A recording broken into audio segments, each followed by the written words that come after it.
Chapter 1. Am I back? In the 7th year of the Wenjing reign of the Deyong dynasty, summer had arrived in June, and the heat began to permeate the air. The flowers and grass outside appeared wilted and listless, while the favored concubines in the palace had already prepared ice for their chambers. Among all the residences in the harem, the Yongning Palace stood out as the place where ice was utilized the most, second only to the emperor, the empress dowager, and the empress herself. Even the crown prince's residence, the Chongqing Palace, could not compare. Despite the fact that only a 7-year-old princess resided in Yongning Palace, she was the emperor's most cherished daughter and the only princess in the entire palace. The princess, a jewel of the heavenly dynasty, was revered and held in high esteem. "Your Highness, the medicinal soup has been prepared and is now at a perfect warm temperature, not too hot for your delicate mouth. Sweet candied fruits, favored by you, have also been arranged by Aunt Xinglian, the emperor's close attendant. Please take your medicine, so that you may recover swiftly," said a graceful young maid in her 20s, kneeling before the bed draped in moonlit silk. After a moment, a soft echoed from within the curtains. The two small maids nearby carefully lifted the bed curtains to reveal the face of the noble girl within. She was a 6 or 7-year-old child, pale and lying on the bed. Yet even in her frail condition, her beauty was undeniable. Her elegance was unparalleled, her skin as fair as snow, and she possessed a delicate charm reminiscent of the heavenly maidens. Her deep-set eyes held an air of cold disdain, while her lips wore a subtle smile, exuding an aristocratic demeanor that made it difficult to gaze directly upon her. This was the daughter of the empress, the current grand princess of the Deyong dynasty, Xuan Mingyao. Xuan Mingyao regarded the kneeling maid below her, not in haste to call out or take her medicine, but instead posed a question seemingly unrelated to the present circumstances. "Has father recently taken a new favorite concubine?" Such inquiries were not befitting of a princess. As they pertained to her father's harem affairs, the daughter questioning her father's matters was a breach of filial piety, while prying into the affairs of a sovereign hinted at an insidious curiosity. However, those serving in the palace were well aware that their lives were in the hands of the empress, and thus, the maid, Lu Qi, bowed her head respectfully and replied anew. "Maid Ji Kai has indeed caught His Majesty's favor. Early yesterday, His Majesty graciously bestowed upon her the title of Shu."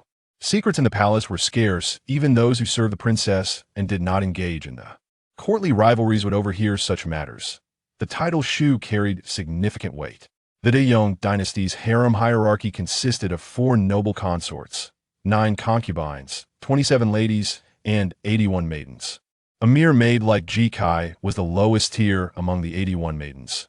Yet the title Shu was associated with the esteemed rank of one of the 4 noble consorts.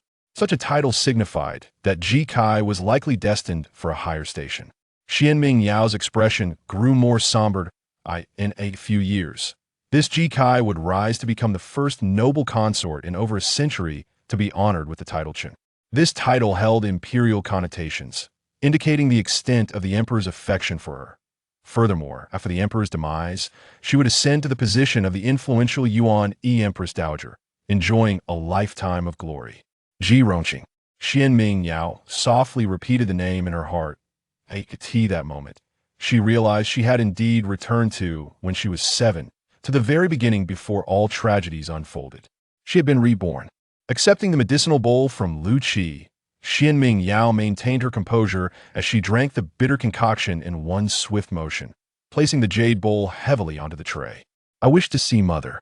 Startled, Lu Qi hadn't anticipated that the princess would take her medicine so readily, but she promptly knelt down in respect. "Yes, I shall inform the empress at once." Waving away the others, Xuan Mingyao lay back on her bed, gazing at the exquisite moonlit silk canopy above, feeling as though everything was but a fleeting illusion. Just last night, she had lain on a sickbed, abandoned by her homeland and imprisoned in the north, unable even to return to her native soil in death. Her mother and brother had perished, while her enemies had risen to the status of Empress Dowager, basking in their glory. Meanwhile, she had been humiliated and imprisoned, her once proud spirit utterly extinguished. Before her demise, she had been consumed by an overwhelming sense of injustice, her eyes remaining unclosed even in death, refusing to surrender. Before the age of 11, She had been the most cherished jewel of the Yong dynasty. Her father, the supreme ruler, was the sovereign of the realm, and her mother, the illustrious matriarch of the six palaces, was the epitome of every woman's virtue. Her younger brother, the second prince, had been crowned the crown prince at the tender age of 2. As the first child of the emperor, she had held the title of sole princess for many years following her father's ascension, a status that rendered her unparalleled in prestige. Yet, with the arrival of that woman, everything changed. Ji Rongqing, the so-called fated child. Upon entering the palace, she had garnered the affections of all, swiftly ascending from the lowest rank of maid to the esteemed position of noble consort in just a few short years, astonishing all within the court. More importantly, she bore the emperor 3 children, including a pair of twins, a dragon and phoenix, a symbol of unparalleled fortune. Ji Rongqing's presence transformed the once dignified empress and the wise emperor as if they were entirely different individuals. The emperor forgot all his other consorts and children, his eyes fixated solely on Ji Rongqing, lavishing her with affection while cradling the 5th prince, declaring him his firstborn. That he utterly disregarded the fact that he already had 4 sons and a designated crown prince. He even neglected the bond he shared with the empress, repeatedly reprimanding her unjustly. In this tumultuous atmosphere, the empress, no longer the composed overseer of the harem, found herself at odds with Ji Rongqing, employing clumsy tactics that were uncharacteristic of her, leading to a public fallout that ultimately resulted in her losing control over the 6 palaces. Yet, this was merely the prologue to tragedy. In the 10th year of the Wenjing reign, the crown prince perished from illness at the tender age of 6. The empress, driven to madness, opposed the emperor and Ji Rongqing at every turn, culminating in a calamity that befell her entire family, leading to her deposition. In the 11th year of the Wenjing reign, the deposed Empress Chun took her own life in the cold palace. Xuan Mingyao, once the illustrious princess, became the most awkward presence in the palace. With her mother disgraced and branded a criminal, the emperor turned a blind eye to her, and she endured 4 years of hardship in the harem. Eventually, war broke out between the Yong and the northern tribes, culminating in a peace treaty that ultimately led to a marriage alliance. The Yong sought to send a princess to the north as a consort. While previous alliances had typically involved royal daughters marrying off as princesses, there remained Xuan Mingyao, an eligible princess who was not favored by the emperor. Thus, under the advice of the Sichuan Guofei, in the 15th year of the Wenjing reign, Xuan Mingyao was bestowed the title of Princess Chonglu and sent away to marry into the northern tribes. Chonglu, they called her. How could she find joy in such a fate? Before her wedding, Xuan Mingyao knelt outside the Ziqing Hall for a day and a night. She did not plead for her father to rescind the decree. Once the edict was issued, it could not be altered. She was willing to marry, to fulfill the duties of a princess, even to sacrifice her life in the north. Yet, she wished to beseech a measure of grace for her mother, who had been buried as a sinner. Father, although my mother may have committed countless errors, she has nurtured me throughout my life, and there remains a bond of gratitude. Now that I am to marry far in the northern deserts, I may never return to my homeland in this lifetime. I implore you, Father, to grant my mother a measure of grace, bestow upon her a posthumous honor. I do not seek the exalted status of the 4 consorts or 9 beauties. Even the title of a respected matron would suffice, allowing her to partake in the incense offerings of future generations. I kneel and beseech you.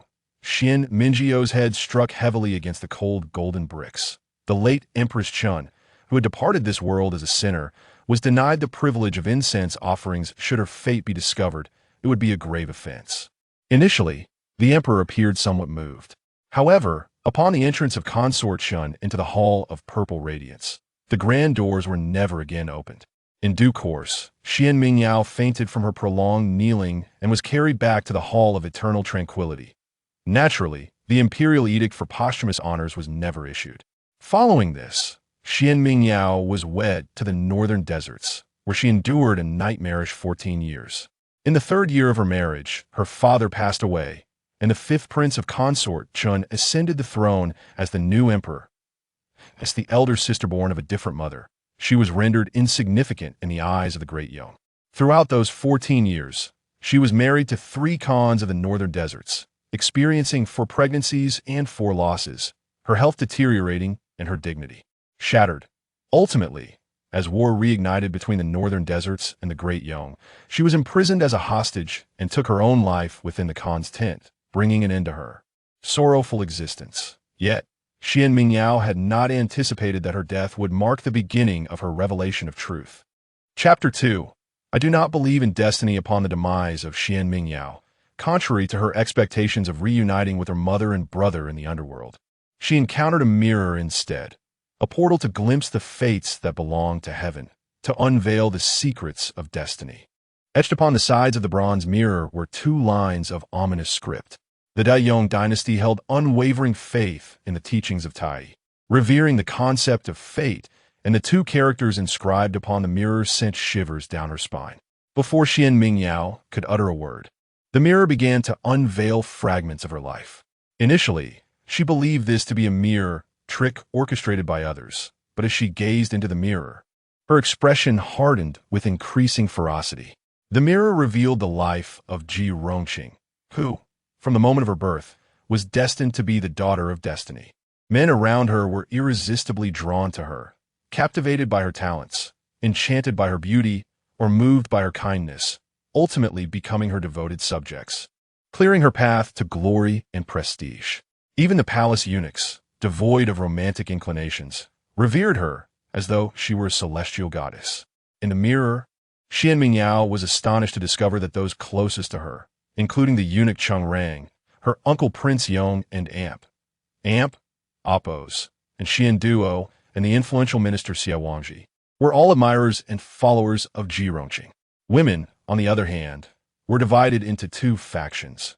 One harbored unfounded jealousy and loathed her, employing crude methods to undermine her, thereby inadvertently enhancing her favor with the emperor. Her own mother was among them. The other faction, without reason, revered her, becoming her accomplices in all manner of wrongdoing, preserving the image of the pure daughter of destiny. Figures such as the noble consort and the favored Jarong were included. This irresistible allure stemmed from the inherent power of the daughter of destiny. Even the emperor, regarded as the son of destiny, could not escape its grasp.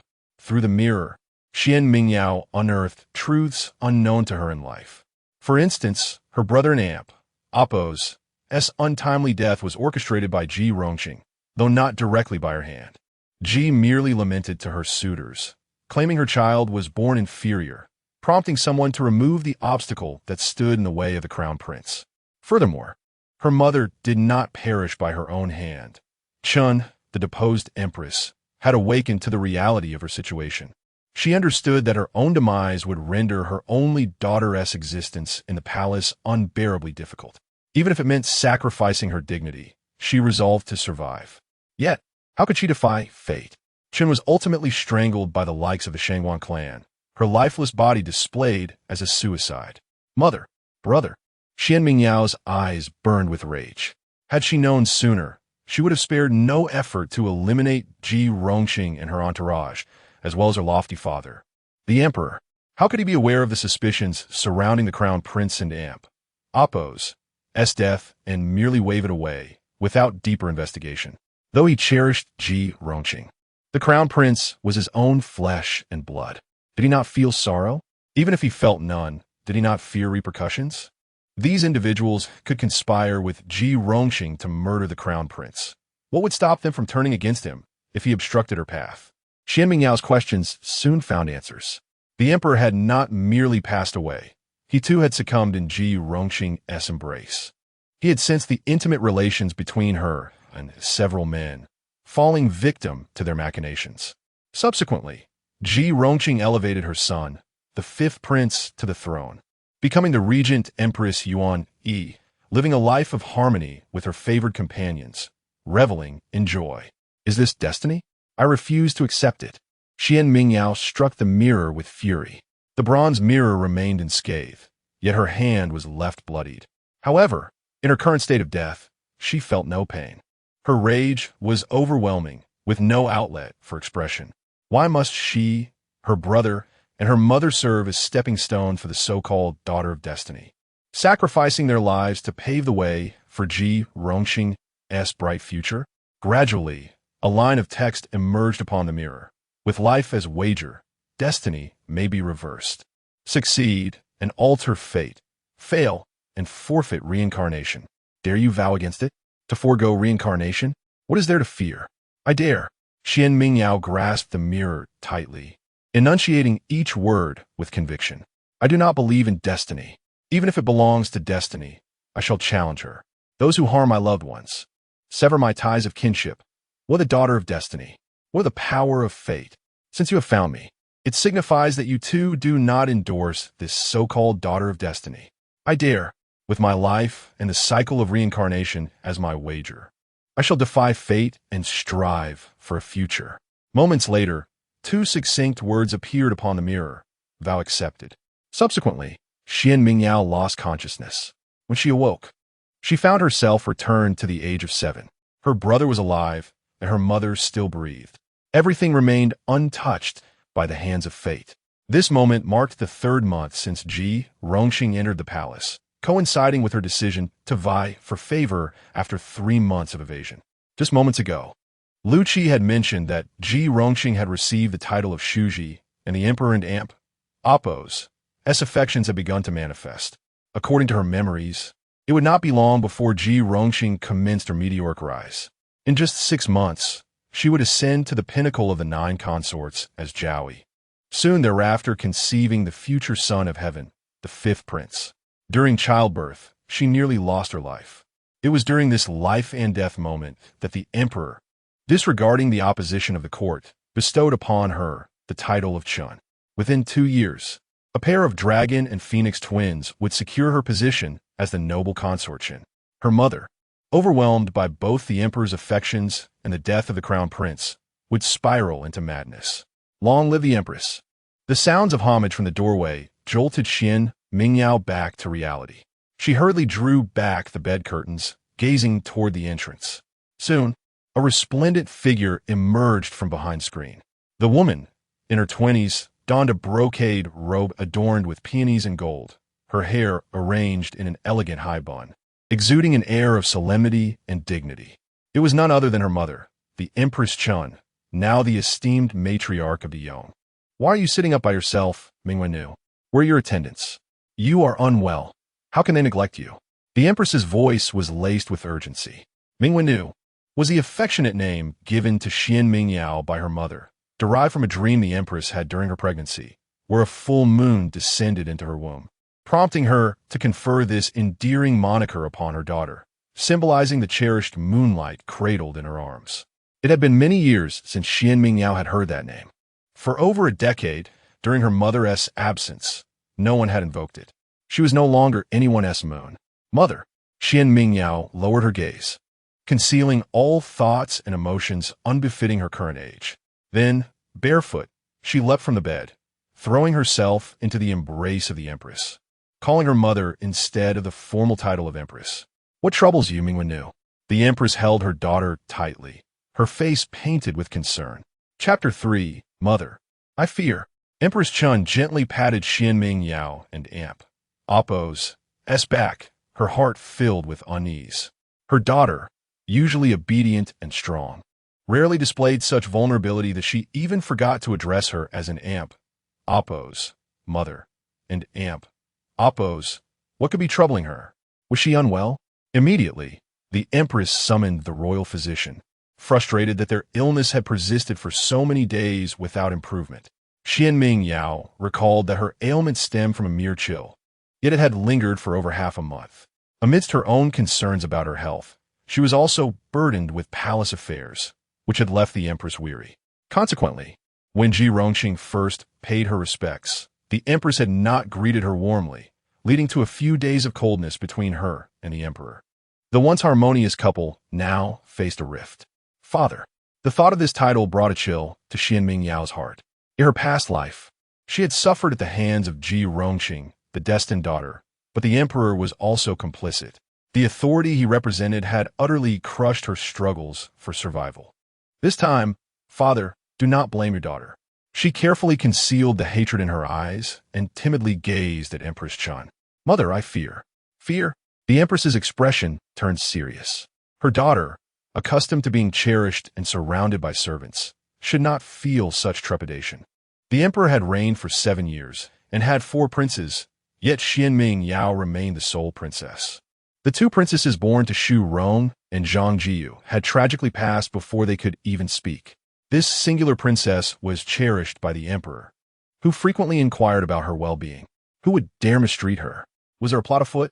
Or had she witnessed something she should not have? The empress and Apos' mind raced as she turned to the palace maids nearby. Leave us. Yes. The maids bowed respectfully and exited, leaving only mother and daughter in the room. Xuan Mingyao, tell your mother what you fear. Do not be afraid. I am here, and no one can harm you. The empress held her daughter and Apos' hand and gently sat on the bed, gazing tenderly at her youthful face. She was the firstborn, and no one must harm her. However, what Xuan Mingyao said next startled the empress. Mother, I had a dream. I saw a person surrounded by a dark shadow, their appearance obscured. I was terrified and tried to flee, but the shadow enveloped me completely. I was so frightened.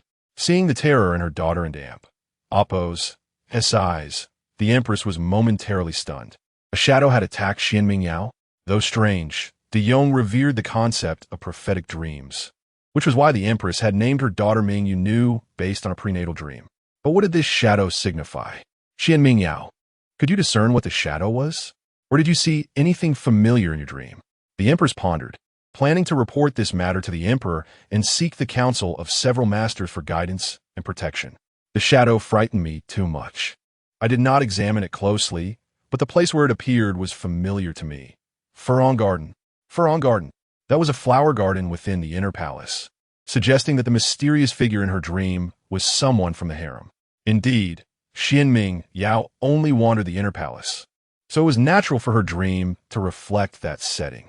The empress contemplated this revelation. Observing her daughter sob quietly, she felt a surge of concern. When the shadow approached, I could hardly breathe, and everything went dark, as if I were about to perish. Do not utter that word. The empress immediately admonished, her expression grave. We must avoid such omens. Yet, her apprehension deepened. The late emperor and Apos' favorite consort Su, had once dreamt of drowning and perished in the lotus pond shortly thereafter. Despite being surrounded by attendants, they had all been dismissed that fateful day, leading to a tragic outcome. This clearly demonstrated that prophetic dreams served as warnings, especially those foretelling death. The empress shuddered. No, she would not allow any harm to befall her daughter. After offering a few words of comfort to Xuan Mingyao, she hurriedly departed. Xuan Mingyao lay in bed, watching her mother's delicate figure retreat, fully aware that she was likely seeking the emperor. This was precisely what she desired.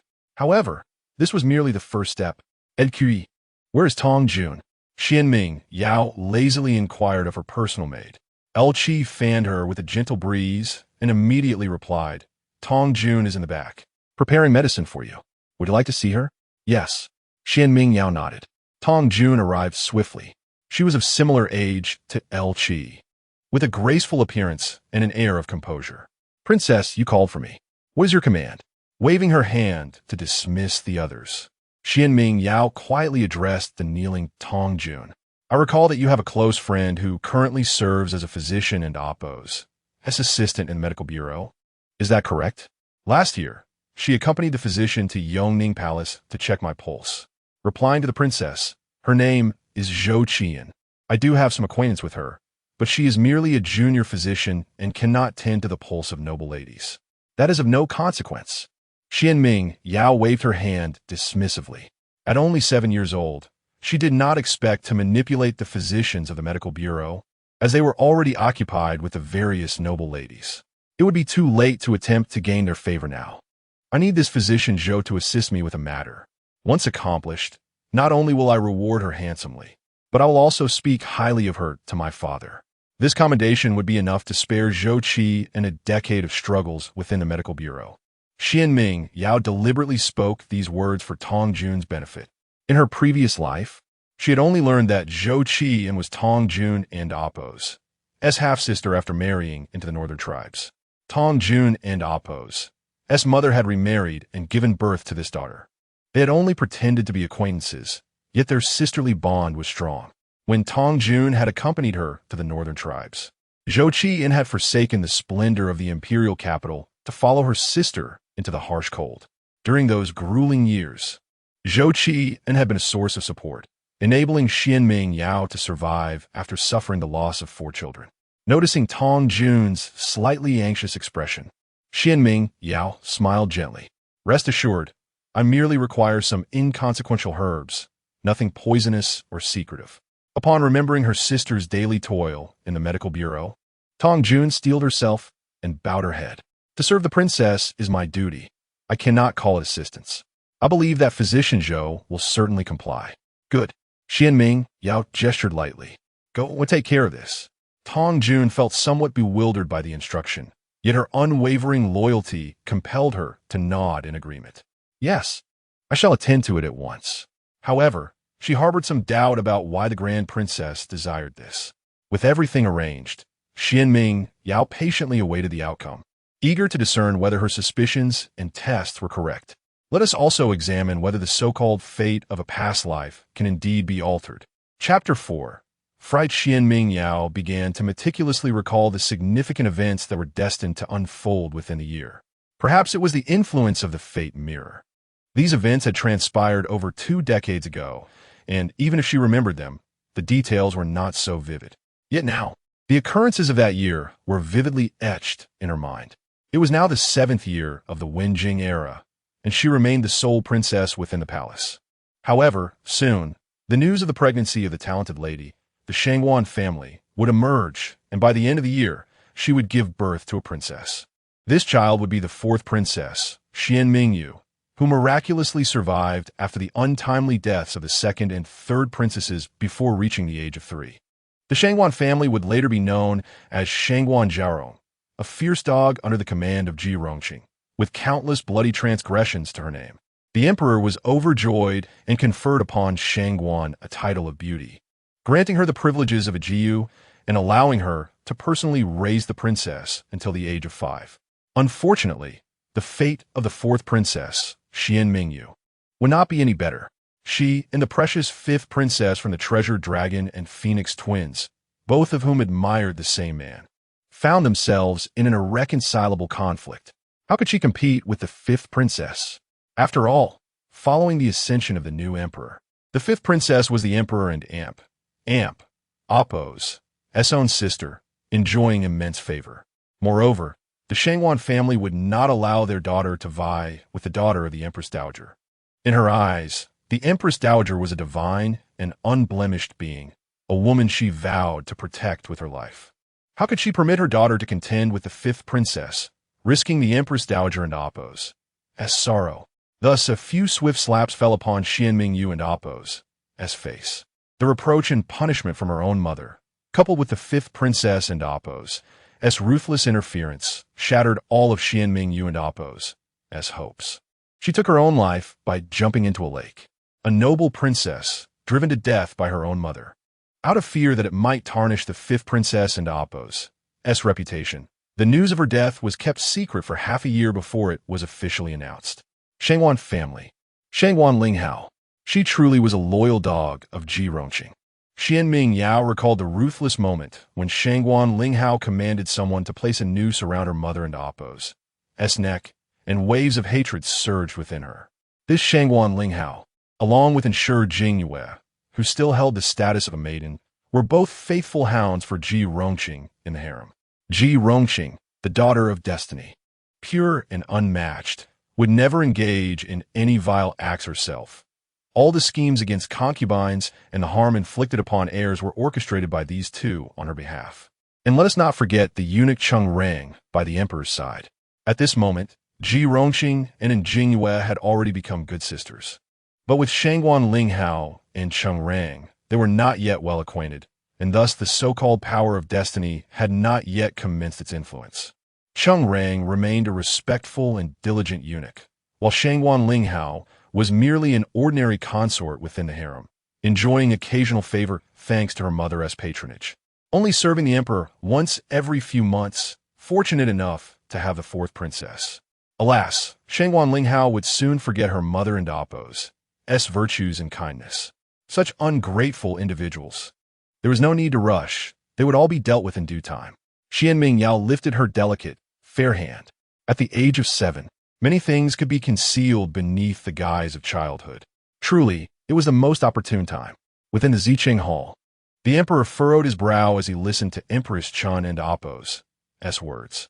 Despite a recent rift concerning the Shukai maiden, he had not yet completely succumbed to madness over the daughter of destiny, thus retaining a measure of clarity. With only Xuan Mingyao as his daughter, he naturally placed great importance on her well-being. Hearing Empress Chun speak of the prophetic dream, he regarded it with due seriousness. Thus, he decided to summon 2 masters from the Imperial Observatory to enter the palace for prayers and rituals. In these days, I shall also visit Mingwen. Her ailment has lingered for some time. Chung Rang, go to the Imperial Medical Bureau and summon a physician to attend to the princess. The eunuch standing beside the emperor bowed respectfully. Yes, the empress hurriedly expressed her gratitude to the emperor. This illness is indeed peculiar. A mere cold has dragged on for over half a month. In the Imperial Medical Bureau, there are hundreds of physicians, yet only 3 may be called imperial physicians, who attend solely to His Majesty. For His Majesty to summon an imperial physician is an unparalleled honor. Noticing the worry etched on the Empress and Appo's face for their daughter, the emperor set aside his previous dissatisfaction with her, taking Chun Huangho's hand and inviting her to sit beside him. Do not fret, my empress. Our princess is favored by heaven. Now that she has received a prophetic dream, I shall surely protect her well. Soon, I will issue an order to reinforce the patrols around the Furong Garden, ensuring that the circumstances of Mingwen and Appo's dream do not come to pass. The empress, observing the emperor and Appo's rare gentle demeanor, felt a lingering resentment over his failure to consult her before bestowing the title of Shusi upon a maiden, which had resulted in her being reproached by the Empress Dowager for being unvirtuous. Yet, she understood that the man before her was the emperor, not an ordinary husband.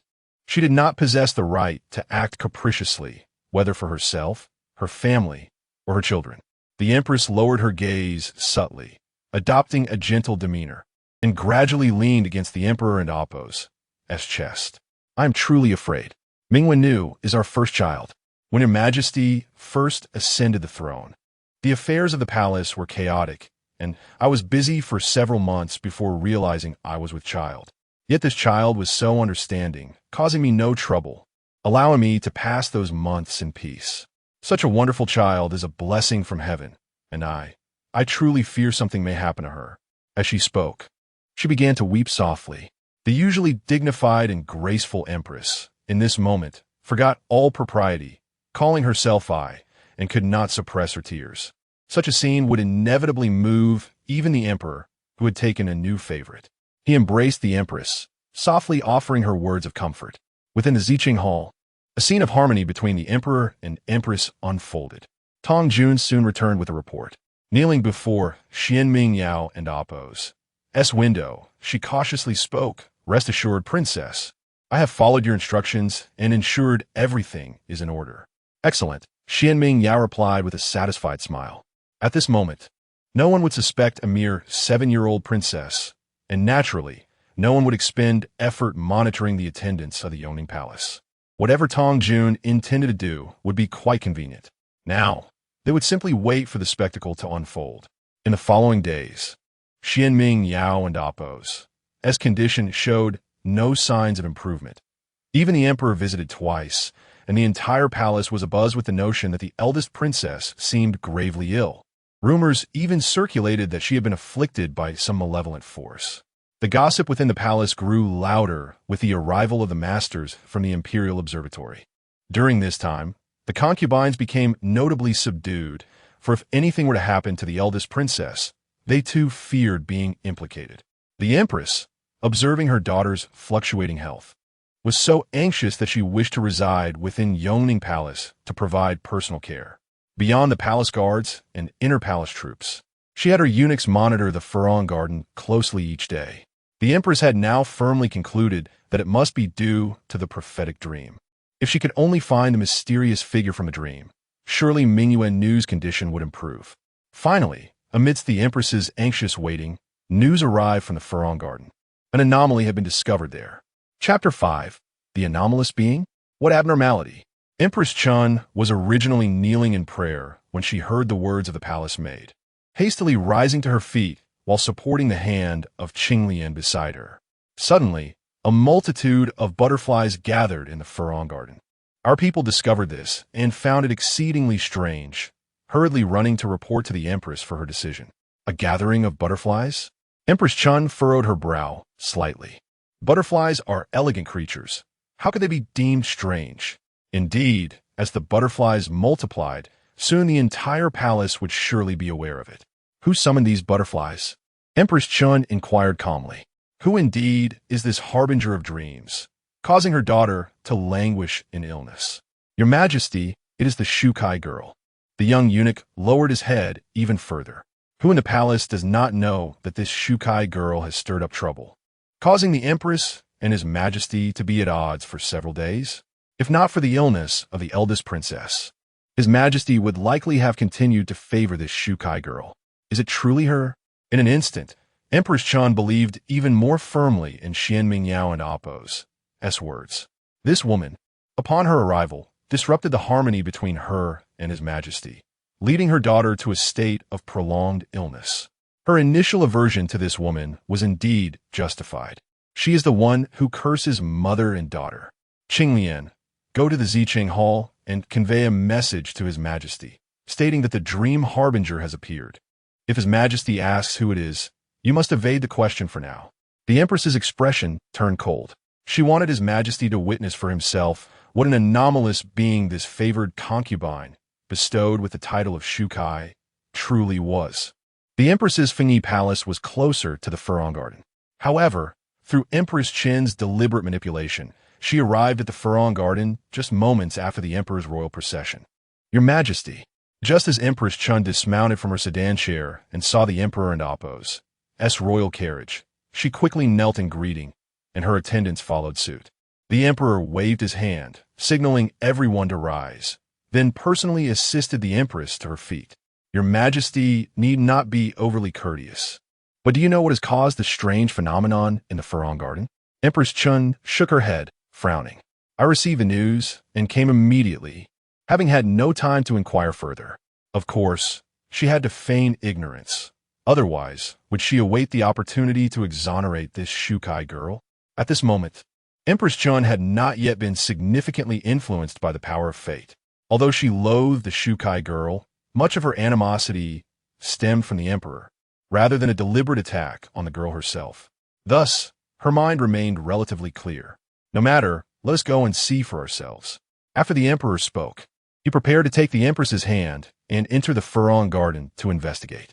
But then, before they could step inside, several piercing screams from women echoed from within the garden, followed by the hurried footsteps of palace maids, interspersed with cries of pain from women. What is happening? The Emperor and Empress exchanged glances and rushed toward the Furong Garden. Inside, chaos reigned. Most palace maids looked on in terror at the figures sprawled in the flower beds. Paralyzed with fear, only a few loyal servants, mustering their courage, attempted to lift their master from the ground. Their cowardice was understandable. Even the guards stationed nearby hesitated as they observed the scene. This was indeed utterly horrifying and bizarre. Butterflies, typically elegant adornments of summer flowers, are beloved by poets who often extol their beauty in flight. Yet this was under the condition of a few butterflies. What if there were thousands, or even tens of thousands? The overwhelming swarm of butterflies had lost all semblance of the beauty and grace described in poetry, becoming instead a terrifying spectacle. The butterflies, resembling a dark cloud, completely engulfed the figures on the ground. Despite the efforts of several maids to pull their mistress free, they too were consumed by the swarm. The Emperor and Empress stood frozen in shock. Cheng Rang quickly shouted, "Protect the Emperor!" The dark mass of palace guards and palace maids swiftly surrounded the esteemed Emperor and Empress, ensuring their safety. Although Empress Chun had received prior news, she was still taken aback by the scene before her. What ominous portent is this? The sight left her pale and speechless. Summoning so many butterflies, can this Shukai girl still be considered human? Empress Chun clutched her chest in shock, unable to utter a single word. The Emperor's face, however, grew increasingly grim. Such an ominous sign, if exploited by someone with ulterior motives. At that moment, the emperor unexpectedly felt gratitude towards his daughter, Xuan Mingyao. If not for the eldest princess's dream, he would never have dispatched guards to seal off the Furong Garden. Had an incident occurred then, given the garden's proximity to the outer palace, news would undoubtedly spread swiftly. If it reached the Council of Ministers, would he not lose face as the emperor? Someone, fetch the water cannons to disperse these butterflies. We cannot allow this disturbance to continue. Cheng Rang, catching the emperor's eye, immediately instructed the guards. In the inner palace, water cannons were readily available. These devices, also known as water dragons, are used to draw water from tanks, capable of shooting water up to 20 meters. Primarily for firefighting purposes, the emperor's attendants issued orders, and the subordinates promptly complied. Shortly thereafter, several water cannons began spraying water toward the dense mass of butterflies.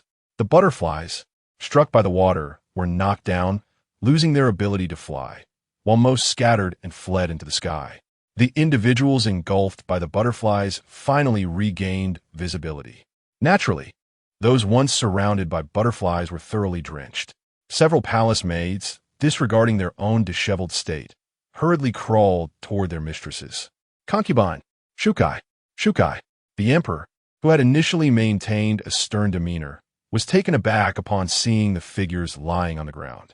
When the butterflies were swarming, no one could see clearly, but now that they had fled, it became evident that 3 individuals had been encircled.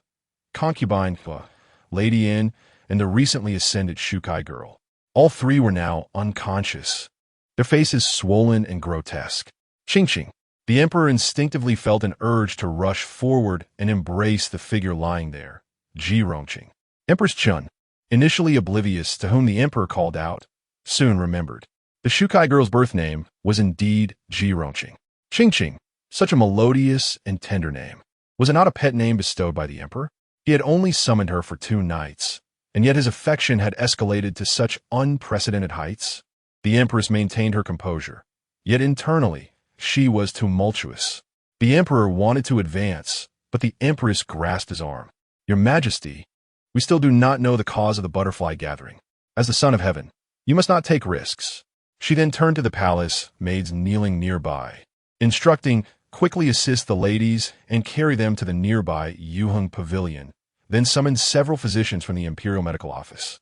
The Yuheng Pavilion was adjacent to the Furong Garden, just a few steps away, serving as a place for relaxation and observation, typically uninhabited.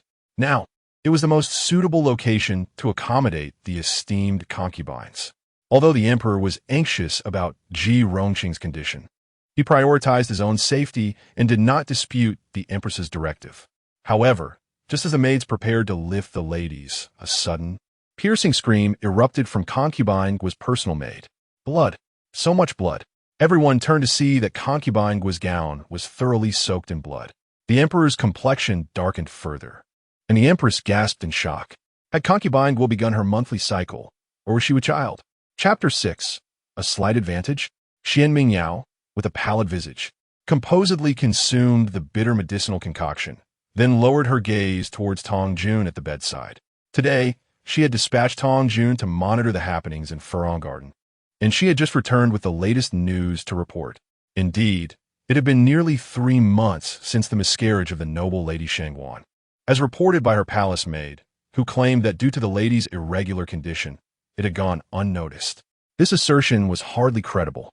Xuan Mingyao let out a cold laugh. The palace had stringent protocols concerning health examinations.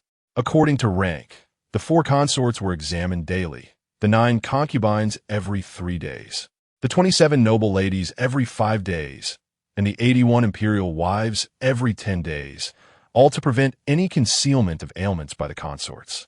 Shangwan, holding a distinguished position among the 27 noble ladies, being examined every 5 days, should have been aware of her condition long before now. Tong Jun did not find Xuan Mingyao's remarks inappropriate. Although Shangwan was considered the stepmother of the Grand Princess, the latter's exalted status meant that, apart from the Empress Dowager and the Empress, no other consort dared to treat her with such respect. Moreover, given that their lives were intertwined with the Grand Princess, Loyalty to her was paramount. Naturally, the emperor did not believe the excuses and, in a fit of rage, reprimanded Shangwan, not showing her any sympathy for her miscarriage, but instead demoted her to Baolin, though Baolin and a noble lady were only one rank apart. This demotion meant a direct fall from the 27 noble ladies to the 81 imperial wives. Furthermore, it was a first in the Wenjing era for a noble lady to be demoted due to a miscarriage. Shangwan Baolin would undoubtedly face a bleak future. Xuan Mingyao smirked. How amusing. She had not intended to conspire against Shangwan today, yet the latter had unwittingly stepped into the fray. It seemed she was destined to follow the so-called chosen one, Ji Rongqing, into battle. How unfortunate for the fourth princess, who had vanished without a trace. However, if given a choice, she likely would not wish to be born into this world, becoming merely a pawn for her mother in the pursuit of favor. A lifetime devoid of genuine affection, only to be humiliated by her own mother in the end. Such frigid and piercing words would chill anyone who heard them, let alone Xuan Mingyao herself. Perhaps not coming into this world and being reborn into a harmonious family with truly loving parents would not be such a bad fate after all. But what of others? For the past few days, she had concealed her condition from everyone, deliberately bathing in cold water each night under Tongjun and Appo's watchful eye, exacerbating her ordinary cold until it culminated today, all to set the stage for her grand strike. She could not afford to disappoint herself. Shu Kai had been stripped of her title and confined to her palace, while the empress had instructed the court of ceremonies to properly teach Ji Kai the rules. As for the other and Kai, the empress commanded her to kneel in prayer for 2 hours each day. The penalties for the two maidens would last until the Mid-Autumn Festival, which meant they would be unable to serve for at least 2 months. Of course, the most disgraceful of all was Ji Rongqing losing her title of Shu, having been reduced to such a pitiful state today. Should the emperor wish to restore her favor in the future, the title of Shu would be forever out of her reach, having obstructed the grand princess and summoned ominous omens, witnessed by so many palace guards and servants. Any hint of rationality from the emperor would compel him to reconsider his affection for Ji Rongqing.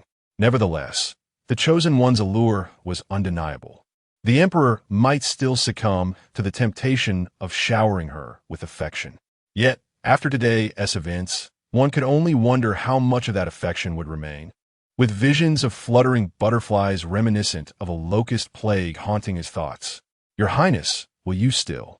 Tongjun pondered, confused as to why her mistress would go to such lengths to ensnare Ji Kai. Though currently favored by the emperor, she was merely a low-ranking maid. How could she possibly pose a threat to the empress or the grand princess?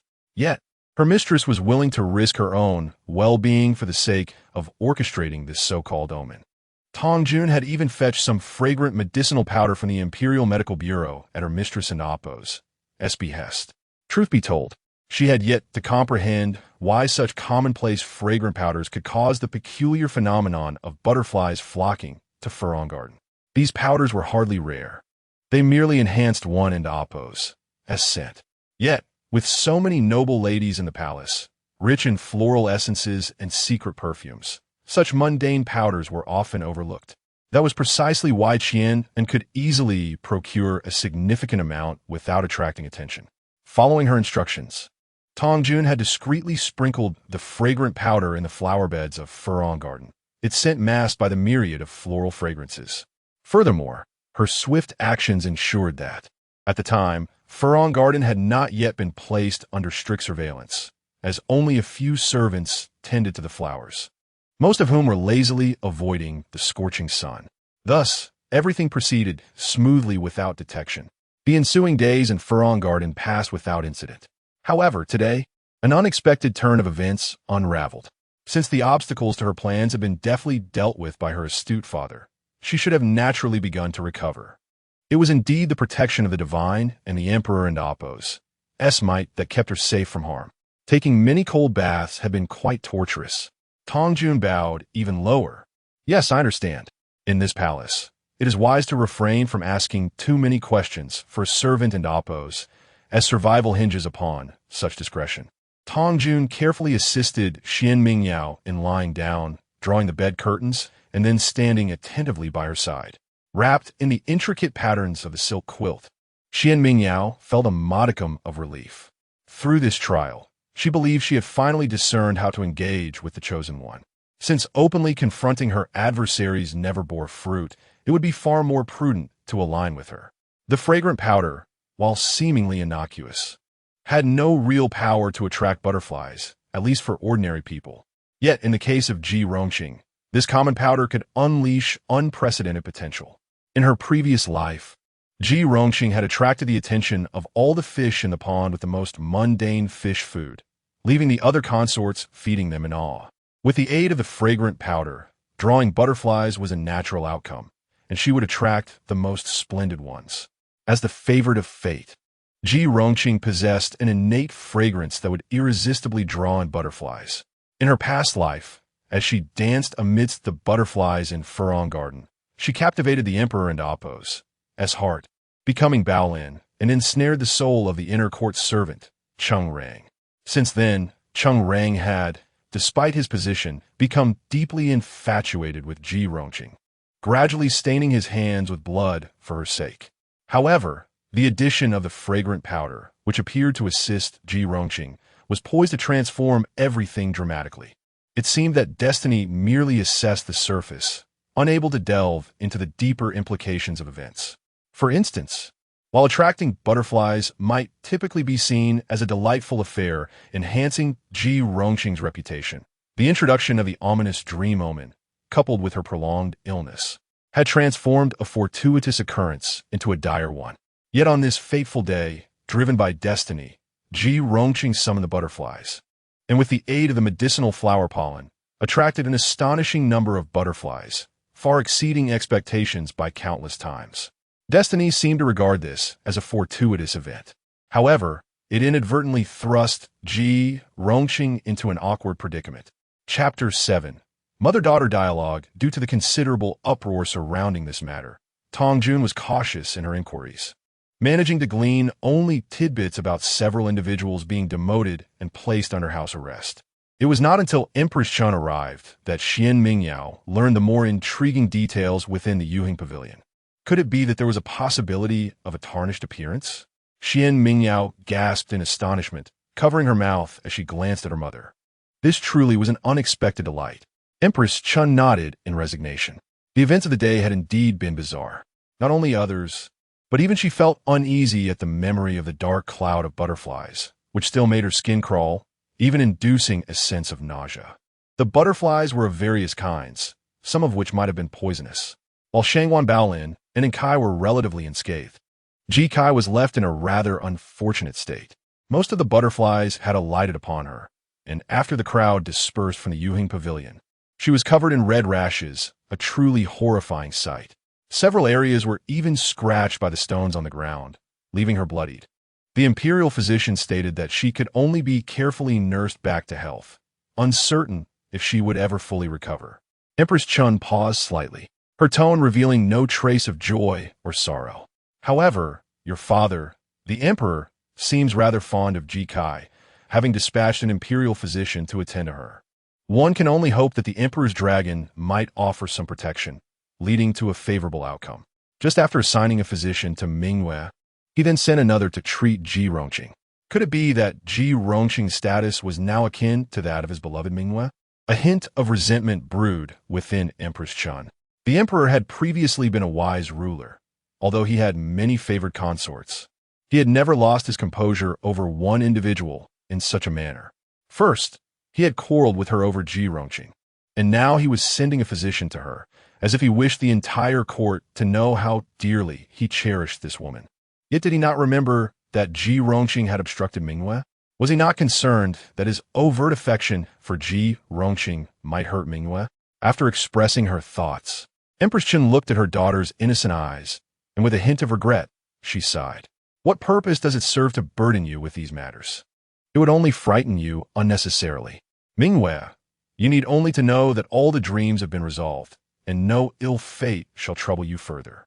Just focus on your recovery, and remain joyful and at peace. As she spoke, observing the rosy hue returning to Xuan Mingyao's cheeks, Empress Chun felt a weight lift from her heart after days of worry. Indeed, it was Ji Rongqing who had caused the trouble, and now that she was confined, her beloved Mingyao had swiftly begun to mend. Truly a calamity. Xuan Mingyao understood that the halo of the Destined One was not easily vanquished. Even if her appearance seemed ruined for now, it would not be long before she regained her health and beauty, potentially attracting even more devoted followers during her convalescence. Surely, her father could not resist for long and would soon find himself ensnared once again in Ji Rongqing's gentle embrace. However, her scheme was not to completely overthrow Ji Rongqing. After all, she was the Destined One, not easily defeated. Her objectives were twofold: to test the rules of fate and to momentarily sever her father's affection for Ji Rongqing. This interval could provide ample opportunity for manipulation. Mother, I am well.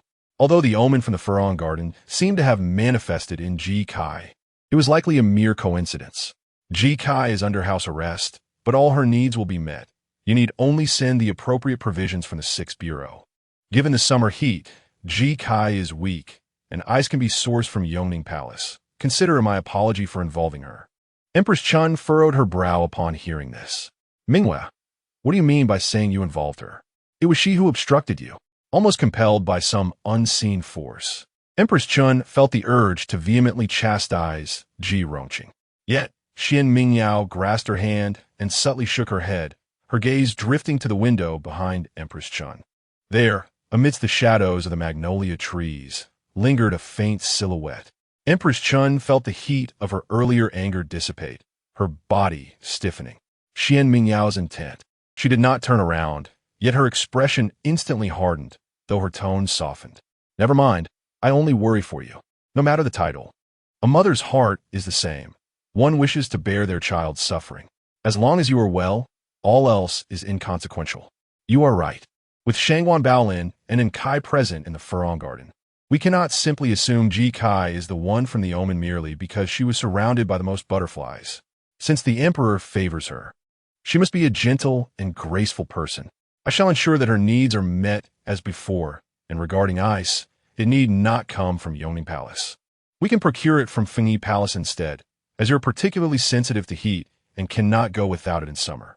Sighing, Empress Chun continued. She recalled that last year, the precious Yuru ointment gifted by Duoluo was said to be a palace secret with remarkable restorative properties for the skin. When she returned to the palace, she would have it sent to Shangguan Baolin, Ji Kai, and Enkai, hoping that by the mid-autumn festival, when they were released from house arrest, they would regain their former beauty and continue to serve the emperor well. Harmony in the harem would bring peace to the emperor's court. One by one, she endeavored to embody the grace and thoughtfulness of the chief consort. Indeed, as long as her mother was not swayed by Ji Rongqing, she managed the affairs of the harem with an impeccable touch. Xuan Mingyao smiled, leaning into Empress Chen's embrace. I knew you would be kind-hearted, mother. Indeed, a compassionate empress brings blessings to the 6 palaces. The sound from behind the screen elicited a shared cold smile from both mother and daughter, which quickly transformed into expressions of joy. Your Majesty, Father. The Emperor and Appo's figure appeared from behind the screen, a satisfied smile gracing his features, clearly pleased with what he had just overheard outside. Rise, Mingyao. You are still unwell and need not bow. The Emperor stepped forward to assist the bowing Empress, then gestured for Xuan Mingyao to remain seated. He gazed at his only daughter, a look of paternal affection illuminating his face. What troubles you, Mingyao? Xuan Mingyao beamed with innocent reverence. With father's protection, I'm feeling much better. The Emperor, recalling the mother-daughter dialogue he had just overheard, felt his love for Xuan Mingyao deepen. The harem was comprised of a virtuous empress, charming and demure consorts, and a dutiful daughter in Mingyao, a picture of harmony. Since the empress was so understanding, let Qi Qing take this time to recuperate. The emperor had initially worried that the empress might reprimand Ji Rongqing and considered finding a pretext to lift her house arrest early. However, after listening to the conversation between the empress and their daughter, his last lingering concern evaporated. Indeed, the empress was wise, and he should not place her in a difficult position. After all, many were aware of the events in the Furong Garden, and Mingyao had genuinely suffered. He ought to make some gesture to acknowledge her feelings and not dampen her admiration for him. Thus, the emperor finally made up his mind. Chapter 8. Shock the emperor. After all, had matters of the previous dynasty to attend to, and after a brief moment of sitting, he departed. As soon as he left, a mere glance from Empress Chun was enough for her personal maidservants, Zhu Ying and Qing Lian, to comprehend the urgency of the situation. One stood guard at the inner gate, while the other positioned herself outside the hall to watch for any unexpected return of the emperor. They had both been alarmed moments earlier. The emperor and Appo's sudden appearance had caught them off guard as they were stationed at the inner gate, and by the time they realized it, it was too late. There was no alert from anyone in the outer hall to warn them, leaving them unprepared to inform the empress. Thus, when the sovereign leaned against the window to overhear the conversation between the empress and the eldest princess, their breaths nearly ceased. Fortunately, the empress, blessed with good fortune, refrained from uttering anything inappropriate. The emperor's expression, initially grim, soon softened into a smile as he entered the inner chamber. Had a quarrel erupted between the emperor and empress today, these maidservants would have borne the brunt of the consequences. In the inner chamber, the empress cast a startled glance at Xuan Mingyao. "Mingyu, I am grateful for your quick thinking just now. Otherwise, today's events could have turned troublesome. Even the most virtuous individuals cannot help but share intimate thoughts when alone with their offspring. Such words may be permissible in private discourse, but if overheard, they could incite calamity." Empress Chun was taken aback. Her daughter seemed to have undergone considerable change during this time. Though still youthful, she exhibited a newfound courage and composure. "Mother, there are some thoughts I wish to share with you," Xuan Mingyao began. After much contemplation, she felt compelled to approach Empress Chun. Though she was a princess, it was impossible for her to be in her mother's presence at all times. The forces of fate are too capricious. Should the emperor and empress find themselves alone again, and the empress were to unwittingly reveal something best kept secret, they might repeat the mistakes of the past. Only by ensuring that the empress understands her current circumstances and recognizes the paramount importance of her position can she maintain her composure and make choices befitting her role as empress. "Speak, Mingyu," the empress urged, her heart still racing as she glanced at the window. "I am listening. In recent days, I have been plagued by dreams. My illness has yet to improve, and these dreams seem connected. Initially, I only dreamed of shadows. Later, many figures appeared, one of whom was Ji Kai Nu. I have long known that the figure in the shadows was Ji Kai Nu, yet I dared not speak of it, keeping it buried within my heart. What is there to fear? You are my daughter, the most esteemed legitimate princess of Daeong. She is but a lowly concubine and cannot be compared to you," Empress Chun remarked, unable to fathom the gravity of her daughter's concerns. Throughout Daeong's history, princesses were held in the highest regard, even when encountering the four consorts. They were merely required to perform a respectful bow. Beneath the four consorts, one must pay their respects to the princess. Why should she fear a mere maidservant, the most insignificant of concubines in the inner court? Yet, Xuan Mingyao shook her head, her voice trembling. "No, mother, she is not merely a maidservant. In that dream, she is a woman foretold to possess the fate of a phoenix, blessed by the heavens. Thus, the emperor lavishes her with unmerited favor, promoting her to the rank of noble consort within mere years, and she has borne him 2 sons and a daughter, even usurping the position of crown prince for my second brother." Tears welled up in Xuan Mingyao's eyes, glistening like jewels, accentuating the pallor of her face, which had grown gaunt from illness. Yet, at that moment, Empress Chun could not embrace her beloved daughter as she typically would. She was taken aback by Xuan Mingyao's words. "How could this be? Your second brother is the legitimate son, the current emperor's firstborn, and has been officially named crown prince. There is no grave error that could lead to his deposition. Your father is not so foolish. How could this happen?" Empress Chun's disbelief was palpable, or rather, she could not dare to believe it. Xuan Mingyao managed a bitter smile. Father would not easily depose the crown prince. But what if the prince were to fall ill? "Xuan Mingyao, do not speak such nonsense. He is your brother." Empress Chun stood abruptly, her concern for her daughter's dignity preventing her from raising her voice to be overheard outside, but anger was evident upon her face. Xuan Mingyao, however, felt no chill or dismay in her mother's reaction. After all, to the Empress, the crown prince was her most cherished child, an unshakable truth that Xuan Mingyao understood well. Moreover, the Empress had always been averse to discussions of life and death. The last time Xuan Mingyao had mentioned death, her mother had immediately silenced her. Now, to suddenly suggest that the crown prince might succumb to illness, what mother could accept such a notion? Yet, certain truths must be conveyed to ensure her mother comprehends the gravity of the situation. Xuan Mingyao pinched herself beneath the silken quilt, allowing her tears to flow more freely.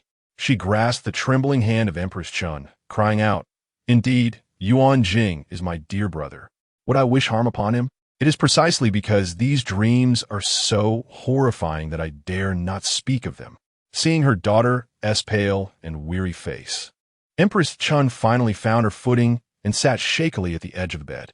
"And in your dreams, what becomes of me? What fate awaits us, mother and daughter?" Xuan Mingyao lowered her gaze, her voice hoarse. "After my brother departs, you will languish in illness, your power usurped by the noble consort. Later, as Daong seeks peace with Mo Bei, the demand arises for a princess to wed in alliance, and I become that chosen one. You resist with all your might, yet cannot defy father's will. After that, I have not dreamt of what follows." At that moment, Xuan Mingyao revealed a flicker of childish vulnerability.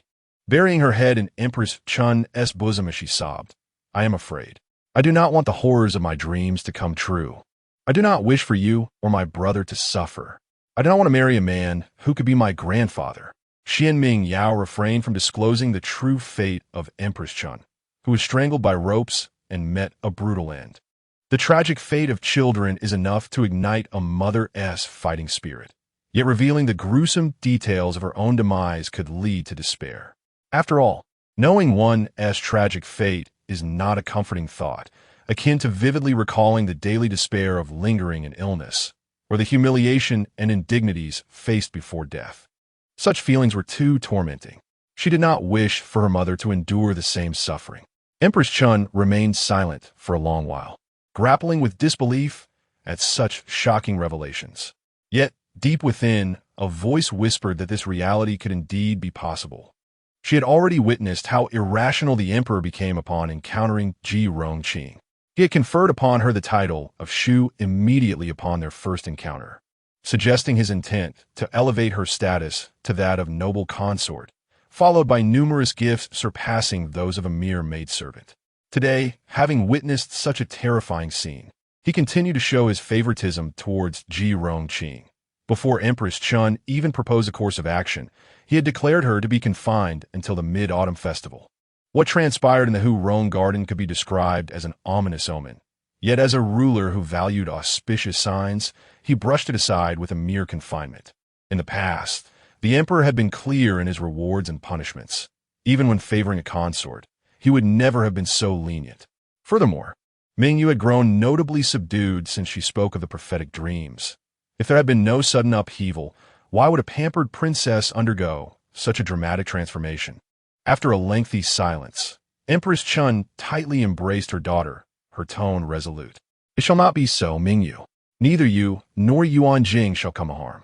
The scenes within that dream shall never be permitted to manifest by the Queen Mother." Chapter 9. Unresolved. Half an hour later, Empress Chun gracefully emerged from the inner chamber, ascending the Phoenix sedan chair with the assistance of a palace maid. Upon returning to the Phoenix Elegance Palace, the Empress issued several edicts in quick succession. In no time, the entire palace was abuzz with news of the Empress and Appo's virtuous deeds. It is said that she commanded the palace kitchen to prepare meals for both Shangwan Baolin and the two maidens, Ji and Un, directly from her own inner kitchen. The Empress Dowager, having set down her chess piece, looked with some surprise at the attending servants. Indeed, the Empress stated that the palace kitchen continued to provide meals. However, given the injuries sustained by the two maidens and the unfortunate loss suffered by Shangwan Baolin, it was paramount that they receive proper nourishment to aid in their recovery. Hence, she ordered her inner kitchen to specially prepare their meals each day. Moreover, the Empress had also sent word to the 6 departments, forbidding any reduction in the supplies allocated to the maidens during their confinement, and had generously bestowed numerous gifts, which had just been delivered to the three ladies. Within the palace hierarchy, the emperor, the empress dowager, and the empress enjoyed the highest status, with access to their own exclusive kitchens in addition to the palace kitchen. The chefs therein were renowned masters, especially in the empress's kitchen, where the head chef, sent from the Chun family, had garnered praise even from the emperor for his exquisite culinary skills. As for Shangwan Baolin, her previous pregnancy had granted her a certain standing. Although the circumstances of her miscarriage were somewhat far-fetched, the empress and Appo's concern for her health was certainly understandable. However, the fact that the meals for the two confined maidens were prepared by the empress's inner kitchen was a privilege not even afforded to the other four consorts. The empress was indeed exceedingly virtuous. The empress dowager raised her gaze to the young woman across from her and spoke solemnly. "Jingru, what is your opinion?" The woman known as Jingru possessed a countenance of ethereal elegance, her beauty remarkable even among the exquisite courtesans of the palace. Yet, despite her youth, a melancholic aura enveloped her gaze. She was Xuan Mingyao, the mother of the late second princess and the empress dowager and Appo's own niece. Having come from humble origins, Xuan Mingyao family achieved nobility only after the emperor's ascension. She had entered the palace merely as a concubine, and her title of Xiaorong was conferred upon her after the birth of the second princess. Following the princess's untimely death, the empress dowager, feeling pity for her niece, had intended to discuss with the emperor and empress her elevation to the rank of Defei to alleviate her grief. The emperor had initially agreed, but Xuan Mingyao resolutely knelt before the Zicheng Hall, refusing the honor. She expressed her desire not to derive joy from a promotion in light of her sorrow, thus compelling the emperor to rescind the decree. After that, Xuan Mingyao lost all desire for favor, choosing instead to accompany the empress dowager in quiet contemplation, her heart as still as stagnant water. Now, upon hearing the empress dowager's words, she merely replied, "The empress possesses a motherly heart. The three maidens have been dealt with, likely in relation to the eldest princess's recent illness. The masters have been conducting rituals daily in the Xuandu Palace, while the empress has been praying fervently. It must be that some misfortune has befallen the eldest princess. Today, I heard that her condition has improved, which aligns with the unusual gathering of butterflies in the lotus garden. Yet, with Shangwan Baolin's loss, the empress is surely concerned about the eldest princess bearing any ill reputation, hence her special treatment of the three maidens. The happenings in the lotus garden, despite the emperor's orders for palace attendants to remain silent, quickly spread throughout the palace due to the ever-watchful eyes of the courtiers. The empress dowager, upon hearing Xuan Mingyao words, found them reasonable. The empress was indeed virtuous. However, thinking of her lost grandson, she sighed, feeling a deep sense of regret. As for Shangwan Baolin, one could only ponder whether she was wise or foolish. If she were foolish, she had at least concealed her pregnancy until 3 months had passed. Yet, if wise, she had foolishly followed Ji into the lotus garden before the dragon fetus was secure, thereby losing her wealth and hope. Shaking her head, the empress dowager chose not to dwell on it further. Meanwhile, in the side chamber of the Ingchun Palace, the maid Jiyun was cautiously applying medicine to the beauty resting on the bed.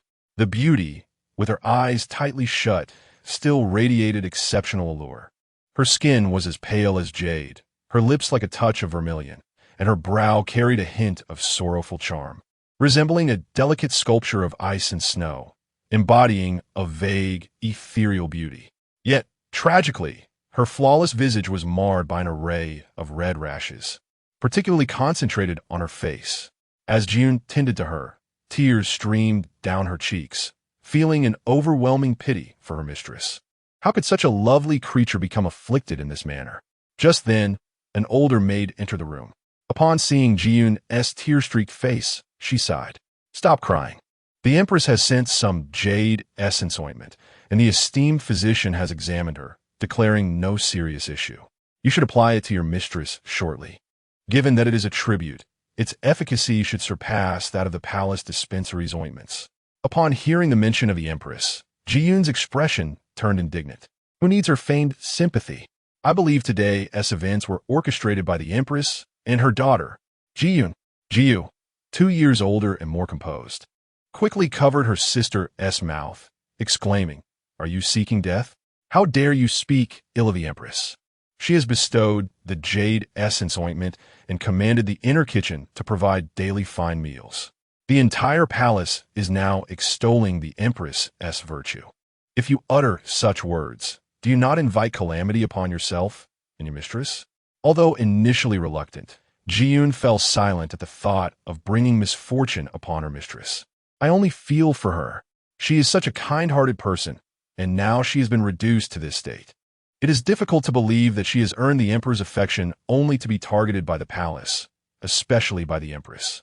When my mistress went to pay her respects, the Empress deliberately made things difficult for her. Now, capitalizing on the incident in the Lotus Garden, they have directly placed her under house arrest." Ji-yu, feeling helpless, offered a few words of consolation before both resumed their careful ministrations to Ji Rongqing. The flickering candlelight cast eerie shadows upon their own bodies, revealing the same dreadful rashes they had suffered while surrounded by the swarm of butterflies. Yet, oblivious to their own plight, they remained focused solely on attending to their beloved mistress. In their hearts, she was the most beautiful person in the world, and they deemed any hardship they faced trivial, for as long as she remained safe and could wear a smile, they would find contentment. They had completely forgotten the suffering and disdain they had endured during their mistress's fall from favor, for all they could see was her goodness. Even if asked to articulate this goodness, they would be at a loss for words, despite having served Ji Rongqing for only 3 brief months. Though those months were not marked by kindness from her, they simply felt it, without reason, without judgment, just a profound sense of goodness. Chapter 10. The confusion of Ji Rongqing. When Ji Rongqing opened her eyes, she felt a searing pain on her cheeks. "What has happened?" "Ji-yoon." Her voice was slightly hoarse as she called out softly. Ji-yoon, who had been dozing beside her, seemed to awaken as if commanded, suddenly opening her eyes. "My lady, you are awake. Are you unwell? If you are, I shall summon the royal physician, as His Majesty has ordered Dr. Gao to take special care of you." Ji Rongqing looked at the rash on Ji-yoon's face and took a moment to recall what had transpired before she lost consciousness. Butterflies fluttering in the air had collided with her. Though they were such delicate creatures, in that moment, Ji Rongqing distinctly felt pain. How could this be? From a young age, Ji Rongqing had sensed that she was favored by the heavens. On the day of her birth, it was said that the garden was filled with an extraordinary fragrance, and the peonies, which had already passed their season, bloomed in unison, creating a remarkable sight. The peony, the king of flowers, was also a sign of the Empress. Such an extraordinary event could easily invite peril. At that time, Ji Rongqing's father was merely a 4th-rank governor of Zhongzhou, not yet the infamous Ji clan member he would later become. Though he was not of the highest rank, he was a significant official and managed to keep the matter under wraps. Since her birth, Ji Rongqing had lived a life of ease. She was exceptionally beautiful, and nearly everyone around her held her in high regard, particularly the men. Long ago, Ji Rongqing had realized that she was quite popular among men. Whatever she desired or aimed to achieve, she hardly needed to get her hands dirty. A single tear or a hint of dissatisfaction would prompt many men to fulfill her wishes. Her father, her half-brother, her childhood friends, whenever she sat quietly, others would present their finest offerings to her. While women often envied her existence, no matter how clever they were, they seemed to be left with nothing but clumsy schemes in her presence. These schemes required no effort on Ji Rongqing's part. Her admirers would easily handle them. Her half-sister, who sought to compete for status within the household, and the daughters of other families who envied her beauty, they either ended up disgraced or were directly schemed against by her admirers, losing their lives in the process. Later, Ji Rongqing's father, having positioned himself incorrectly in the power struggle, faced a series of demotions, ultimately becoming an ordinary citizen. Naturally, he took his entire family back to their ancestral home, unwilling to let his precious daughter suffer alongside him. Not only was he fond of her, but he also remembered the scene of the peonies blooming when she was born. His daughter was destined for greatness. If she could indeed become the peony of Daeong, perhaps the entire Ji family could rise again. Thus, he reluctantly adopted Ji Rongqing to one of his clan brothers. Although this cousin was merely a lowly seventh-rank county magistrate, he was an official nonetheless, and his daughter could participate in the selection of concubines. After several years of upbringing, Ji Rongqing was sent to the palace. Given Ji Rongqing's beauty, she should not have been merely a maid upon her initial entry. However, she did not wish to become embroiled in too much controversy right away, nor did she want to gain the emperor and Apos as favor too easily, so she deliberately employed some means to obscure her appearance. Once she entered the palace, she even avoided drawing attention for 3 months. Those who quickly gained favor upon entering the palace often turned out to be fleeting blossoms. She was a peony, destined to outshine all. A few days prior, Ji Rongqing felt the timing was right and, with the help of Ingenue, had a serendipitous encounter with the emperor. Ingenue was a palace concubine she had befriended after entering the palace, loyal and obedient to her. Ji Rongqing had encountered many such individuals and felt secure with her. The emperor was, after all, a man, and men would invariably be captivated by her. As expected, Ji Rongqing successfully spent the night with him, and the astonishment and tenderness in the emperor's eyes brought her unprecedented satisfaction. You see, even a ruler who possesses vast territories is merely a man. What does it matter if the empress occupies that position? Soon, the emperor and Apos' heart would belong solely to her. Of course, Ji Rongqing would not express these thoughts aloud. She was the pure and unparalleled moon, and all the glory and admiration she received were imposed upon her by others. What she desired was simply a lifetime of love for two. After their encounter, Ji Rongqing was awarded the title of Xiao, a name envied by all in the palace. However, she was not entirely satisfied. The title Xiao felt somewhat commonplace, and so many had borne it. It hardly suited her uniqueness. Yet, having just gained favor, Ji Rongqing felt a sense of delight as she sensed the gazes of jealousy and admiration from the other concubines. The harem was merely composed of men and women. Women either followed her and served her, like Ingenue, or employed inept schemes against her, like the empress, who had reportedly developed a rift with the emperor due to Ji Rongqing and Apos' new title. As for the men, they were naturally all enamored with her. Life in the palace did not seem as perilous as the outside world had claimed. However, Ji Rongqing did not anticipate that her glory would last for only a single day. Just the day after she had received the title of Xiao, news spread through the palace that the grand princess had fallen ill, with rumors suggesting that some misfortune had befallen her in the palace. Soon, the emperor, worried about the grand princess and Apos' condition, ceased visiting the harem altogether. All the concubines in the palace lowered their heads in submission. For the grand princess was the eldest daughter of the emperor and empress, thus holding a unique position. Should anything happen to her, the wrath of the emperor and empress would be beyond their capacity to bear. Yet, Ji Rongqing did not share this sentiment. She believed that the empress had deliberately orchestrated her daughter and Apos' feigned illness to cut off Ji Rongqing and Apos' favor. After all, just prior, the emperor had begun to distance himself from the empress due to her mistreatment of Ji Rongqing, and now the grand princess had fallen ill, allowing the emperor and empress to reconcile. What a remarkable coincidence. Though she thought this, Ji Rongqing was a person of cool detachment, unable to display her inner thoughts on her face. Thus, when Ingenue suggested they go out to admire the flowers and ease their minds, Ji Rongqing readily agreed without hesitation. Upon returning to her chamber, she lightly sprinkled some fragrant powder on herself. This was Ji Rongqing's secret. Although she naturally exuded a unique fragrance, it could only be detected up close and was insufficient to attract butterflies. However, with the addition of fragrant powder, even a little would greatly enhance its potency. Ji Rongqing had discovered this at a young age. After luring a courtyard full of butterflies with just a touch of powder, she had stored it away and had not used it for many years. The technique of attracting butterflies became less novel when overused. It was meant for the most opportune moments. Now, she believed the time was right. Dancing among the flowers, butterflies fluttering around her. What a sight that would surely captivate the emperor's heart. If it were to spread, it would become a beautiful tale of emperor and concubine. At present, she was merely a newly favored concubine. Despite having garnered an enviable title, her foundation remained unstable. Or rather, the emperor had yet to become deeply invested in her. Thus, If the Empress employed her daughter as a pawn, it could pose a risk to Ji Rongqing's favor. But if the Emperor's heart was filled solely with her, then no amount of scheming from the Empress could ever diminish it. However, Ji Rongqing did not anticipate that everything would unfold perfectly until, at the final moment, an unexpected deviation occurred. Why? Why did the Lotus Garden attract so many butterflies?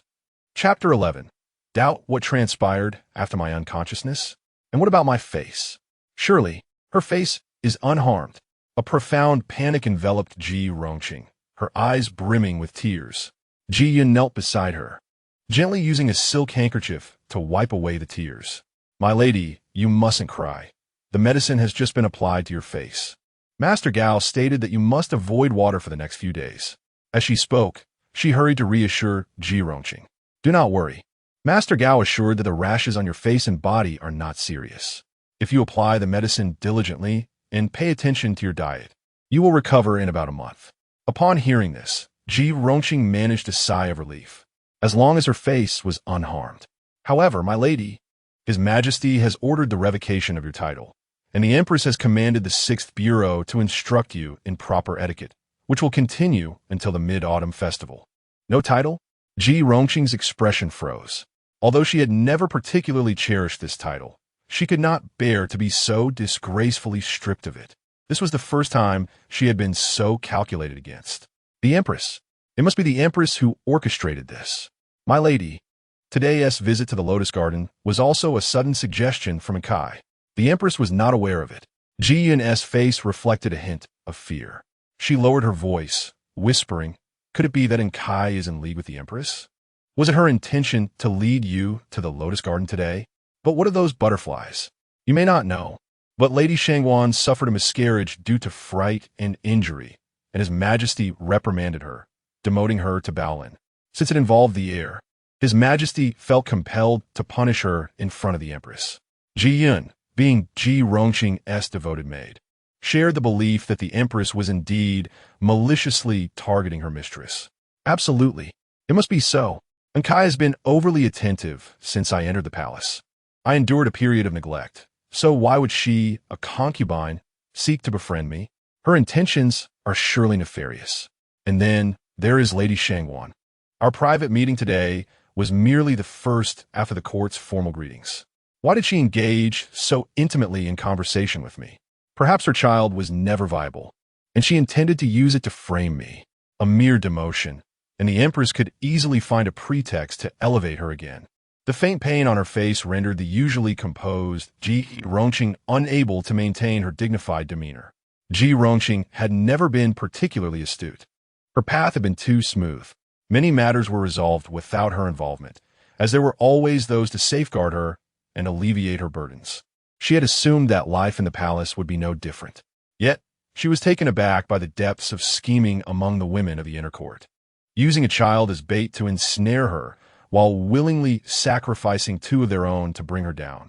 Truly, the Empress was merciless. At this moment, if only the more composed Ji Yu were present, she might have offered some words of counsel to Ji Rongqing. Unfortunately, the impulsive Ji Yun was on watch, and upon hearing Ji Rongqing's words, she nodded vigorously. My lady, you are indeed perceptive. The Empress's intricate schemes have not escaped your notice.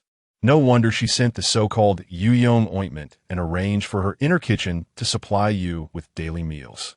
I believe she aims to present herself as benevolent, to absolve herself of any suspicion in this matter. Yuyong ointment. Ji Rongqing sat up in alarm. Is that ointment a medicine? It hasn't been applied to me. Has it? Who knows what it might contain? What if it ruins my appearance? In that case, the Empress could easily claim it was due to my rashes, completely exonerating herself from this affair. No, no. Jian quickly reassured her. Sister Ji Yu suggested its use, believing the Empress would not resort to such treachery. But I felt uneasy and hid it away, not applying it to you. Ji Rongqing breathed a sigh of relief. However, her brows furrowed slightly. Ji Yu's apparent favoritism towards the Empress raised suspicions. Ji Yun instinctively wanted to defend her dear sister, but seeing Ji Rongqing's troubled expression, she swallowed her words. The lady was already burdened with worry. If she sought to clear Ji Yu's name, it might only exacerbate Ji Rongqing's distress, leading to a slower recovery of her injury. A prolonged recovery would only darken her mood. Wouldn't that be disastrous? Very well, it is but a suspicion. Sister Ji's loyalty is unwavering. I trust she will not mind. Jian lowered her head in silence. Take that Yuyong ointment and bury it beneath the tree, claiming that I have used it. From now on, I shall refuse all gifts sent from the Empress's palace. As for the meals, dispose of them all. Since the Empress has not ordered the cessation of supplies from the kitchen, we shall quietly consume what is provided by the kitchen staff, but ensure that no one, including Ji Yu, discovers it. At this moment, Ji Rongqing finally felt a tinge of caution. The palace was indeed a perilous place. Ji Yun nodded and promptly set about disposing of the Yuyong ointment. As she left, she hurried to bury it beneath a tree, unaware that a figure had stealthily concealed itself along the corridor. Did she truly say that? In Fengyi Palace, Empress Chun had already retired for the night. Yet news from Yingchun Hall had reached her. Empress Chun had expressly instructed that any news from Yingchun Hall, regardless of the hour, must be relayed to her. Thus, Qinglian reluctantly roused Empress Chun to convey the information received from their informant in Yingchun Hall. Indeed, I would not dare to speak falsely. I heard it with my own ears. The speaker was a common maid responsible for cleaning in Yingchun Hall, recently assigned to the role. Such mundane transfers occurred daily in the palace, and usually evoked little attention. The likes of Ji Rongqing, with her lofty demeanor, would hardly pay heed. Empress Chun had not anticipated that this maid would bring her so much information on her first night. Indeed, Ji Rongqing was not as simple-minded as she appeared, harboring considerable animosity towards her. Empress Chun felt that her sternness during a recent courtesy visit, prompted by the emperor's indiscretion in bestowing titles, had not truly harmed Ji Rongqing in any way. Had she not intervened, Ji Rongqing, as a low-ranking maid, would have experienced a far more miserable existence these past months. Heartless wretch. Very well, you may return now and continue to keep an eye on Ji Rongqing and Appo's every move. Rest assured, I shall safeguard your future, and that of your family. With a fleeting glance at Qinglian, Empress Chun and Appo's intent was clear. Qinglian understood immediately, slipping a handful of silver into the maid's hand as she left Fengyi Palace. Take this. These coins bear no palace markings. You may spend them as you wish, whether for yourself or your family. They're far more useful than other rewards. The maid departed, overflowing with gratitude. Within Fengyi Palace, Empress Chun resolved to meet with Mingwen Nu the following day. At this moment, she regarded her daughter with newfound significance, no longer merely seeing her as an ordinary child. Following two extraordinary prophetic dreams, Empress Chun had come to view her daughter as a favored child of destiny. This divine favor had granted her forewarnings, aimed at ensuring the safety of the three of them. Now that this opportunity had presented itself, she vowed to protect her children with all her might. One must never allow the cunning Ji Rongqing to succeed. Chapter 12. Ruthless. How does the Empress plan to proceed next? Inside the Yoning Palace, Xuan Mingyao has gradually begun to regain her strength and can finally rise from her bed to move about. At this moment, the mother and daughter are in a pavilion, admiring the lotus flowers blooming in the pond. The pavilion is surrounded by fine gauze, delicate as a cicada and Appo's wing, offering an unobstructed view of the outside scenery while shielding them from the blazing sun and gentle breeze. Truly a marvel. The palace maids maintain a respectful distance outside the pavilion, ensuring they can attend to their mistress at a moment's notice without intruding on their conversation.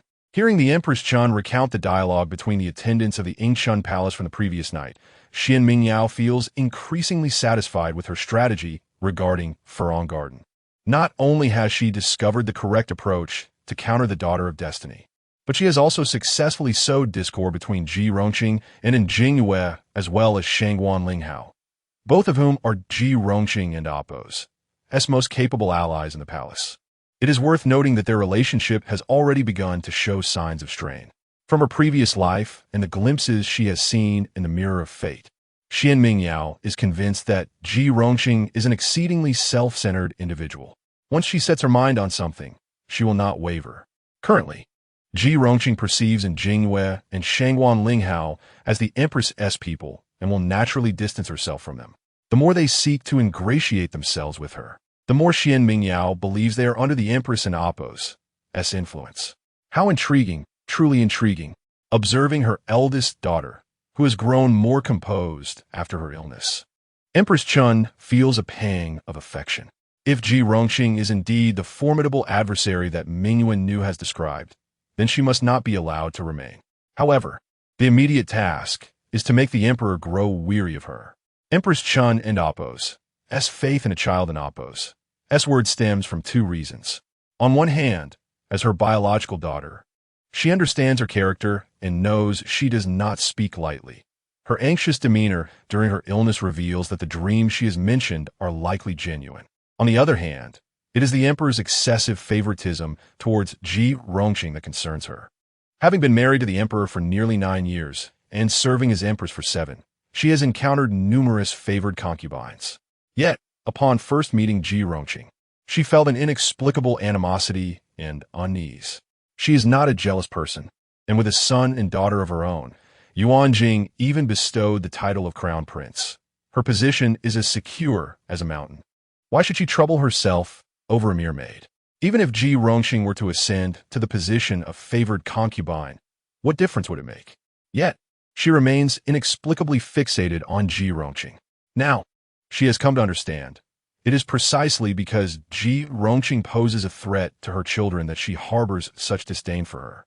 Since Ji Rongqing refuses the meals sent by the empress and the fine jade facial cream, she will have to make do with the medicated ointments from the imperial physicians and the food from the kitchen. With so many hands involved, what does it matter to the empress? If the meals are incompatible or something goes awry, it is merely Ji Rongqing's fate. Xuan Mingyao comprehends her mother's intentions.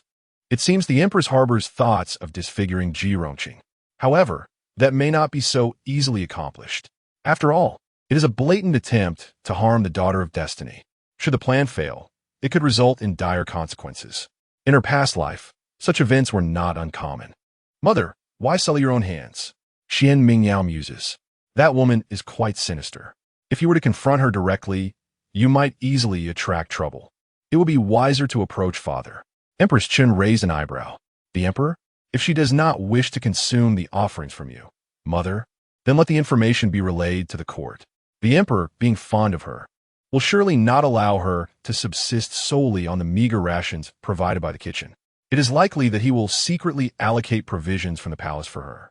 For the sake of her children, for the empress, and even for the emperor's own reputation, he would keep this matter discreet, likely only revealing it to Ji Rongqing's attendants.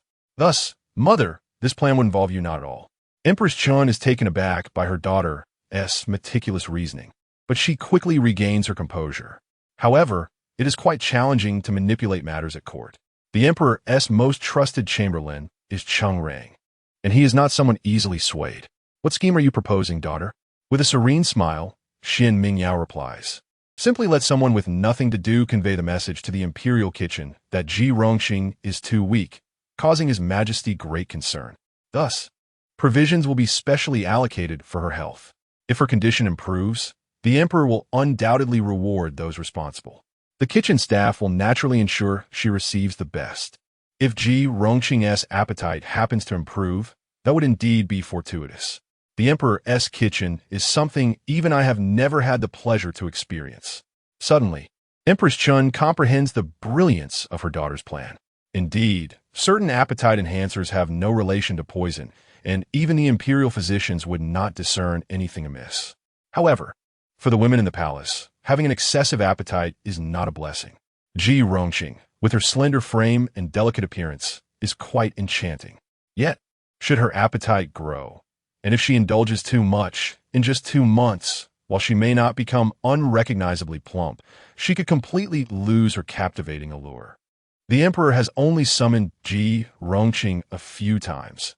Even if he holds affection for her, if she were to lose her former grace, how much of that affection would remain? Furthermore, even if it fails to tarnish her favor, this affair would ultimately bear no connection to herself. She would remain the virtuous empress. To strike at the heart of the matter, Mingyao Nu's strategy is indeed quite malevolent. observing the surprise in Empress Chen's eyes. Xuan Mingyao slowly lowers her gaze and clears her throat softly. Does mother believe that I am too ruthless? Indeed, as a mere child. To articulate such cunning and malevolent schemes would likely instill fear in ordinary souls. Yet, she has never been so. In her previous life, when Ji Rongqing first gained favor, she treated her with utmost respect. Throughout the 15 years of the Yong, who did not praise the eldest princess for her gentle demeanor. But what did such excessive gentleness yield? Death far from home, with lingering resentment. Rather than seek their meaningless praise, it is far more advantageous to instill fear. Fear so profound that merely uttering her name causes involuntary tremors. Only in this manner can one gradually seize control over their own destiny. Hearing Xuan Mingyao's words, Empress Chun's eyes glimmer with sorrow and regret. How can mother think so? Everything you do is for your mother and your brother. It is my inadequacy that has not protected you well, leading you to learn such restraint through hardship. Mingwen knew, regardless of how you transform, you are forever my daughter, my firstborn child, my precious jewel. I shall never harbor any resentment or dissatisfaction towards you because of outsiders. She clasped Xuan Mingyao's hand tightly, her tone resolute. Fear not, for I shall stand by your side. Together we shall unravel this omen. Xuan Mingyao gazed at the clasped hands and upon her pure countenance. The first genuine smile since her rebirth finally emerged. Indeed. Chapter 13. Favoritism? Indeed, mother, do not place too much trust in the posts within the Yingshan Palace. It would be wise to change them frequently, Xuan Mingyao promptly advised, recalling Ji Rongqing's uncanny ability to win hearts. The life and future of that maidservant rests in this palace. Would she dare to betray? The Empress Chun found this notion somewhat incredulous. Xuan Mingyao sighed and shook his head. Mother, do you believe that the inner court servant, Cheng Rang, is utterly loyal to father? Naturally, the Empress responded without hesitation. Cheng Rang has accompanied His Majesty since he was 7 years old, demonstrating unwavering loyalty. During the fierce struggle for the throne, when several princes attempted to harm the then prince, it was Cheng Rang who donned His Majesty's royal garments and galloped to divert the assassins, thus saving his life. He was grievously wounded by arrows, and had it not been for his uniquely resilient heart, he would have perished long ago. Such a devoted servant has earned His Majesty's trust over the years. He would never betray the emperor, a sentiment shared by the entire court. However, Xuan Mingyao lowered his voice. Yet in that prophetic dream, Cheng Rang harbored feelings for Ji Kainu and committed numerous acts of treachery on her behalf. He is, after all, a eunuch. The Empress instinctively voiced her thoughts, but quickly retracted them, realizing the inappropriateness of discussing such matters in front of a child. Even if he had feelings, he lacks the capacity to act upon them. Indeed, that is the terrifying aspect of Ji Kainu. If Cheng Rang, who is so devoted to father, can yield to her influence, what of an ordinary maidservant? Xuan Mingyao remarked softly, glancing at the blooming lotus flowers in the pond. Mother, you are a virtuous empress. Yet you too once had an inexplicable discord with father over Ji Kainu. What else could be possible with her? And Kainu, Shangwan Baolin, though their ties with Ji Kainu are not particularly profound, look at Shangwan Baolin. Even after losing her child, due to the incident at the Furong Garden, she still pleads for Ji Kainu and Appos as cause. No biological sister would act so selflessly, would they? ISN and Appos. It also incomprehensible for moths to be drawn to the flame?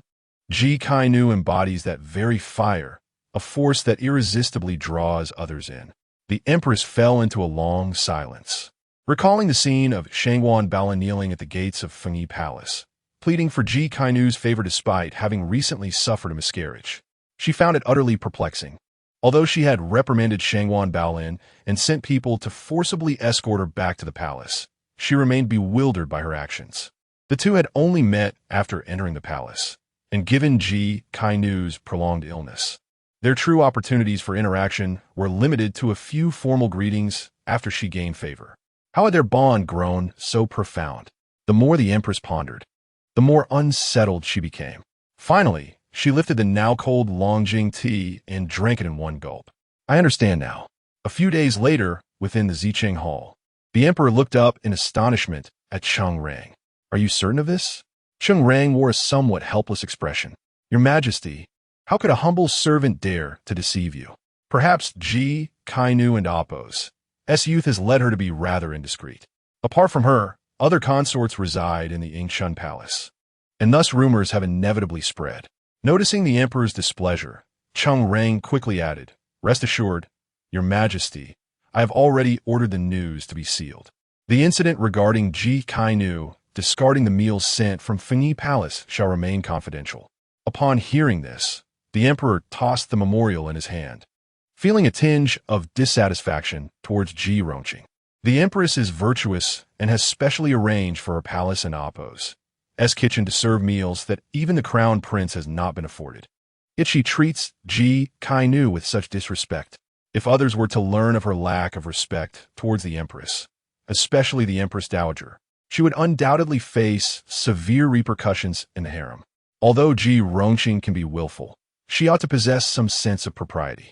The emperor, having only recently cultivated affections for Ji Rongqing, still retained a semblance of rationality, recognizing that her actions constituted a breach of decorum towards the empress. However, after a moment of reflection, recalling Ji Rongqing and Apos' enchanting demeanor and the involuntary flutter in his heart upon seeing her, his resolve softened. "Very well. Let this matter remain unknown to the empress to avoid her ire. Ji Kainu is recuperating, and her meals should not be neglected. Let them come from my own kitchen, but ensure that none in the harem are aware. Execute this discreetly and thoroughly." Cheng Rang immediately responded with utmost respect. That night, a young eunuch quietly brought a meal to Ji Kainu and Apos' side chamber in the Yingshun Palace. "Master, it is evident that the emperor still cares for you. Behold, these dishes are fit only for his majesty. Even the empress does not enjoy such honors. He has also sent numerous high-quality medicinal herbs. I dare say they are no less than the jade ointment sent from the empress's quarters." Ji Young and Ji Yu exchanged delighted glances. Ji Rongqing gazed at the lavish spread before her, a faint smile gracing her lips. She had initially feared that 2 months of confinement would cause the emperor to forget her, yet she had not anticipated that he had already grown deeply attached to her, concerned for both her meals and her recovery. The offerings from the empress's palace could never compare to those from the emperor himself. Regardless of the empress's grandeur, she would ultimately remain beneath the emperor's favor. The sensation of surpassing the empress filled Ji Rongqing with comfort. She finally felt an appetite and instructed Ji Young and Ji Yu to serve the meal. However, after a short while, Ji Yu's expression turned uneasy. "Master, you typically prefer lighter fare. While the dishes from the emperor's kitchen are exquisite, they are ultimately too rich. Given that your injury has not yet healed and your constitution is somewhat frail, it would be prudent to consume less." Reluctant to bring such disheartening news, Ji Yu felt compelled to speak out, noting that her master was indulging excessively. Usually, Ji Rongqing could scarcely finish half a bowl of rice. Yet today, she had finished 1 bowl and was on the verge of requesting a second. The eunuch had brought 6 dishes, supplemented by 2 meat and 2 vegetable dishes from the kitchen, totaling 10. Presently, 2 of the dishes were nearly empty. Even considering the small appetites of the palace's mistresses, the portions were substantial and exceeded Ji Rongqing's usual intake. As soon as Ji Yu voiced her concern, Ji Rongqing's countenance darkened. "Leave, Ji Young will attend to my meal." She dismissed Ji Yu with a wave of her hand. Ji Yu, feeling wronged, assumed she had misspoken and bit her lip as she exited. Ji Young observed her sister's retreating figure, sensing an ominous premonition. Did the master truly doubt Ji Yu's loyalty? Otherwise, why would she become irate over such a trivial matter? What would become of Ji Yu in the future? With these thoughts swirling in her mind, Ji Young remained oblivious to the fact that Ji Rongqing continued to eat voraciously. Chapter 14. Schemes. Is the young lady Ji Kai truly possessed of such an appetite? The head chef in the inner kitchen, observing the meals retrieved by the young eunuch, found himself momentarily speechless, even as a man. "This is rather excessive. I assent it. For over half a month, the dining plates have been nearly emptied each day. While it pleases a chef to see others relish his culinary creations, this is somewhat alarming." she seems to have a greater appetite than His Majesty himself. However, recalling the rumors of His Majesty's concern for Ji Kai's health and her evident enjoyment of his culinary skills, the chef felt reassured. Eating well is beneficial. It aids in maintaining one's health. As for weight gain, Ji Kai, being a favored consort in the imperial harem, surely understands her own body. Why should a mere chef fret over such matters? Thus, in response to Ji Rongqing's hearty appetite, the meals provided by the inner kitchen grew increasingly rich and flavorful. Dishes such as fried tripe, crystal quail stew, and shrimp trotters. Observing the lavish spread before her, Ji Yu's expression grew increasingly troubled. She discreetly glanced at her mistress, who was beginning to take on a rounder figure. After much contemplation, she hesitantly voiced her concern. "My lady, as you are currently recuperating, might it be prudent to have a lighter diet? I've noticed that your garments seem a bit snug." "Presumptuous," Ji Rongqing retorted, hurling her chopsticks at Ji Yu's face. Startled, Ji Yu covered her face and knelt upon the ground. "I apologize for my thoughtless words. Please do not be upset, my lady. Have I been too lenient with you? How dare you overstep your bounds with your mistress? This is His Majesty's favor bestowed upon me, a unique privilege in the palace. If I were to heed your advice and become finicky with my meals, I might leave His Majesty with the impression of being spoiled and willful. Get out of my sight and kneel in the courtyard for 3 hours to reflect upon your transgressions." With her head bowed and a face full of grievance, Ji Yu, though restrained, exited with tears in her eyes. While Ji Rongqing spoke with an air of dignity, portraying herself as a reasonable person, her rationale was rather simple. She harbored suspicions that Ji Yu was aligned with the Empress and thus felt a growing aversion towards her. Simultaneously, she found it difficult to resist the exquisite delicacies provided by the imperial kitchen. Despite her noble upbringing, Ji Rongqing had been strictly monitored in her diet since childhood. Her father had always aimed to position her as a favored consort within the palace. To garner His Majesty and Appo's affection, it was imperative not only to possess beauty, but also to maintain a graceful demeanor and slender figure. Furthermore, excessive consumption of rich and greasy foods could harm one's complexion. Thus, her diet had been extremely light throughout her life. Upon entering the palace as a mere maid, her rations were quite limited. Even after receiving His Majesty's favor, before any servants could pay their respects, she was confined and fell out of grace. The culinary skills of the imperial kitchen were renowned throughout the palace, and having grown accustomed to a light diet, she found herself unable to resist these sumptuous dishes, especially when complemented by the appetizing offerings of Empress Chun. However, after Ji Yu knelt outside, Ji Rongqing glanced at her own, slightly tighter garments and for the first time felt a twinge of anxiety regarding her figure. These garments were gifted to her after her initial night with His Majesty, fitting perfectly at the time. "Ji Yin, have I truly gained weight?" Ji Rongqing lamented as she cast a reluctant glance at the exquisite feast, feeling an undeniable attachment to it. She could not fathom why, but the thought of not indulging felt like a burning urgency within her. If she were to ask Ji Yu, the latter would speak the truth. But she turned instead to Ji Yun, whom she regarded with reverence and who possessed a simple mind. Ji Yun immediately shook her head. "Not at all. My lady, your figure is just as it should be. Although your waist may have widened by a fraction, I believe you remain the most captivating presence in the entire palace. That slight bit of added softness only enhances your beauty." Ji Yun's words gradually eased Ji Rongqing's unease. Indeed, she had always been favored by fate. Even if she appeared a tad more ample, it would not detract from her beauty. Perhaps it would even endear her more to His Majesty. With her worries set aside, Ji Rongqing indulged in her meals, while Xuan Mingyao contemplated how to secure additional allies for herself. "You wish to study at the Chongxian Academy?" Empress Chen looked at her daughter with surprise as she set aside the palace documents. "What are your intentions?" Traditionally, princesses are taught by female officials from the 6th Bureau.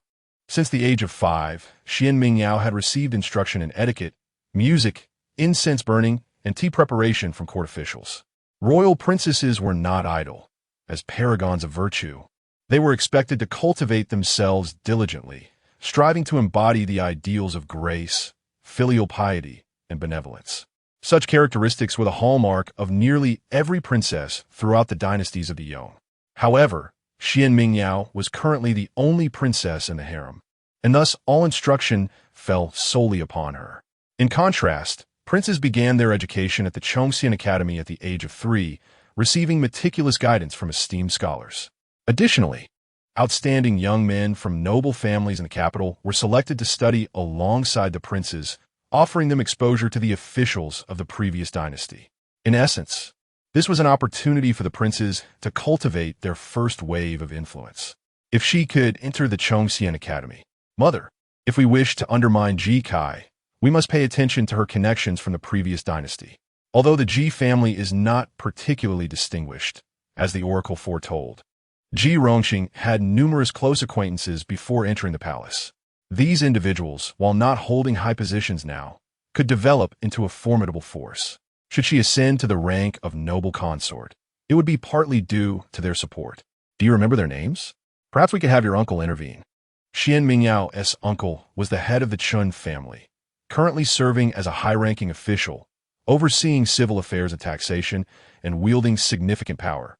Empress Chun believed that matters of the past should be resolved by those from that era. It is unnecessary for a young girl like Mingyao to be entangled in such affairs.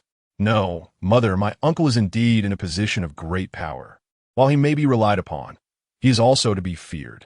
Should he attempt to curb these individuals, it is possible that he might inadvertently draw attention to Ji Kai's inexplicable influence. That could bring us trouble. While matters in the harem could be quelled by confinement or fines, involvement with the past dynasty would not be taken lightly by His Majesty. Mother, I am but a child. Should I cause any disturbances, it could easily be dismissed as youthful folly. However, within the Chongxian Academy, I could wield considerable influence. Xuan Mingyao spoke with a cold gaze. For instance, the future Minister of the Interior, Xia Wangji, one of Ji Rongqing's supporters from the previous dynasty, was merely an ordinary scholar at the Chongxian Academy at present. Additionally, her royal uncle, Prince Yong and Apos, and Xian Duo, who would one day become a powerful regent, was also studying at the academy, yet to participate in court affairs. Chapter 15. Crown Prince Yuan Jing with a silver fork. Chun Huangho casually took a piece of chilled watermelon, nibbling on it thoughtfully for a long while before finally nodding. You possess a calculated mind. Since you have come to see me today, I presume you already have a plan in mind. Speak. What do you require of your mother? She could discern that Mingwen Nu, having undergone a series of prophetic dreams, could no longer view matters through the lens of an ordinary princess. Indeed, if they wished to survive, merely adhering to the role of a so-called virtuous empress or a gentle princess would only lead to the fulfillment of those ominous dreams. A smile blossomed on Xuan Mingyao's face. As expected, after discussing certain matters with her mother, she would become the greatest support and ally for the youthful self within this inner palace. Nothing could escape her mother's keen perception. Indeed, she had devised a plan. Xuan Mingyao gracefully approached Chun Huangho, wrapping her arms around her mother's right arm, presenting the charming demeanor of a little girl while articulating a plan that was nothing short of astonishing. Chun Huangho's expression remained unchanged, though her eyes narrowed slightly. You are rather bold. A misstep could lead to self-harm. One must venture into the tiger and Apos, den to capture the cub. Only in this manner can we gain the trust of Father Emperor, correct? Xuan Mingyao gently rested her head against her mother's shoulder, expressing her willingness to take a risk. Chun Huangho remained silent, her heart torn with conflict. She understood that Mingwen Nu was right. Yet, sending her still young daughter into such peril made her loathe her own helplessness. All these years of striving to be an empress, she believed she had earned the emperor's satisfaction and the trust of the previous dynasty. Yet, she never anticipated such a dire outcome, losing both of her children. Now, her little girl worried for her daily.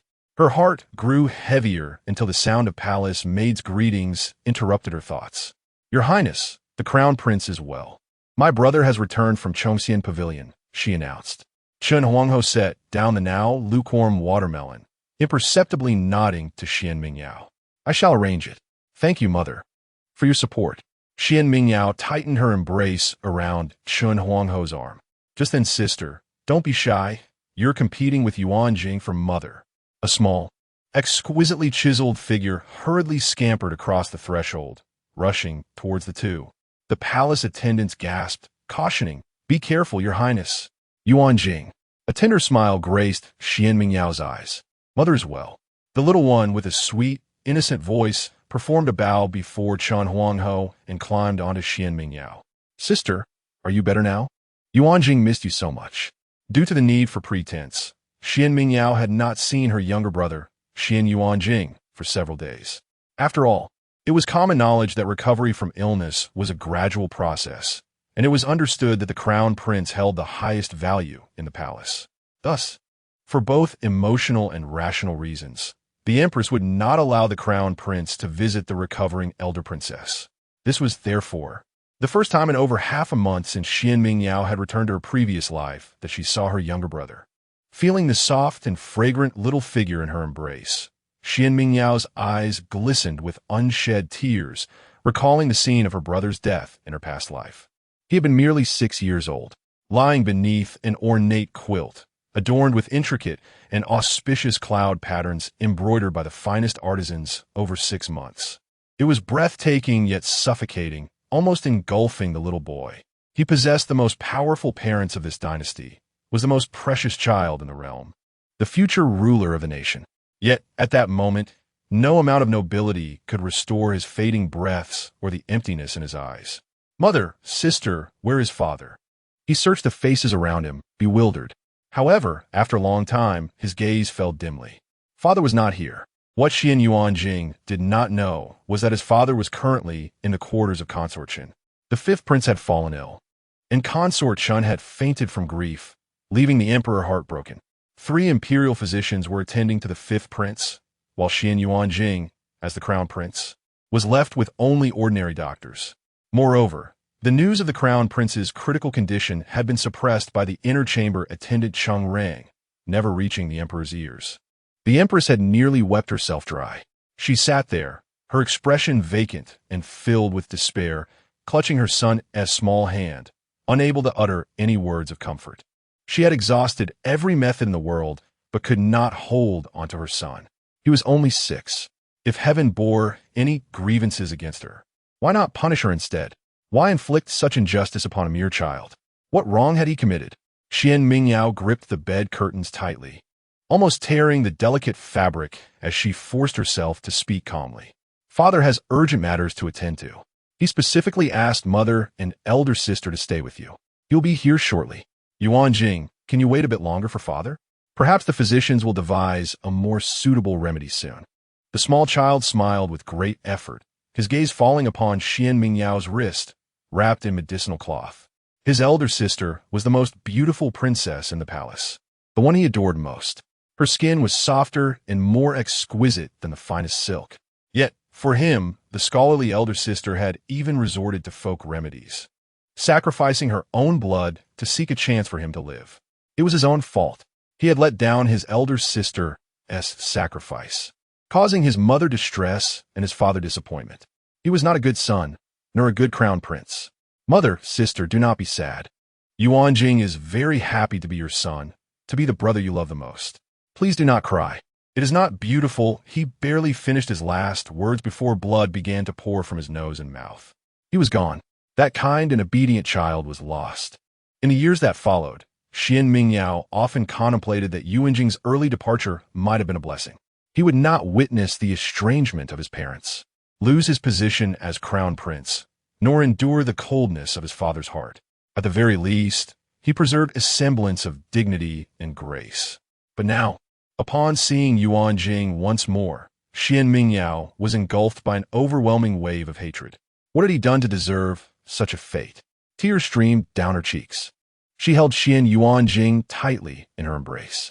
Those who conspired against him deserved death, and so did father. Chapter 16. Scheme's sister, why are you crying? Please don't cry. Is someone bullying you? Yuan Jing will protect you. I am a crown prince and can safeguard you. Yuan Jing raised his hand, gently wiping away Xuan Mingyao and Appo's tears. Though in public, Xuan Mingyao had to show respect to Yuan Jing as the crown prince. Privately, he always called her sister.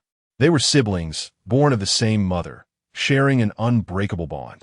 Observing Yuanjing's youthful face and the anxious expression of Empress Chan beside him, Xuan Mingyao, for the first time since her rebirth, wept not as an act, but in genuine emotion, slowly managing to compose herself.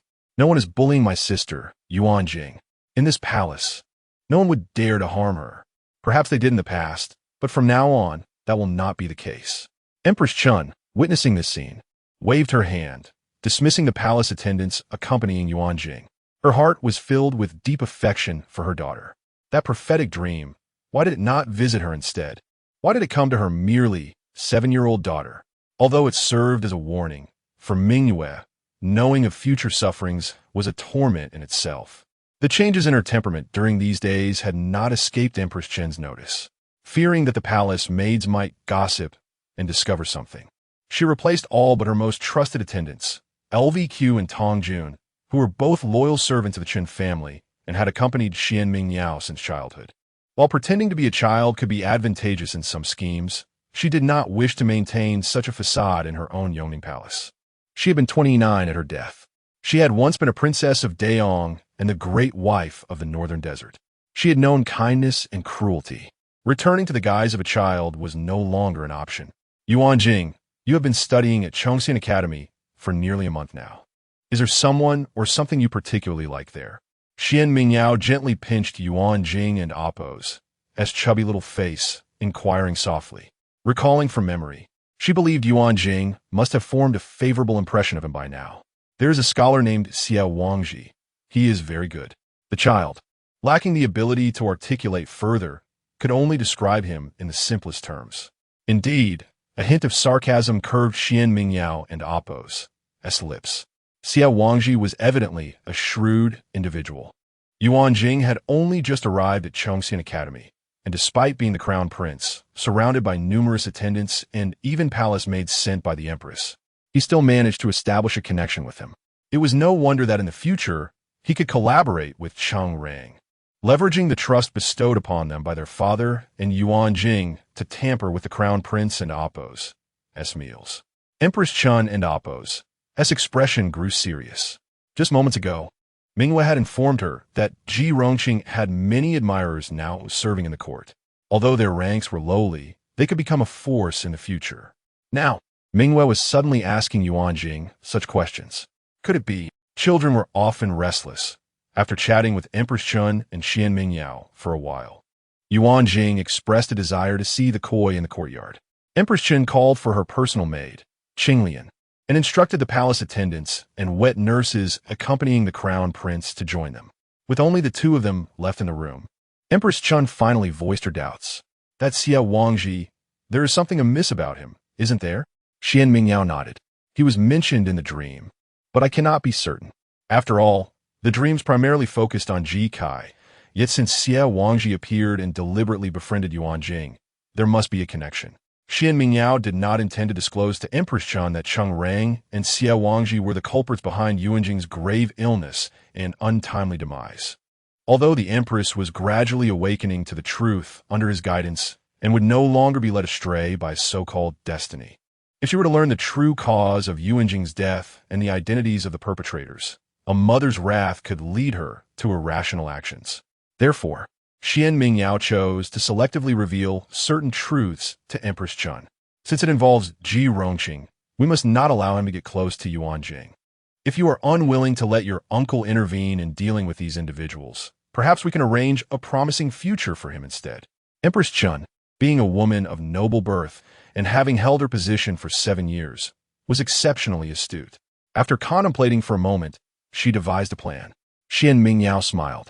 Mother, your wisdom is remarkable. Yes, just as we dealt with Ji Rongqing. If he cannot harm you, then perhaps I can assist you.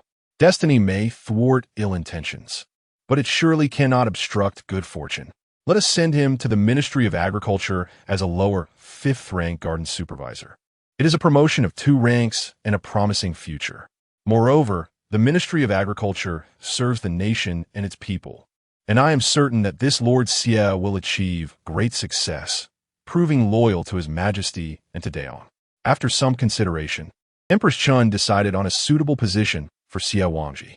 The Ministry of Agriculture was indeed a favorable place, overseeing food storage, granary management, and rice distribution. However, even in the most lucrative positions, there were also some cold and desolate offices.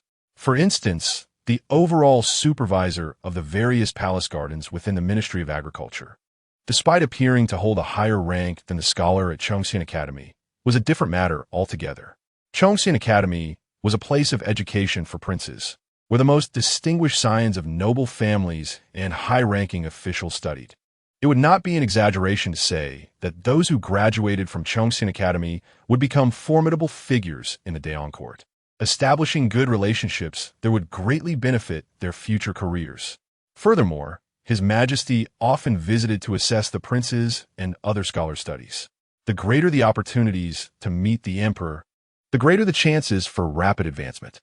However, the role of garden supervisor involved overseeing the maintenance of gardens, pools, planting flowers and trees, and tending to livestock. While it indeed involved practical work, the paths for promotion were exceedingly narrow, and the chances of an audience with the emperor were virtually impossible.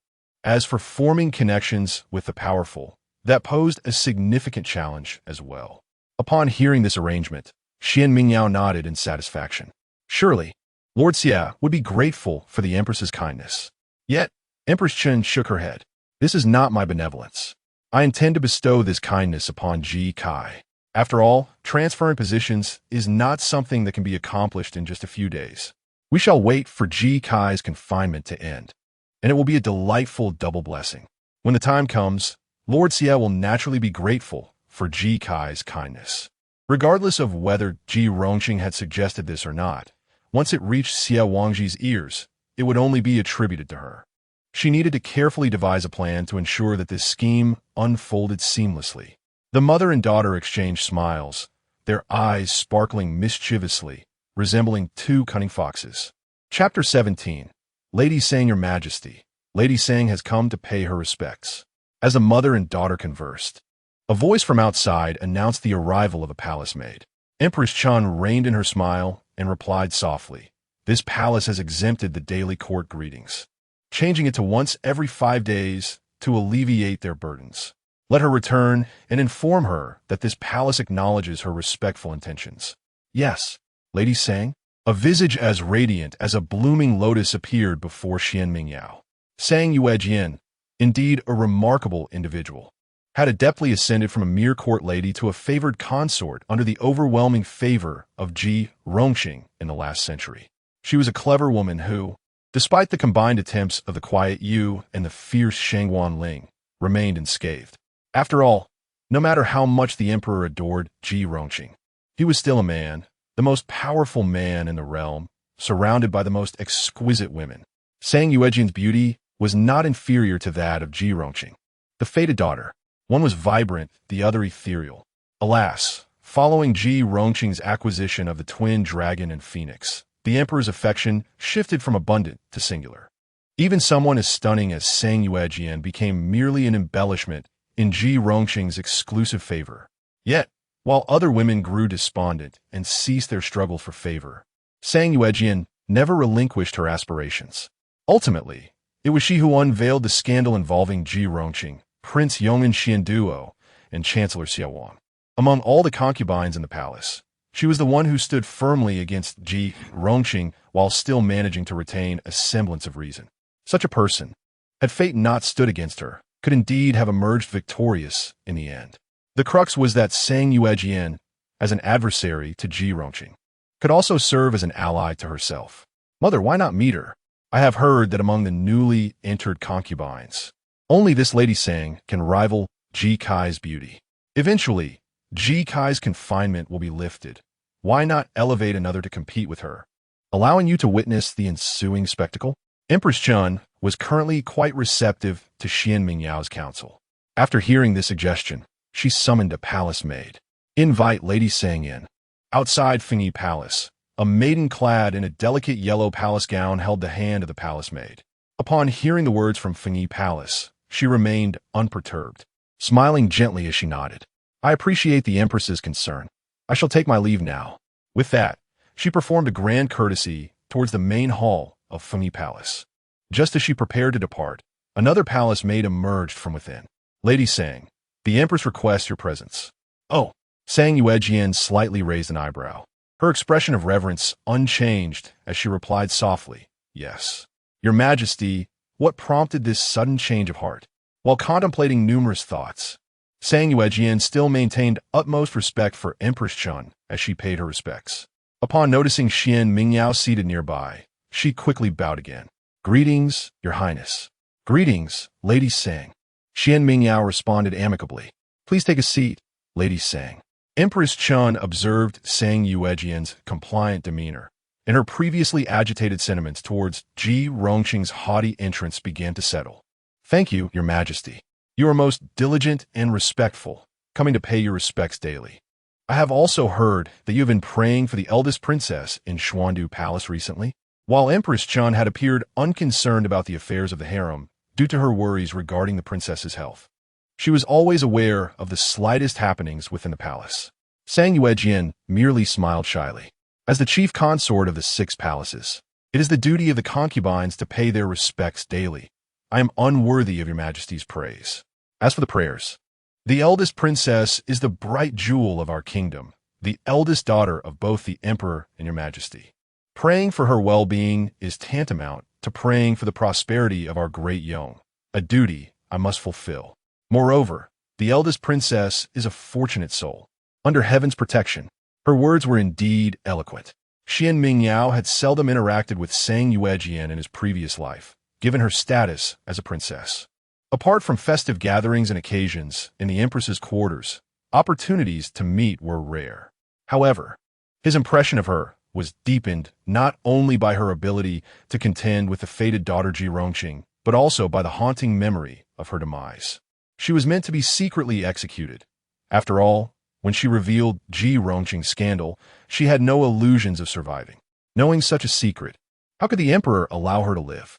It was a gamble with certain death. Yet, inexplicably, she had burst forth, colliding fatally with Ji Rongqing and Apos as ceremonial staff. The blood that sprayed upon Ji Rongqing and Apos' face startled her greatly, and in her final moments, Sang Yuejian clutched Ji Rongqing and Apos' embroidered shoe tightly, leaving her terrified and subsequently ill, causing great concern among her admirers. Xuan Mingyao had once struggled to understand why Sang Yuejian fought so desperately at the end. She should have realized her fate when she made the accusation. Why then did she struggle at the last moment? It was only in the mirror of destiny that he found the answer to his long-standing confusion.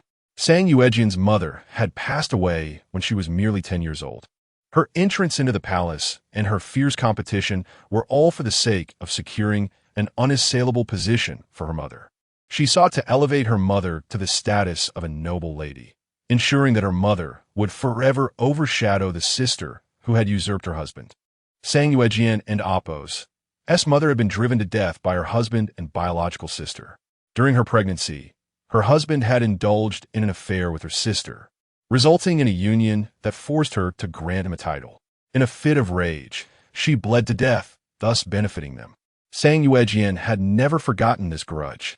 Her eventual madness was also a consequence of her father's betrayal, in his desire to curry favor with consort Chun.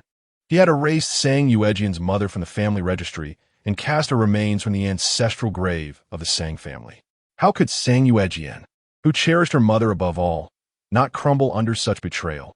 This woman, with her clear objectives, fought for favor solely for her mother. In the right position, she could become the sharpest of blades. Since Empress Chun, swayed by Xuan Mingyao's words, harbored intentions to elevate Sang Yuejian, she was now inclined to offer her a position of dignity. Indeed, your devotion is commendable. You exhibit utmost respect towards both this palace and His Majesty.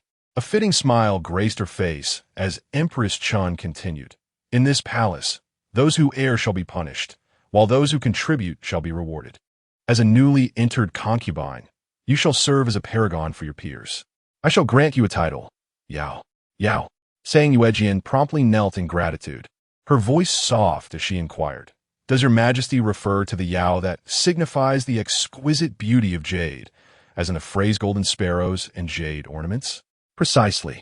Empress Chen's satisfaction grew. It appears you possess an understanding of poetry and literature. Such knowledge adds to your charm, and naturally, His Majesty will find it appealing. Yao signifies a beautiful jade. Thus, His Majesty should have a companion as lovely and radiant as you. Sang Yuejian instantly grasped Empress Qin's intent to favor her. She respectfully bowed her head in acknowledgement. This concubine shall earnestly remember the Empress's teachings. Chapter 18. The new favorite. Merely a few days later, the enchanting Yao Yu lady became the new favorite of His Majesty. Sang Yue observed her beauty and respectable lineage, coupled with the endorsement from Empress Chun, which naturally garnered the emperor's attention. Within the confines of the royal chambers, the emperor could not deny that the Yao Yu lady possessed a unique charm. If Ji Rongxing was likened to a distant, ethereal moon, then Sang Yue was the warm, knowing jade that belonged solely to him. While everyone yearned for the moon, the warmth of the jade was equally endearing. Though his thoughts still lingered on his beloved Qingqing, and he frequently sent private gifts to the Yingchun Palace, he was, after all, an emperor, and it was customary for him to indulge in the company of concubines.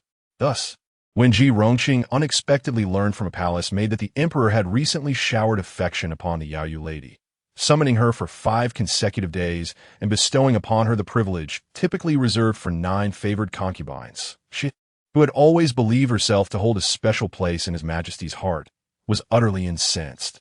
Nonsense! How could His Majesty be so? She exclaimed, incredulous. Did he not long for her, waiting for the day she was released from her confinement? Ji Rongqing, her demeanor now more rounded than before, had developed a strength far exceeding what it once was. In a fit of rage, she struck the maid, sending her sprawling to the ground. The maid, having received orders from Fengyi Palace, felt a pang of guilt towards Ji Rongqing. She had always thought of Ji Kai as a commendable mistress, although her encounters with Ji Rongqing had been few since serving in the Yingchun Palace. She felt an inexplicable respect for her and even harbored an impulse to share the Empress's plans with Ji Kai. However, that slap had extinguished much of her admiration. As she tasted blood in her mouth, she felt like a fool for having sympathized with someone who had offended the Empress. What has come over me? How could I pity a concubine who has angered the Empress? She mused, realizing she had neglected her own family for the sake of Ji Kai. Was she losing her mind? The maid, clutching her face and collapsing to the floor, was filled with panic. Get away! Do not obstruct my mistress's view. Ji Yun, who was most favored by Ji Rongqing, immediately reprimanded. The maid scrambled to her feet, sobbing as she departed. Only Ji Yu, standing behind, wore an expression of slight pity. Ji Yun, do you think His Majesty will forget me? Once I am released, will he still regard me as before? Ji Rongqing felt a wave of anxiety and unease wash over her. For the first time, she experienced the pangs of insecurity. Throughout her life, she had never felt so uncertain. Ji Yun carefully assisted Ji Rongqing back to her quarters, offering comfort. Mistress, His Majesty has always cherished you. Look, the meals from the Zichuan Palace continue to be supplied, indicating that His Majesty holds you dear in his heart. The Yao Yu lady is merely a distraction for him. You were bestowed with the title of Shu for a reason. How could she possibly compare? As Ji Yun spoke, Ji Yu quietly lowered her head, sighing softly. In the past, she would have believed that with Ji Rongqing's stunning beauty and noble character, she would easily capture the emperor's heart. Yet now, her conviction wavered. Over the past month, Ji Rongqing's figure had noticeably rounded. Though she remained beautiful, she could hardly be described as plump. However, it was common knowledge that the emperor favored delicate, willow-like figures. Ji Rongqing had once embodied this ideal, but now she had strayed far from her former delicate form. In the palace, those who cared for favor were cautious of their diets, yet Ji Rongqing's appetite had markedly increased. During a recent visit to the esteemed physician Gao, Ji Yu had tentatively mentioned the matter, only to be punished with 2 hours of kneeling by Ji Rongqing. The physician had assured her that Ji Rongqing's health was robust, even better than before, with no cause for concern. Thus, Ji Rongqing continued to eat without reservation, further agitating Ji Yu. Now, Ji Yu felt disheartened, reluctant to speak further. She perceived her past dedication to Ji Rongqing as a dream, now fading into unfamiliarity. Is Ji Kai vying for favor? The Empress inquired, observing the prostrated maid with an inscrutable expression.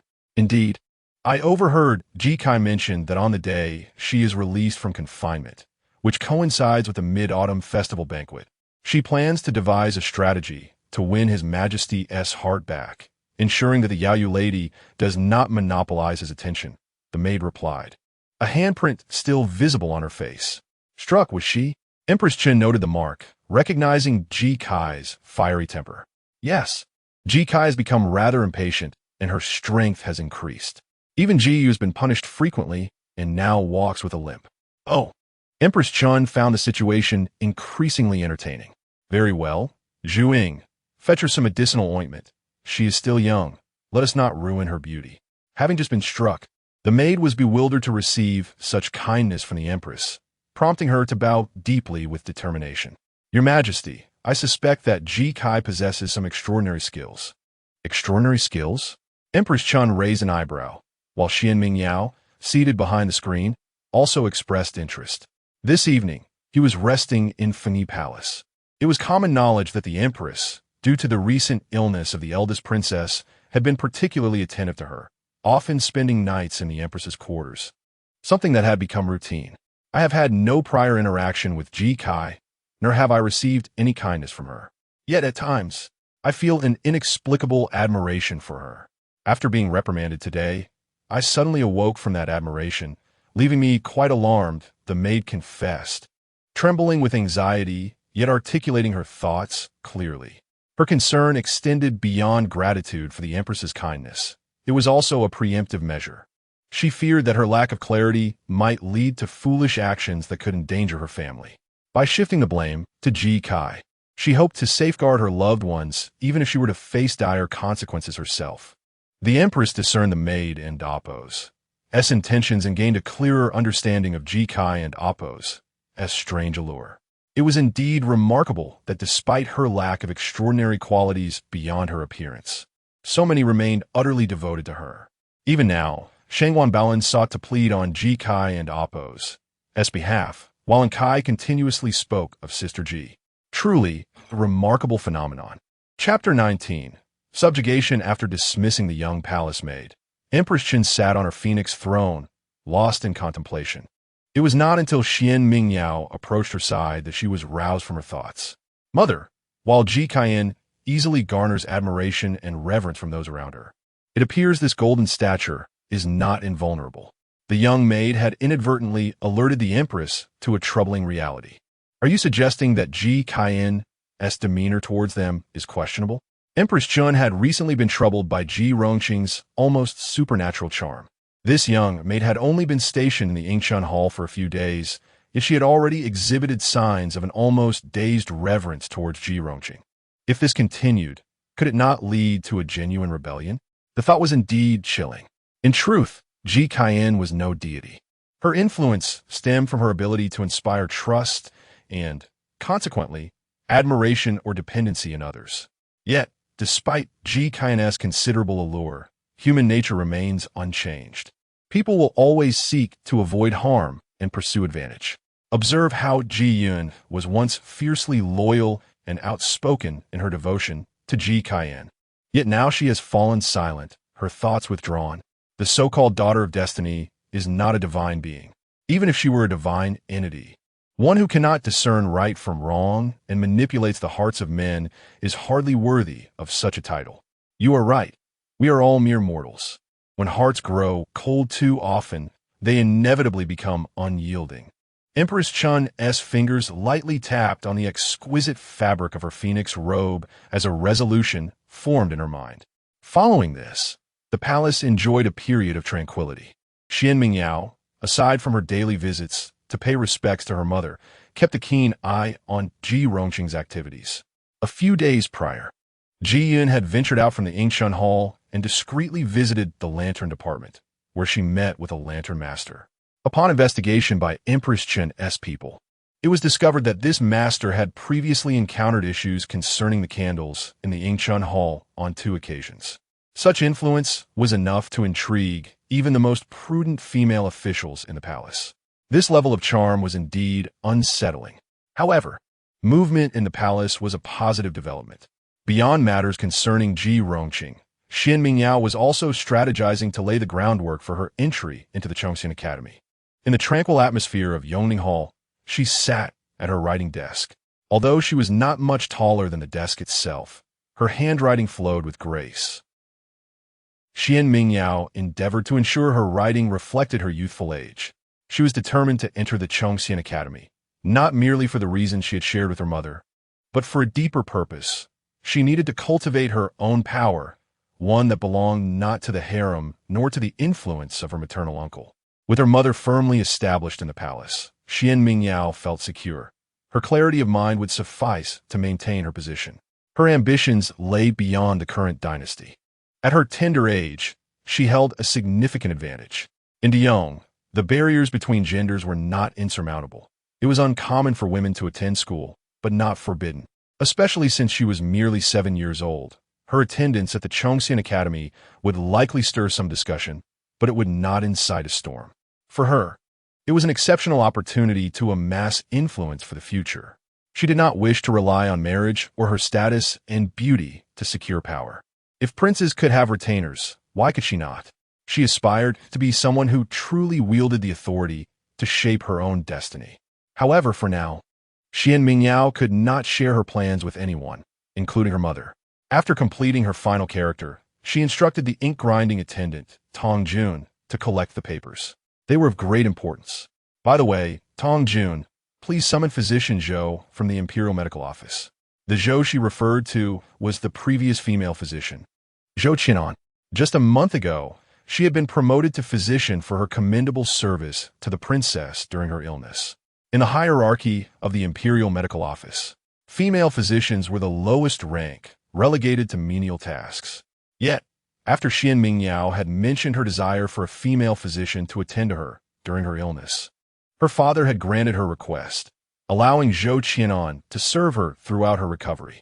Now, with the princess healed, it was only fitting that Zhou Qianan received a promotion. Although a physician could not independently diagnose noble women, her new status granted her some measure of respect, and her previous service meant that Xuan Mingyao's summons would raise no eyebrows. Yes, I will attend to it at once. In less than a quarter of an hour, a striking young woman of about 17 or 18 entered Yongning Hall, carrying a medical box.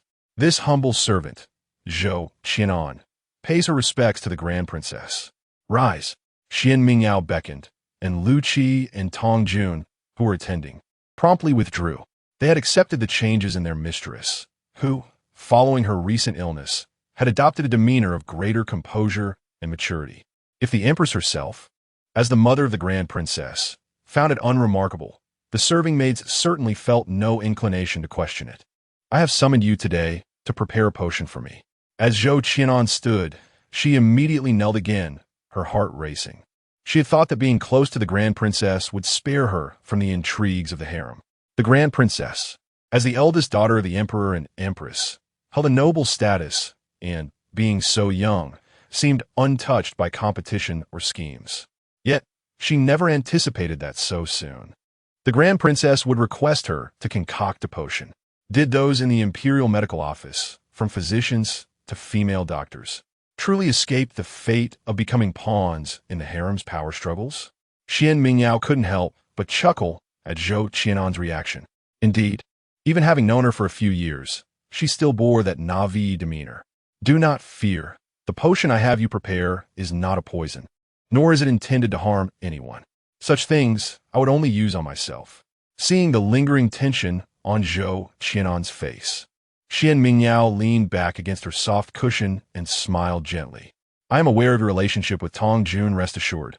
I speak not to threaten you, but to enlighten you. Secrets are a rarity in the harem, and no one can remain unsullied. Since my father ascended the throne 7 years ago, the Imperial Medical Office has seen 2 changes in leadership, and countless physicians and medical staff have come and gone. Even if you wish to remain uninvolved, you may one day find yourself a scapegoat used to bear the blame. Since I have chosen to employ you, I shall safeguard you, in gratitude for your sister's loyalty in serving me.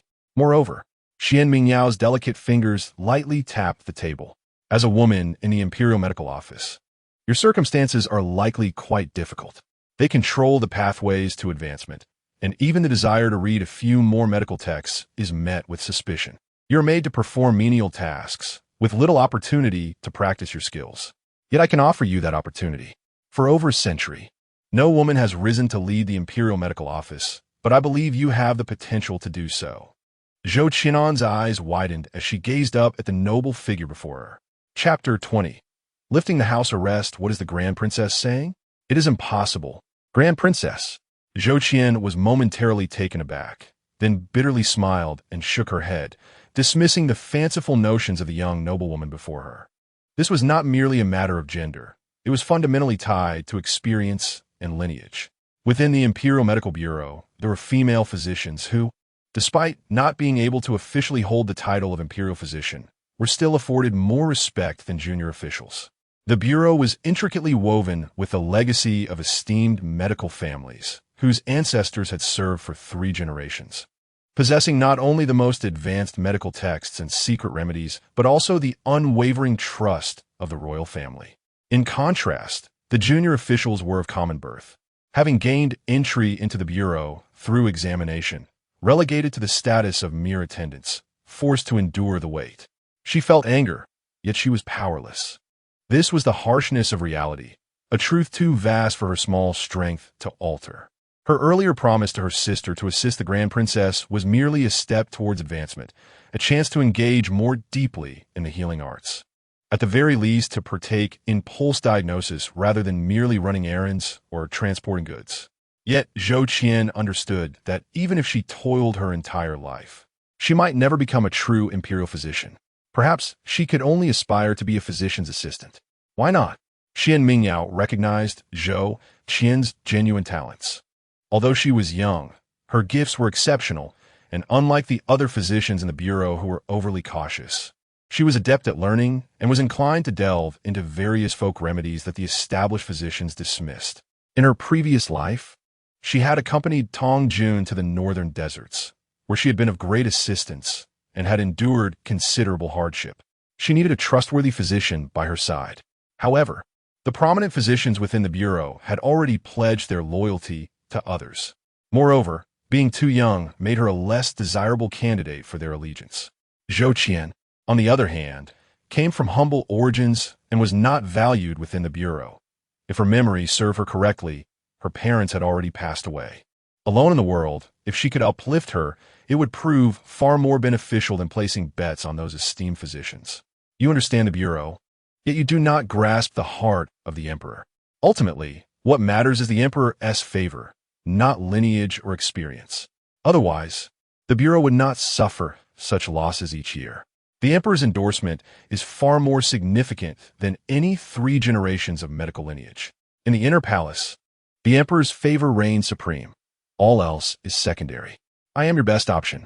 I'm not a concubine and will not embroil you in palace intrigues that could cost you your life. With sufficient imperial favor, I can elevate you at any moment. Moreover, there exists a strong connection between us through Tong Jun. Xuan Mingyao's gaze lightly fell upon Zhou Qian, who knelt on the ground. I ask you this. Do you wish to endure a lifetime of hardship within the Bureau, or will you strive for a brighter future? If you succeed, you may very well be inscribed in the annals of Daong as the first female imperial physician. How could she not desire that?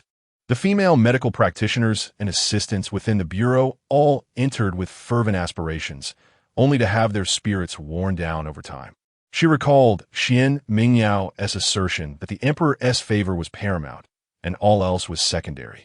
Biting her lip, Zhou Qian slowly bowed her head and solemnly declared, I, a humble servant, am willing to serve the Grand Princess.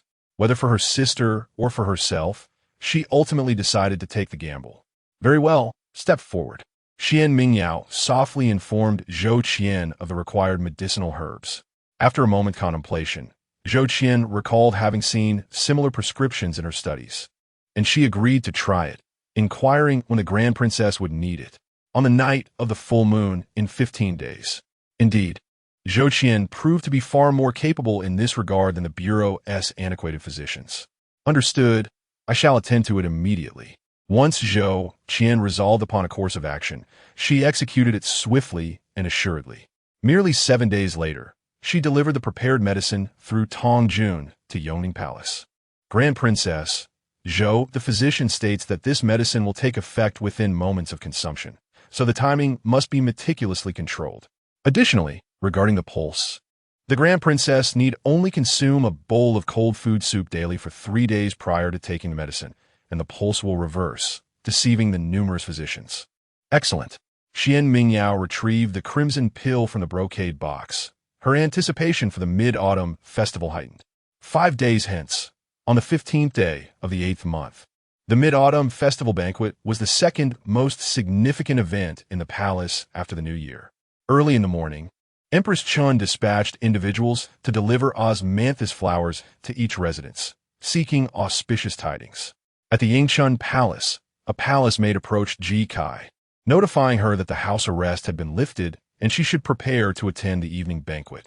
Ji Yu accepted the osmanthus flowers from the maid, nervously producing a small pouch from her sleeve.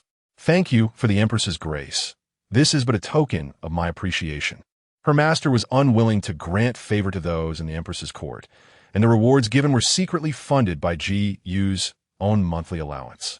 Ji Yu is genuinely concerned for Ji Rongqing, fearing that her master might offend those in the Empress's court just after being released from house arrest. Despite Ji Rongqing's recent unkindness towards her, Ji Yu still foolishly considered her master's well-being. The palace maid, upon receiving the pouch, could feel the few pieces of silver jingling lightly within. However, as a member of the Empress's court, she maintained her composure, not allowing even a hint of her emotions to surface, still wearing a cheerful expression. You are too kind. After the maid departed, Ji Yu cradled the bouquet of osmanthus flowers and quietly suggested, Master, shall we find a vase to display these flowers indoors? Osmanthus, also known as the noble flower, carries auspicious connotations. Today marks your release from house arrest, which is indeed a good omen. Ji Rongqing, leaning against Ji Yun's hand, cast a fleeting glance at Ji Yu. You truly flatter the Empress, bestowing rewards upon her servants and cherishing these common flowers as treasures. If you value them so highly, take them to your own quarters. Do not offend my eyes with them. These words nearly brought tears to Ji Yu's eyes. She genuinely could not fathom why her master held such disdain for her. Throughout these days, Ji Rongqing had made her life increasingly difficult, meting out punishments at the slightest provocation. Under the scorching sun of July and August, she had knelt in the courtyard for hours at a time, returning to her chamber with sunburned skin that stung at the slightest touch. After 2 months of her master's house arrest, Ji Yu had nearly been worn down to the point of losing her beauty. If only Ji Yu's eyes brimmed with sorrow. If her beauty were truly ruined, what would become of her once she was released from the palace? Ji Yun merely observed that her master was in a foul mood, which explained her harsh words. Yet, 2 months had passed. Could her master's mood truly still be so foul? How long must they endure this life? Witnessing Ji Yu's silent tears, Ji Rongqing let out a soft huff and prepared to return to the palace. At that moment, a commotion arose from outside the courtyard. The Emperor's reward has arrived. Please receive it, Ji Kai. The Emperor's reward?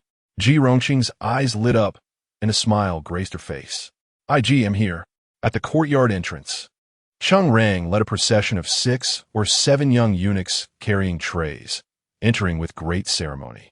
Cheng Rang wore a respectful smile, poised to deliver auspicious tidings. But upon seeing Ji Rongqing, who had been under house arrest for 2 months, his steps faltered. Chapter 21. The shock of Cheng Rang. Is this truly Ji Kaiyan? How has she seemingly transformed into an entirely different person? Cheng Rang had just been outside the hall and had overheard the conversation between Ji Kaiyan and her personal maid. At that moment, he felt a sense of discomfort. Yet considering Ji Kaiyan's confinement was ultimately due to the Grand Princess and acknowledging the long-standing animosity with the Empress, he could understand the young Ji Kaiyan's unfiltered resentment. His heart still leaned towards Ji Rongqing. After all, Cheng Rang held a favorable impression of this young lady. Although he had only seen her once while attending to Ji Rongqing during her service, subsequent visits were conducted by his godson, Fu Sheng, and they had little further interaction. Nevertheless, he vividly remembered Ji Kaiyan's beauty and demeanor, for after years of serving the emperor, he had come to know the emperor's preferences quite well. The current emperor is particularly fond of delicate, ethereal beauties. Ji Qian undeniably fit this ideal, which is why the emperor had bestowed upon her the title of Shu and had gone to great lengths to protect her after her altercation with the grand princess, even ensuring that the kitchen provided her with sustenance.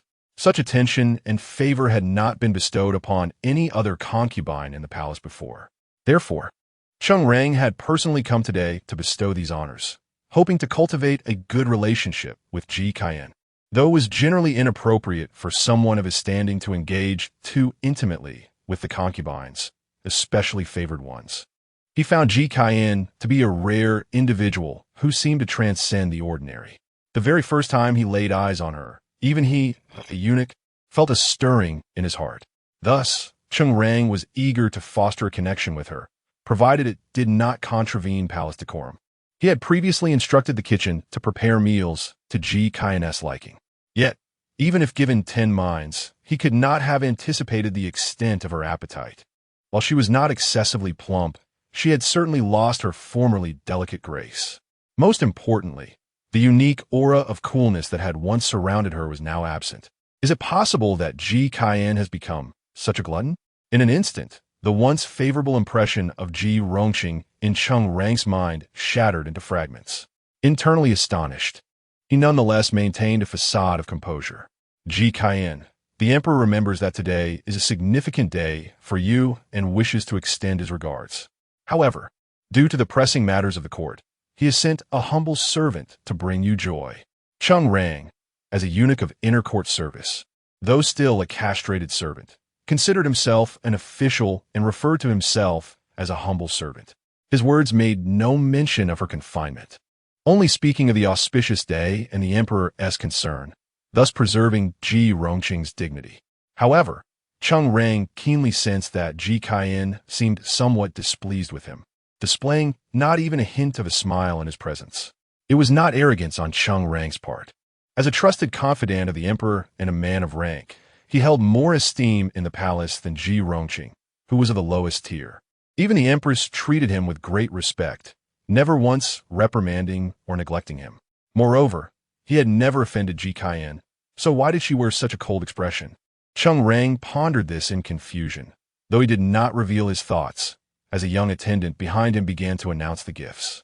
The emperor bestows upon Ji Qian of the Yingchun Palace 2 exquisite garments of snow satin, 2 pairs of white jade and emerald hairpins, a pair of delicate pearl adornments, a pair of emerald bangles, and a pair of fish-adorned lotus table decorations. Each item far exceeded the current rank of Ji Rongqing as a mere concubine. This showed that although the emperor had taken a new favorite, he still remembered his beloved Ji Rongqing. This was the greatest support for Ji Rongqing's hopes of regaining favor. Yet, as Cheng Rang observed Ji Rongqing's increasingly rosy and healthy complexion, he hesitated and thoughtfully remarked, "Ji Qian, the emperor has noted that you have been wrong these past days. Today is the Mid-Autumn Festival, and the palace will hold a night banquet. I hope you will adorn yourself beautifully and make a splendid appearance." In essence, the items bestowed by the emperor were intended to ensure Ji Rongqing could make a grand entrance at the evening banquet. Having been confined for 2 months and stripped of her title, she was now the subject of many people's gossip. However, Cheng Rang felt conflicted as he gazed at the 2 garments on the tray. Snow satin is a fine material, providing a cool sensation against the skin in summer without causing chill, a precious offering from the Xuan County. Due to the rarity and difficulty of raising the silkworms that produce this silk, snow satin has always been scarce. This year, only the consorts ranked 9th and above were awarded such a gift, with the 2 exceptions being the currently favored Yao Yuan and the recently released Ji Qian. Given the time required for garment creation and Ji Qian's confinement, the tailors could not enter the palace to take her measurements. Thus, these garments were made according to the measurements Ji Rongqing had left 2 months prior. This was not unusual, as palace consorts typically did not experience significant changes in size unless pregnant. Yet, no one anticipated that Ji Qian would undergo such a drastic transformation. Cheng Rang silently withdrew his gaze and, having said enough, respectfully departed after delivering the gifts. As Ji Rongqing looked at the pile of rewards, she felt pleased. Yet the fact that the emperor did not come in person and had sent Cheng Rang, whom she loathed, to deliver them inevitably left her with a sense of distaste. Jiyu, come assist me in dressing and grooming. I must not disappoint the emperor at tonight's banquet. Once inside the chamber, as Jiyun removed the hairpins from Ji Rongqing's hair and reshaped her bun, she curiously inquired, "My lady, do you harbor some discontent towards Lord Cheng Rang? After all, he is a favored servant of the emperor and not someone to offend lightly." "Offend lightly?" Ji Rongqing scoffed. "Since my youth, I have never understood what it means to fear offending anyone. Upon entering the palace, even before the emperor, I have always acted with abandon. The emperor appreciates my frankness and unrestrained nature. Prior to entering the palace, my father had once written to me, stating that with my beauty, gaining favor was inevitable. However, what I seek is not mere favor, but the emperor's heart. The emperor may favor many, but his heart can only hold one. That must be me. Thus, I cannot behave as other women do, constantly revering and fearing him. Such women are commonplace. Therefore, after gaining the emperor's favor through my beauty and allure, I resolved to always remain genuine. I fear neither the emperor nor the empress, let alone a mere eunuch." "A eunuch? Why should I fear him?" Ji Rongqing's words were startling, causing Jiyun to drop the jade comb she held in shock. Chapter 22. The heart of murder, be cautious, my lord. The walls have ears. Within the Yingshun Palace resided more than one concubine.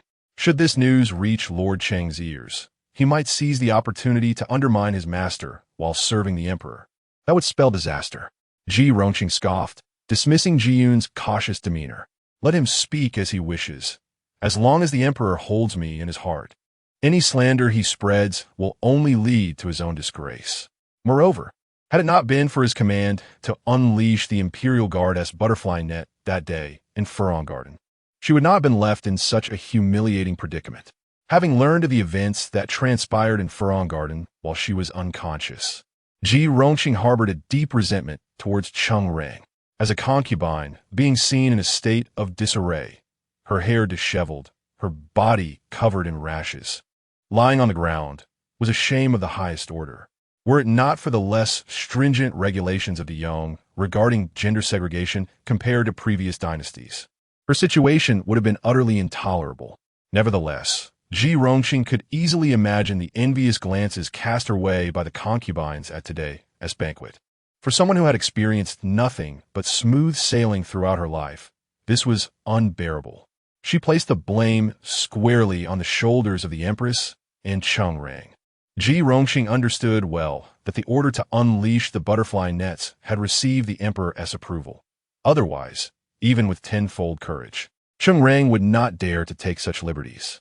Additionally, Ji Rongqing harbored another thought that remained unspoken. During her first night of service, she had noticed something unusual in Cheng Rang's gaze. That look was all too familiar to her. Throughout her life, she had encountered countless gazes filled with admiration, drawn to her beauty, which had paved her path to ascendancy. Although Cheng Rang was merely intrigued at this moment, Ji Rongqing was certain that, given time, he would succumb to the same fate. However, the affection of a mere eunuch was only repulsive to her. Jiyun felt that something was amiss, but was at a loss for how to advise her mistress, ultimately bowing her head to assist Ji Rongqing with her attire. As for Jiyu, she remained silent throughout, minimizing her presence. The palace fell into a profound silence until... What was happening? Ji Rongqing gazed at the sash that refused to tie, and her expression darkened. How could this be? In recent days, she had noticed her figure had slightly filled out, but she had paid it little mind. Firstly, she believed herself favored by destiny, and thus, she would not truly gain weight. Secondly, whenever she inquired with Jiyun, she was assured that her figure was just right. Coupled with the exquisite dishes that tantalized her palate, she felt a pang of anxiety if she did not indulge sufficiently, often finishing her evening with a plate of pastries before sleep. Habitually, this had become ingrained, not easily altered, during her convalescence in the palace. Though the 6th Bureau had come to instruct her on etiquette, Ji Rongqing feigned illness to evade them. The attendants from the 6th Bureau, likely mindful of her current favor, had not been overly strict, and upon hearing her claims of illness, they had not pressed her. Consequently, for the past 2 months, Ji Rongqing had scarcely encountered anyone, remaining ensconced within the palace. Moreover, even if she had gained some weight, her innate fortune shielded her from reaching an unseemly state. She had only rounded out slightly compared to her previous slender form, remaining within acceptable bounds. Daily bathing made it nearly impossible for her to perceive the subtle changes in her appearance. The only one who dared to speak candidly, Jiyu, had been punished to kneel outside the palace for her honesty, rendering her mute. This led to an absurd situation where she had secretly gained 2 circles of weight without anyone noticing or daring to speak of it. Now, confronted with the dress that refused to fasten, Ji Rongqing finally grasped the reality of her condition. What to do? Tonight, she was to meet the emperor.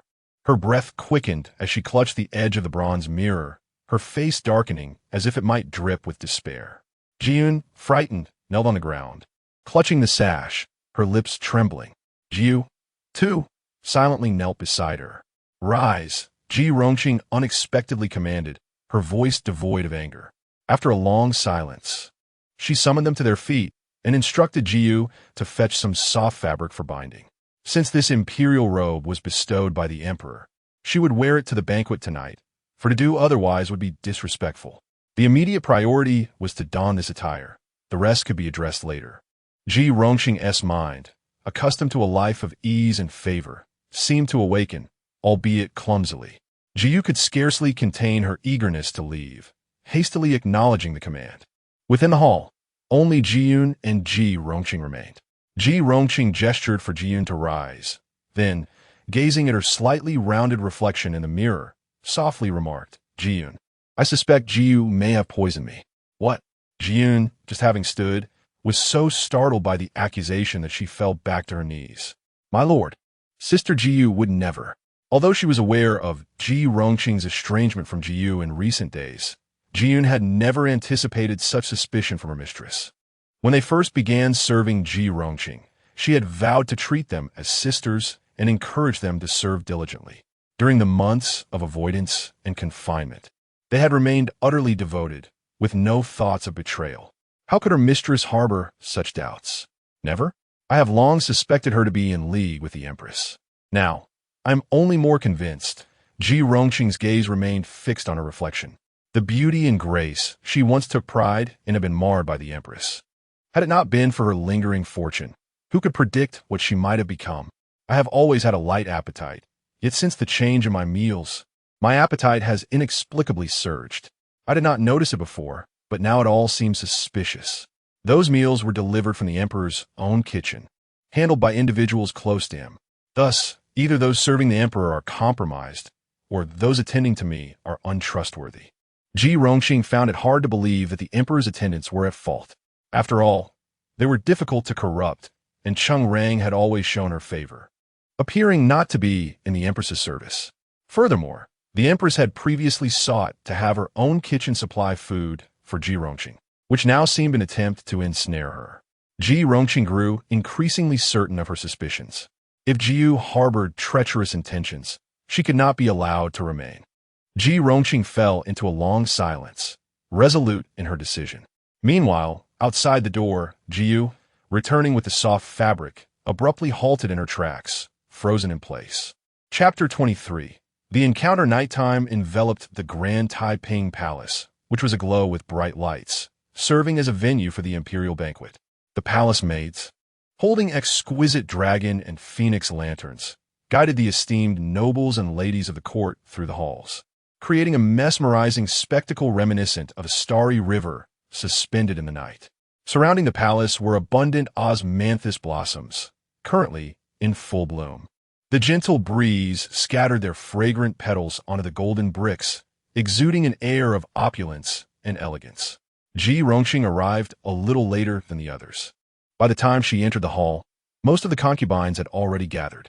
Before she could take her seat, the gazes of several concubines were already directed towards her. Filled with curiosity, many were puzzled, casting repeated glances at Ji Rongqing, as if recalling a time when she bore an ethereal beauty, now seemingly transformed. The sumptuous snow satin gown she wore was tailored to accentuate her slender waist, yet it concealed much of her figure. After tightly cinching her waist, Ji Rongqing managed to fit herself into the regal attire. However, the softness of her face was not as easily masked. Ji Yun, skilled in the art of makeup, had spent 2 hours enhancing Ji Rongqing's appearance, and with Ji's deft hands styling her hair into an elegant chignon adorned with intricate hairpins. Much of her softness was artfully concealed. Yet, this concealment came at the cost of a more vibrant makeup, contrasting starkly with her previous unadorned beauty, leading to the initial failure of recognition among the assembled concubines. Seated quietly beside her was Jingyue, who immediately brightened upon seeing her beloved sister.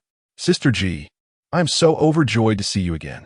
Her eyes glistened with unshed tears, radiating excitement. She scrutinized Ji Rongqing's splendid appearance, remarking, "Sister rarely dresses so lavishly. Yet you look enchanting." She affectionately grasped Ji Rongqing's hand, adding, "Both Sister Shangwan and I have missed you dearly. Just earlier, Shangwan was inquiring about you. She has been pleading for your well-being, which is quite touching." Ji Rongqing suppressed the urge to withdraw her hand from Jingyue's grasp, forcing a smile. She turned her gaze to the upper seats, where Shangwan Ling was watching from a distance, her eyes sparkling with delight, seemingly pleased that Ji Rongqing had been released from her confinement. These two are quite adept at feigning sincerity. Ji Rongqing silently scoffed. Nevertheless, she understood that tonight was crucial for her to reclaim the emperor's favor, and she must not allow any distractions. She would deal with these two royal sycophants after regaining her position. "Thank you for your concern, dear sister," Ji Rongqing replied casually as she scanned the crowd. "Sister Ji, are you looking for someone?" And Jingyue eagerly inquired, eager to assist. Ji Rongqing shifted her gaze and replied nonchalantly, "I've heard that Lady Yao has recently captured His Majesty's favor. Why is she absent tonight?" Having arrived earlier and overheard some conversations among the palace ladies, and Jingyue promptly informed her, "Lady Yao is accompanying the Grand Princess in Yongning Palace. She should be joining us shortly." "The Grand Princess?" Ji Rongqing's expression hardened. Her confinement was orchestrated by the Queen and her daughter. It was evident that Lady Yao enjoyed a close relationship with the Queen, which explained the special favor bestowed upon her. Feigning casual discontent, she remarked, "After all, I have not forgotten that Jingyue is a pawn of the Queen." Unbeknownst to Ji Rongqing, the innocent Jingyue immediately sensed her sister's concealed sorrow beneath her composed exterior. "Sister, do not worry. Lady Yao is merely a flamboyant and shallow individual, and His Majesty is only giving her some attention due to the Queen.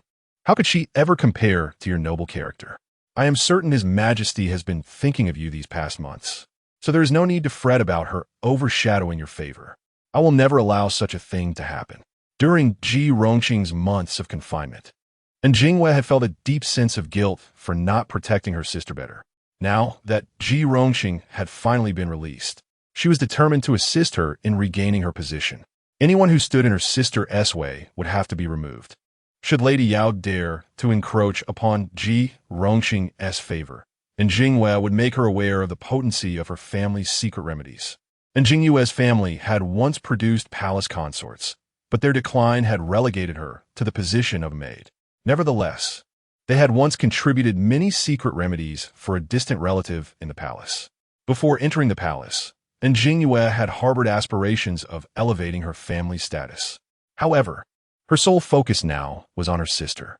Compared to her sister's pure and noble character, she felt she had no merit to compete for favor.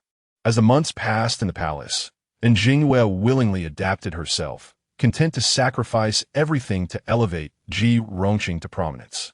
Yet at that moment, she remained unaware that her trusted sister harbored feelings of discontent towards her.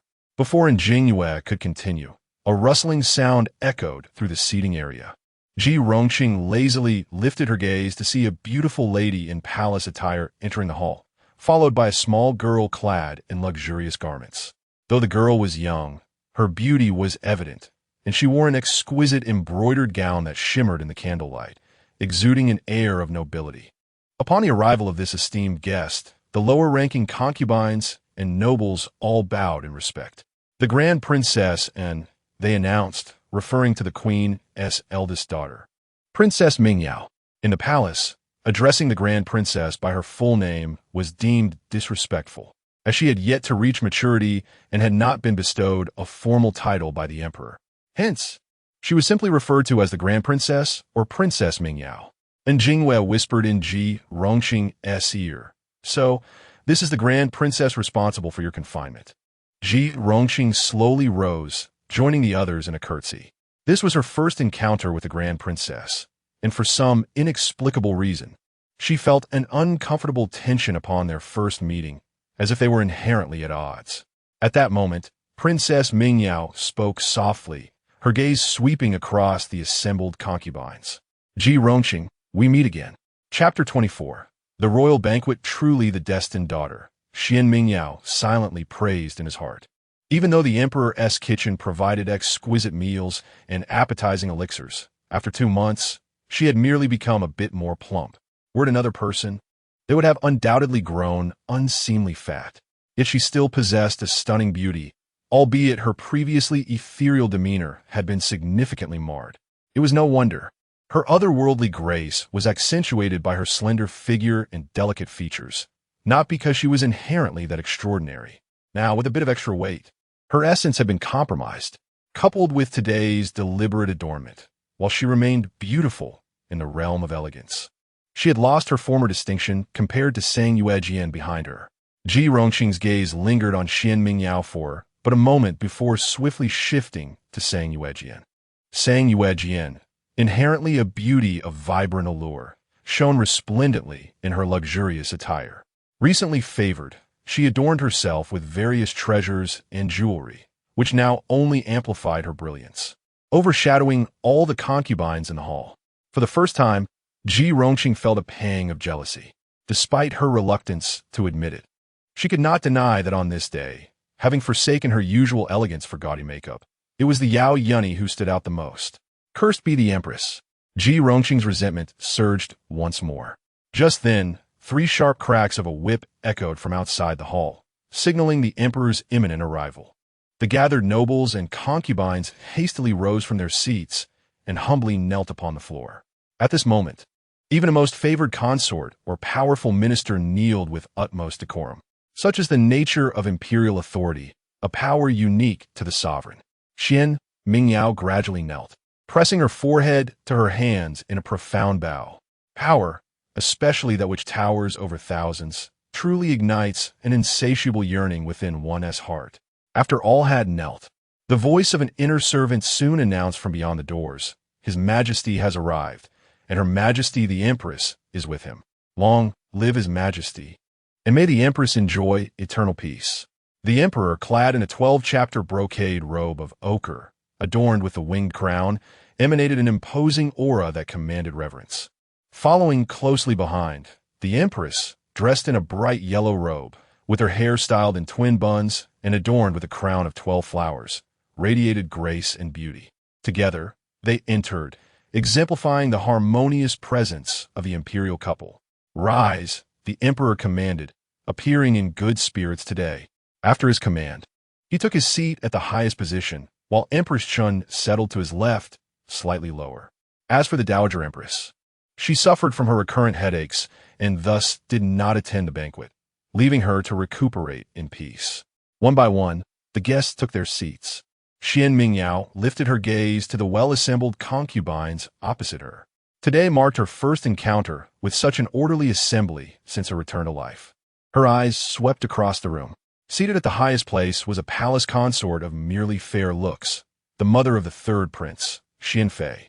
Xianfei was the emperor's first concubine when he was a prince, of humble origins and unremarkable beauty.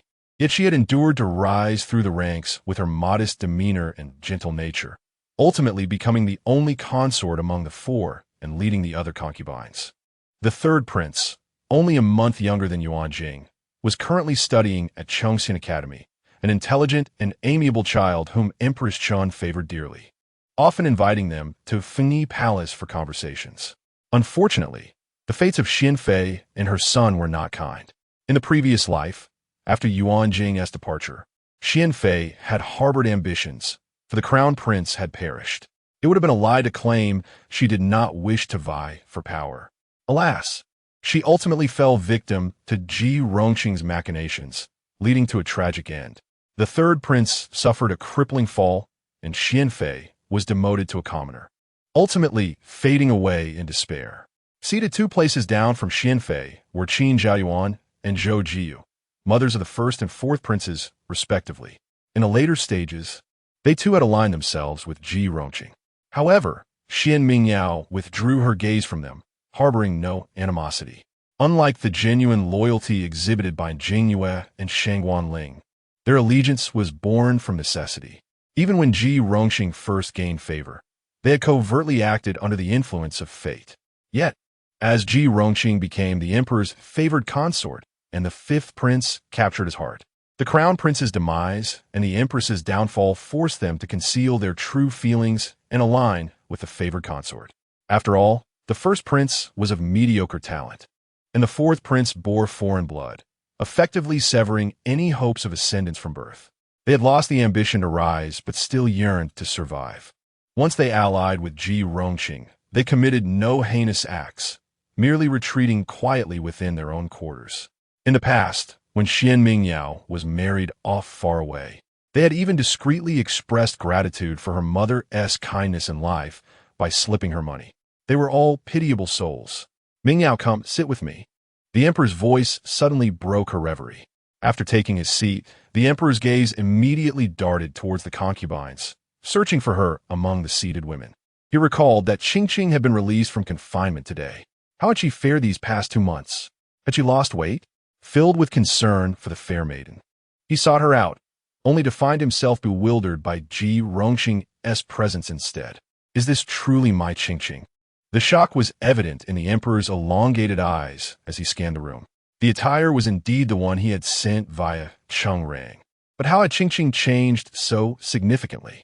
Upon catching Ji Rongqing's gaze directed back at him, the emperor instinctively averted his eyes, shifting to the Yao Yunyi seated a few places ahead. Initially, he had perceived Qingqing as a figure of cold elegance akin to the moon, while Yue Jian was like a flower in full bloom, each embodying distinct charms. Yet now, the captivating aura that once enveloped Ji Rongqing had vanished, rendering her almost unrecognizable. Even under the influence of the so-called fate, the emperor was, after all, a man who appreciated beauty. With Ji Rongqing's allure diminished, he found himself gradually regaining clarity. To mask the awkwardness, the emperor summoned Xuan Mingyao closer.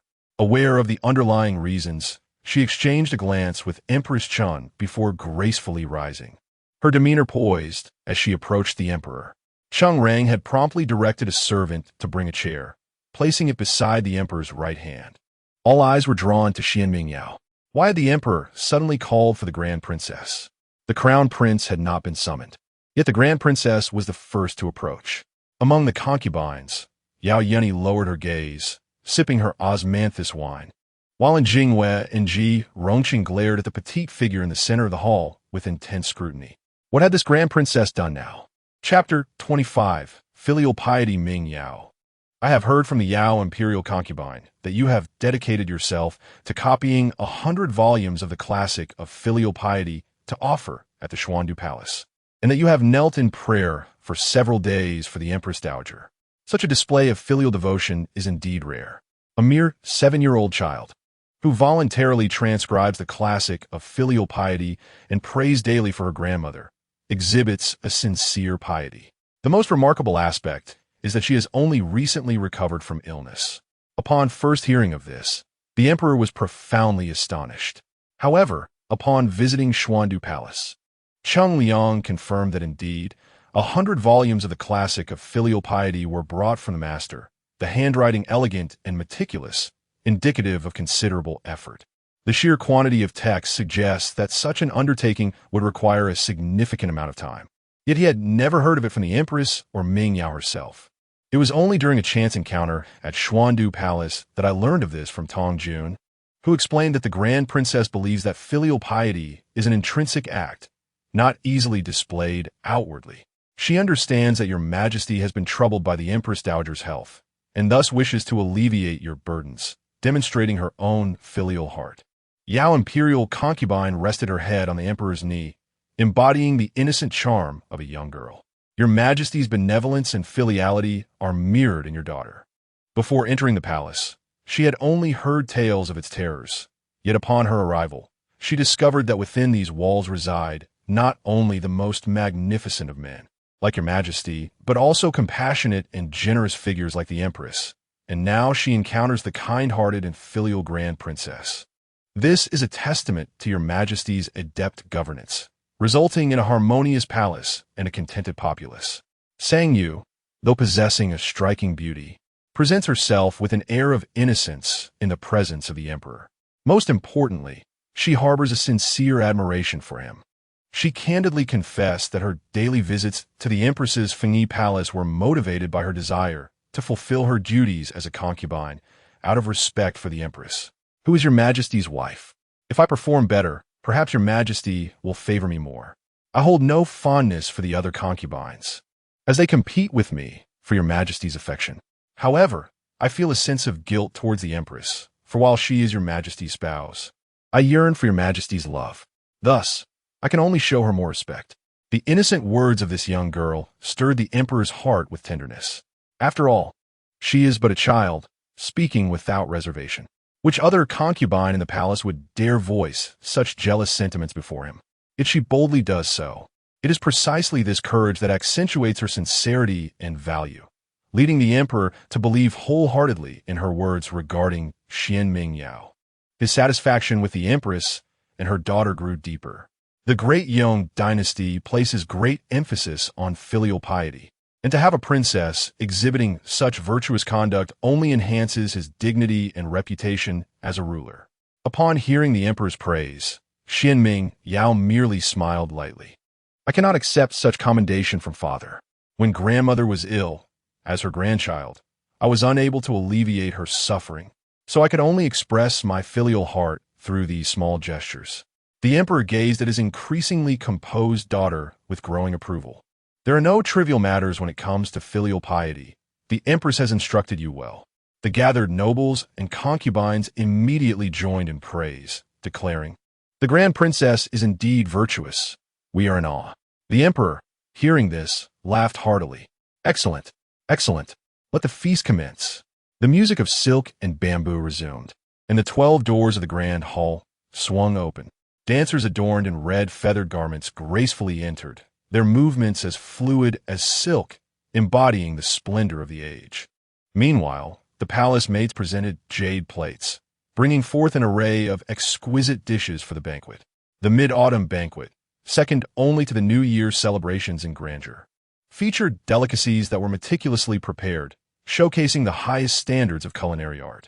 As the banquet began, the first courses were served, consisting of 6 rounds of appetizers, each with approximately 11 varieties, totaling 66 exquisite fruit dishes.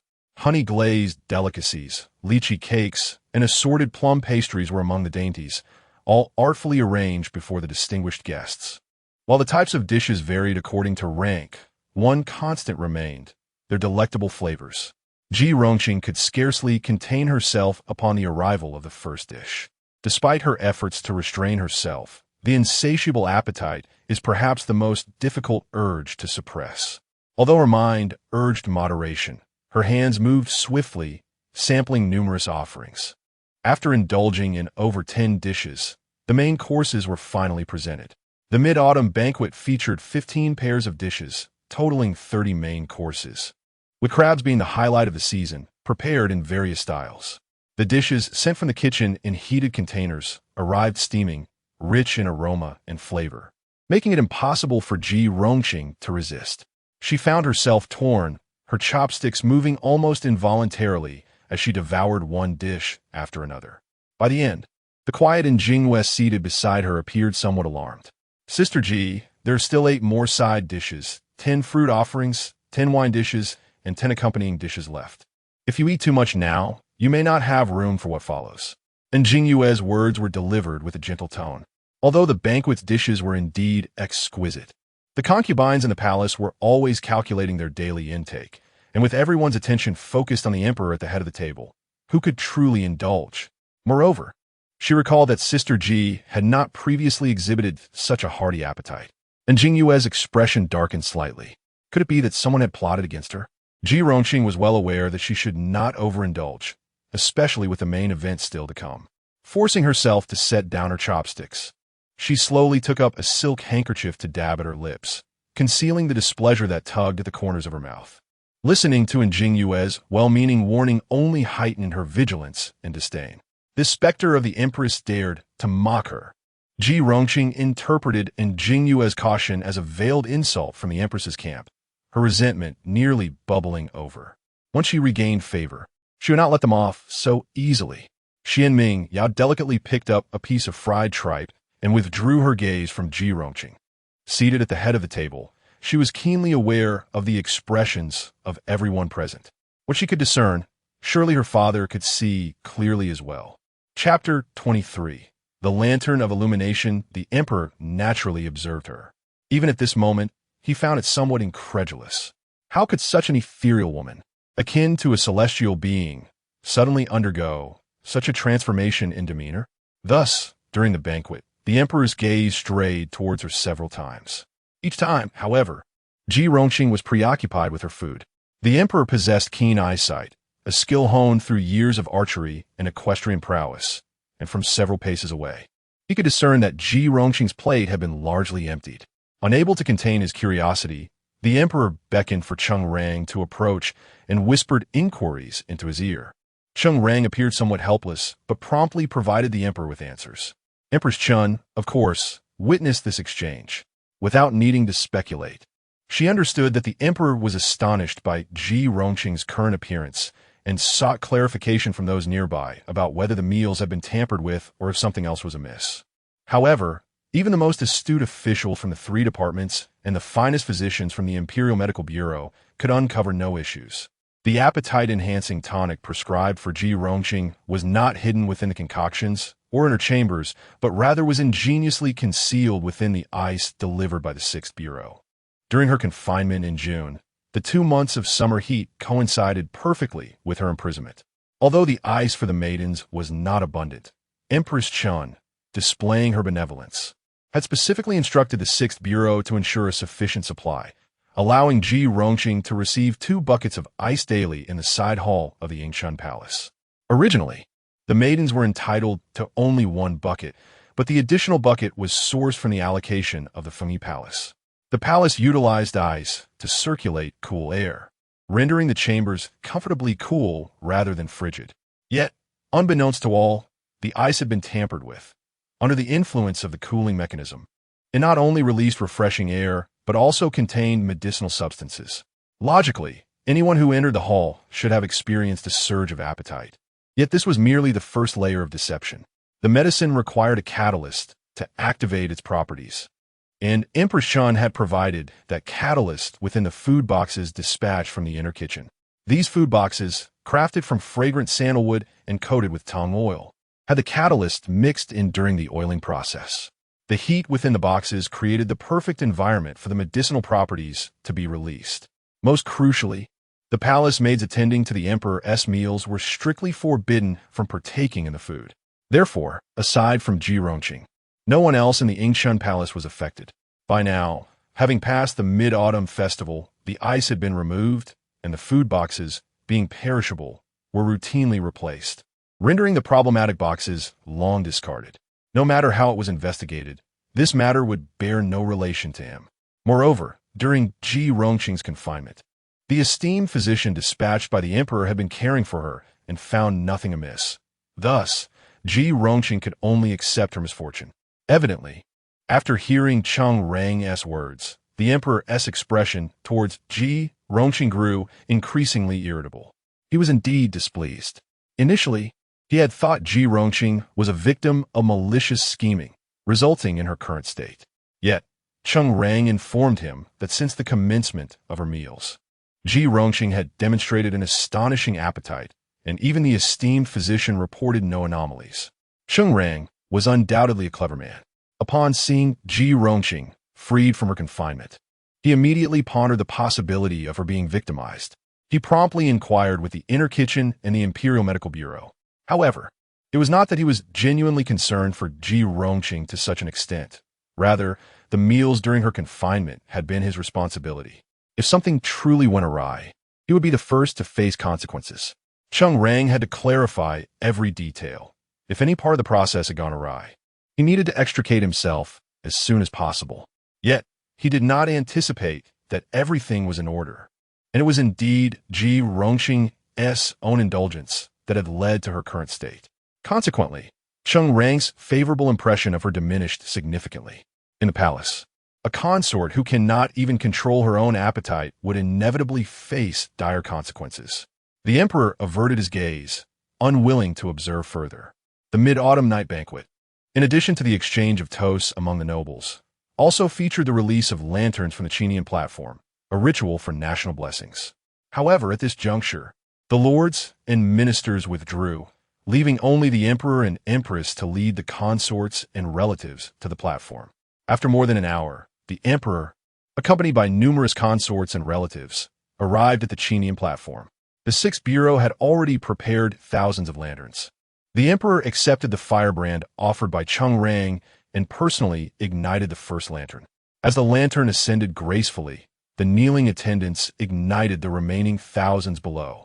In an instant, lantern after lantern soared into the sky, twinkling like stars, connecting the Qinian platform to the vast night sky, creating a dreamlike spectacle.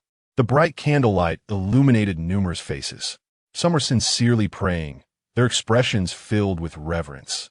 Others gazed intently at the emperor, their eyes aflame with ambition, concealing myriad schemes within their hearts. Xuan Mingyao watched the multitude of lanterns, but felt no inclination to make a wish. In her previous life, she had wished upon these very lanterns countless times, yet not once had any wish come to fruition. This demonstrated that heaven does not always heed the earnest prayers of its devotees. If so, what was the purpose of prayer? What was the use of worship? It would be far more reliable to rely on oneself. She gently lowered her eyelids, concealing the sarcasm and coldness that belied her youth. As the lanterns soared, illuminating countless homes, it was indeed a scene of harmony and tranquility. Heaven would surely bless the great Yong dynasty with prosperity for generations to come. Your Majesty, the lanterns have been lit.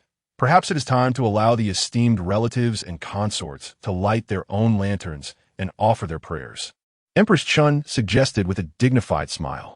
Such a festive occasion was rare throughout the year, and it was likely that the relatives and consorts had prepared their own lanterns for blessings.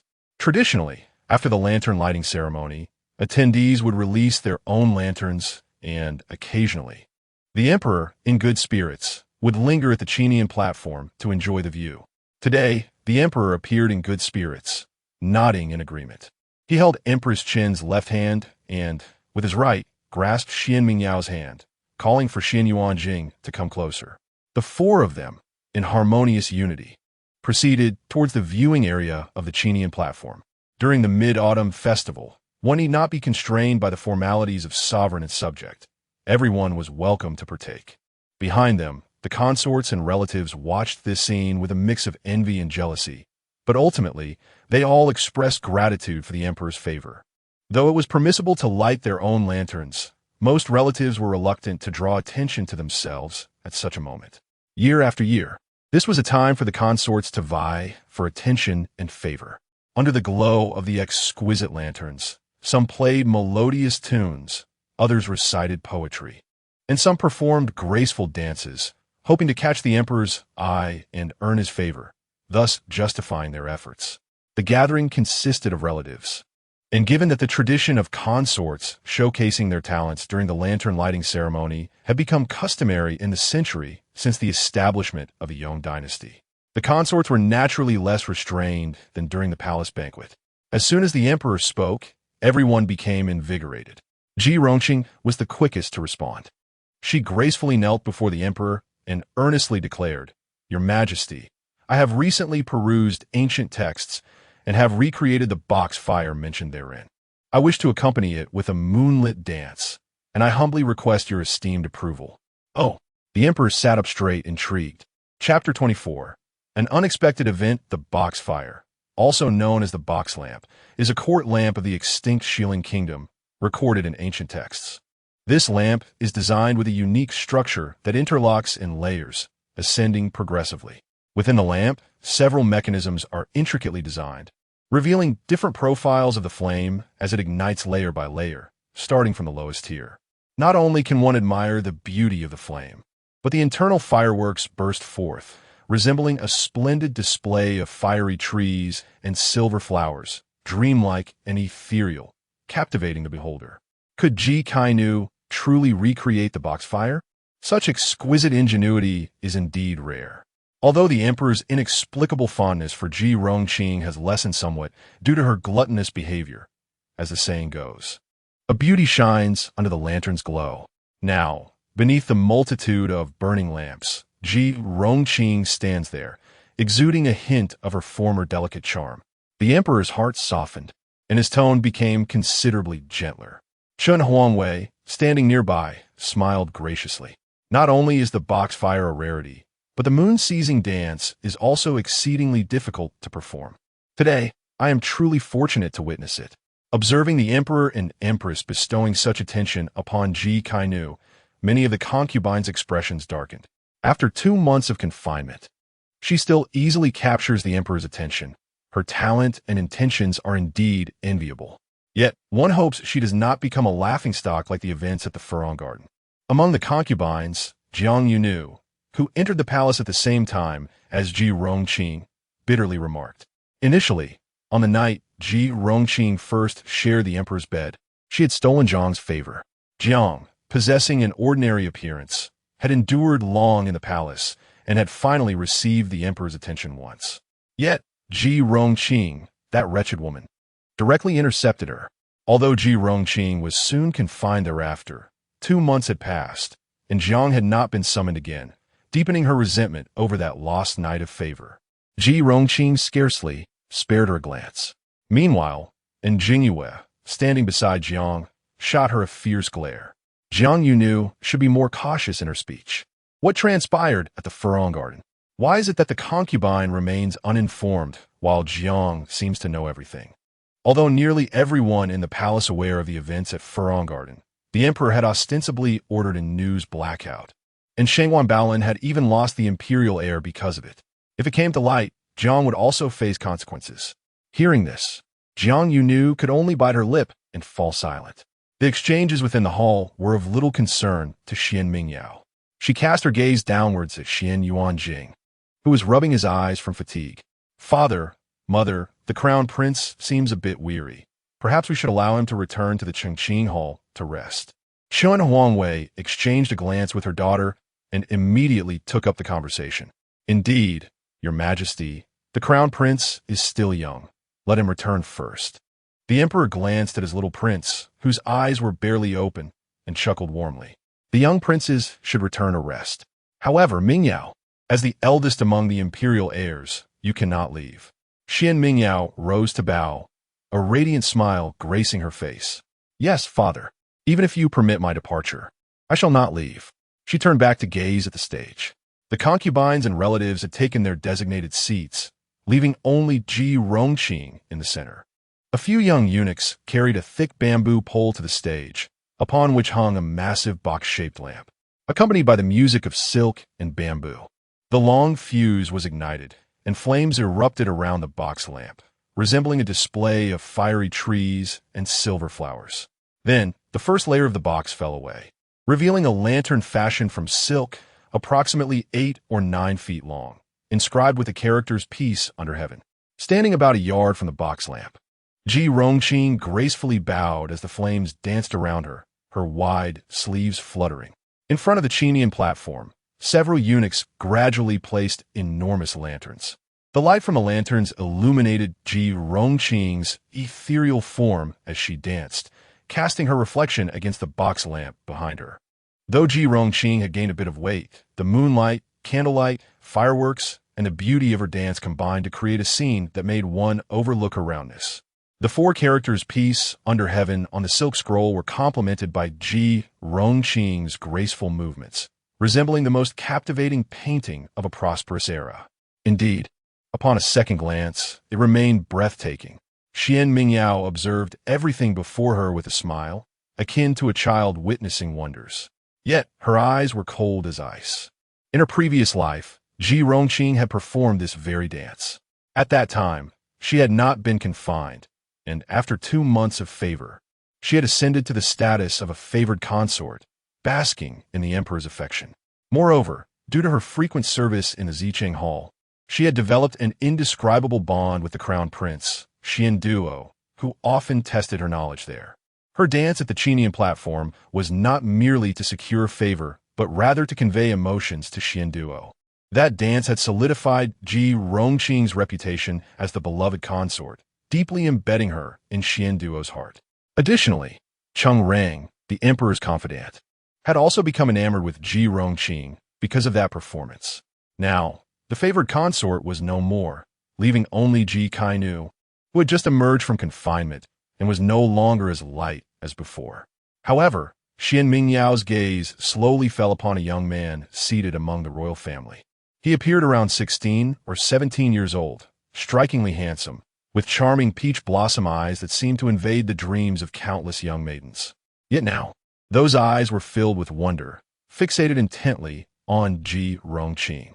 It seems that even without prior emotional groundwork, this prince of Yong'an would still be smitten by the daughter of destiny. As for Cheng Rang, Xuan Mingyao turned her head slightly to glance at the emperor. Cheng Rang was indeed staring at Ji Rongqing with rapt attention. While he maintained composure, his focus was unmistakable. Very well. A smirk played upon Xuan Mingyao's lips. It remains to be seen whether their admiration can endure. With a resounding bang, the second layer of the box began to fall, and the fireworks intensified. However, just as the second layer dropped, an unexpected incident occurred. Chapter 25. The rescue upon the box on the second level. There were originally dozens of caged doves and magpies. As the box fell, these birds would fly out amidst the fireworks, symbolizing auspiciousness and the act of release. These birds had been meticulously prepared by Ji Rongqing, who had spared no expense to select those with gentle temperaments. However, to her astonishment, as soon as the box tumbled, the startled magpies did not ascend into the sky, but instead flew directly towards the emperor. It would have been acceptable if only the magpies had escaped. Yet, they inadvertently pulled the fire wires from the box, bringing forth a fiery dragon that surged towards the emperor and empress. "Protect his majesty," Cheng Rang shouted hoarsely as he attempted to leap forward. In the midst of the chaos, however, he stumbled and fell to the ground. Ignoring the sharp pain in his knees, he scrambled up, only to witness a sight that made his heart plummet. The fire dragon crashed in front of the emperor, engulfing him in an instant. The flames, designed to erupt upon impact, obscured the scene entirely. Meanwhile, Empress Chun, startled, leaned against her maid, her usually composed demeanor now marred by pallor, and her hairpin disheveled. And where was the eldest princess? Minwa. Empress Chen's piercing scream sent a jolt through Cheng Rang's heart. The imperial guards rushed forward, braving the flames to pull the still-burning dragon away, allowing everyone to finally discern the emperor's plight. Before him stood a petite figure shielding his face and chest with all her might. In comparison to the emperor's robust build, her form was truly delicate.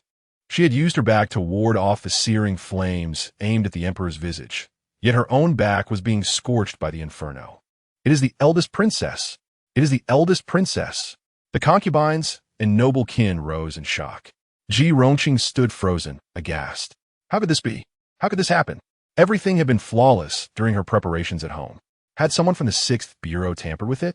Her complexion turned pale as she struggled to articulate her thoughts. Suddenly, a harsh tearing sound pierced through the stunned silence. Everyone turned to see Ji Kai, in a state of panic, clutching her waist. The exquisite silk dress she wore had torn open at the waist, exposing the delicate fabric underneath, nearly revealing her skin. Sister, and Jingwei, disregarding everything, rushed onto the scene, enveloping Ji Rongqing in an embrace to shield her from prying eyes. She desperately wished to keep others from noticing. Although the gender segregation in Daong was not as severe as in previous dynasties, it did not mean that a concubine could display her skin without consequence. At that moment, Jingwei silently prayed that the emperor or empress would be seriously injured, diverting attention from Ji Rongqing. Yet, she quickly realized that the fire had originated from Ji Rongqing's offering. If anything were to happen to the emperor or empress, Ji Rongxing would not escape unscathed. Due to her recent miscarriage, Xuan Mingyao had been weakened and had not fully recovered. Although the weather remained stifling, her maid had brought along a thin cloak. Xuan quickly instructed her maid to fetch the cloak for Ji Rongxing and hurried to her side. Observing this display of sisterly affection, Sang Yu could not suppress a cold smile.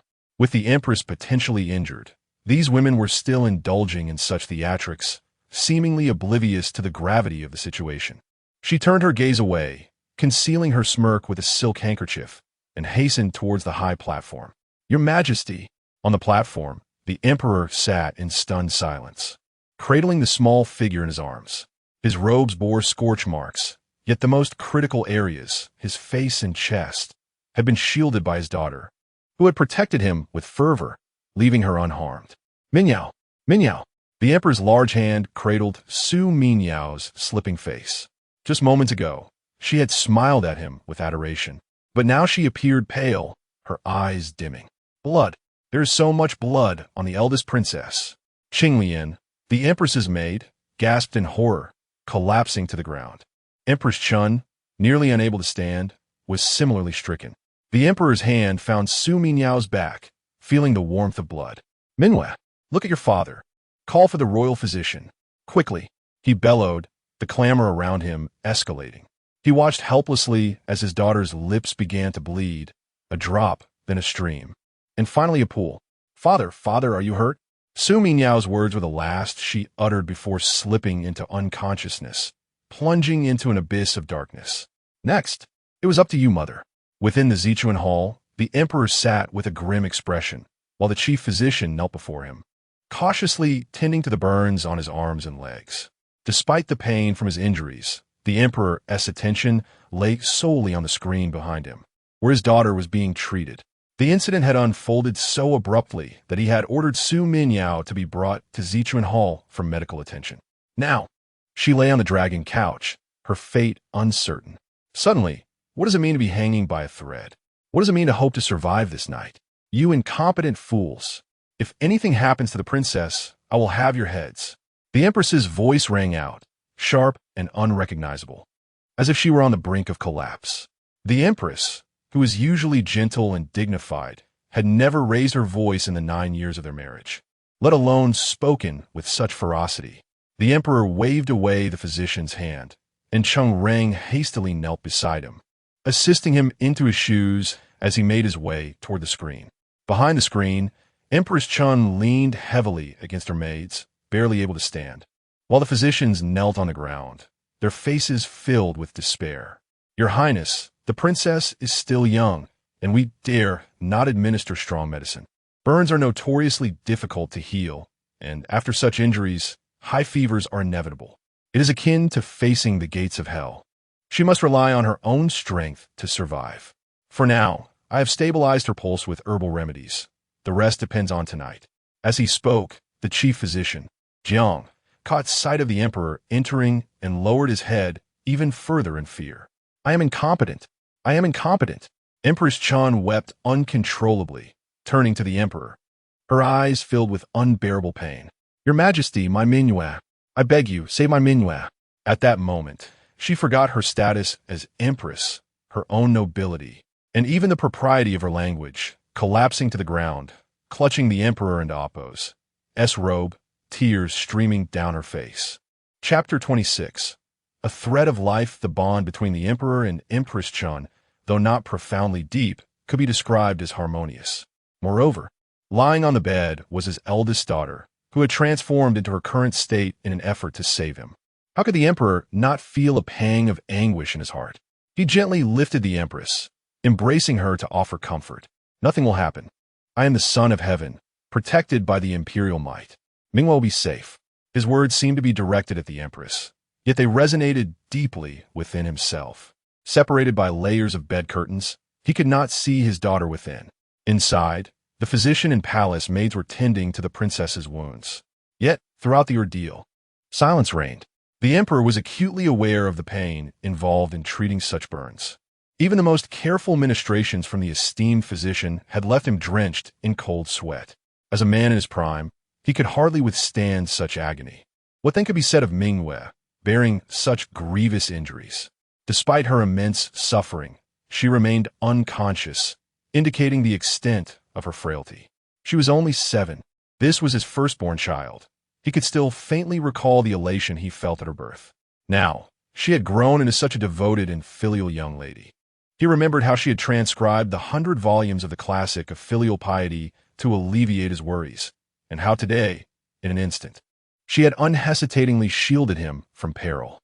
Even one as steadfast as the emperor felt tears welling in his eyes.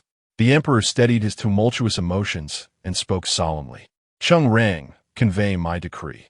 The grand princess is my eldest daughter, born of the empress, possessing grace, wisdom, and virtue. Her loyalty in saving her father and her devotion in protecting the sacred body warrant the honor of an increased title. Henceforth, she shall be granted the fief of Jinzhou, with an allocation of 3,000 households and the title of Luan." 3,000 households. The empress was taken aback by this imperial edict. The fief system for princesses had been established during the founding of the Great Yong dynasty, but subsequent emperors had altered and diminished these customs, reducing princesses to meager estates. Now, the emperor sought to revive ancient traditions, yet she did not express joy, still sobbing quietly. "Your Majesty's benevolence is appreciated. I only wish for Mingyao to pull through. Even if it means sacrificing my own life, I would willingly do so," though this had been a scenario meticulously orchestrated by the mother and daughter. The unexpected nature of the decree was indeed a pleasant surprise. However, upon witnessing her daughter lying there, breath weak, the empress was consumed by regret. It was her inadequacy that had failed to protect Mingyao, putting her in such grave danger. The empress wept inconsolably, nearly fainting from despair. The emperor, witnessing her anguish, felt his own heartache. "Do not worry, my dear. I will ensure our child comes to no harm. Her filial piety and loyalty will not go unnoticed by heaven." He immediately commanded the palace priests to enter the palace and pray for Mingyao in the Xuan Palace. With a cold glare, he turned to the trembling imperial physicians kneeling before him. "If you fail to heal Princess Luan, you shall all be expelled from the Imperial Medical Bureau, barred from practicing medicine for 9 generations. The implications were merciless. Those who had risen through the ranks of the medical bureau were often from families with generations of medical practice. Being barred from the profession would spell disaster for their entire lineage. "We shall do our utmost." The physicians gritted their teeth in response. That night felt interminably long. The empress remained by her daughter's side, and as the hour of the pig approached, Mingyao indeed developed a high fever. The medical bureau dared not administer any medication. The princess was unable to ingest anything and could only rely on silk handkerchiefs to cool her fever. Eventually, Zhou Qianan stepped forward, suggesting a folk remedy of using strong liquor combined with a homemade medicinal concoction for the princess's cooling treatment. Zhou Qianan had been present because Tong Jun had informed her that this physician was familiar with the princess's condition and could provide the necessary care. The empress promptly nodded, summoning Zhou Qianan and a few other knowledgeable female physicians from the medical bureau. Other physicians hesitated, believing the princess, being of noble status, should not be treated with such remedies. They worried that the strong liquor might harm her delicate skin and questioned the compatibility of the concoction with her constitution. However, they were swiftly reprimanded by the emperor, who deemed them a bunch of indecisive and ineffectual individuals. He then commanded that high-quality liquor be procured immediately.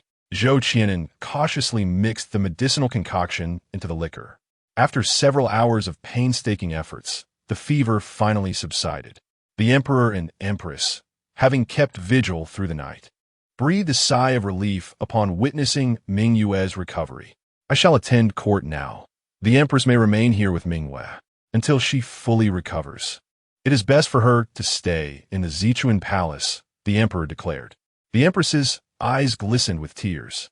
"Thank you, your majesty, for your compassion." Yet, the moment the emperor departed the inner palace, her expression shifted to one of disdain. Over 4 hours had passed since the incident, and the Palace Justice Bureau should have already gathered information. Although the empress had remained by Mingyao's side, she had overheard the emperor speaking with someone in the outer hall. It seemed likely that it was an agent from the Palace Justice Bureau. Indeed, the matter at hand was a grave one, the emperor's assassination attempt, and the Bureau would be eager to report any findings immediately. Yet, upon the emperor's return from meeting with the Bureau, he had said nothing. This indicated his hesitance. The empress understood better than anyone what the Bureau might uncover. The niter used to create the firebox was strictly regulated. Ji Rongqing had sought assistance from the lampkeeper to help fabricate the firebox, yet the funds provided were insufficient, and the lampkeeper held a low rank in the 6th Bureau, making it impossible to procure niter without the assistance of the empress's people.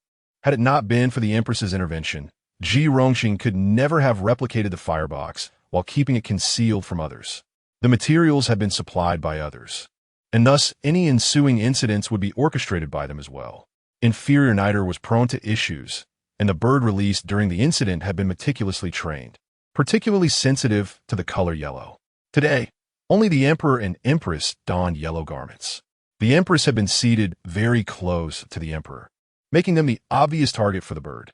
The flames within the firebox had been specially designed. The appearance of the bird carrying them was merely a ruse, for the flames had been intended for the emperor from the outset. However, now the bird had flown away and the firebox had burned down completely. Aside from the leftover inferior niter from its creation, there was nothing left to investigate. No matter who conducted the inquiry, the conclusion would be the same. The quality of the niter used in the firebox was too poor, leading to an accident that caused alarm to the emperor and empress, resulting in the princess's injury. And Ji Rongqing would bear the brunt of the blame. Chapter 27. Hesitation after the morning court session. The emperor did not hasten back to the inner palace to check on the still unconscious Ji Kai-nu. Instead, he remained in the study of the Chen Hall, holding a vermilion brush in his hand, yet failing to write a single approval for an extended period. Cheng Rang, serving beside him, was filled with trepidation. Following the incident yesterday, the emperor had ordered Ji Kai-nu to be placed under house arrest in the Yingchun Palace, forbidding her from any contact with others. Simultaneously, every individual who had interacted with the box lantern was subjected to rigorous investigation. What sort of place was the Gongzheng Si? The head official, Wu Zhuoran, was someone who instilled fear in the hearts of those who encountered her. Though a woman, her methods were exceedingly ruthless. To ascend to the position of chief official within the Gongzheng Si, she must have taken many lives. With over 100 forms of punishment at her disposal, no mouth could remain sealed, and no matter could remain undisclosed. As expected, before dawn broke today, Wu Zhuoran personally came to report. Your Majesty, I have thoroughly interrogated all parties involved. This incident was orchestrated by a 7th-rank lantern holder from the Shangqing Bureau. She had some acquaintance with Ji Kai-nu, and according to her account, Ji Kai-nu, feeling anxious about losing favor after being confined, sought to compete for affection on the night of the Mid-Autumn Festival by means of this box lantern and her dance. However, Ji Kai-nu offered her only a meager reward, and given the lantern and oppos, as intricate production process and the precious materials required, the lantern holder had to supplement with lesser quality materials. Regrettably, she did not anticipate that the inferior materials would yield such dire consequences. I have questioned her several times, and aside from the lantern holder, there are others within the 6 bureaus who can corroborate her testimony. Cheng Rang, attending to the emperor, listened with beads of cold sweat forming on his brow. This Ji Kai-nu was undeniably unfortunate and foolish. If she aspired to regain the emperor and Appo's favor, her first course of action should have been to guard her tongue. Otherwise, with her beauty, how could she have descended into such turmoil? Not only did she fail to regain favor, but she also instigated this calamity. The noble relatives were all present at the scene that day. Categorizing this incident as an assassination of the emperor would not be an exaggeration. Such a crime could lead to annihilation of her entire family. Cheng Rang was pained at the thought of that graceful figure dancing on the Qinyan platform. Would such a beauty truly perish?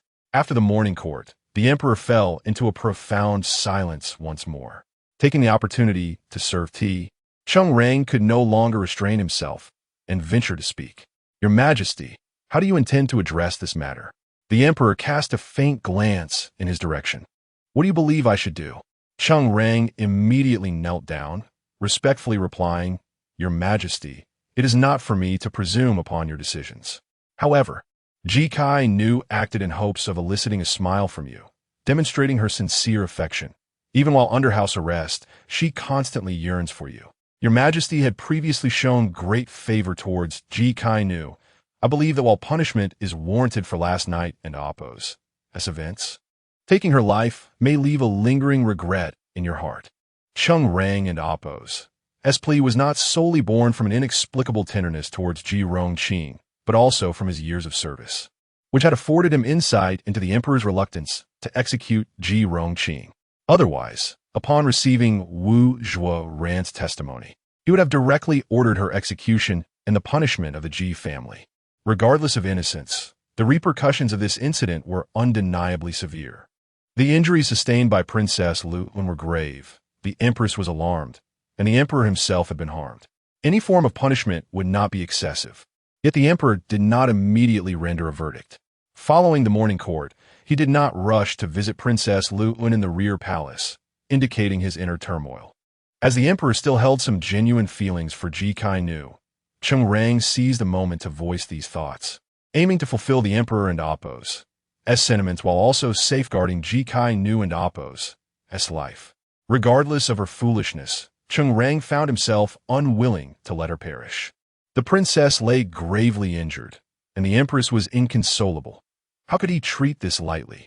The emperor spoke of his inability to grant clemency, yet still, he had not issued a decree. Chung Rang lowered his head further. If that were the case, perhaps it would be prudent to await news from Princess Luan. Should the princess survive her fever, Ji Kai Nu could be spared, allowing her to pray for the princess and Appo's well-being. Conversely, if Princess Luan did not endure, Ji Kai Nu would be beyond rescue. The emperor set aside the vermilion brush, his expression clouded, deep in contemplation. Without being summoned, Chung Rang did not dare to rise, remaining kneeling in place. Time passed, and soon his legs began to numb. Suddenly, a voice from outside announced, "Your Majesty, Princess Luan has awakened." Awakened? Chung Rang felt a surge of relief. There was hope for Ji Kai Nu and Appo's life after all. Indeed, the emperor immediately rose, intending to visit the princess in the rear palace. However, just as he took a step, he glanced at Chung Rang kneeling on the ground, pondered for a moment, and spoke in a deep voice, "Issue a decree. Ji Kai Nu shall be demoted to a commoner and confined to the cold palace. Furthermore, all individuals from the 6 bureaus involved with the box lantern shall receive 60 strokes and be expelled from the palace. The lantern holder shall be executed." Demoted to a commoner? Chung Rang felt a tumult of emotions within, yet he understood this was the best outcome possible.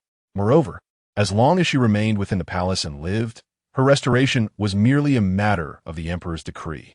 After issuing the orders, the emperor sighed softly. He wondered whether the empress and Mingyao would reproach him for being too lenient. Chung Rang discreetly observed the emperor's expression and softly remarked, "The empress and Princess Luan are both kind-hearted individuals. Given the current illness of the Empress Dowager and the festive occasion of the Mid-Autumn Festival, this surely is not the time for bloodshed. The Empress and the Princess would certainly understand." Such a statement was indeed laughable. If bloodshed was to be avoided, then why was the lantern holder still dead? Or was it the case that only Ji Rongqing's blood was deemed worthy of concern, while the deaths of others were inconsequential? Yet the emperor found Chung Rang's words agreeable and nodded in acknowledgement. "Rise."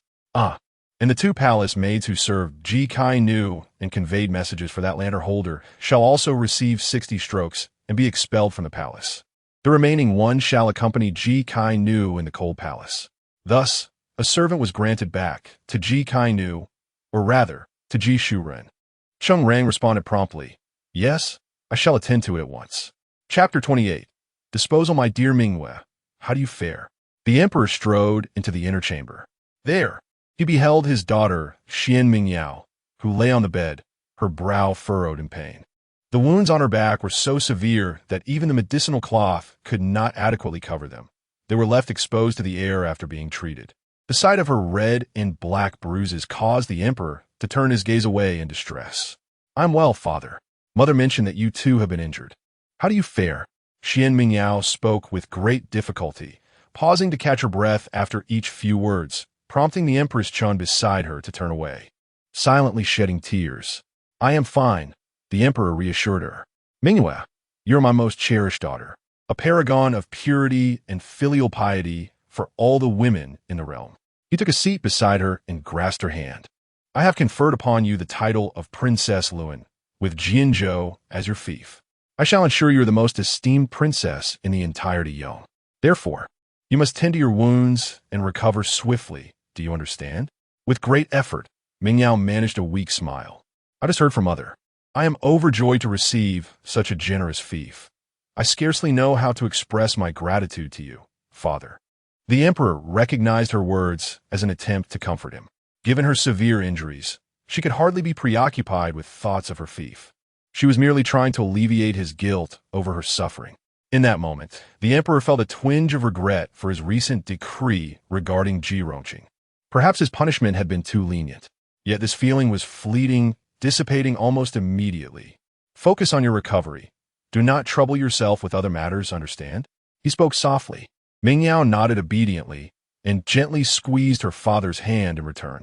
"Father, Mother mentioned that you have permitted me to recuperate in the Zicheng Hall. However, since it is your place for daily affairs and reviewing memorials, it is not fitting for me to remain here. I know you care for me, but I do not wish to cause you any embarrassment. Please, allow me to return to Yoning Hall." The Emperor gazed at his daughter with a complex expression, his feelings of guilt overwhelming. Here lay his firstborn, gravely injured in an effort to save him. Yet, every word she spoke and every action she took was aimed at considering his feelings. She had not once uttered a cry of pain, seeing the determination in her eyes. The Emperor was silent for a moment before nodding. "Very well. I shall have a royal carriage take you back shortly. I will ensure that Dr. Gao is on duty day and night at Yoning Hall." Mingyao nodded obediently, presenting herself as the dutiful daughter. Then she turned her head slightly to observe Zhou Qianan, the young physician, who was carefully tending to her wounds with a medicated cloth. "Dr. Zhou, are you applying medicine? It seems to hurt far less than when the powder was used earlier." The Emperor's attention shifted to the young physician. Seeing the sovereign's gaze upon her, Zhou Qianan remained composed. She placed the medicated cloth on the tray and respectfully knelt, addressing the princess. "Indeed, Your Highness, the medicines prescribed by the imperial physicians are of the highest quality. However, your constitution is slightly sensitive to one of the ingredients, Ju Wuzi. While it poses no danger, it may exacerbate your pain. I noticed this during your last treatment, so I used Ling Chao to counteract the effects, which is why you feel less discomfort now." "You are quite attentive to the princess's needs," the Emperor remarked, impressed by Zhou Qianan's thorough understanding of Mingyao's condition and her meticulous approach. "Thank you, Your Majesty. I am unworthy of such praise," Zhou Qianan responded humbly. Empress Chun wiped her tears and added gently, "She truly is a meticulous individual. When Mingyao was in unbearable pain during her unconsciousness, the physicians feared she might bite her tongue in agony and used a medicinal stick to pacify her. Yet Dr. Zhou, understanding the princess's youth, opted to place her own hand in Mingyao's mouth instead, so as to prevent any harm to her delicate teeth." The Emperor looked down and noticed the bandages wrapped around Zhou Qianan's hand. "You are both loyal and clever. In that case, I shall promote you to the position of imperial physician, solely responsible for attending to Princess Luan." "Yes, I humbly thank Your Majesty for your grace." Zhou Qianan reacted swiftly, bowing her head in gratitude. Her eyes sparkled with excitement and disbelief. She had become an imperial physician. It was astonishing how effortlessly she had crossed the divide between physician and imperial physician, all due to a few words from the princess and the empress. Reflecting on this, Zhou Qianan felt a deep respect for the princess. Despite her youth, every step she took resonated with the emperor's heart, bold yet meticulous. With this act of saving the sovereign, the glory and wealth of Princess Lu and Apos, and were now assured. "Very well, attend to the princess with care. Hiding come, I have matters to discuss with you." The emperor nodded, instructing Xuan Mingyao to rest well before leading the empress into the outer chamber. Having endured a sleepless night, the empress's eyes were shadowed with fatigue, and the emperor felt a pang of sympathy as he observed her. The palace justice has determined that the mishap last night was due to the 6th Bureau and Oppo's negligence in crafting the firework box using inferior materials. I have ordered the punishment of all involved, with the responsible overseer facing execution. Empress Xuan, upon hearing this, displayed no overt emotion, merely asking softly, "And what of Ji Kai?" The firework box was presented by Ji Kai, not crafted according to the palace and Oppo's standards. My empress, having spent many years in the imperial court, I understand the 6th Bureau well. They would not act outside the rules without incentive, for they would only invite trouble upon themselves. Ji Kai, as a consort, naturally wishes to vie for favor. However, her actions have caused significant distress to Mingyao. It has not been long since the incident at Furong Garden, and now she has stirred further turmoil. May I inquire how you intend to handle Ji Kai?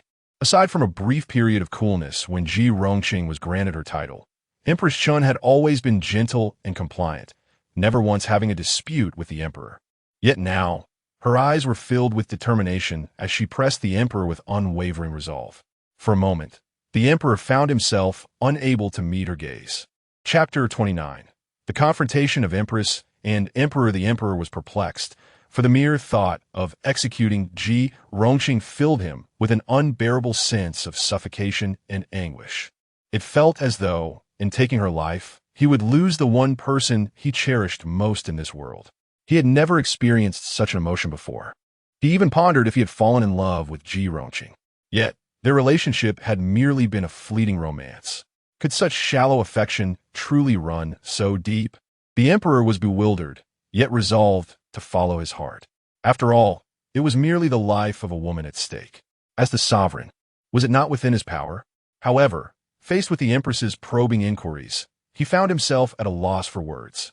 After a moment of silence, he spoke gravely. The Ji family acted without intent. It was a mistake made by the 6th Bureau. The palace justice has already uncovered the truth. Should I execute Ji, I would earn a reputation for cruelty. I decree that she be demoted to a commoner and confined to the cold palace. For a palace concubine, such a fate is sufficient. Sufficient? Even with the forewarning from her own daughter regarding the emperor's extraordinary favoritism towards Ji Rongqing. Empress Chun could not suppress the fury and chill that coursed through her upon confronting this outcome.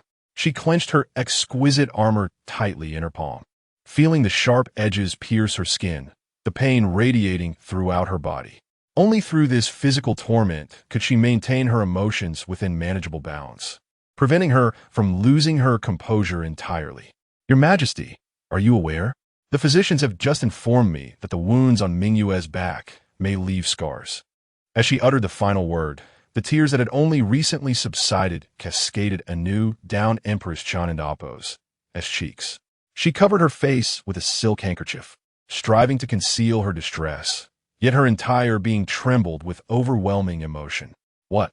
How could this be? Those incompetent physicians. The emperor, too, was taken aback to learn that the wounds might scar. In a fit of rage, he hurled the teacup from the table to the floor. Scarring would be a fate worse than death for a woman. Even if the scars were on her back, a place rarely seen, the extent of the injuries was alarming. Even a princess, if marked with scars, would command respect from her suitor, yet would they not harbor doubts in their hearts? As a man himself, the emperor understood the thoughts of men all too well. Burn wounds are notoriously difficult to heal. During the recovery process, not only must Mingyue endure excruciating pain, but she will undoubtedly bear scars. There is no exception. Even with the application of various secret remedies from the Imperial Medical Department, the scars may only fade but can never be entirely erased. Your Majesty, Mingyue is only 7 years old. What will become of her in the future? Yes, she knew the child was pure and filial. Even if her body was marred with scars, she would harbor no complaints. Yet, Your Majesty, all of this could have been avoided. Ji Kai's schemes for favor were something she could once overlook, but now they had harmed Your Majesty and Mingyue. How could she let this transgression go unpunished?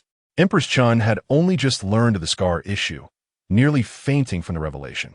When the scheme was devised, Xuan Mingyao had assured her that everything was under control, advising her to remain at ease.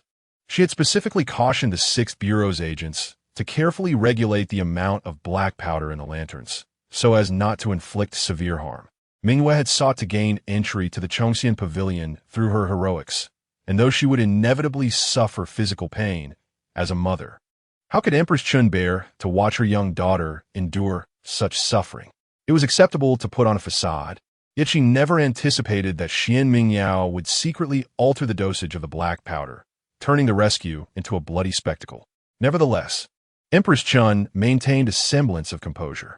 She understood that since the event had transpired, and they were currently in the Ziqing Hall surrounded by the emperor's attendants, this was neither the time for discussion nor for lamentation.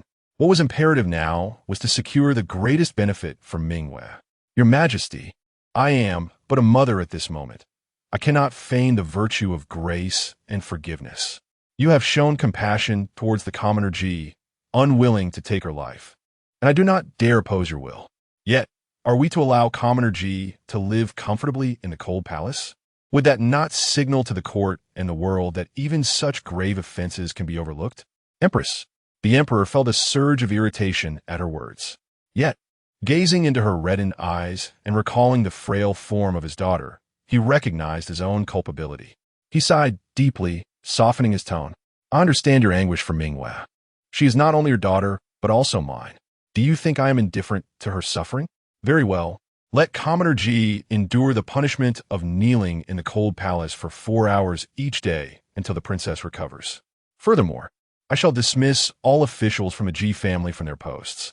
It is clear that their upbringing has led to such reckless disregard for consequences.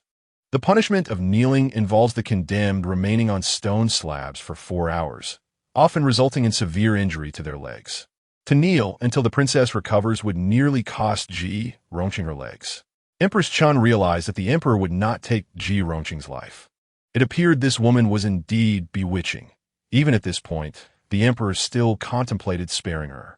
However, to cripple her legs and expel the Ji family from the court was a satisfactory outcome. Once confined to the cold palace, she could be dealt with in due time. Suppressing all her emotions, Empress Chun gracefully knelt. I thank your Majesty for your grace. In the Yingchun Hall, Ji Rongqing sat on the bed, utterly dejected. No matter how Jiyu attempted to converse with her, she remained unresponsive, as if her soul had been lost. Ji Rongqing could hardly fathom how a simple performance had led to her current predicament. When she was forcibly dragged back to the Yingchun Hall, nearly all the concubines had witnessed her distress. What she could not bear was the fact that her garments had been torn. Though the emperor was preoccupied with more pressing matters, the other concubines and nobles had seen her in such a disheveled state. What would she do in the future? Even if she were to ascend to a high position, this incident would undoubtedly be brought up repeatedly in discussions. How could she command respect then? In that moment, Ji Rongqing felt a profound terror within the depths of the palace. Before entering, everything had gone smoothly for her, with no obstacles in sight. Yet, after a few days of glory within the palace, she found herself beset by difficulties. For the first time, she questioned her so-called destiny. Could she truly survive in this treacherous place? Fool, how did you procure this soft fabric? Did you intend for me to be humiliated before the emperor? The more she pondered, the more panic and anger swelled within her. In a fit of rage, Ji Rongqing struck Jiyu across the face. With her newfound strength, Jiyu was knocked to the ground, unable to rise for some time. Ji Rongqing was about to stand and strike Jiyu again when a voice from outside interrupted. Ji Kai is summoned. The announcement rang out like a death knell, causing Ji Rongqing to shudder. What awaited her? Chapter 30. The cold palace. The door creaked open, revealing Ji Rongqing's pallid, delicate face. She had not even had the opportunity to change her clothes upon returning, still draped in the cloak bestowed upon her by Shang Wanling. Her hair was slightly disheveled, and the makeup on her face had smudged due to the passage of time, rendering her appearance most disheveled. The messenger, Cheng Rang, observed Ji Rongqing's state and sighed inwardly. Last night, Ji Kai's captivating dance had been nothing short of enchanting. Had she been able to finish gracefully, regaining the emperor's favor would have been a certainty. Alas, it seemed that Ji Kai's fortunes were rather unfortunate. The emperor has decreed Ji Kai, now a commoner, is to be relegated to the cold palace. The personal maid, Jiyu, who was close to the commoner Ji, conspired with the 6th Bureau, violating palace regulations. and was punished with 60 strikes before being expelled from the palace. Ji Yun has been demoted to a lowly maid and will enter the cold palace alongside the commoner Ji. Furthermore, the commoner Ji is required to kneel for 4 hours daily, praying for the princess and Yang's recovery until the princess is healed. So decreed. As soon as the words fell, Ji Yu collapsed to the ground, trembling uncontrollably. What future could there be for a maid expelled from the palace due to wrongdoing? Her family would surely regard her with shame. Ji Rongqing felt her strength wane. Had it not been for Ji Yun's support, she would have surely crumpled to the floor. Cheng Rang hesitated for a moment, glancing at Ji Rongqing, whose body swayed precariously, and refrained from disclosing the news that the Ji family officials had all been dismissed from their posts. Ji Kai, no, the commoner Ji, had already suffered enough. If he were to burden her with this additional blow, she might not withstand it. Lord Cheng, I must see His Majesty. I am truly innocent. I only wished to present a box of fire to the Emperor. I had no inkling of why things turned out this way. Commoner. At the moment Ji Rongqing heard this decree, she momentarily thought she had misheard. How could this be? How could His Majesty be so heartless? The decree had mentioned the princess's recovery. Did that not imply that the Grand Princess was not dead, merely injured? Why be so cruel? Had the Empress said something to him, forcing his hand in this matter? That vile mother-daughter pair was indeed cursed. Ji Rongqing had anticipated being confined and punished, but never had she imagined being demoted to a commoner and cast into the cold palace. What sort of place was the cold palace? Few emerged from it once entered. Even if one were fortunate enough to escape, it would forever remain a stain and a source of humiliation. At merely 16, she had entered the palace with hopes of royal favor. She would not accept banishment to the cold palace. Ji Rongqing wept bitterly, her tears a testament to her despair. And Cheng Rang felt a pang of sympathy, yet remained helpless. He glanced back at the 2 young eunuchs following him, who quickly retreated to wait outside the hall. Then, Cheng Rang lowered his voice, speaking cautiously. Lady Ji for a moment. He was at a loss for how to address her, and settled on calling her Lady Ji. This incident occurred during the mid-autumn palace banquet, witnessed by numerous relatives. The Grand Princess has sustained serious injuries, and the Empress will not easily relent. His Majesty has spared your life, which is already a significant concession. Pleading before the Emperor now would only serve to infuriate the Empress. His voice grew even more subdued. The Empress is the sovereign of the 6 palaces, and His Majesty must consider her sentiments. However, given that His Majesty has preserved your life, it is clear he still harbors concern for you. Perhaps you should remain in the cold palace, bide your time, and await a brighter future. Such words were highly inappropriate for Cheng Rang and Appo's station. As a servant of the Emperor, every action must be weighed with the Emperor and Appo's interests in mind. Ji Rongqing, a low-ranking consort who had only briefly enjoyed the Emperor and Appo's affection, was typically required to show deference to Cheng Rang, a trusted eunuch. Yet, Cheng Rang harbored an inexplicable sentiment for Ji Rongqing, though his feelings were not strong enough to compel him to act against his principles. They did afford him the inclination to offer her some assistance. A future? Is there still a future? Ji Rongqing leaned against Ji Yun, her eyes filled with a hollow despair. Once in the cold palace, when could she expect a future?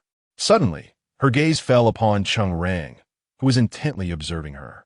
She was acutely aware of the nuances of male affection. Though Cheng Rang was a eunuch, he had once been a man. The fascination in his eyes, though well concealed, was discernible to her. Cheng Rang was the Emperor's most trusted attendant. If he could become her ally and advocate on her behalf before the Emperor, perhaps she could indeed find a way to escape the cold palace. As this thought crossed her mind, her expression shifted to one of poignant vulnerability. She raised her tear-stained eyes, her delicate brows slightly furrowing, the glimmer of tears enhancing her beauty, her eyelids tinted with a subtle blush. Lord Cheng, I am truly innocent. Do you believe me? She understood that this posture rendered her irresistibly enchanting. Indeed, Cheng Rang and Appo's gaze flickered momentarily. Of course, I believe you, my lady, he murmured, lowering his head. But do you think His Majesty will believe me? I am not afraid of entering the cold palace, but I fear that His Majesty might truly consider me a wrongdoer. As she spoke, 2 streams of tears cascaded down her fair, immaculate cheeks. despite her slight plumpness. The sight of a weeping beauty was undeniably compelling. Cheng Rang's heart trembled, and he quickly responded, "His Majesty naturally believes you. Lady Ji, the days in the cold palace may be arduous, but you will not remain there indefinitely. His Majesty holds you dear. Once the storm has passed, brighter days await you." Reassured by Cheng Rang and Appo's words, Ji Rongqing felt a modicum of relief wash over her. She lowered her gaze and nodded, then unexpectedly performed a respectful gesture towards Cheng Rang. "Thank you, Lord Cheng." Cheng Rang was startled, instinctively stepping back. "You honor me too much. I must return to serve His Majesty. Soon, someone from the 6th Bureau will escort you to Baojing Hall. Please take care of yourself." Baojing Hall was the cold palace designated by the emperor for the confinement of disgraced consorts. He bowed slightly and withdrew. As he departed, he could not resist glancing back at Ji Rongqing. There she stood before the imposing, ornate palace, leaning against her maid, silently weeping, fragile and pitiful, like a magnolia on the brink of succumbing to a storm. With a soft sigh, Cheng Rang turned away. Once Ji Rongqing entered the cold palace, it had become a foregone conclusion. Yet, as long as she still drew breath, there remained the possibility of a reversal of fortune. What the cold palace? Today, she may have been cast inside, but in the future, she could emerge in glory. However, Ji Rongqing's animosity towards the empress and her daughter deepened further. Indeed, they were the architects of her misfortune. The two greatest grievances she had suffered since birth had been wrought by their hands. When she rose again, she would not let them go unpunished. Ji Rongqing seethed with resolve. Chapter 31 Conversation within the Ever-Peace Palace. Xuan Mingyao lay on the bed, while Tong Jun and Qi knelt carefully beside the bed, assisting Zhou Qian in changing the dressings for their mistress. As they gazed upon the mangled flesh of her back, tears welled in Qi's eyes, leaving her at a loss for words. Though the world outside hailed the princess's valor in rescuing the emperor, rewarding her with titles and lands before her coming of age, Qi's heart ached with sorrow. Such grievous wounds would inevitably leave scars. How could this be considered blessing? Their mistress, a jewel of the imperial family, would remain the most esteemed princess of Daong, even without her heroic deed. Yet now, she must endure such suffering. Seeing Qi's tear-streaked face, Xuan Mingyao managed a pained smile. "It's all right, Qi, I am fine now. I desire some candied walnuts. Your recipe is the finest. Please prepare some." Qi immediately nodded. Her spirits lifted at the thought of fulfilling her mistress's wish. "Yes, I shall do it at once. Tong Jun, assist Qi and prepare a bowl of osmanthus cream. My mother will likely arrive shortly. She adores this dish." Empress Chun had stayed up all night, accompanying Xuan Mingyao for an extended period upon her return to the Ever-Peace Palace. Only after Xuan Mingyao's insistence did she finally retreat to the Fengyi Palace to rest. However, it was likely that her sleep would be restless, and she would surely return for another visit during dinner. Yes, Tong Jun understood that the princess likely had matters to discuss with Zhou Qian, and she promptly withdrew, taking the other palace maids with her to wait outside the palace doors. "Your medical skills are indeed remarkable, able to deceive the entire Imperial Medical Bureau, Zhou Qian. I have not misjudged you."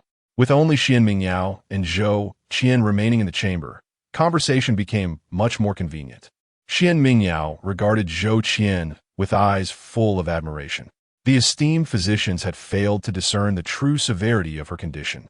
The pulse did not reflect the actual extent of her injuries. The critical signs were merely a facade created by the medication. In truth, her burns were real, yet they did not warrant the dire prognosis presented. However, having performed such a brave act, it was essential to maintain an appearance of grave injury. The more severe her wounds appeared, the more her loyalty and filial piety would shine, yielding greater rewards from the situation. All depended on the trust bestowed upon her by the princess. "Yet, Your Highness, there is something I do not comprehend." At this moment, Zhou Qian had completely accepted Xuan Mingyao as her sovereign rather than as a mere child. The depths of the palace were truly formidable. While children of ordinary families frolicked at such a tender age, here, they nurtured astute and perceptive minds. She was acutely aware that by aiding the eldest princess in this act of deception, she had irrevocably intertwined her fate with that of the princess. There was no turning back. Speak freely. Taking a gentle breath to ease her pain, Xuan Mingyao said softly, "Your injuries may not necessarily leave scars. Why do you compel me to report otherwise to Her Majesty and the Emperor?" Although Xuan Mingyao was still young, her noble status prevented the physicians from closely examining her wounds. Thus, aside from the initial assessment, they primarily relied on pulse diagnosis to ascertain her condition. The application of medicine and monitoring of her injuries were tasks undertaken by Zhou Qian and other medical maids. Yet, with her experience in attending to the princess's ailments, Zhou Qian had been in closer proximity. Xuan Mingyao understood better than anyone that her injuries need not result in permanent scars. The Imperial Medical Bureau possessed countless secret remedies, and the palace was not devoid of ancient court medicines. However, several days prior, the eldest princess had specifically summoned Zhou Qian to the Ever-Peace Palace, instructing her, "No matter who inquires, you must firmly state that my injuries will undoubtedly leave scars." Xuan Mingyao curled her lips into a somewhat sardonic smile. "If I were to recover swiftly, my father's concern would last but a fleeting moment. Yet, should I bear scars, it could potentially disrupt my future marriage. My father would remember that these scars were born for him. Thus, the gratitude for my act of heroism could be fully realized." She understood all too well how callous her father could be. "Observe, the merit of my bravery has not saved Ji Rongqing's life. Even now, before the full extent of fate's decree has manifested, her father is already so reluctant to part with her. Who knows what the future may hold?" These scars would serve as a constant reminder to the emperor. Had it not been for his daughter, it might have been him who bore such marks. At present, the emperor still harbored thoughts of Ji Rongqing and perhaps did not fully grasp the implications. Yet, this would act as a hidden thorn, poised to strike at an unknown moment. The emperor's heart was notoriously inscrutable. "Then, Your Highness, do you truly not care for these scars?" To transform a lie into truth, it seemed the eldest princess would not seek to remove the scar. Although it did not mar her face, Zhou Qian could already envision how horrific the mark would be in the future. The princess, though still young, was undeniably a beauty. Women have always cherished their appearances.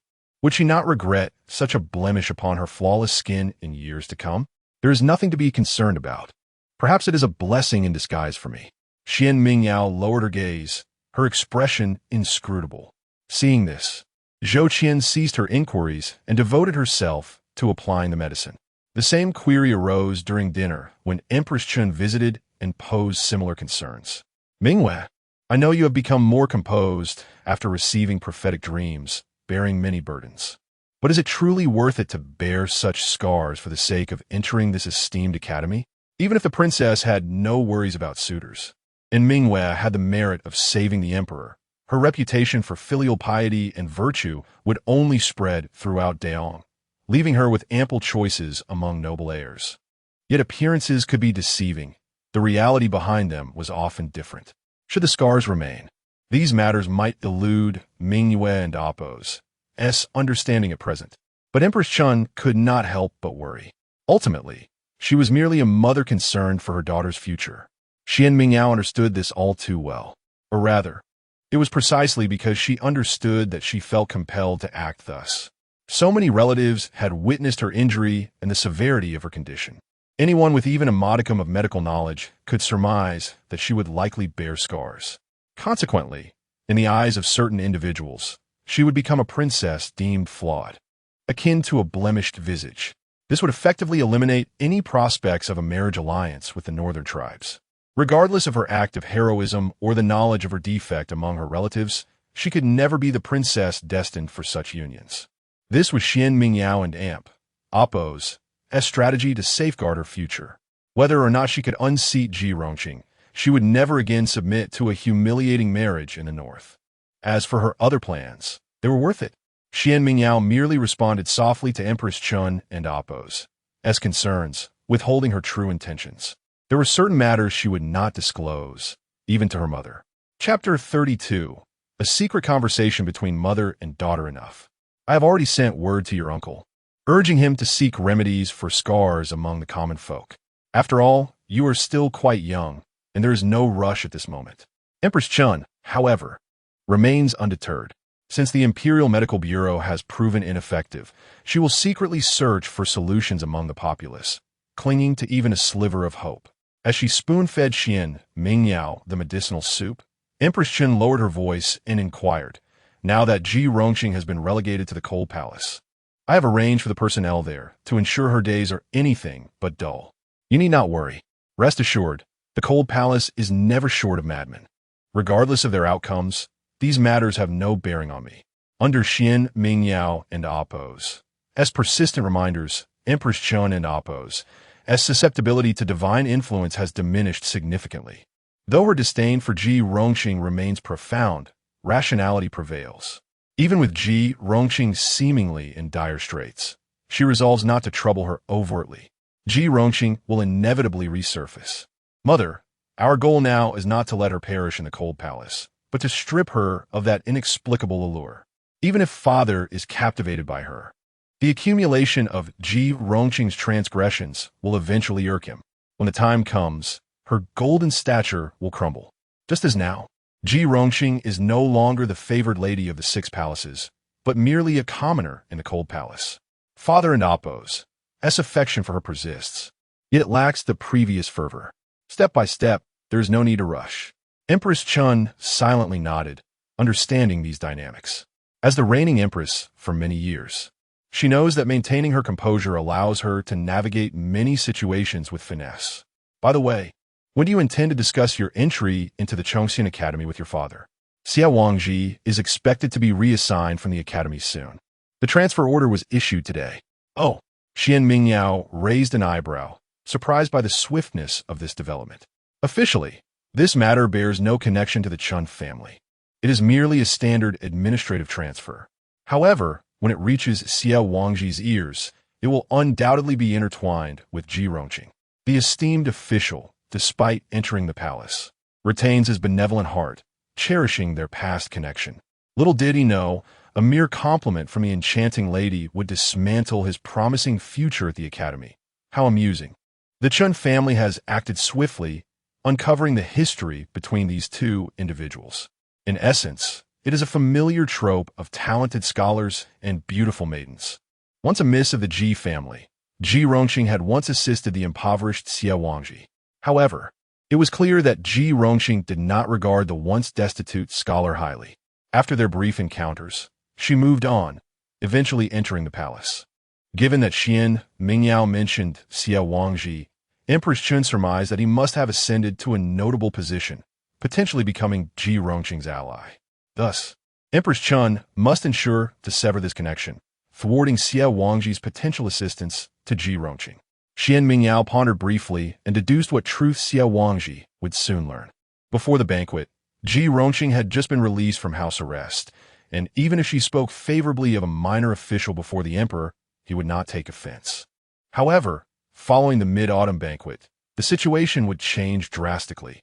The emperor, recalling Ji Rongqing's words, might feel unjustly aggrieved, leading to Xia Wangji's reassignment from the academy to avoid encountering him during future evaluations of the royal princes. He would inevitably remember the commoner in the Cold Palace. Everything seems reasonable and justified. As for my entry into the Chongxian Academy, there is no hurry. I require time to recuperate, and furthermore, this matter should be initiated by my father, not by my own request. Otherwise, this suspicious father of mine may suspect ulterior motives. She aims to make her father feel guilt, prompting him to arrange for her to study at the Chongxian Academy of his own volition. From start to finish, it must appear as if it is all his initiative, not a plea from her. The matter of rescuing the emperor is merely the first step. The next step must follow suit. Then let us proceed, as you suggest. Empress Chun, now placing great trust in Xuan Mingyao, nodded without hesitation. As she savored the osmanthus sweet soup, she shared an amusing tidbit with Xuan Mingyao. Shangwan Baolin has gone to the Empress Dowager's palace to plead for Ji Rongqing. This has stirred discontent, exacerbating the Empress Dowager's chronic headaches. Consequently, Shangwan Baolin has faced reprimand and has been demoted, now reduced to a mere lady-in-waiting. As Empress Chun recounted this, her tone dripped with sarcasm, targeting not only Xuan Mingyao, but also the Empress Dowager herself. She harbored no respect for the Empress Dowager, who had once favored not her, but rather the more accomplished elder sister of Shin family, who was favored for her beauty. Alas, the late emperor had already favored the current sovereign for succession, unwilling to allow such an ordinary family to produce an empress. Thus, Empress Qin married into the royal family, usurping the position the Empress Dowager had long coveted for the Shun family's daughter. After the ascension of the current sovereign, the Empress Dowager remained unyielding, even desiring to summon the Shun family's eldest daughter to the palace for companionship. Unfortunately, the Shun lady had suffered an unfortunate accident in the palace, causing her garments to be lost in the struggle as she was rescued by the imperial guards. Even in Deyong, where propriety was less stringent, such an incident rendered her unfit for palace life.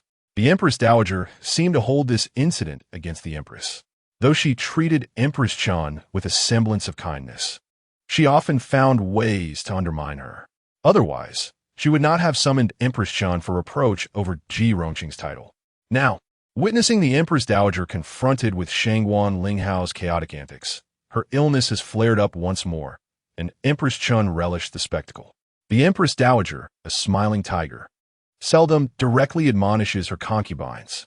When Xuan Baolin was demoted from a minor rank to a lady-in-waiting, the Empress Dowager had even summoned Empress Chun to her palace for a discussion, implying that while Xuan Baolin may have erred, her previous service to the royal offspring and her recent misfortunes were due punishment, and further demotion was unnecessary. Empress Chun respectfully shifted all blame onto the emperor, asserting that it was he who deemed Xuan Baolin's prior concealment of her pregnancy as reckless behavior leading to the loss of the royal offspring, thus justifying her demotion. Unable to find fault with Empress Chun, and after Xuan Mingyao's subsequent public displays of pleading for Ji Rongqing's behalf, the Empress Dowager concluded that Xuan Baolin had lost her senses and ceased her involvement in the matter. Little did she expect that Xuan Mingyao would intrude upon her palace. It seems the Empress Dowager's ailment will linger yet longer. Xuan Mingyao concealed a cold smile. If she is ill, it is only fitting that her affliction persists. Chapter 33 Reactions from all sides. The Empress Dowager, the noble Lady Xuan, remains kneeling outside the gates of the Rinshou Palace. I have attempted to persuade her. Yet she insists that having offended the Empress Dowager, she must kneel in penance. Furthermore, she continues to plead on behalf of the commoner Ji.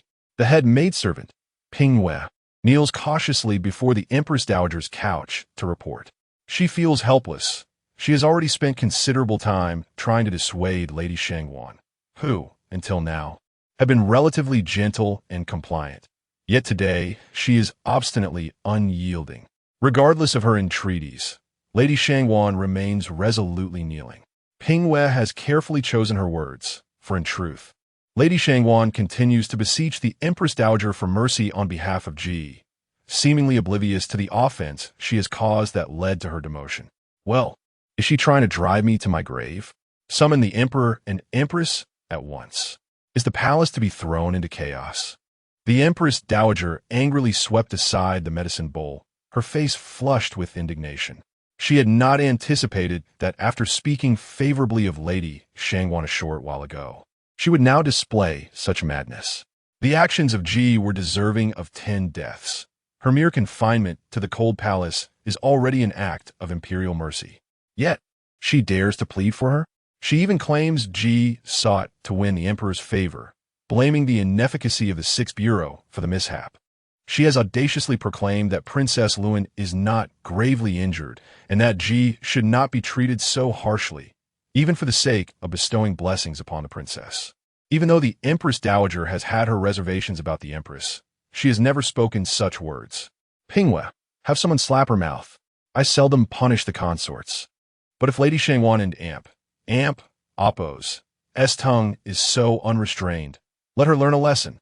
The usually amiable Empress Dowager now bore an expression of terror, even going so far as to punish a palace consort. Shang Xirong, who was preparing the medicine, sighed as she returned the half-spilled concoction to the maidservant, carefully wiping the medicine that had splattered onto the embroidered quilt with a silk handkerchief. Your Majesty, there is no need for such anger. Lady Shangwan is simply not in her right mind. Confine her, and that will suffice. To become so enraged is detrimental to your health. It is not worth it for her sake. The Emperor is currently preoccupied with state affairs and visited you just this noon, displaying his filial piety. The Empress, concerned for Princess Luan, has sent her maid Qingli in to inquire about your meals and medicine. With your motherly heart, you surely do not wish to burden the Emperor and Empress. Why tarnish your reputation for the sake of a mere Lady Shangwan? Her gentle words somewhat assuaged the Empress Dowager and Appo's anger. Very well, you are right. Pingwei, there is no need to summon the Emperor and Empress. Instead, find a few strong maidservants to carry Lady Shangwan back to the palace. Inform the Empress in Fengyi Palace that Lady Shangwan will remain in the palace to kneel and pray for blessings for me and the princess. And she need not appear until the new year. This suggests a prolonged confinement until the year's end. Pingwei breathed a sigh of relief. Regardless, it is somewhat improper for those below to lay hands on a palace consort. The Empress Dowager's decision to confine Lady Shangwan allows them to act more appropriately. Yes, I shall attend to it at once. After Pingwei departed, Shengxirong rose with a smile. Your Majesty, you have been reluctant to take your medicine. I shall check on the stewed glutinous rice porridge. It is most nourishing, especially since your appetite has waned these days. You must grant me this favor and at least drink a few sips. The Empress Dowager, observing her dutiful and understanding niece, could not help but smile. Go ahead. Shengxirong, supporting the maidservant, gracefully exited the chambers. In the corridor, she could still faintly hear Lady Shangwan's pleas echoing from the outer hall. How poignant, how deeply moving. This sisterly bond, she thought. Your Majesty, how can it be that the commoner Ji, having just entered the palace for a brief period, spent months recovering from illness, and then 2 months confined, has developed such an intimate relationship with Lady Shangwan? Lady Shangwan has been in the palace for over 3 years. Her current demeanor is truly unfamiliar to me. The young maidservant, hearing the cries of despair, felt no empathy, only confusion. It was said that after the loss of her child, Lady Shangwan knelt at the gates of Fengyi Palace, pleading with the Empress to lift Ji's confinement, enduring the agony of her own miscarriage. Yet, it was also said that Ji had never saved Lady Shangwan's life, nor was there any known kinship between them. What could have driven her to such madness? You feel it is strange, do you not? Shengxirong withdrew her gaze and continued towards the inner kitchen. She seems to disregard even the child she lost. Either her feelings run exceptionally deep, or she has been manipulated. Perhaps she has been drugged or incited by others' words. Regardless, it is evident that Lady Shangwan is not a woman of discernment. In this palace, those lacking wisdom seldom survive. A faint smile graced Shengxirong's lips. Do you believe the Empress Dowager is unaware? It is merely a smoldering fire within her heart. Publicly, she claims to be suffering from a cold, yet privately, a trusted physician has confided that she is poisoned. Moreover, the poison has been administered for at least a decade. The perpetrator was exceedingly cautious, administering only a minimal dose, and has not done so in recent years. Hence, it has not truly manifested until now. The current outbreak is due to the Empress Dowager's recent change in calming concoctions, which inadvertently clashed with the poison, causing it to surface prematurely. However, the physician also mentioned that the early manifestation is a blessing in disguise. As it has arisen sooner, the harm to her body is less severe. With proper recuperation, although it may greatly deplete her vitality, it should not lead to her demise. 10 years ago, when the emperor had not yet ascended the throne, it was the consorts of the late emperor and Appo's harem who orchestrated this. Now, those who have borne children have been removed from the palace, while those without have gone to the royal view for cultivation. The Empress Dowager may wish to take action, but she finds no one to target. In essence, the Empress Dowager is merely the pinnacle of what a woman within these red walls can achieve. In terms of power, it exists solely within these confines. She cannot discuss such matters with His Majesty, as she must maintain the facade of a benevolent mother before him, concealing the fact that she has traversed over countless corpses in her ascent. Thus, her heart seethes with anger, naturally leading her to view Lady Shangwan unfavorably. Yet, Why concern ourselves with others? Are we not enduring our own lives within this palace? Suppressing her smile, Shang Xiarong resumed her demeanor as a graceful and unassuming palace consort. In this palace, who among them is truly worthy of sympathy? Chapter 34. Competing for favor in the midst of dinner.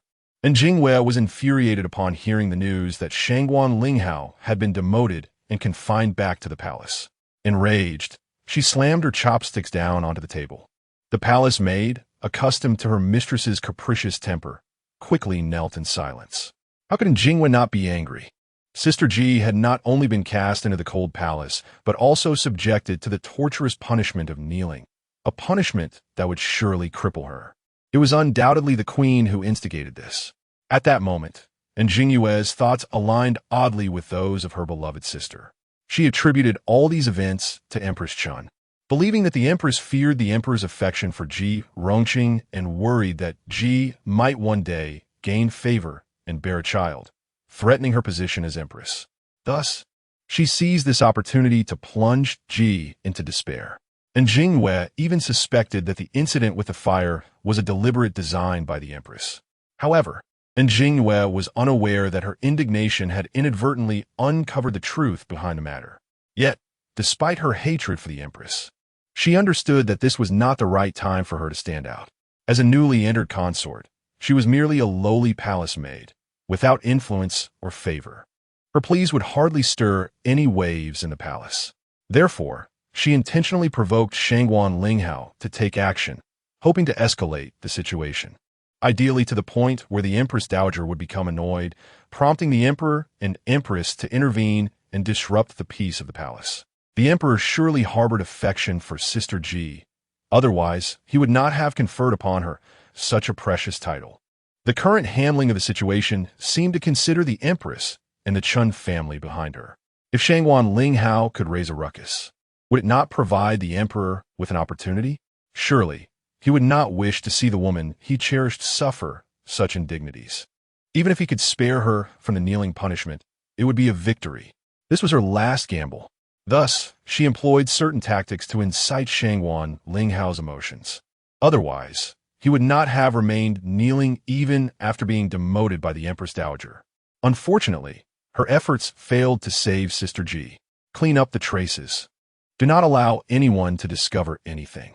And Jingyue's mind was exceptionally clear at this moment. She needed to remain composed to ensure that one day she could rescue Sister Ji from the cold palace. Otherwise, Sister Ji would truly suffer alone in desolation.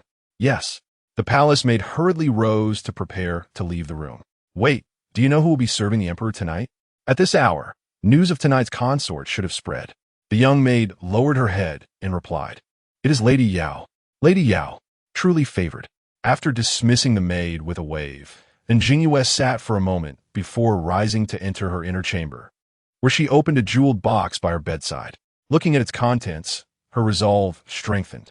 With Sister Ji's fate in the cold palace now sealed, and unable to change it, she vowed to safeguard her sister's favor and the emperor's heart. During this period, no one could usurp the emperor's affection away from her. Days later, the emperor encountered Jingyue, who was admiring the flowers in the 100 Flowers garden. That night, he summoned her to his chambers. The once unremarkable Kai, a mere palace maid, suddenly became a favored consort in the palace. In Fengyi Palace, these days, Kai has truly shared the springtime glow with you, Xuan Huangho remarked, having just perused the historical records. She glanced at Sang Yuejian, chuckling lightly. Sang Yuejian's expression remained calm, devoid of any anxiety or resentment over losing favor. Sister Ji had only been in the cold palace for half a month, yet her good sister had already gained such favor. Surely, Sister Ji would be pleased to hear this news. Chun Huangho's smile deepened. Indeed, a good sister should genuinely rejoice. It is only fitting to bring some joy to Sister Ji in the cold palace. By the way, my kitchen has just prepared a bowl of angelica and pigeon soup. Please take it to the princess. Upon hearing this, Sang Yuejian promptly rose and curtsied. Yes, I understand. At this hour, the emperor would be visiting Princess Luan at Yongning Palace, a routine he had maintained for over half a month. Now, with Chun Huangho sending her to deliver the soup, it presented her with an additional opportunity to see the emperor. She naturally intended to seize it, as royal favor was of utmost importance to her. Watching Sang Yuejian apart, Shen Wangho felt quite satisfied. Speaking with intelligent individuals is indeed a relief. The loyalty of Ming Wennu was genuinely heartening and served to soothe Chen Huangho's spirit, which had been vexed by Shangguan Linghao's antics. What a cold palace! Chen Huangho inquired, casting a slight glance at Zhu Ying. Zhu Ying smiled lightly. Rest assured, Your Highness, most of the individuals in the cold palace are remnants from the late emperor's reign, having endured years of torment, their minds frayed. Now that a newcomer has finally entered, they certainly will relish the novelty. However, recalling another matter she had discovered, Zhu Ying lowered her voice and said, Your Highness, I have noticed that someone in the palace seems to be providing assistance to Ji, ensuring her meals are well cared for. However, the cold palace has yet to extend its reach. Who is it? Ji had only entered the palace for a few days, and aside from Shangguan Linghao and Jingwei, it seemed there were no other close associates. To have someone aiding her is indeed a sign of heavenly favor, as she seems to thrive wherever she goes. It appears to be from the hands of the late Empress Jing. Empress Jing? Xuan Huangho furrowed her brows. She was a consort during the late emperor's reign and now resides in the imperial abode. But Empress Jing has a son, the Wang of Yong'an Xianduo. However, he has yet to marry, and after his wedding, he will surely take Empress Jing into his household for honor. Why would Empress Jing aid Ji Rongqing? Is it related to Wang Xian? Recalling what Xuan Mingyao had said, Chen Huangho found her thoughts growing increasingly convoluted. Have someone keep watch. If it is merely assistance with meals, it need not concern us. If there are further movements, report to me immediately. This Wang Xian likely still believes the current palace resembles the one during his mother's reign, trusting Empress Jing's people to keep things under wraps. Alas, the current palace is under my command, Chun Xieying's domain. Every whisper and movement within this palace shall not evade my notice. I shall see what they intend to do. Chapter 35. Chongxian Hall. Within the Yongyan Hall, Sang Yuejian was seated beside the bed, engaged in conversation with Xuan Mingyao, when suddenly His Majesty entered. Dear Mingwei, has your injury improved today? The emperor inquired, only to notice Sang Yuejian beside the bed. You are here as well, Yuejian, he remarked. Yes, Your Majesty. I went to pay my respects to the Empress Dowager, but upon learning that she had to attend to the Empress, I was entrusted to deliver the prepared ginseng and pigeon soup to Princess Luan. I also wished to visit her, thus I took on this delightful task. Sang Yuejian rose gracefully, curtsying to the emperor, who gently supported her arm. Rise, for you show great respect to the Empress, he smiled, his expression reflecting satisfaction, believing that Sang Yuejian's diligence stemmed from her affection for him. He thought her visit to the princess was merely an extension of her concern for him, considering it was Mingwei who had sustained such grievous injuries while trying to save him. Her simple heart perceived all emotions as rooted in his essence. Despite recognizing that this was the princess's residence, the emperor refrained from expressing certain sentiments openly. He merely patted Sang Yuejian's hand and softly said, Your intentions are duly noted in my heart.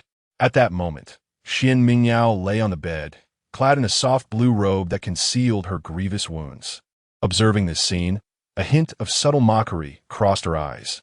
How typical of father, to cherish both new and old affections without neglect. While he doted on the quiet and gentle, he remained mindful of Sang Yuejian. Yet, one could only wonder how much he still thought of Ji Rongqing, who resided in the cold palace. Regrettably, Cheng Rang had been left at the door, not accompanying them inside. Otherwise, she would have relished witnessing his reaction upon encountering this scene, pondering whether he would feel increasingly sympathetic for his Ji master.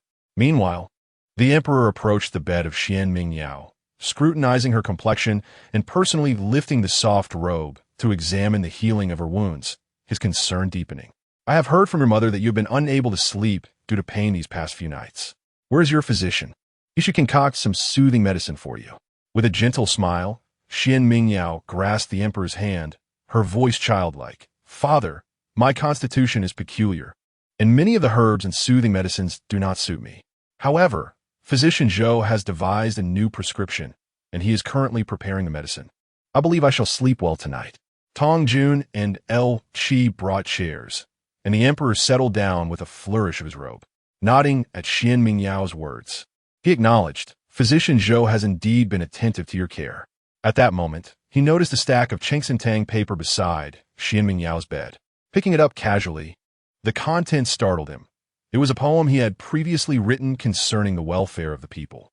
Flipping to the next page, he found transcriptions of 2 books. A brief recollection reminded him that these were the texts he had mentioned 2 months prior while assessing the students' writings at Chongxian Hall, River Defense and on River Management. These books, dedicated to the techniques of water management, though substantial in content, were rather dry. He had referenced them during discussions about the seasonal flooding in the southern provinces. However, considering the young age of the prince, who had scarcely mastered a few characters, it was unfathomable that he could delve into such complex literature. Although there were older royal cousins in Chongxian Hall, the emperor had not given it much thought, merely mentioning the texts in passing. To his surprise, he now found them here, the handwriting unmistakably that of his daughter. But what purpose did she have in writing this? "Your Majesty," Sang Yuejin's delicate voice chimed in at that moment. "I was just discussing this with Princess Luan. When I arrived, she was applying medicine and not wishing to disturb her. I waited behind the screen. I happened to see these on the table and, out of curiosity, took a glance. The maidservant informed me that the princess had diligently transcribed these before her injury and continued to study them, even though it had become inconvenient to write. It seems she peruses them several times a day. I am astonished that at such a young age, she engages with such profound texts. I have seldom read in my home, and thus I admire those well-versed in literature. Your Majesty, with unparalleled knowledge. It appears the princess also shares a fervent love for learning, truly commendable." Sang Yuejian's eloquence was striking, earning silent admiration from Xuan Mingyao. Not only did it allay the emperor's suspicions, preventing him from thinking she had deliberately placed these items by the bed for his observation, but it also subtly elevated the emperor in her esteem while portraying her as innocent and devoted to him, a masterstroke of strategy. Indeed, she was no ordinary figure, capable of holding her own against Ji Rongqing, the destined daughter of heaven. Had it not been for Ji Rongqing's connections with Cheng Rang, Xia Wangji, and Xian Duo, an almost invincible alliance, Sang Yuejian, along with the quiet and gentle, would have proved formidable. The emperor, having absorbed Sang Yuejian's words, softened further. "Are you now studying these?" he asked Xuan Mingyao softly. "Yes, father. I heard Yuan Jing mention that you referred to these books during your assessment at Chongxian Hall. Yuan Jing is still young and learning his letters. I, having recognized a few more characters, grew curious and implored my mother to procure these texts for me." As for the poem, Xuan Mingyao's eyes sparkled with admiration and reverence. "I once heard my mother recite a line and thought it beautifully composed. Regrettably, I lack the talent to discern its depth, so I hope that by transcribing it several times, I might grasp its meaning more fully." The emperor, accustomed to flattery, was taken aback by such candid praise from his child. The unfiltered admiration from his daughter brought him immense joy, prompting him to reflect on her previous displays of filial piety, realizing she held him in high regard. "You're still young. In time, you will comprehend the essence of this poem. However, the palace's female officials may not excel in teaching literature, as the royal family traditionally prioritizes virtue over such matters." As he watched Xuan Mingyao tenderly caress the papers, the emperor felt a wave of emotion. Just then, Sang Yuejian aptly interjected, "No wonder when I visited the Empress Dowager, she mentioned that the princess eagerly awaits the crown prince's return from school, inquiring whether His Majesty had visited Chongxian Hall and what he had discussed. She even insists on completing assignments similar to those you set for the crown prince. The princess's devotion to you is truly moving." "Oh." The emperor raised an eyebrow, intrigued. "You have also been doing those assignments?" He turned his gaze towards Xuan Mingyao. Chapter 36. An exception, although the princes are still quite young. The education of royal offspring has always been exceedingly rigorous. To enjoy the privileges of the imperial family, one must naturally invest corresponding efforts. The eldest prince is merely 5 years old, while the crown prince has yet to reach 4. Yet they must rise at the hour of the tiger to attend classes at the Chongxian Academy. Each day, they are required to study for 5 full hours. followed by an additional hour or two devoted to homework. Yuan Jing has wept many times because of this. At his tender age, many children are still being playfully carried around. Yet he is compelled to practice writing large characters daily, his hand trembling, yet he dares not cease. Empress Chun feels pity, but can say nothing. After all, every generation of princes in Daong has undergone such tribulations, especially since Yuan Jing is the crown prince. If he cannot surpass his brothers, he will never secure his position. Since her rebirth, Xuan Mingyao has been strategizing. Gaining entry to the Chongxian Academy is imperative for her. Thus, the homework merely serves as a part of her larger scheme. In her previous life, Xuan Mingyao did not receive the same education at the Chongxian Academy as the other princes. However, she lived to the age of 29, enduring 14 years in the Northern Desert. The attitude towards women's involvement in governance in the Northern Desert is notably more open and accepting. Although she was excluded from the core circle due to her status as a Daong princess, she nonetheless encountered numerous progressive ideas and discourses. It was a land starkly different from Daong. Throughout her 29 years, she spent 15 years as a Daong princess and 14 years as a Khan's consort in the Northern Desert, encountering countless individuals and experiences and reading an abundance of literature. Even when ostracized by the Northern Desert, books became her closest companions. During her marriage alliance with Daong, she brought along many volumes, which accompanied her through the most challenging 14 years of her life. Thus, upon her return, she may not claim to rival the erudite scholars of the court, but she does possess her own insights. In her assignments, although she adjusted her language to align with her current identity, many phrases and expressions were intentionally simplified. Yet, the essence of her viewpoints and methods remained undiminished by their juvenile presentation. The emperor gazed at the thick stack of papers brought by Tong Jun, his eyes brightening with each passing moment. "Father, these are merely some of my humble thoughts. I am indeed lacking in knowledge, and I fear I have embarrassed you," she said. But the emperor immediately shook his head. "Lacking in knowledge? If you are indeed so, then what are the majority of students at Chongxian Academy?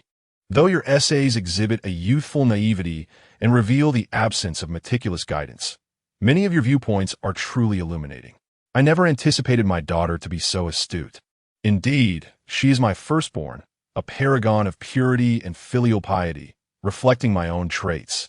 It is only natural that she should possess such wisdom." The emperor's smile grew ever wider. "Excellent, excellent. Your essays, though not wholly structured or rigorous, shine brightly enough to eclipse their shortcomings. Especially this discourse on water management. It is evident you have diligently studied Yifanglanenji Shu. These texts are notoriously complex, yet you have grasped their essence." The emperor set down the papers and casually posed several questions from the texts. Xuan Mingyao answered fluidly, even offering her own insights. While traces of youthful innocence and immaturity were apparent, it was clear she had thoroughly engaged with the material. Those elements of naivety were merely the result of her age and lack of formal instruction. If only someone were to guide her. A flicker of contemplation crossed the emperor's eyes. He was aware of the situation regarding Ji Rongqing. The empress had consistently harbored reservations. After all, the scars on Mingwen Nu were intolerable for any mother. Yet, he had spared Ji Rongqing's life due to his own inexpressible affection.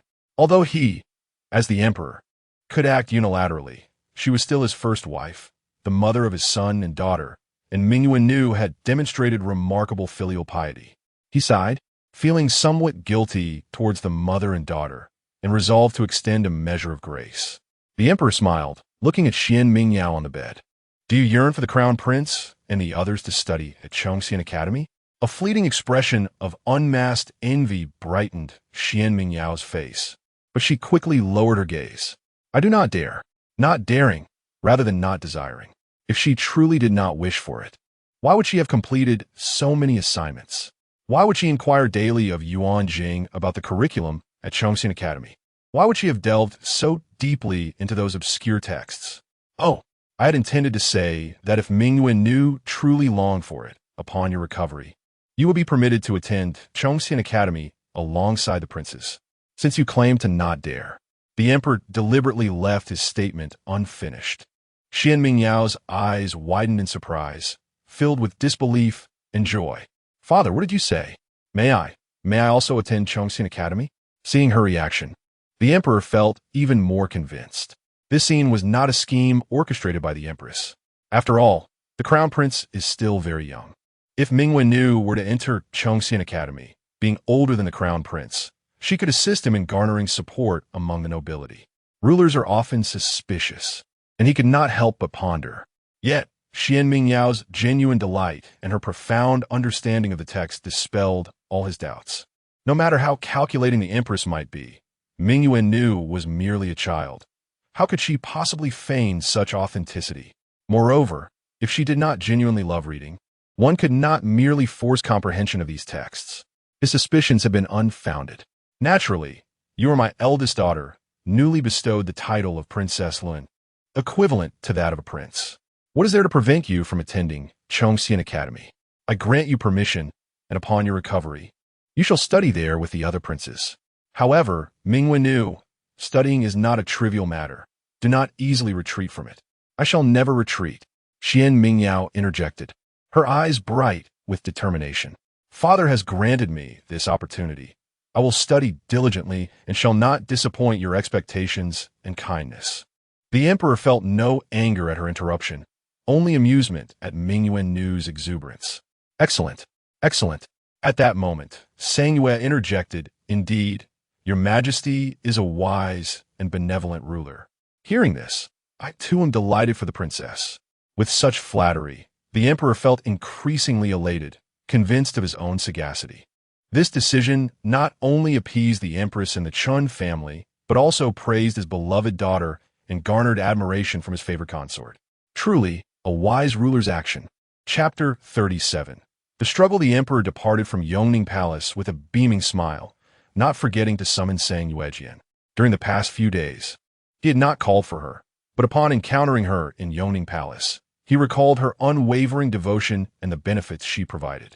Coupled with the recent flattery from Sangyue praising his wisdom, it was only natural that he planned to summon her that very night. However, as soon as the emperor left, the facade of joy and innocence on Xuan Mingyao's face vanished in an instant. Acting was not a challenging endeavor for her. In her previous life, whether enduring in the palace or being mocked in the northern desert, she had often donned a mask to safeguard her dignity and prevent others from looking down on her.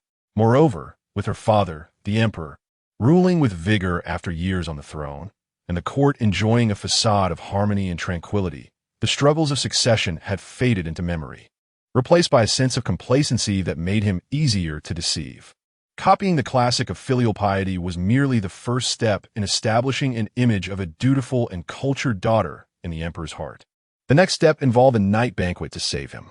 In truth, she could have allowed her father to suffer more serious injuries during the rescue. For instance, if she had slightly miscalculated and taken the hit herself, leaving a scar on his face might have alleviated some of his indecision regarding his beloved concubine.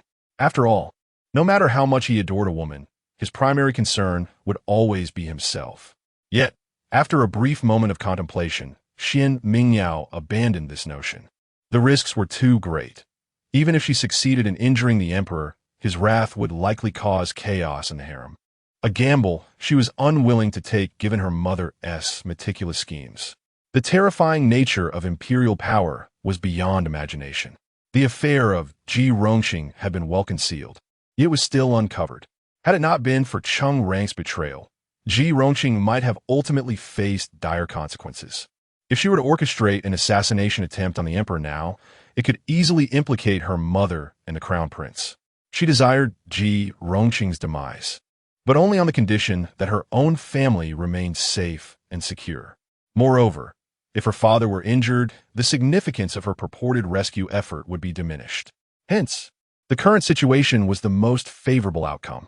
Being admitted to the Chongqing Academy was the emperor's decision, not a result of her own requests.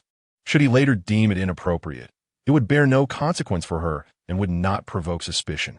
With her mind at ease, Xuan Mingyao buried herself in her pillow. After countless calculations since her rebirth, she had finally secured a place in the Chongqing Academy. Did the emperor summon Yao Yuni tonight? And Jingwei had already prepared to serve the emperor that evening, but was taken aback by this unexpected news. Yes, I heard it from a maid in the Xian concubine's palace. And Jingyue was merely a favored concubine.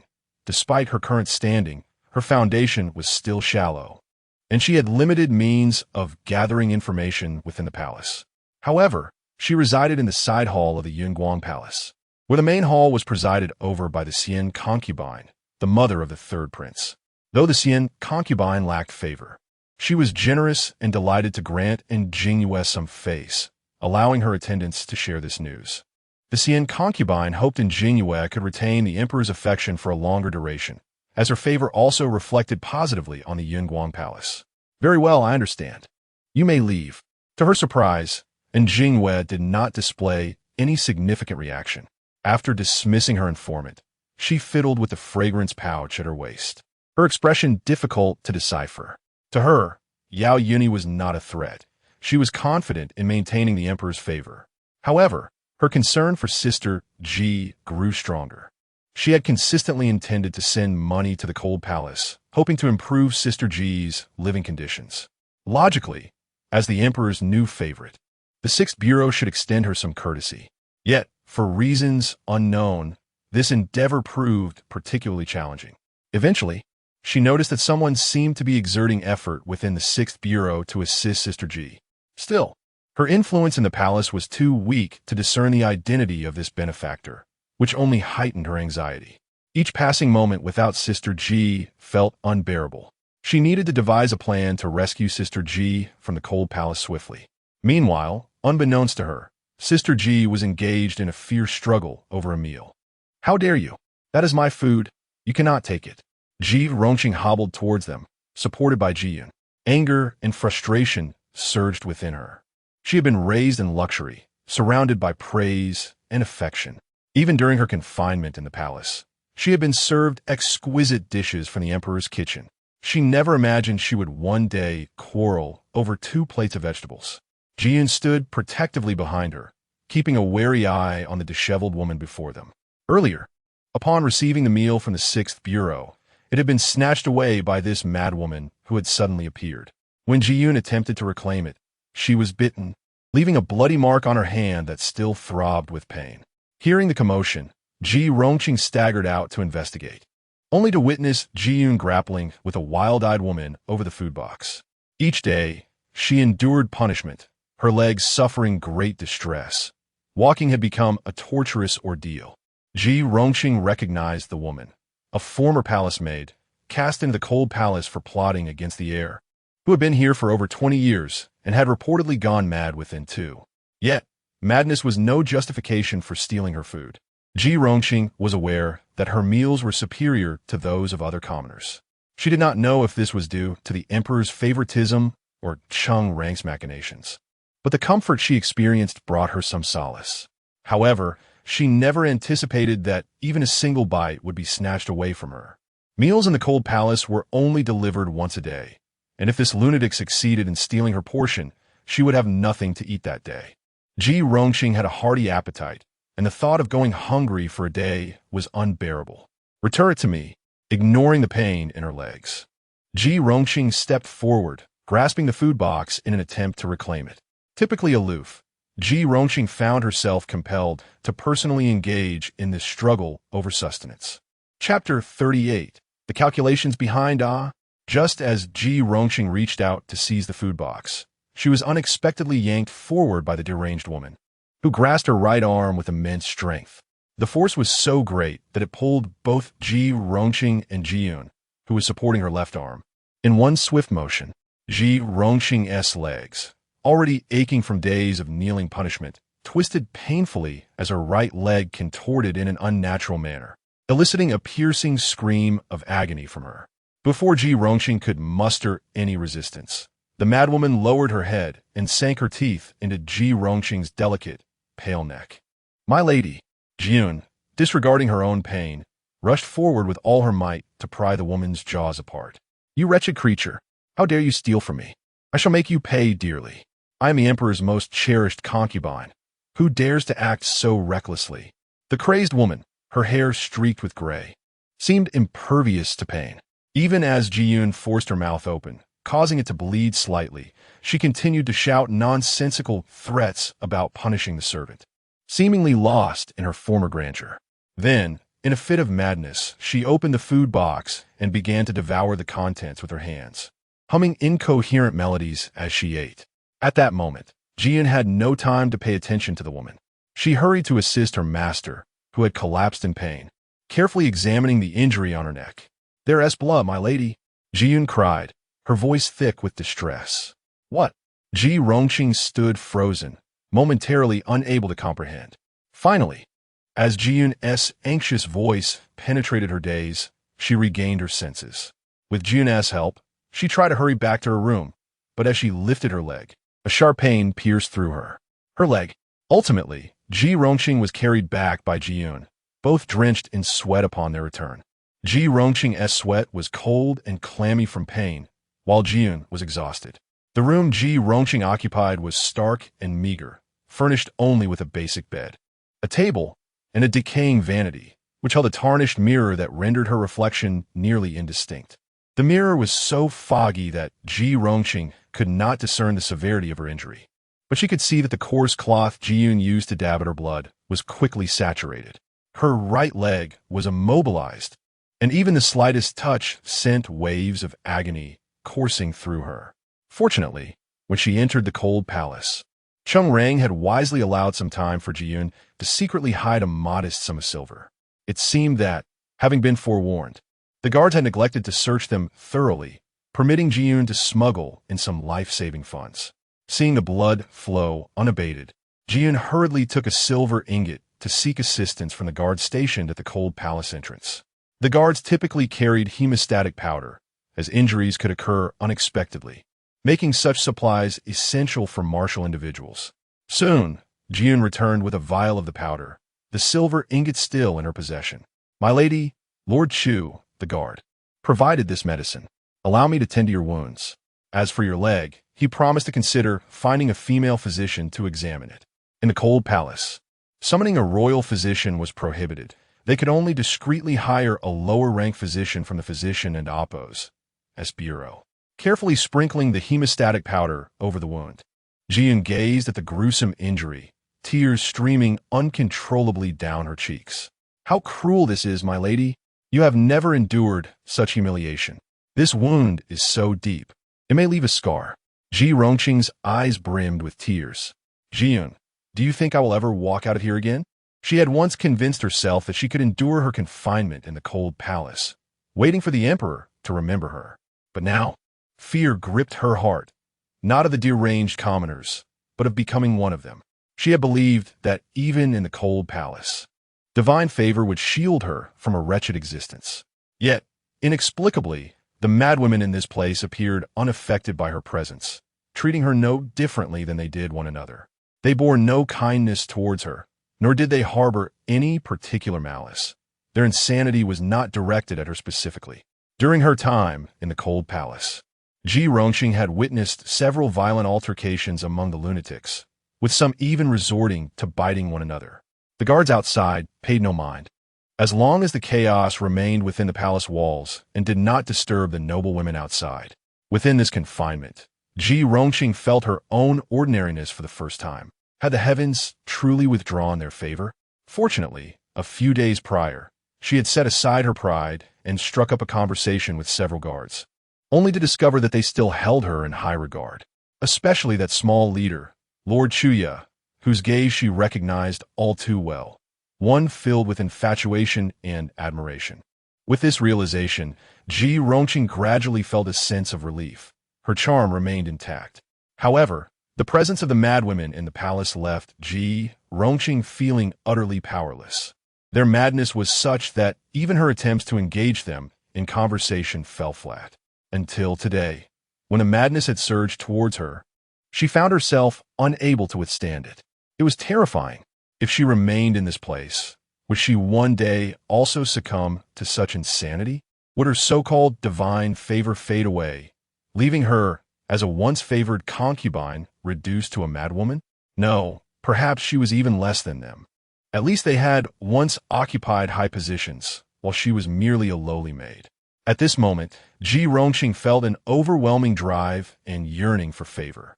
Yes, my lady, the Emperor's decision to send you to the cold palace is not an act of neglect. It is, to a great extent, a means of safeguarding you. In her attempt to comfort her master, Ji-yoon strained to concoct a plausible rationale. Remarkably, she managed to articulate a somewhat convincing argument. Safeguarding me? Ji Rongqing gazed at Ji-yoon in bewilderment. She desperately needed a reason to persevere. Indeed, the incident with the food box happened in front of the royal relatives. If you were not punished, they would surely object. Moreover, with the eldest princess injured, the empress, known for her vengefulness, would undoubtedly seek retribution unless you were dealt with. Even the empress dowager might intervene due to the emperor's excessive protection of you. In such a case, you would become a thorn in the side of the former dynasty and the imperial harem. It would be better to conclude matters by confining you to the cold palace. This way, you receive punishment while preserving the opportunity for future favor, and no one would dare to speak against it. As Ji-yoon spoke more fluently, she began to believe her own words. Chapter 39. Worry. Not only does Ji Rongqing require a reason to persevere, but so does Ji-yoon. She witnessed her dear sister, Ji-yu, being dragged away.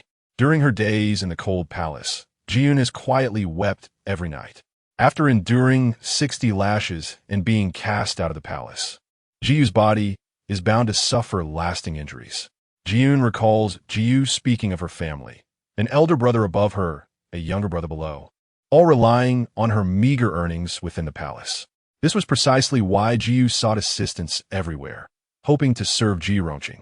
During the selection process, she had stolen a glance at Ji Rongqing, finding her beauty striking, and believed she would surely capture the emperor's heart.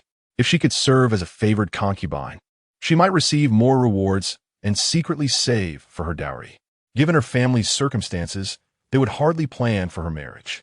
If she served her mistress well, perhaps her mistress might even arrange a good match for her, and marrying a soldier of the Imperial Guard would ensure a promising future. However, now that Ji-yu has been punished and expelled from the palace, Ji-yoon can scarcely fathom the future that awaits her.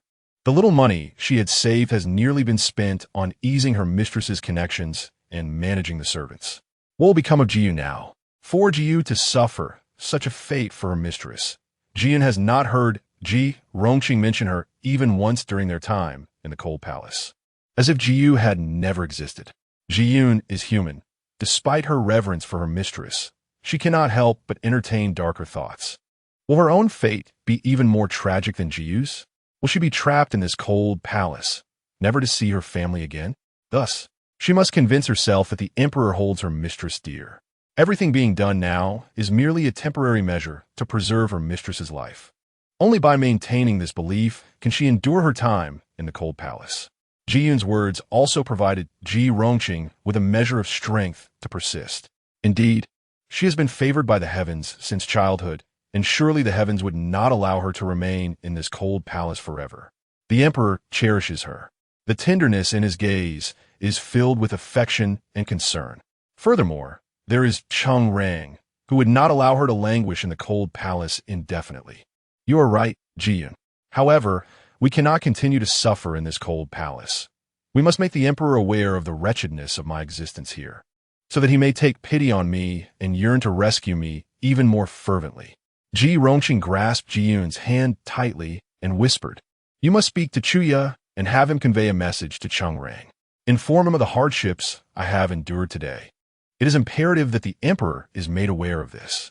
Even if I cannot be immediately released from this cold palace, at least let me live with a modicum of comfort." Ji-yoon nodded eagerly. "I shall attend to it at once." Chuya acted swiftly, perhaps genuinely concerned for Ji Rongqing. Upon picturing the exquisite beauty of the distressed woman, he longed to burst open the cold palace's tightly sealed doors. Yet, he retained a sliver of rationality, understanding that to do so without permission would cost him his life. After witnessing her being assaulted by those deranged women in the courtyard, Chuya felt an overwhelming urgency. He could not enter the courtyard, so he merely provided the maid with some medicinal ointment. But what of her injured leg? The Princess Luen had not yet recovered, and the punishment of kneeling would persist. Yet Ji Rongqing's leg could no longer withstand it. If this continued, she would truly become incapacitated. He entrusted a familiar young eunuch with a message and, after his shift, made his way to the Furong Garden to wait. Due to the previous incident that claimed the lives of 3 palace consorts, the remaining consorts were now reluctant to visit this place. Apart from the servants tending to the flowers, the area was nearly deserted. Currently, it was a lull between shifts, allowing Chuya to boldly wait here. Moreover, being at the boundary of the inner and outer palace, it would be less likely for anyone to notice him when he departed. Otherwise, if discovered wandering through the palace without following the patrol route, he would face punishment or worse, execution. After waiting behind the rockery in the Furong Garden for a while, he heard a somewhat effeminate voice. "The messenger is here. Lord Chung, I am present." Chuya emerged from behind the rockery and bowed respectfully to Chung Rang. "Did you seek me?" Although Chung Rang was humble before the emperor and gentle towards Ji Rongqing, he was nonetheless a high-ranking eunuch and a trusted confidant of the emperor, thus maintaining an air of authority before Chuya. He scrutinized Chuya, quickly recognizing him as the second son of the Jinwenbo family, who had sought to rise above mediocrity by entering the Imperial Guards after underperforming academically at the Chongqing Academy. Regrettably, he had sullied his reputation in the Qinyo Guard, leading to his assignment to guard the Cold Palace, thereby extinguishing his prospects. What reason could Ji Rongqing have to summon him for a message? However, Chung Rang soon had no time to ponder this. What? He understood that Ji Rongqing was subjected to kneeling punishment daily. Yet, he had specifically instructed the 6 officials monitoring her punishment to keep a watchful eye, reminding them that although Ji Rongqing had fallen to the status of a commoner, the emperor still cared for her. Logically, with his words, those cunning female officials should not have been so harsh. How could her leg be broken in just half a month? Or was it the empress's doing? Chung Rang's mind raced through possibilities. The female officials overseeing the punishment had allowed Ji Rongqing to rest briefly each hour, but the mad women and commoners in the Cold Palace had become increasingly erratic. Just today, a deranged commoner had bitten Ji Rongqing and, in the ensuing struggle, had pulled her to the ground, injuring her leg. If the officials were to continue monitoring her punishment tomorrow, how could she possibly endure? Concern painted Chuya's face. Chung Rang, too, lost his earlier composure. After a moment and a pause, as reflection, he whispered, "It would not be wise for me to visit the Imperial Medical Office. Drawing attention could cause trouble for Ji Rongqing. You should go to the Imperial Medical Office and find a female physician to tend to her. As for the kneeling punishment, I will devise a plan." For now, this was the only course of action. After parting ways with Chung Rang, Chuya prepared to head to the Imperial Medical Office on the edge of the outer palace. However, en route, he encountered a procession. At the center of the group, 4 individuals carried a sedan chair, atop which sat a lady clad in apricot-colored palace attire. Chuya quickly averted his gaze and pressed against the wall to avoid detection. Yet, he harbored some confusion. Only those of the rank of 27 or higher within the palace could possess their own procession. Yet that lady, judging by the adornments in her hair, appeared to be of a lower rank. Who could she be? Chapter 40. Consultation. Chuya's confusion was swiftly resolved. After taking only a few steps forward, he encountered a familiar young eunuch. Not one to rigidly adhere to protocol, he inquired directly. Upon hearing his description, the young eunuch understood immediately. That was Lady Yin, the emperor and amp, Appo's most favored concubine, who had just been elevated from a maid to a lady today and was granted a ceremonial staff. Now, she and Lady Yao were the 2 most favored concubines in the palace. Lady Yin? The young eunuch mused. As servants, we should not gossip about our masters, but it is remarkable how fate plays its hand. Lady Yin was once quite close to that commoner in the Cold Palace. Back then, she was merely a lowly maid without favor, even getting implicated and confined because of that commoner. Yet in just a few months, fortunes have turned, and she has become a favored concubine, basking in glory. Get back to work. Be careful with your tongue, or you might lose your head. Upon hearing the mention of Ji Rongqing, Chuya's expression changed immediately. He reprimanded the eunuch a few times and quickly departed. Eager to reach the Imperial Medical Office, he failed to notice the young eunuch, who had been bowing his head in reprimand, quietly lifting his gaze and casting a sinister look at his retreating figure. In the Imperial Medical Office, Chuya offered some silver coins, hoping to find a discreet female physician to visit the cold palace. However, the staff at the medical office were particularly fearful of being embroiled in controversy. While everyone would eagerly attend to a favored concubine, the cold palace was a place for those who had erred. If they were to go there and something went awry, they could easily become scapegoats, jeopardizing their careers and perhaps even their lives. Chuya's frustration grew as he searched in vain. Just then, a female voice interrupted him. Who was the patient? Turning around, he saw a young woman in her 20s, dressed in a physician's attire. Who are you? I am Zhou Qianan from the Imperial Medical Office. A female physician? Chuya felt as if he had grasped a lifeline. He quickly whispered, I am Chuya, a guard of the Cold Palace, the legitimate son of Duke Jinwen. I wish to ask you to accompany me to the Cold Palace to examine someone. If you could assist me, the Duke's residence will surely repay you in kind. Repay in kind? Zhou Qianan struggled to suppress her laughter. Who did this person think he was, claiming the Duke's residence would assist him? Although she had kept to herself in the medical office, she had heard rumors about the Duke's family. The Duke's eldest illegitimate son was currently excelling at Chongxian Academy, and the Emperor had praised him multiple times. The Duke himself was in poor health, and the title was nearly passed to his eldest son.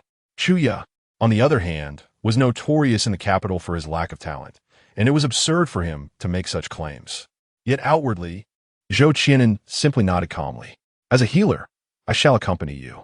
On the way to the Cold Palace, Chuya learned that Zhou Qianan was responsible for attending to Princess Luan's medical needs. He hesitated momentarily. In his brief conversations with Ji Rongqing, he had come to understand that her imprisonment in the Cold Palace was closely related to the Empress and Princess Lu and Apos. And with the princess gravely injured and the Empress pressing hard, the Emperor had no choice but to confine such a remarkable figure as Ji Rongqing to safeguard her life. Inviting the physician attending to Princess Lu and Apos, and to the Cold Palace. Sensing Chuya and Apos' hesitation, Zhou Qianan and Apos, and halted before the entrance of the Cold Palace, her medical box in hand. If you have any concerns, I can simply return. Without hesitation, she turned to leave. Wait, Chuya called out to her.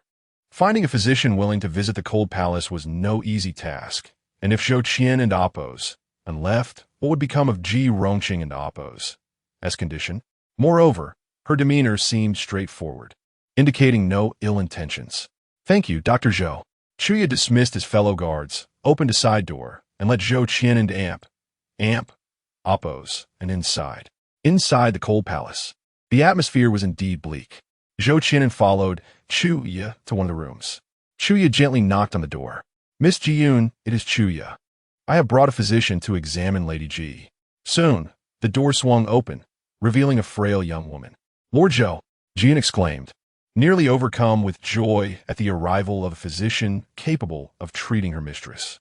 She feared for her master and Apos' legs, if anything were amiss. The hope of leaving the Cold Palace would be even more remote. Chuya, still maintaining his composure, refrained from entering.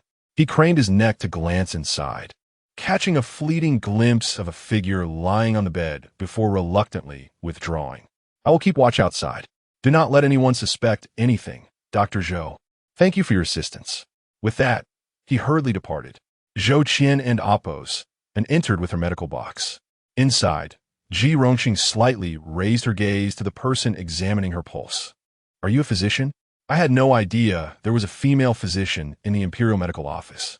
Zhou Qian and Apos, and replied calmly, Yes, I'm Zhou Qian and Apos, and honored by the Emperor to serve as a physician in the Imperial Medical Office. Did the Emperor send you? Upon hearing the Emperor and Apos' name, Ji Rongqing and Apos' eyes brightened momentarily. But Zhou Qianan shook her head resolutely. It was Lord Chu who sought a physician from the medical office to come and examine you. There was no one willing to come, and as I have only recently become a physician, I wish to gain more experience, hence I accompanied him. Not the Emperor? Upon receiving this answer, Ji Rongqing's expression dimmed once more. Zhou Qianan swiftly completed her examination, checking Ji Rongqing's legs. She retrieved a vial of medicine from her box and placed it beside the bed. Apply this ointment to the wounds on your legs 3 times daily to promote healing. Otherwise, you risk permanent damage to your right leg, which may affect your ability to walk in the future. This wound requires immediate treatment. Delaying it will lead to complications. And even the best remedies may leave lasting effects. As for the wound on your neck, it is not severe. The bite was not deep. With a hemostatic agent, it will heal in due time without scarring. Xuan, listening intently, nodded in agreement. I will ensure my mistress receives proper care. We cannot allow her legs to suffer any issues. Ji Rongqing, however, remained silent, her gaze lowered as if lost in thought. After packing her box, Zhou Qian nodded to the two of them and departed. Both were now commoners, so there was no need for formalities. As soon as Zhou Qian left, before Jiyun could put away the medicine vial, Ji Rongqing suddenly looked up at Jiyun. Jiyun, there is something amiss with this medicine. Go and inquire with Chuya about this Dr. Zhou's true background. Chapter 41. Wisdom? Is there a problem? Jiyun was so startled that she nearly dropped the medicine bottle, which hit the bed with a thud. Master, how could this be possible? Their master had already been cast into the cold palace, rendering her no threat to the ladies of the inner court. Why would they go to such lengths to harm her? How is it impossible? Ji Rongqing shot a look of incredulity at Jiyun. Zhou Qian, having achieved the esteemed position of physician at the Imperial Medical Bureau despite being a woman, must possess a formidable background. She wouldn't oppose to have come to the cold palace merely to gain experience in pulse diagnosis. Furthermore, upon her arrival, she immediately retrieved this vial of medicine, indicating she was aware of my leg injury beforehand. Chuya's visit to the Imperial Medical Bureau was, in itself, irregular. He would have exercised utmost caution, uttering not a word that could compromise either of us. How then could Zhou Qian be so well informed about my condition? As Ji Rongqing elaborated, her conviction grew stronger. She insisted that I apply the medicine immediately, warning that any delay could lead to permanent disability, instilling fear in me. Do you not find this suspicious? Gazing at the small vial, Ji Rongqing felt as though it contained a venomous serpent ready to strike. Jiyun, still under the spell of her master's blind admiration, nodded in agreement, recognizing the validity of her concerns.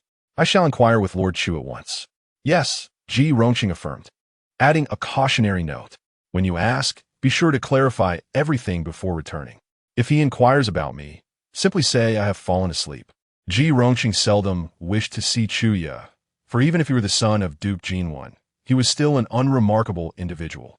Unless she required his assistance or sought to ascertain her allure to men, she would rather not engage with someone like him. After what seemed like a short incense stick-s time, Jiyun returned, her face a mask of alarm. Master, you are indeed perceptive. That physician Zhou tends to the pulse diagnoses of Princess Lun. Her ascendance to the position of physician was facilitated by the Queen and Princess Luan's commendations. Lord Chu revealed that Zhou took the initiative to inform him of this matter during their journey. However, no physician dares to enter the cold palace, save for Zhou, who volunteered. He feared that disclosing her identity would cause you to reject her treatment, and thus he concealed the truth. Fool! Ji Rongqing was nearly amused by Chu Ya's misguided cleverness. Yet, the information Jiyun had brought only served to validate her suspicions further. Zhou Qian was indeed astute. By revealing her identity, she had inadvertently lowered her suspicion in the eyes of the foolish Chuya. Moreover, she had accurately gauged that Chuya would withhold Zhou's true background. Fearing Ji Rongqing's concerns about the queen and her daughter's influence on her acceptance of Zhou's treatment. Unfortunately, Zhou and Appo's impatience had led her to leave traces that Ji Rongqing could detect. At this moment, Ji Rongqing was certain that the medicine posed a grave threat, likely a lethal poison. If they merely intended to incapacitate her, as a mere commoner, they could simply delay her treatment, allowing a minor injury to escalate into a significant one, achieving their goals without needing to resort to violence. Such elaborate schemes could only stem from a desire for her life. Go find Chuya again, she instructed. Have him seek Cheng Rang and ensure His Majesty comes to the cold palace. Tell him I am on the brink of being harmed and wish to see him for the last time. Ji Rongqing and Appo's heart began to race. If she could seize this opportunity, She could not only orchestrate a scheme against the queen and her daughter, but also secure her escape from the cold palace. Yes, Ji-yoon replied, hurrying to relay the message. Ji Rongqing touched her still, throbbing right leg, feeling a strange sense of gratitude for her injury. Without it, she might not have found such a swift opportunity to escape the cold palace. Upon receiving the news from Chuya, Chung Rang was taken aback. He wished to report to the emperor immediately, but the emperor was currently with the favored Lady Yao, who had already entered the chambers. Even with tenfold courage, he would not dare to interrupt at such a moment. He had planned to wait for an opportune time the next day, but as soon as the emperor descended from court, Lady Yan arrived as well. The emperor had been particularly fond of her lately, indulging in the pleasures of her company. Once Lady Yan departed, the queen arrived to discuss the Dowager Empress's condition. Aware of the past tensions between the queen and Ji Rongqing, Chung Rang refrained from speaking at that moment. Unfortunately, the queen was monopolizing the emperor's attention. After visiting the Dowager Empress in Rinshou Palace, they proceeded to Princess Luan's Yongning Hall. By evening, the emperor chose to rest in the Queen's Fengyi Palace, leaving Chung Rang with no opportunity to speak. As time dragged on, he only found a suitable moment to approach the emperor after court on the third day. What? Why did you not inform me sooner? Although the emperor was currently enamored with his new favorite, he still held Ji Rongqing, his old love, in his heart. Hearing Chung Rang mention a final meeting, he disregarded how the news of the cold palace reached him so smoothly, intent only on seeing his beloved Qingqing. Yet, the emperor remained mindful of the queen and her daughter. After all, Xuan Mingyao was still recovering from her injuries, and Ji Rongqing had only been in the cold palace for over half a month. If he were to go without caution, not only would the queen and her daughter feel betrayed, but the court could also murmur discontent, accusing him of being too lenient with Ji Rongqing. Thus, the emperor instructed that the news be concealed, taking Chung Rang and a few eunuchs with him to the cold palace. Meanwhile, Ji Rongqing, preparing to receive the emperor, had asked Chuya to procure some cosmetics. However, her intention was not to enchant the emperor, but rather to appear wan and haggard. Although her time in the cold palace had already left her looking worn, the pallor she wished to convey was not merely one of pity, but rather a striking beauty that evoked sympathy. She had endured a meager diet, excessive kneeling, and the constant threat of intrusions, leaving her exhausted and distressed. Such weariness was insignificant in the presence of Chuya, yet it was inadequate before the emperor, who was accustomed to the world's most exquisite beauties. To present herself as a delicate yet pitiable figure, she required a little assistance. Ji Rongqing, having navigated the trials of court life, had become increasingly aware that winning the emperor's heart required not only favor, but also a measure of cunning. However, she did not anticipate that her wait would extend for several days. Chapter 42. The audience. The humble minister, Chuya, bowed before his majesty. Upon witnessing the emperor's visit to the cold palace, Chuya felt a mixture of joy and sorrow. The joy stemmed from the prospect that the ethereal figure he cherished would soon be liberated from her cold confinement, no longer subjected to its hardships. The sorrow, however, lay in the stark reality that their social disparity would further widen, making it increasingly difficult for him to see her again. The emperor nodded lightly, prompting Chung Rang to gesture for Chuya to approach and open the door. With a creak, the door to the Baojing Hall slowly swung open. The emperor entered, accompanied by Chung Rang and 4 loyal guards. The atmosphere within the chamber was unexpectedly desolate and forlorn. The term cold palace had originated during the reign of the late emperor. Previously, when consorts erred, they were typically relegated to the northern alley, a place designated for the punishment of royal transgressors. However, it was during the late emperor's reign that a favored consort, after falling from grace, was confined to her own palace, the Baojing Hall, thus establishing this somber sanctuary for fallen consorts. Throughout his life, whether as a prince or after ascending the throne, the emperor had never set foot in such a place he deemed tainted, rendering him unfamiliar with its somber essence. The Baojing Hall housed 6 consorts, 5 of whom were implicated in the infamous Roan Wang incident. During the late emperor's rule, no one dared to approach this place. Now, among the 6 fallen consorts, only 3 remained alive. Chung Rang, with his head bowed in deference, lowered it even further upon the mention of the Roan Wang incident. The emperor's expression grew cooler at the mention of the name, yet he refrained from speaking further, silently following Chuya as they proceeded to Ji Rongqing's quarters. Jiyun had already awaited their arrival at the door. In recent days, Ji Rongqing had not only been anxious, but was nearly driven to despair. She had begun to fear that she had completely fallen from the emperor's favor. However, upon seeing the emperor willing to visit the cold palace for her sake, hope rekindled within her heart. "Your Majesty, may you enjoy good health," the servant girl greeted. "Please rise. Where's your mistress?" The emperor, having witnessed the desolation of the cold palace, felt a twinge of compassion. The favor of destiny still lingered, deepening his affection for Ji Rongqing. "Your Majesty, my mistress is within. Yesterday, after enduring the punishment of kneeling, her legs pained her severely, and she could not come forth to welcome your Majesty. I beseech your Majesty's forgiveness." Chung Rang had yet to find an opportunity to speak. Thus, the 6 guards had come to oversee the punishment yesterday. Ji Rongqing was forced to kneel for an additional 4 hours, and when she finally rose, she was drenched in cold sweat, nearly fainting. This only fueled her resentment towards Chung Rang, as she felt he had failed in his duties. Otherwise, the emperor would have arrived much sooner. The emperor nodded gently, and Chung Rang stepped forward to push open the dilapidated door, allowing the emperor to enter the room. Upon entering, the emperor was taken aback by the room's stark and almost shabby decor. Having lived a life of luxury, transitioning from prince to king and then to emperor, he had never encountered such meager accommodations. On the bed lay a woman clad in a simple robe, half reclining beneath a dusty blanket. Hearing the door creak, she struggled to turn her head, revealing a pale and delicate face. The moment she saw the emperor, her eyes sparkled with intense surprise. "Your Majesty, IG, a mere commoner, pay my respects to you." She labored to move, attempting to bow before him. At that moment, an inexplicable pang of sorrow surged within the emperor, who swiftly approached the bedside and halted her movements. "There is no need for formalities. Ching. How have you been? Chung Rang mentioned you have been wronged. What's transpired?" At this juncture, Chung Rang had deftly procured the only chair in the room, and upon noticing its filth, he promptly removed his outer robe to lay over it. Seated, the emperor scrutinized Ji Rongqing. She had lost considerable weight, reminiscent of her fragile beauty when they first spent the night together. However, she also appeared quite haggard, with red-rimmed eyes that suggested she had wept.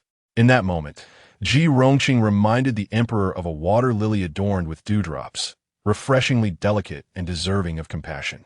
Ji Rongqing had previously conferred with Jiyun.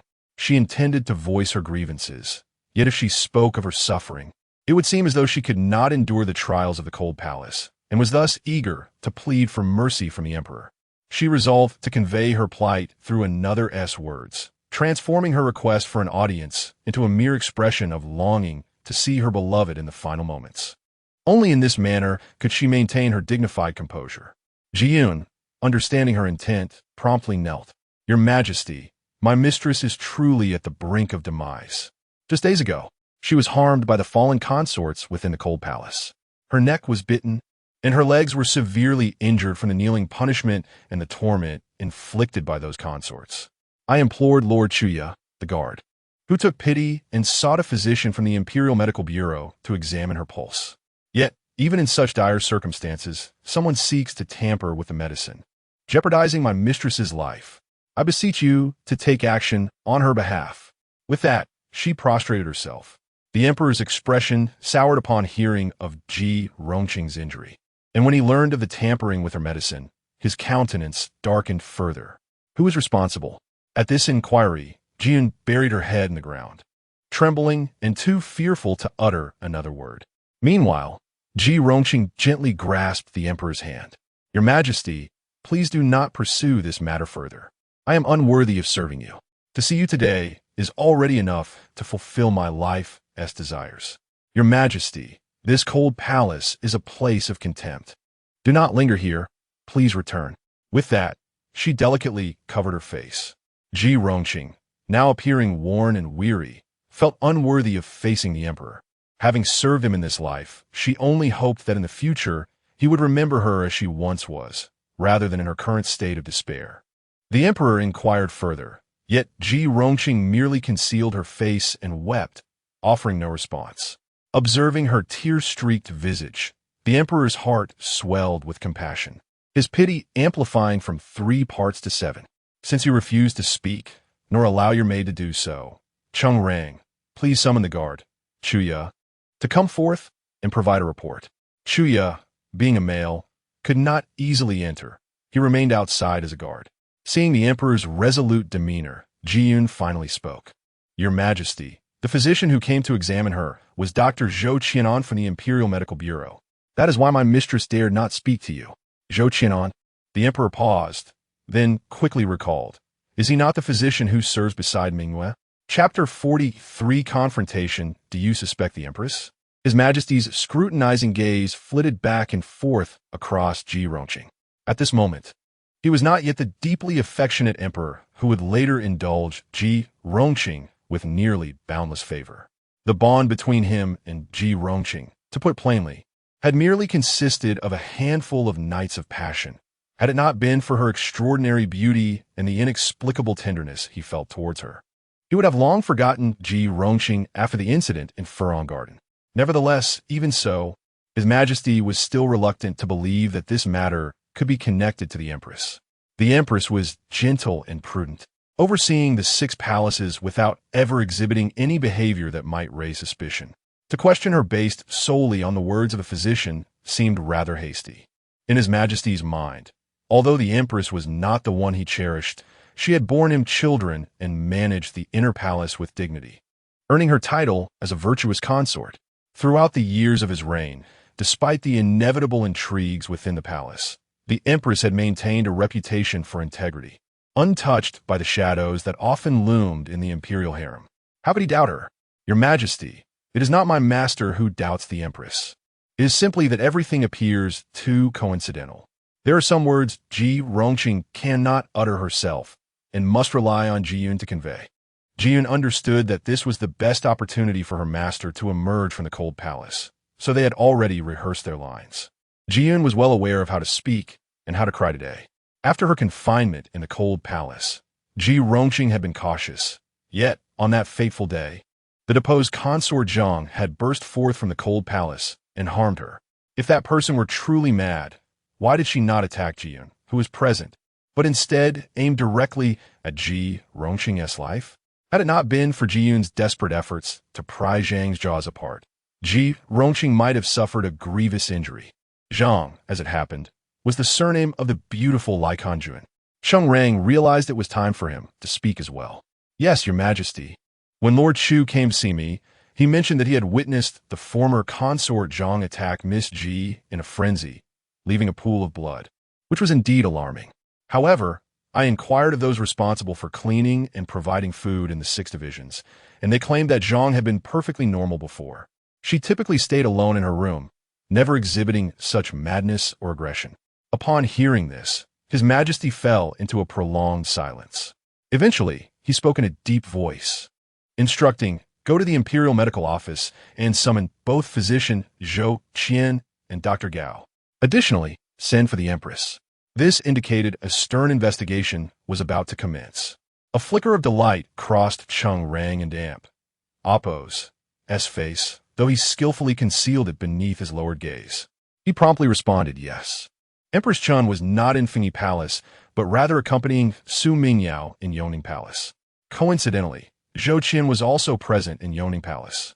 Upon hearing the Emperor and Amp Oppo's decree to summon them to the cold palace, neither were taken aback. I am aware, the Empress replied. Just as she was about to rise and take Zhou Qian with her, Xuan Mingyao interjected, Mother, I wish to go as well. The Empress was momentarily taken aback, casting a reproachful glance at Xuan Mingyao, who could barely sit up with the support of Tongjun. You are in such a state, unable to walk properly. Why would you venture to such a filthy place as the cold palace? Xuan Mingyao gently shook her head. Although her wounds had begun to heal, her mobility remained limited, requiring assistance even to sit up. Nevertheless, she felt compelled to attend the cold palace today. It was not solely for the spectacle surrounding Ji Rongqing, but rather because there was another scheme she had orchestrated that awaited her presence. This was crucial for her subsequent plans. and she needed to ensure everything was under her control. "Mother, allow me to accompany you. Besides, with a half-imperial carriage bestowed by father, I am quite capable." Since that day, she had been transported back to Yongning Palace in the imperial carriage. The emperor had decreed that Xuan Mingyao would be granted the privilege of a half-imperial carriage for her movements within the palace. This level of privilege was second only to the crown prince, even surpassing that of the four consorts.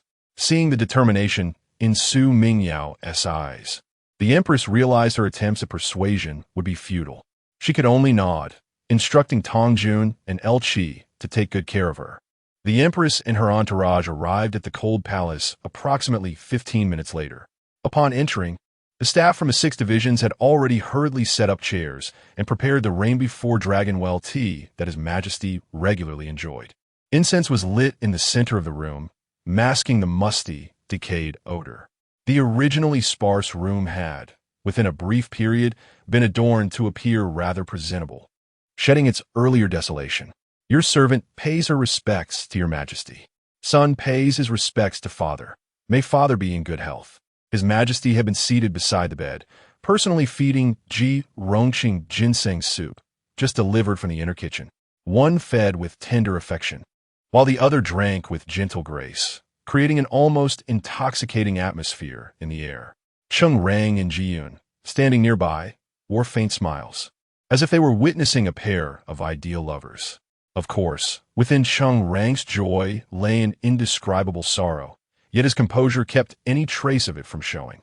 Indeed, whenever they met, His Majesty appeared to lose all sense of reason.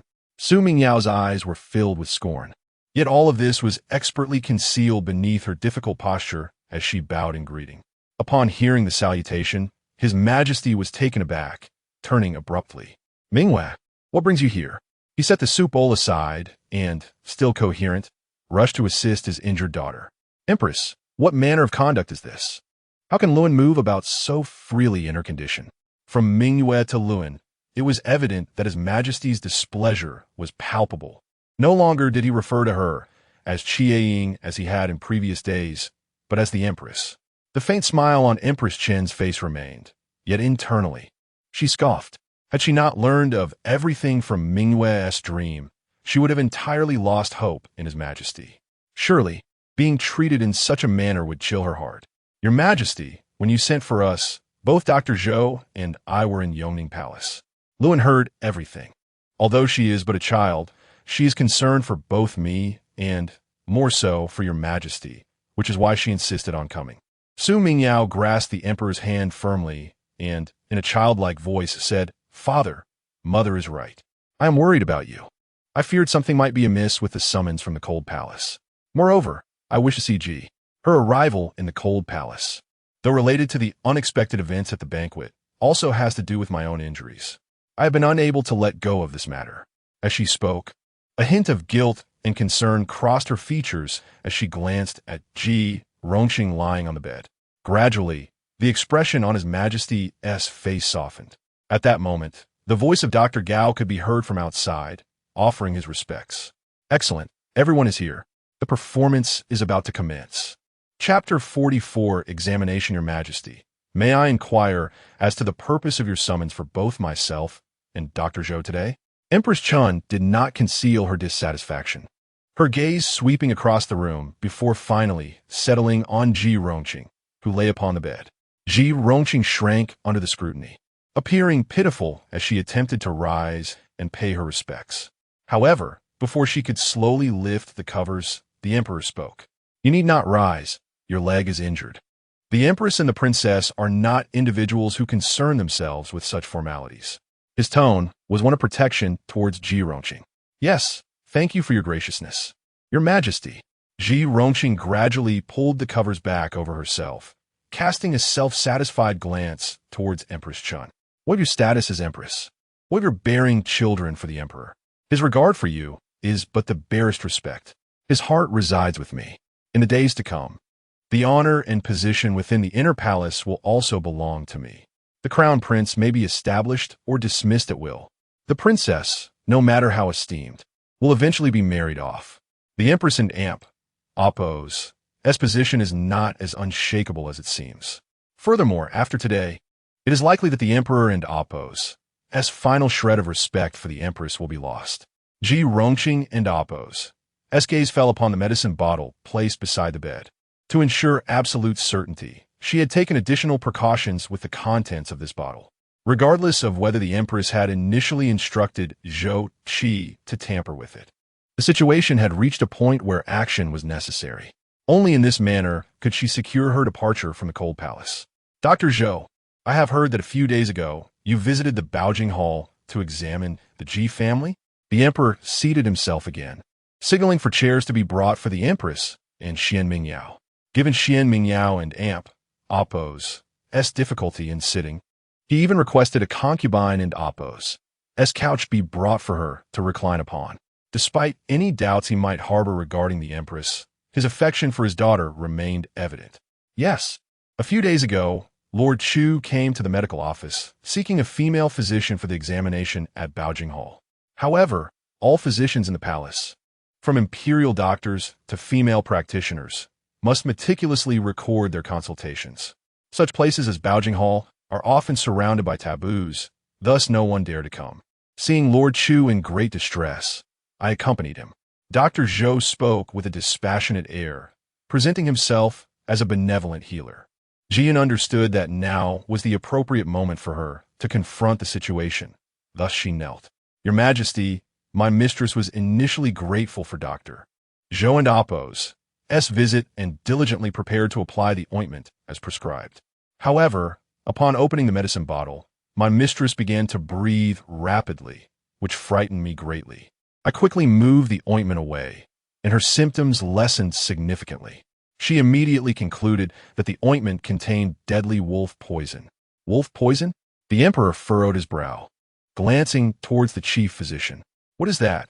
Your Majesty, wolf poison, also known as an Appo's, breaking the intestines grass and Appo's, is, as the name suggests, extremely toxic. Its roots, stems, leaves, flowers, and fruits all contain potent poison and should not be handled lightly. How could such a substance be present in the ointment? Instantly, the Emperor's expression darkened. The Empress, however, remained composed. She fixed her clear gaze upon Ji Rongqing. Ji, how did you ascertain that the ointment contained wolf poison? Was it solely based on your symptoms? If you claim this substance is lethal, how could you have come into contact with it? Or did you know in advance that it contained wolf poison and feigned symptoms deliberately? How could she have known beforehand? Unless she was the one who had placed it there.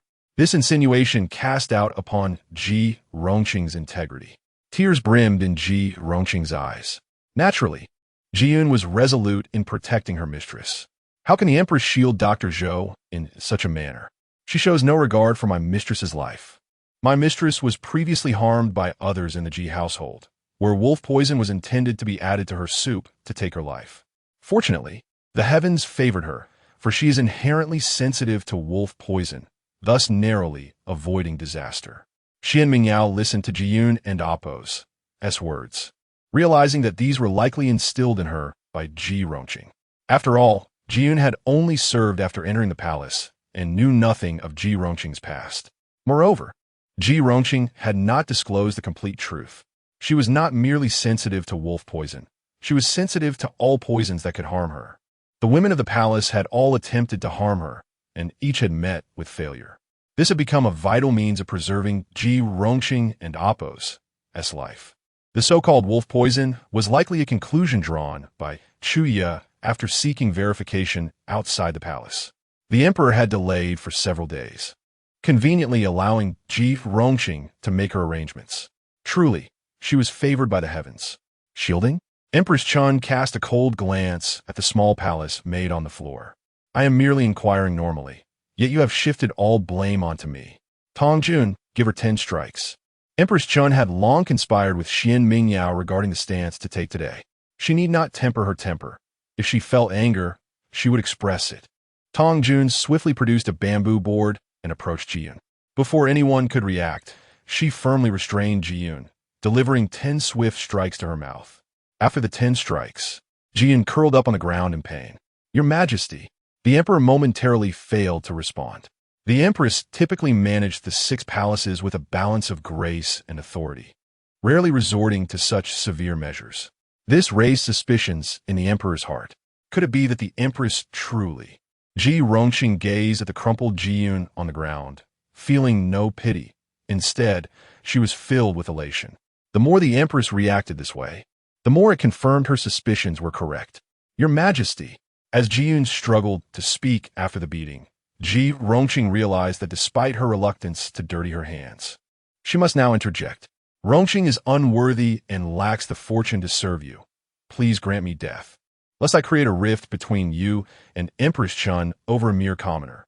It is my fault, she cried, struggling to rise from the bed to plead for forgiveness. In such a state, even the hardest of hearts might soften. Moreover, the emperor already held some affection for her. Even Cheng Rang, standing nearby, cast several discreet glances at the empress, his eyes betraying a hint of dissatisfaction. Dissatisfaction? Xuan Mingyao, who observed everything, found it utterly laughable. What fault do you bear? The palace banquet incident was merely an accident, and since you have entered the cold palace, this matter should have concluded. Yet, some insist on pursuing your life relentlessly. I shall not tolerate such individuals within my harem. Even with Xuan Mingyao present, the emperor's fury could not be contained. His words were almost a blatant strike against the empress, expressing his discontent. Empress Chun let out a cold laugh, her tones suffused with sorrow. I have been in the royal family for nearly 9 years, managing the harem for your majesty and bearing children. Believing that while our bond may not be one of deep affection, there was still some semblance of marital connection.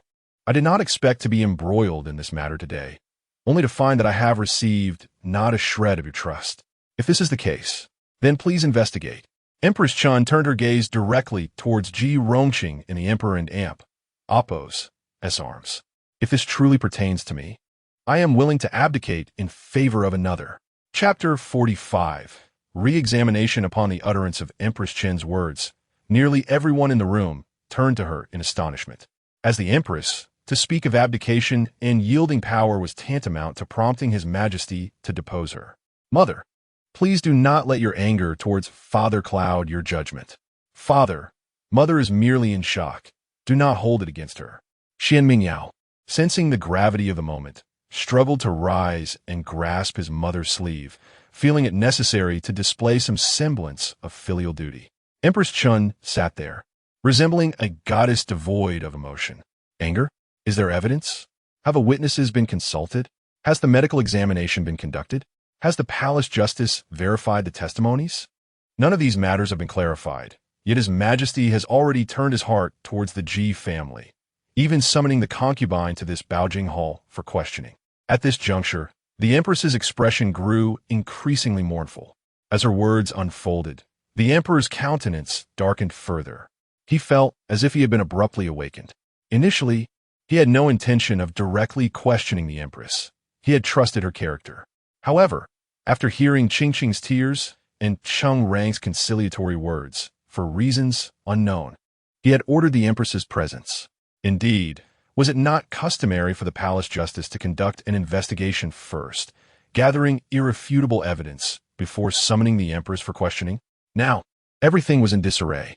Yet, even if the emperor felt a twinge of regret, the situation had progressed too far. The words had been spoken, and there was no turning back. Empress, tread carefully with your words. The emperor could only utter this caution. Cheng Rang, well acquainted with the emperor's temperament, recognized this as a sign of wavering. Although the empress had always treated him with great respect, the stakes of the matter at hand, which concerned Ji Rongqing's potential stability in the cold palace, dictated which side he should align with. Your Majesty, since Dr. Gao has arrived, let him first inspect the ointment to ascertain whether there is indeed a problem. We must verify the presence of the wolf's bane. Though Cheng Rang's words appear to defend the empress, they were, in truth, intended to shield Ji Rongqing. After all, Cheng Rang was keenly aware that Ji Rongqing had orchestrated this audience with the emperor for reasons beyond mere allegations of conspiracy. She was the empress of the central palace. If one were to offend her, they must ensure the charges were indisputable. Otherwise, the future would be fraught with difficulty. Your Majesty, Ji Rongqing lay nestled in the emperor's embrace, weeping softly yet pitifully, her eyes growing ever brighter. The greater the commotion caused by the empress, the more intriguing the revelation of the truth would be. The emperor's heart softened towards the empress for the moment, but soon enough he would harden again, perhaps even growing angrier at her attempts at evasion. Regarding Empress Qin's declarations, Ji Rongqing felt no anxiety at all. The ointment indeed contained wolf's bane, and her allergic reaction confirmed the presence of toxin. Chuya had discreetly taken the ointment to an external medical facility for examination, and the findings were unequivocal. Most crucially, she had added an extra layer of assurance. With these precautions in place, she did not believe the empress could escape this predicament. Come forward and examine it. The emperor gently placed Ji Rongqing back on the bed and turned his cold gaze towards Dr. Gao, commanding him in a low voice.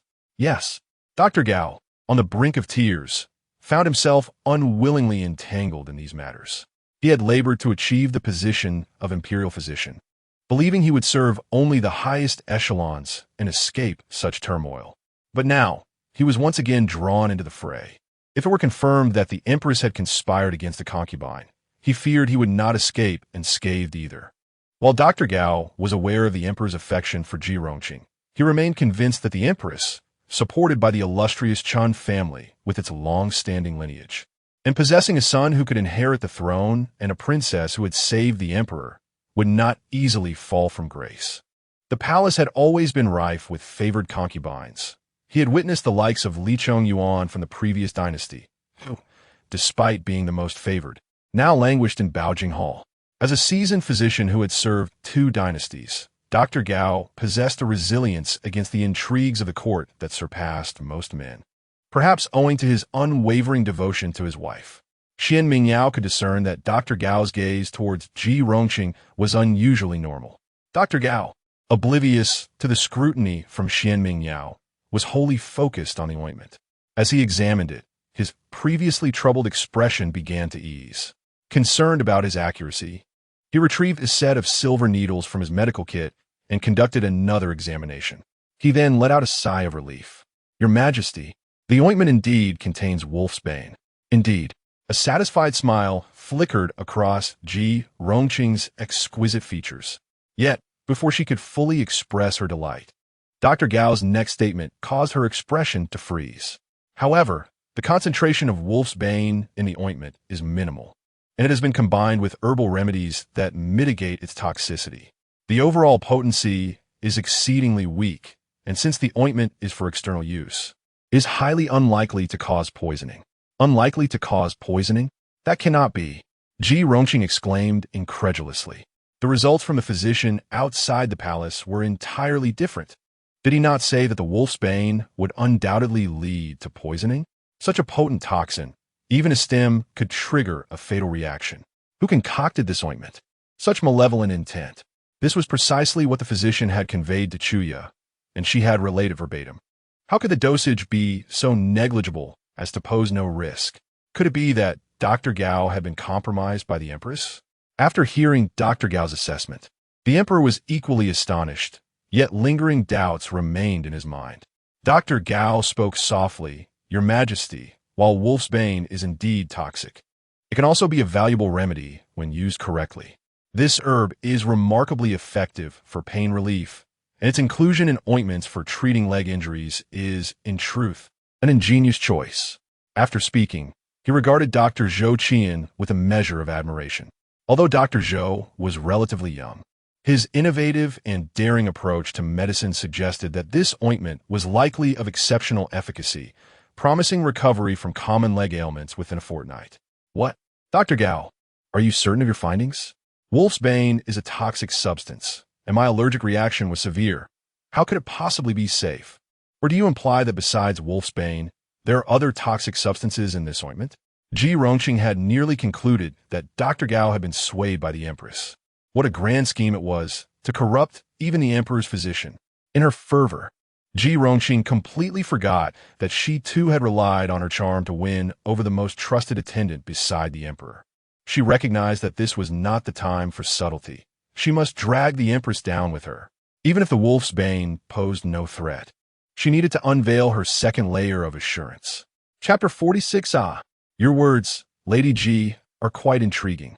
The esteemed imperial physician Gao is a trusted confidant of His Majesty, having served in the medical field for 5 generations, with profound knowledge and exceptional skills. Now, he has ascertained that the root of the wolfbane does not induce any toxic symptoms, yet you still harbor numerous doubts. Is it that you perceive the situation spiraling out of control, and thus, even in the absence of poison, you feel compelled to unearth some issue? This statement, of course, should not have been uttered by Empress Chen herself, but rather by Tong Jun on behalf of her master. As a lady-in-waiting of rank within the palace, her words hold weight, especially when compared to Ji Rongqing, who has already fallen from grace to the status of a commoner. Your Majesty, the ointment I prepared is accompanied by a detailed prescription, derived from ancient texts, to which I have added several additional ingredients. The wolfbane was part of the original formula.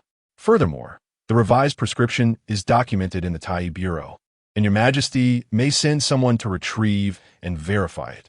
This ointment was concocted over half a month ago. I have a passion for studying medical texts and ancient remedies. I previously discussed many of the medicinal ingredients with Princess Luan, and it was through her directive that I procured them from the Tai Bureau's pharmacy. All quantities used are meticulously recorded. I am indeed innocent.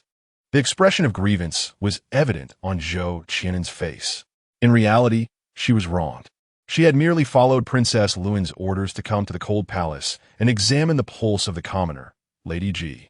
Initially, she had felt anxious, fearing that the princess might instruct her to tamper with Lady Ji's prescription. Although she had now aligned herself with the princess, she remained reluctant to engage in acts that would endanger lives. Moreover, how could one expect such a young princess to possess the cunning and depth of character necessary to inflict harm? Such thoughts were chilling and made her fear that one day, due to her own misdeeds, she might also fall victim to the princess's hand. To her relief, the princess only instructed her to conduct a standard examination. If someone were to request a physician from the Tai Bureau to attend to the cold palace, she was to accompany them and proceed with a normal examination. Xuan Mingyao turned to Zhou Qianan and softly remarked, "Have you not recently developed several new remedies based on ancient formulas? Bring a vial of the ointment beneficial for leg injuries to the Baojing Hall." She has been kneeling daily, and her leg can no longer withstand it. Throughout this exchange, Xuan Mingyao had never suggested that she should alter the medicine or the examination notes, which bolstered Zhou Qianan's confidence in her innocence. At that moment, Imperial Physician Gao stepped forward to corroborate Zhou Qianan's statement. "Indeed, Your Majesty, what Physician Zhou says is accurate. Every medicinal herb in the Tai Bureau is meticulously documented, and the acquisition of any toxic plants is subject to stringent scrutiny and cannot be casually added to ointments." June, now experiencing a significant reduction in her intense pain, quickly interjected on behalf of her mistress. But what if she brought something in from outside the palace? This ointment must surely be flawed. It is possible she employed covert methods, thus eluding detection by the physician. Or perhaps the ointment itself is not problematic, but the vial or cork might be compromised. Empress Chen coldly observed the unfolding scene. Are we finally steering toward the crux of the matter? Enough. Witnessing the chaotic exchange of accusations, His Majesty felt a growing impatience. Summon the other 2 imperial physicians and have the Tai Ling join us as well. He then turned his gaze toward Ji Rongqing on the bed. These physicians from the Tai Bureau are the most skilled in their field, while Zhou Qianan is merely a fledgling who has only recently attained her title. If there were any nefarious tactics involved, they would not go unnoticed. "Qingqing, do you believe this is sufficient?" Though he addressed her affectionately as Qingqing, Ji Rongqing felt an inexplicable chill run down her spine. His Majesty was displeased. "I dare not presume. I shall abide by your judgment, Your Majesty." Ji Rongqing realized she could no longer speak. After all, the Empress lacked concrete evidence and was merely creating a ruckus, which might elicit sympathy from His Majesty. She could not serve as a scapegoat for others' misdeeds. She could only await the arrival of the other physicians for a collective examination. It mattered not. Even if the wolfbane posed no threat, there were other prearranged contingencies. Given the current circumstances, Ji Rongqing felt it inappropriate to remain reclined on the bed. Despite the screens separating them, The emperor and empress were present outside, and the severely injured Princess Luan was also in attendance. Just moments ago, she could have relied on the emperor's compassion to remain inside, but now it was no longer fitting. With Ji Yun's assistance, Ji Rongqing stumbled off the bed, adjusted her attire, and emerged from behind the screen to find a lower seat. His Majesty made no attempt to halt her, yet upon observing her limping gait, his dissatisfaction diminished somewhat. Imperial Physician Gao, attend to her. Imperial Physician Gao promptly complied and approached. After examining her pulse and conducting a brief assessment of her injuries, his expression changed. Your Majesty, the injury sustained by Lady Ji has been prolonged too long.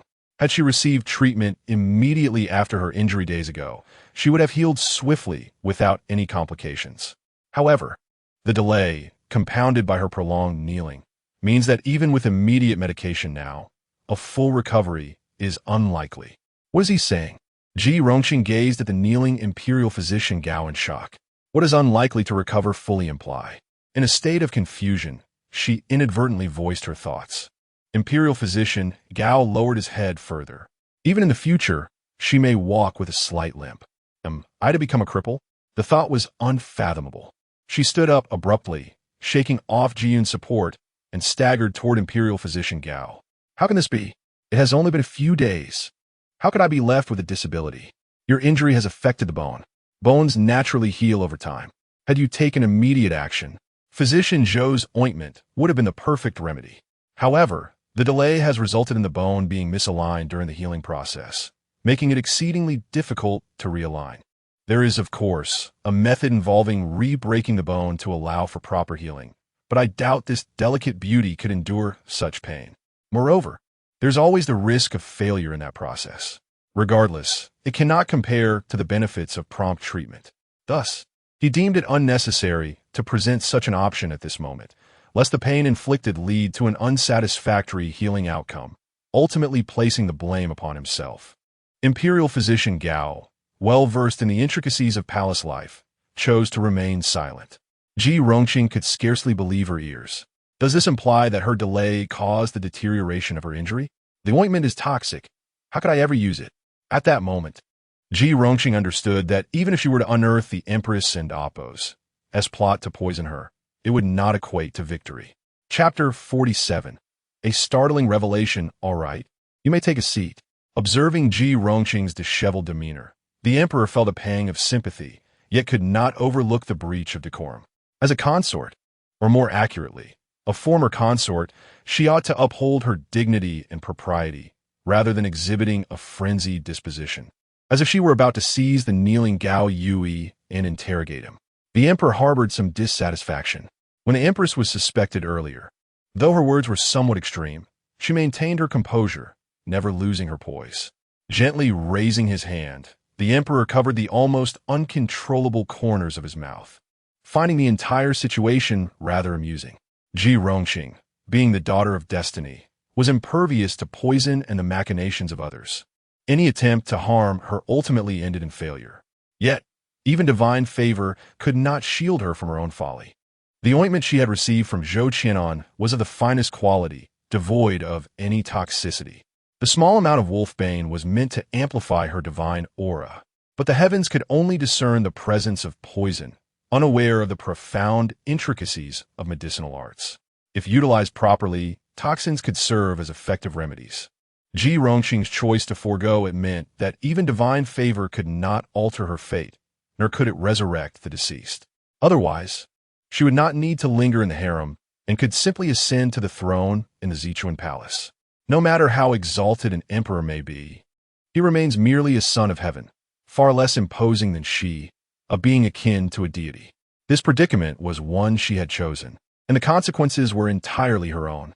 The crux of the matter now lay in whether the ointment was indeed problematic. If the ointment contained poison, then Ji Rongqing and Appo's predicament would hold some significance. But if not, at that moment, a voice heralding the arrival of the imperial physicians broke the tension. The chief physician and two other royal doctors entered, immediately lowering their heads, and began to examine the ointment under the emperor and Appo's orders. Their inspection was thorough, encompassing not only the ointment but also the vial and the cork sealing it. Each item was scrutinized meticulously. Various silver needles and medicinal solutions were employed in their examination. After a considerable time, they knelt in unison to report back. "Your Majesty, we have thoroughly examined the ointment and found it to contain a minuscule quantity of wolfbane. However, due to the appropriate formulation and the exceedingly low concentration of wolfbane, it will not induce poisoning nor endanger life. Moreover, prior to our arrival, I reviewed the recent medicinal records and confirmed with the maid accompanying Zhou Tai that the remaining herbs in the Tai office matched the records, with no discrepancies." The speaker was the chief physician. His position was well earned, and he had diligently verified every aspect that the Tai office needed to address. Before Ji Rongqing could speak, he continued, "However, while the ointment is non-toxic, I discovered an issue with the cork of the vial during our inspection. It appears to have been boiled in the medicinal solution, containing arsenic. Given that the ointment is filled to the brim, it naturally would come into contact with the cork. Gradually, the medicinal properties would permeate the ointment. For now, there seems to be no immediate danger, but within 3 days, the ointment could contain lethal levels of arsenic. Your Majesty, such a malicious intent. Who could believe that it was not orchestrated?" Ji Yun, supporting her master, indignantly voiced her grievances. Ji Rongqing, due to her leg injury, shed genuine tears. "Zhou Qianan, what is the meaning of this arsenic?" The emperor's wavering judgment leaned once more towards Ji Rongqing. If the design of the vial indeed harbored such malevolence, it would be linked to Zhou Qianan, who had been promoted due to her care for the Mingyao servant. The young servant was unlikely to possess such cunning. Yet her mother, the empress, was a different story. When the title of Shu was conferred upon Ji Rongqing, the empress had exhibited discontent. If the empress harbored lingering jealousy towards Ji Rongqing and sought to harm her while she was isolated in the cold palace, such a possibility could not be dismissed. "Your Majesty, as a physician, if I truly wish to harm someone, why resort to such an obvious method as arsenic? In this palace, even the death of a mere maid must be thoroughly investigated. If I had indeed tampered with the medicine, resulting in the demise of a consort, or worse, a commoner, the palace justice would undoubtedly conduct a thorough inquiry, making me the prime suspect. If one truly intends to harm another, the first step should surely be to extricate oneself from the situation, rather than become entangled in it." Upon discovering the issue with the cork, Zhou Qianan immediately recognized that this was a setup. She was intimately familiar with the vial and cork. There was no way they could be flawed. They were gifts from Princess Luan. During the presentation, Sister Tanjun had explained the unique qualities of these vials and corks. At that time, she had not understood why such meticulous care was taken in the design of a simple medicine container. Yet now, faced with this conspiracy, Zhou Qianan comprehended the reasoning. This was to prevent anyone from tampering with the contents. When did Princess Luan begin to orchestrate this scheme? Was it when she chose Zhou Qianan as her trusted physician? Or even earlier, Zhou Qianan felt a chill run through her. Despite having repeatedly acknowledged Princess Luan's intelligence, she could not help but admire her brilliance now. While others might be deemed extraordinary for their foresight, what could one call Princess Luan, who had anticipated events far beyond the present? However, it was evident that the architect of this plot did not grasp the intricacies involved, believing the vial to be an ordinary container. This, in turn, provided Zhou Qianan ample room to defend herself. Slowly lifting her head, she addressed the emperor, "Your Majesty, while the cork and vial were indeed brought by me, the arsenic is not mine. Furthermore, this arsenic must have been introduced only within the last day or two.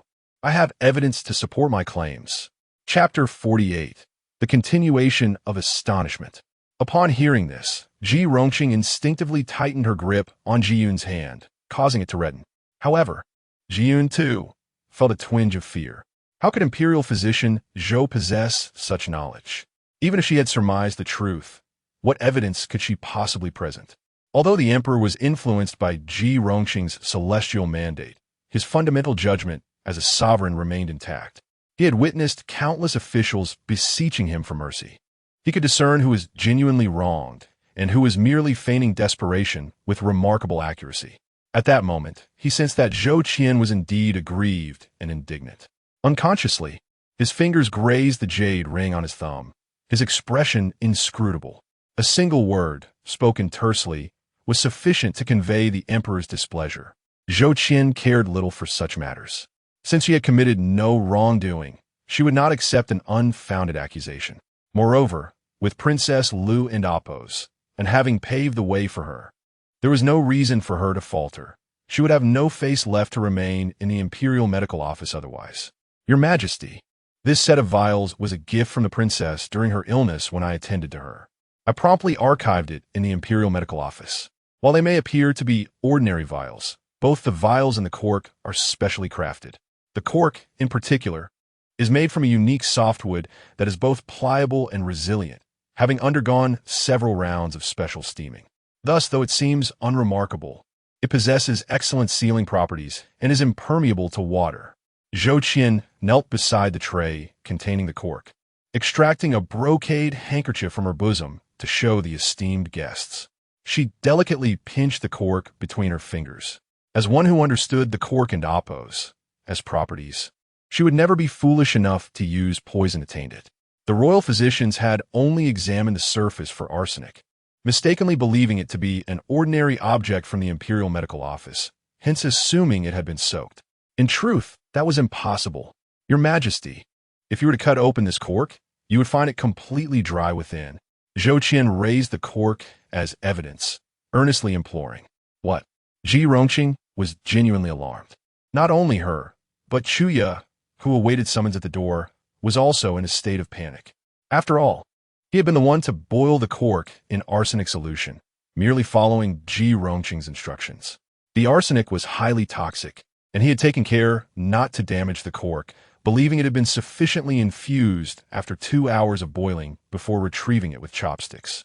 He could never have anticipated that such a seemingly simple object would possess such intricate craftsmanship and repugnant implications. Ahem, father, she began as her father supported her physician. After a couple of coughs, she softly continued, what the imperial physician says is not without merit. When I was afflicted by wind cold, it was indeed imperial physician Zhou who diligently attended to my pulse day and night. My mother once said that one should appreciate the efforts of others. Thus, I entrusted her to have the 6th Bureau create this set of vials, totaling 28. As for the cork, as mentioned by imperial physician Zhou, the inner walls of the vials are crafted using a special ice crack technique.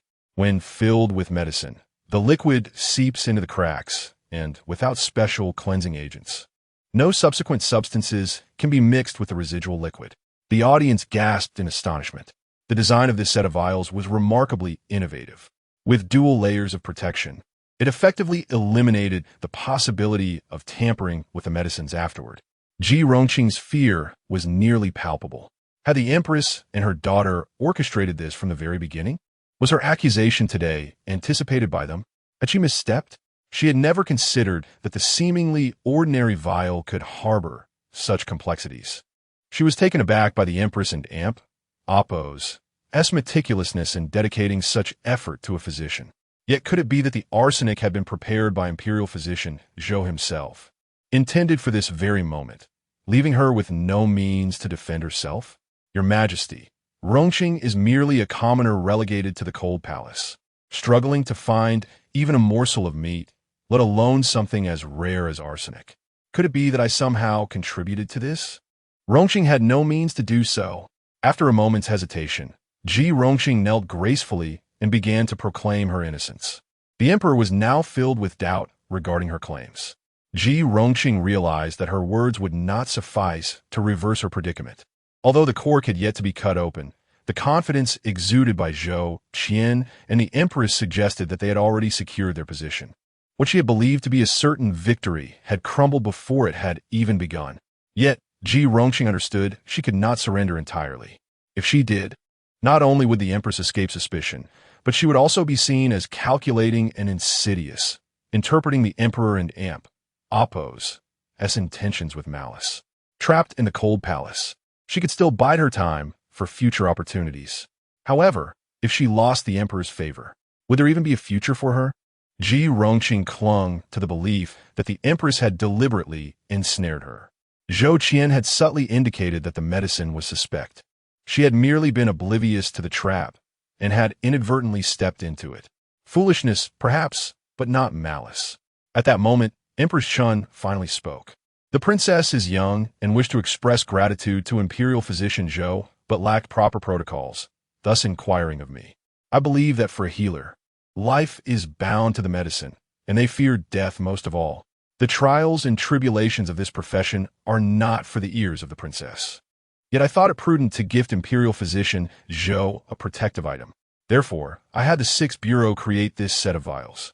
If I recall correctly, this set was completed over 2 months ago. At that time, you were still confined to the Yingchun Palace, were you not? If I am not mistaken, it was also the esteemed Gao Yu who attended to your pulse. The implication in Empress Chen's words was clear. You weren't even in the cold palace then, and the one attending to you was the emperor's own physician. Why would she go to such lengths with Imperial Physician Zhou? Could she have foreseen that Ji Rongqing would end up in the cold palace and seek Zhou Qian and Amp Oppos as care?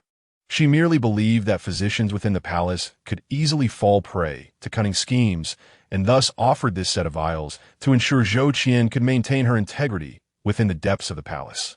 Who could have foreseen that, 2 months later, all of this would come to fruition?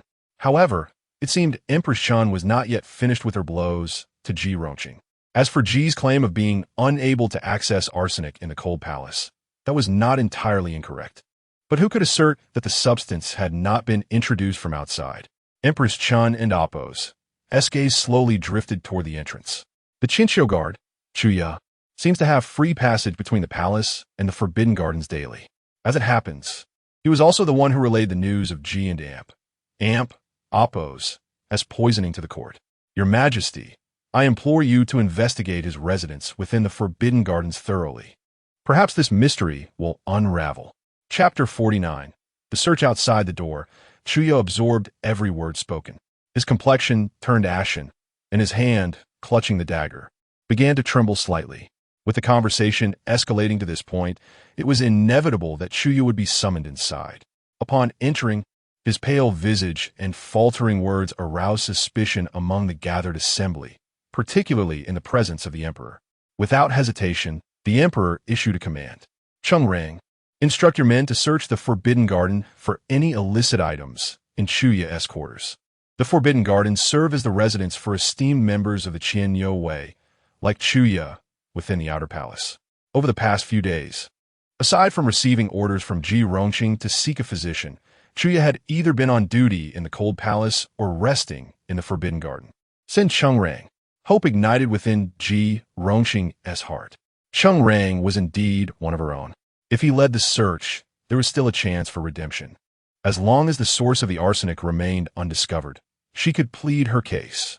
Instantly, she composed herself, casting a soft, pitiable glance towards Cheng Rang. He blushed almost immediately. Although a eunuch, something about Ji Rongqing awakened within him the stirrings of manhood. He could not allow her to suffer in the treacherous game orchestrated by the Empress. At present, the situation was dire. If Ji Rongqing continued to linger in the cold palace, her very life could be at stake.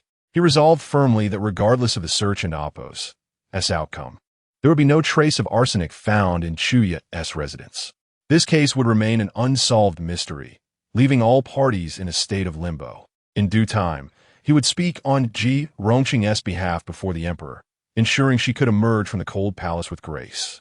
However, before Cheng Rang could bow and accept his orders, Empress Chun interjected. It may not be appropriate for Cheng Rang to proceed. Her gaze pierced through Cheng Rang as if she could see through all pretense.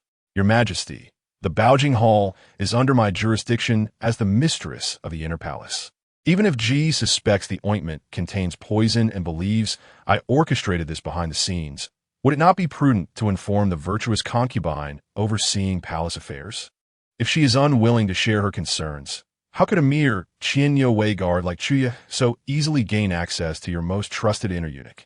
Cheng Rang's expression shifted alarmingly, and he hastily knelt. The Empress's words struck at the very heart of his integrity. She had made it clear that he was colluding with Ji Rongqing. Although there was indeed a connection between them, such matters should remain discreet. If the emperor were to learn of this, he could still defend himself, claiming he was merely ensuring Ji Rongqing received care in the cold palace due to his knowledge of the emperor and Appo's affections for her.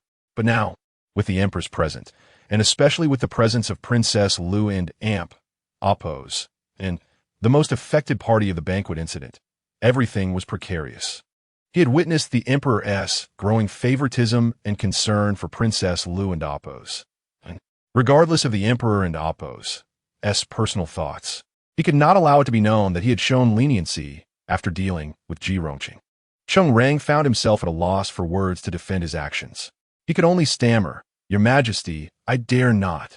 The emperor, sensing the underlying tension, surmised that Cheng Rang must be aware of his feelings for Ji Rongqing, which prompted his meeting with Chuya and subsequent report to the emperor. Nonetheless, such matters should never be publicly acknowledged.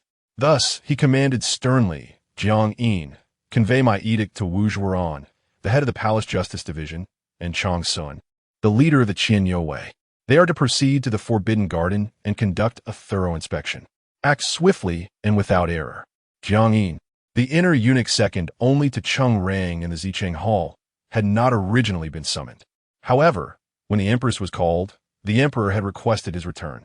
Jiang Yin was meticulous in his duties, often more so than Cheng Rang, and while he lacked the same rapport with the emperor, he was trusted to handle important matters. Understood, Jiang Yin efficiently accepted the command. As for Cheng Rang, the emperor shot him a cold glance. "You need not serve before me this month, and will face a half-year salary deduction as punishment." The empress could hardly suppress a laugh at the emperor and Appo's feeble reprimand. Such a trivial penalty hardly constituted a punishment. After years of marriage, she had never seen him so foolish. The entanglement of palace women and eunuchs could lead to dire consequences, even death. Yet, he seemed to believe Cheng Rang was merely acting on his own suspicions. The husband she once cherished, who had promised to share the splendors of the world with her, had vanished. Should she resent Ji Rongqing? No. Empress Chun understood well that Ji Rongqing was merely one facet of the issue. While she was indeed the source of the tragic events that befell them, the root cause lay with the emperor himself. It was he who had elevated Ji Rongqing to power, granting her the means to harm them. It was he who had repeatedly indulged Ji Rongqing's transgressions. All of this was due to him. Suddenly, a warm touch broke her reverie, bringing her back to awareness. She turned to see Mingwen, her gaze clear and bright, dispelling the remnants of her sorrow. Indeed, she had children and still harbored feelings of affection and hope towards the sovereign. How foolish that was. She smiled gently at her daughter, feeling an inexplicable lightness, as if she had shed some invisible burden. Mingwen, perceptive as ever, sensed this change in the empress. She felt that henceforth, there would be no need for constant reminders. Her mother's inexplicable hostility towards Ji Rongqing seemed to have dissipated. It was as if she had finally liberated herself from the oppressive influence of fate. The journey to the Forbidden Garden was lengthy, and it was only after the passage of over half an hour that the search party returned with their report. Wu Zhuan, the head of the Palace Justice Division, knelt solemnly before the emperor. In her 40s, her features were sharp, and her penetrating gaze sent chills down one's spine. "Your Majesty, I, alongside the Qianyou Wei leader Chang Sun, conducted a thorough search of the quarters of Chuya in the Forbidden Garden. Beneath his bed, we discovered a ceramic jar, an empty porcelain bottle, and the iron basin within showed signs of having recently been used for fire. Beside him, Chuya staggered and fell to his knees. He knew that his fate was sealed." Chapter 50. The Disposal of the Confession. Chuya, do you have anything left to say? His Majesty had long anticipated this outcome. It was easy to guess what secrets lay hidden in Chuya's dwelling the moment he displayed such a guilty expression. "Your humble servant, your humble servant." Chuya knelt upon the ground, trembling uncontrollably, struggling to utter a coherent sentence. He was not a particularly astute individual. Had he been clever, he would not have squandered a promising situation to arrive at this juncture. As the legitimate second son of Duke Jin, he had once been favored and esteemed by his father, who even set aside his own dignity to secure him a position in the Qianyou Wei, allowing him to serve in the presence of the emperor, with hopes of earning his Majesty's regard and securing a bright future. Yet, he found himself dismissed to the cold palace to serve as a guard and entangled in the palace intrigues. When Ji Rongxing instructed him to examine the ointment and bring back some poison from outside the palace, his lack of foresight failed to consider that smuggling poison into the palace could lead to the poisoning of esteemed individuals, potentially costing him his life. He was merely elated by the rare kindness of the celestial being and hastily took action. Ideally, the task involving arsenic should have been executed outside the palace for safety. Yet on that day, his superior had specifically ordered him to return to the Forbidden Garden promptly, claiming urgent matters awaited him. Thus, Chuya had no more than an hour to carry out this task. After visiting the apothecary and coercively obtaining the arsenic from the physician, he rushed back to the palace. Fortunately, he occupied a room alone. Due to previous disputes with his housemates, they preferred to room with others rather than with him. As a result, he seized the opportunity to quietly boil the cork in the arsenic-laden boiling water when his shift ended. Chuya was terrified of the lethal poison and, fearing discovery, promptly retrieved it once he deemed it sufficiently prepared, hastily stuffing it back into the vial with a handkerchief without a second thought. His apprehensive demeanor drew a frown from His Majesty, while Ji Rongxing, seated beside him, grasped Yun and Appo's hand tightly in growing anxiety. Your Majesty, I have inquired with the Qian Yue members who rested in the Forbidden Garden these past 2 days. Some reported seeing a light in Chuya's room late at night. Furthermore, the eunuchs responsible for cleaning within the Forbidden Garden discovered that the auspicious grass behind Chuya's room had died in droves. I have collected a sample of the soil from that location. Your Majesty may have the imperial physicians examine it. Finally, someone broke the silence. The speaker was Chang Sun, Chuya and Appo's direct superior, who feared the repercussions of Chuya and Appo's blunders on the Qian Yue. After all, the Qian Yue served as the personal guard of the palace and the emperor. If accusations arose linking them to conspiracies against the empress, it would severely tarnish the reputation and trustworthiness of the entire Qian Yue in the emperor and Appo's eyes. For them, losing trust was the most fatal blow. Thus, he felt compelled to take a stand, sacrificing Chuya to preserve the honor of the Qian Yue. Even if Chuya could not utter a word in his defense, Chang Sun was prepared to rely solely on material evidence to convict him. His Majesty waved his hand, instructing the chief physician to lead several imperial physicians forward to examine the items retrieved from the Forbidden Garden. Moments later, the chief physician knelt to report, Your Majesty, both the earthenware jar and the porcelain bottle contained traces of arsenic. The soil also tested positive for arsenic. The evidence was undeniably clear. Chuya was inextricably linked to the matter of the poison. Even if he denied it, he could not explain why he had brought such a deadly substance into the palace. Lord Chu, I regarded you as a trustworthy individual, thus entrusted the vial to you to convey to His Majesty. I never imagined you harbored such malicious intent. Ji Rongxing realized that Chuya and Appo's guilt was irredeemable. She was next in line. If she were indeed implicated in the conspiracy against the empress, she would languish in the cold palace until her death. She could not confess. In an instant, she resolved to make Chuya bear all the blame. This was all his doing. She was merely an innocent who had misplaced her trust in the wrong person, leading to her doubts about the empress. If Chuya could take the fall, perhaps she could still grasp at a thread of hope. She gazed at Chuya, her eyes brimming with desperation. Given Ji Rongxing and Appo's lower status, the emperor and empress were oblivious to her expression, while the physicians and officials kneeling below dared not raise their eyes. Thus, Ji Rongxing took the liberty to convey her plea through her gaze. Please, I implore you to assist me once more. Chuya stared at her in shock, gazing upon the ethereal figure she represented in his heart. She looked so fragile, so pitiful, beseeching him with her eyes. However, Chuya, think carefully before responding. The cold voice of Empress Chun interrupted the tumult of his thoughts. On one side lay the icy authority of the throne, and on the other, the almost pleading demeanor of the celestial being in his heart. He cast a lingering glance at Ji Rongxing before bowing deeply. It was the act of a sinful minister alone. The minister was demoted to the cold palace for offending Her Majesty, and thus, out of bitterness, committed this act. It was a consequence of resentment toward Her Majesty. Offending Her Majesty? Empress Chun regarded Chuya for a long moment before recollecting. Are you referring to the incident over 6 months ago when you nearly collided with my palanquin outside the Zicheng Hall? Yes. Chuya glared at the Empress with venom. If not for her mentioning it in front of His Majesty, how could he have been so swiftly reassigned from court? He no longer even referred to himself as a sinner, as if he truly harbored a deep-seated hatred for Empress Chun. Empress Chun found it amusing. I did not punish you that day. I merely allowed you to rise. Why then resort to such theatrics now? Moreover, even if your claims hold truth, does that justify your conspiracy against the palace, risking your own life? Chuya was aware that his reasoning was untenable. Nonetheless, it was the only rationale he could conjure at this moment. He knelt, utterly despondent, trembling as he declared it was solely the act of a sinful minister, driven by resentment toward Her Majesty. Upon seeing that the physician attending to the diagnosis was Physician Zhou, close to Princess Luandapos, and the minister nurtured malicious intent and committed this act.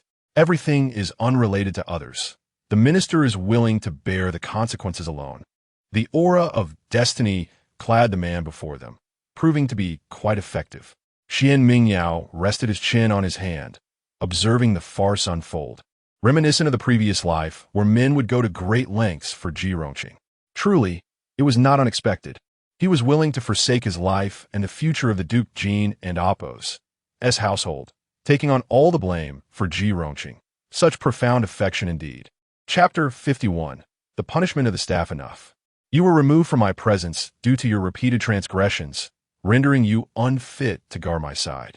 Chang Sun sought my permission before relocating you away from the palace. What does this have to do with the Empress? Bring him out, administer 100 strikes. If he survives, return him to the residence of Duke Jinwen. If he perishes, his remains shall be returned as well. The Duke shall be penalized for his failure in raising his son, with a 3-year salary deduction and a demotion to a viscount. The Emperor paused, recalling that Duke Jinwen and Apos' eldest son, Chu Deng, was still at the Chongxin Academy and quite renowned. Soon, Mingwen would be heading to the academy for her studies. If this matter were to implicate Chuya, it could provoke undesirable thoughts among the others at the academy. Although the princess was a student there, deserving of respect, the emperor refrained from mentioning any punishment for Chu Deng. It sufficed that the duke himself faced consequences. 100 strikes. Chuya felt his strength drain, collapsing to the ground like a lump of mud. After enduring 100 strikes, would he still have life to return to the duke's residence? Before he could gather his thoughts, Chang Sun had already risen to take him away. As Chuya was not a member of the inner palace, his punishment was to be executed in the outer palace. Your Majesty, Your Majesty, Chuya called out in a state of panic, but after uttering the title, he found himself at a loss for words. He resolved to shoulder the burden for the one he held dear, forfeiting any chance to plead for justice. Moreover, he was indeed culpable. Even if he revealed the truth, it would only drag another down without altering his own fate. As he was unceremoniously dragged from the inner chamber, his gaze remained fixed upon Ji Rongqing, hoping for just a glance from her. Just one would suffice. They would never have the opportunity to meet again. Yet throughout, Ji Rongqing buried her face in Ji Yun's embrace, appearing as if she had been startled. It was not until Chuya was pulled from the inner chamber and out of the Baojing Hall that he looked towards the desolate sky beyond the red walls. A bitter smile gracing his lips. Was he right or wrong? He dared not contemplate it, for his fate had long been sealed. Inside, though Chuya had been taken away, the day's events were far from concluded. The emperor's inscrutable gaze fell upon Ji Rongqing below. Cheng Rang had already been dismissed from attendance. After the emperor had dealt with him, he was sent away. Though Cheng Rang was anxious and worried for his lady's impending confrontation with the storm, he could not defy the emperor's command, nor could he display too much concern for Ji Rongqing in front of the empress. Thus he left with lingering glances. Now it was only Ji Rongqing, grasping the hand of her loyal servant Jiyun, who faced the unfolding turmoil. Ji clan, though you were exploited by Chuya, your resentment towards the empress has led to this debacle. I cannot afford to be lenient with you. The emperor and Apos' words pierced Ji Rongqing and Apos' heart like a chilling blade. She helplessly lifted her gaze, casting a sorrowful look towards the sovereign above. Just moments ago, he had called her dear, yet now, she was merely addressed as G-Clan. Indeed, she had miscalculated and lost to the Empress, not only dragging Chuya into this mess, but also suffering immense humiliation herself, with no hope of returning from the cold palace. Yet her own leg was ruined. The imperial physician had stated that it would leave a lasting disability. Could she be foolish enough to deliberately use her injury as a scheme? Why then did the emperor still seek to punish her? Kneeling with Ji Yun's support, Ji Rongqing nearly collapsed under the weight of despair, falling into Ji Yun's embrace. Your Majesty, Rongqing is guilty. I should not have heeded Chuya's words, nor allowed his provocations to sow doubt against the Empress. But Your Majesty, I have never harbored resentment towards the Empress. During the palace banquet, when Princess Luan was harmed, I felt deep remorse towards both the Empress and the Princess. I willingly accepted the daily punishment. I am guilty. I implore Your Majesty to punish me. She wept pitifully, hoping to evoke a shred of compassion from the Emperor. Fortunately, it seemed that fate still held some favor. After a moment of silence, the Emperor softened his tone. Considering your current leg ailment, I shall not impose further punishment upon you. However, you shall remain in the Baojing Hall. If anyone attempts to deliver you messages in the future, they shall face execution. All entrances to the hall, save for the one for food deliveries, shall be sealed, forbidding anyone from entering or exiting. As for your attendant, who spoke disrespectfully to the Empress, she shall receive 60 strikes. If she survives, she may continue to accompany you. Ji Rongqing had already been confined to the cold palace, and further punishment would be tantamount to a death sentence. Yet at this moment, the Emperor still felt a twinge of reluctance towards Ji Rongqing. Thus, he chose to continue her confinement in the cold palace, albeit with pity for Ji Yun, who was soon to endure the same 60 strikes as her sister Ji Yu. Upon hearing the punishment, Ji Yun's body weakened, and she could no longer support her lady. 60 strikes, followed by a return to the cold palace, where they lacked clothing and food, not to mention proper medical care. How would she survive? Your Majesty, please show mercy.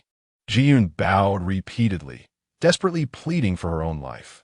Yet until she was dragged away by the palace guards, her revered mistress did not cast a single glance in her direction, nor did she plead on her behalf. Ji Rongqing could only weep, for at this moment, she truly did not know what else to do. Some schemes, once failed, could not be attempted again. Today was her best chance to escape the cold palace. Yet now, everything had turned into a fleeting illusion. Your Majesty, I have come to witness this farce today, and I have even caused Princess Luan to accompany me here to endure such vile words. It is truly exhausting. I shall return to the palace now. Empress Chun rose, offering a faint bow, while Xuan Mingyao, assisted by Tong Jun, managed a difficult curtsy. Looking at the Empress's current state, the Emperor found himself at a loss for words. After all the turmoil, he had listened to testimonies for half the day, only to witness such a farce, and had allowed the Empress and Mingyao to endure these lunacies. Even if he favored Ji Rongqing, he could not utter a word of bias at this moment. Empress, I remember your grievances today. You may return to the palace. I shall visit you during dinner. Mingyao, take care of your injuries and do not dwell too much on these matters. With that, he turned to Zhou Qianan, speaking solemnly. Dr. Zhou, continue to attend to the princess's pulse. I shall remember your future. Yes, this humble servant obeys, Zhou Qianan replied, bowing slowly. With today's events, the impression of her medical expertise was firmly established in the Emperor's mind. There was no rush, but in the future, her ascent would undoubtedly be smoother. Empress Chun grasped Xuan Mingyao's hand, and the mother and daughter duo walked toward the exit of the Baojing Hall. As they passed through the courtyard, Xuan Mingyao slightly turned her head, glancing towards the end of the corridor.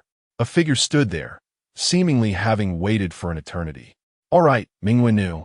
Stepping out of the Baojing Hall, what transpires next shall bear no relation to us, Empress Chun remarked quietly, and then the two shared a knowing smile. Chapter 52. A startling revelation outside the Baojing Hall. The palanquins of Empress Chun and Xuan Mingyao waited.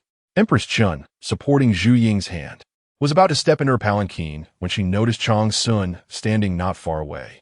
Behind him, Chuya was being dragged away, bound and resembling a lifeless pig. Changsun did not approach, but merely bowed from a distance. Empress Chun smiled slightly and ascended into her palanquin. It appeared to be an entirely ordinary scene. The two palanquins glided slowly past Changsun and his entourage. Throughout this, Changsun kept his head bowed, exuding an air of humility. Xuan Mingyao observed him, feeling quite satisfied with his cooperation this time. He discreetly ordered for Chuya to be returned to the inner palace at the earliest opportunity, thereby eliminating any chance of him acting outside the palace. Afterwards, once Chuya had left the inner palace, he ensured that all evidence at the scene was meticulously preserved, so that when the emperor sought to investigate, he could swiftly acquire the necessary proof. From beginning to end, he appeared merely as an innocent individual reluctantly entangled in matters due to his foolish subordinate. Yet, who could have known that he had been orchestrating the game from the very start? On the surface, Changsun bore no connection to the Qin family. However, interests serve as the strongest ties. Furthermore, in his previous life, Changsun had shown no signs of foolish infatuation with Ji Rongqing, indicating a resolute character or perhaps a heart already claimed. When he had married into the northern desert, everyone in the palace believed he would perish there within a few years, and they avoided him at all costs. Few were willing to extend a helping hand. Yet Changsun did so. The personal guards he brought with him were handpicked by him during the tumultuous political shifts in the northern desert. These guards had safeguarded his life for many years. Xuan Mingyao remembered this favor. Thus, from any perspective, such a person was undoubtedly the most suitable partner for collaboration. With this thought, a smile blossomed at the corners of his lips. Ji Rongqing likely never anticipated that someone had begun laying the groundwork for the Cold Palace scheme 2 months prior.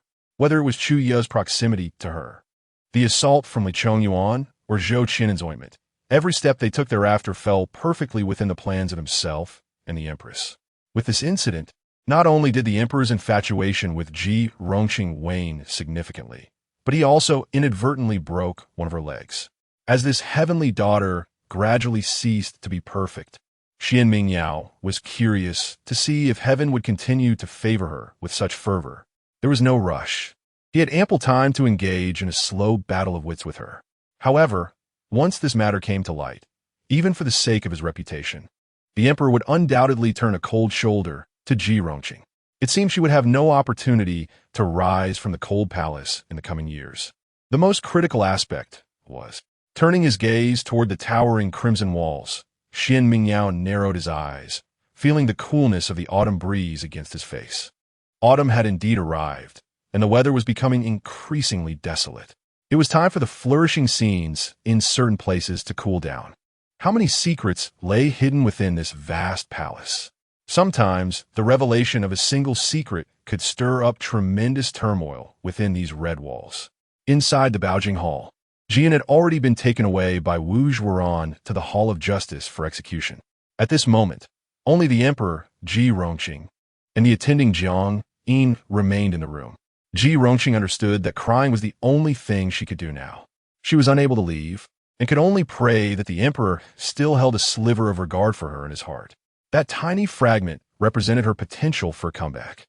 At this moment, Ji Rongqing recalled the words Chuya had shared with her. After she entered the Cold Palace, aside from the Yao imperial concubine, the emperor quickly found a new favorite. And Jingyue, this silent and unassuming figure, had swiftly become the emperor's new darling, even being elevated to the status of an imperial concubine and granted a precious ceremonial staff, enjoying a prominence that Ji Rongqing had never known. She had unjustly incurred the empress's jealousy, yet before being cast into the Cold Palace, she had merely been a lowly maid. She had not even had the time to savor the honors and privileges that came with the emperor's affection before losing everything so swiftly. Within half a month, the emperor had found 2 new favorites. Would there come a day when he forgot that she still existed in the Cold Palace? The thought of such a terrifying possibility sent a shiver down Ji Rongqing's spine. She could no longer afford to maintain her usual dignified demeanor. With nothing left, what posture could she uphold? Crawling forward, Ji Rongqing, in a pitifully humble manner, gently grasped the emperor's boot. Each ornament on the emperor was the epitome of luxury within this vast empire. The intricate cloud and dragon patterns on the boot, though soft, felt sharp enough to cut into her skin. Your Majesty, Rongqing is willing to remain in the cold palace for a lifetime, praying for you, praying for the great Yong, and praying for the Empress and Princess Hian. I only hope that you do not perceive me as a woman with a malicious heart. Her eyes brimmed with tears, each droplet falling onto the boot and leaving darkened marks. Your Majesty, your disdain is more terrifying than taking my life. If you truly believe I conspired against the Empress, then I would rather die here today, shedding my blood to prove my innocence. Please believe me. I have never done such a thing. You once cherished me. Do you truly think I am that kind of wicked woman? The emperor remained silent for a long while. Jiang Yin, observing nearby, had already discerned the softening of the emperor's heart. This Ji family woman was indeed formidable, even after offending the empress. She could still move the emperor to tears with her pleading, proving herself to be a remarkable individual. However, a cold smile curved Jiang Yin's lips. Even if she brought down the Baojing Hall with her weeping, the emperor would never allow her to leave. In a situation where the empress was blameless, publicly humiliating her was not merely a matter of the harem, but a matter of state. The affairs between the emperor and empress were familial, yet they also concerned the nation. The emperor would never permit his reputation to be tainted by female favoritism. The Ji family must endure in the cold palace, biding their time until the empress's fury subsided, until the emperor could recall her and deem her worthy of release. Self-harm among concubines was a grave offense. Although she had become a discarded consort, she remained part of the harem. The emperor rose, breaking the silence in the chamber and interrupting Ji Rongqing's sobs. I hope you truly repent. He then stepped towards the door. Your Majesty, Your Majesty. Ji Rongqing attempted to rise and chase after him, but pain in her right leg caused her to stumble and fall to the ground. She could only cling to the high threshold, watching the emperor's retreating figure. Yet soon, that figure came to a halt, not due to Ji Rongqing's cries, but because a crazed woman rushed toward him. The emperor furrowed his brow, gazing at the disheveled madwoman captured by the guards of the Qianyou. Who is this? Before Jiang Yin could respond, the wild woman, staring blankly at the emperor and Appo's face, murmured, "A show, mother, a show." A show? The emperor's expression changed dramatically. Chapter 53. Ashu, the name Ashu, was unfamiliar to all present. Yet the emperor recognized it all too well, for it was his childhood name. After he turned 3, however, it seemed no one called him by that name again. Perhaps prior to that age, only his mother and father occasionally used it. How could this madwoman know? Your Majesty, this is the deposed consort Li Chongyuan from the late emperor's reign, Jiang Yin declared, resembling a protective hen shielding her chick, while simultaneously sifting through his extensive memory to inform his sovereign of the woman's identity. Li Chongyuan? The emperor's expression darkened. He had indeed heard of her, a favored consort of his father who had overshadowed all other women in the palace, almost becoming the revered consort Shu. Yet, due to her treachery against the imperial heir, she had incurred his father's wrath and had been banished to the cold palace, a fate she had endured for over 20 years. That imperial heir was none other than himself. According to his mother, he had been but an infant in swaddling clothes, poisoned by her machinations, suffering from a high fever that nearly claimed his life.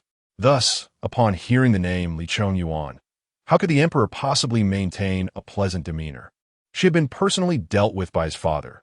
He could not contradict the late emperor's decree and execute her.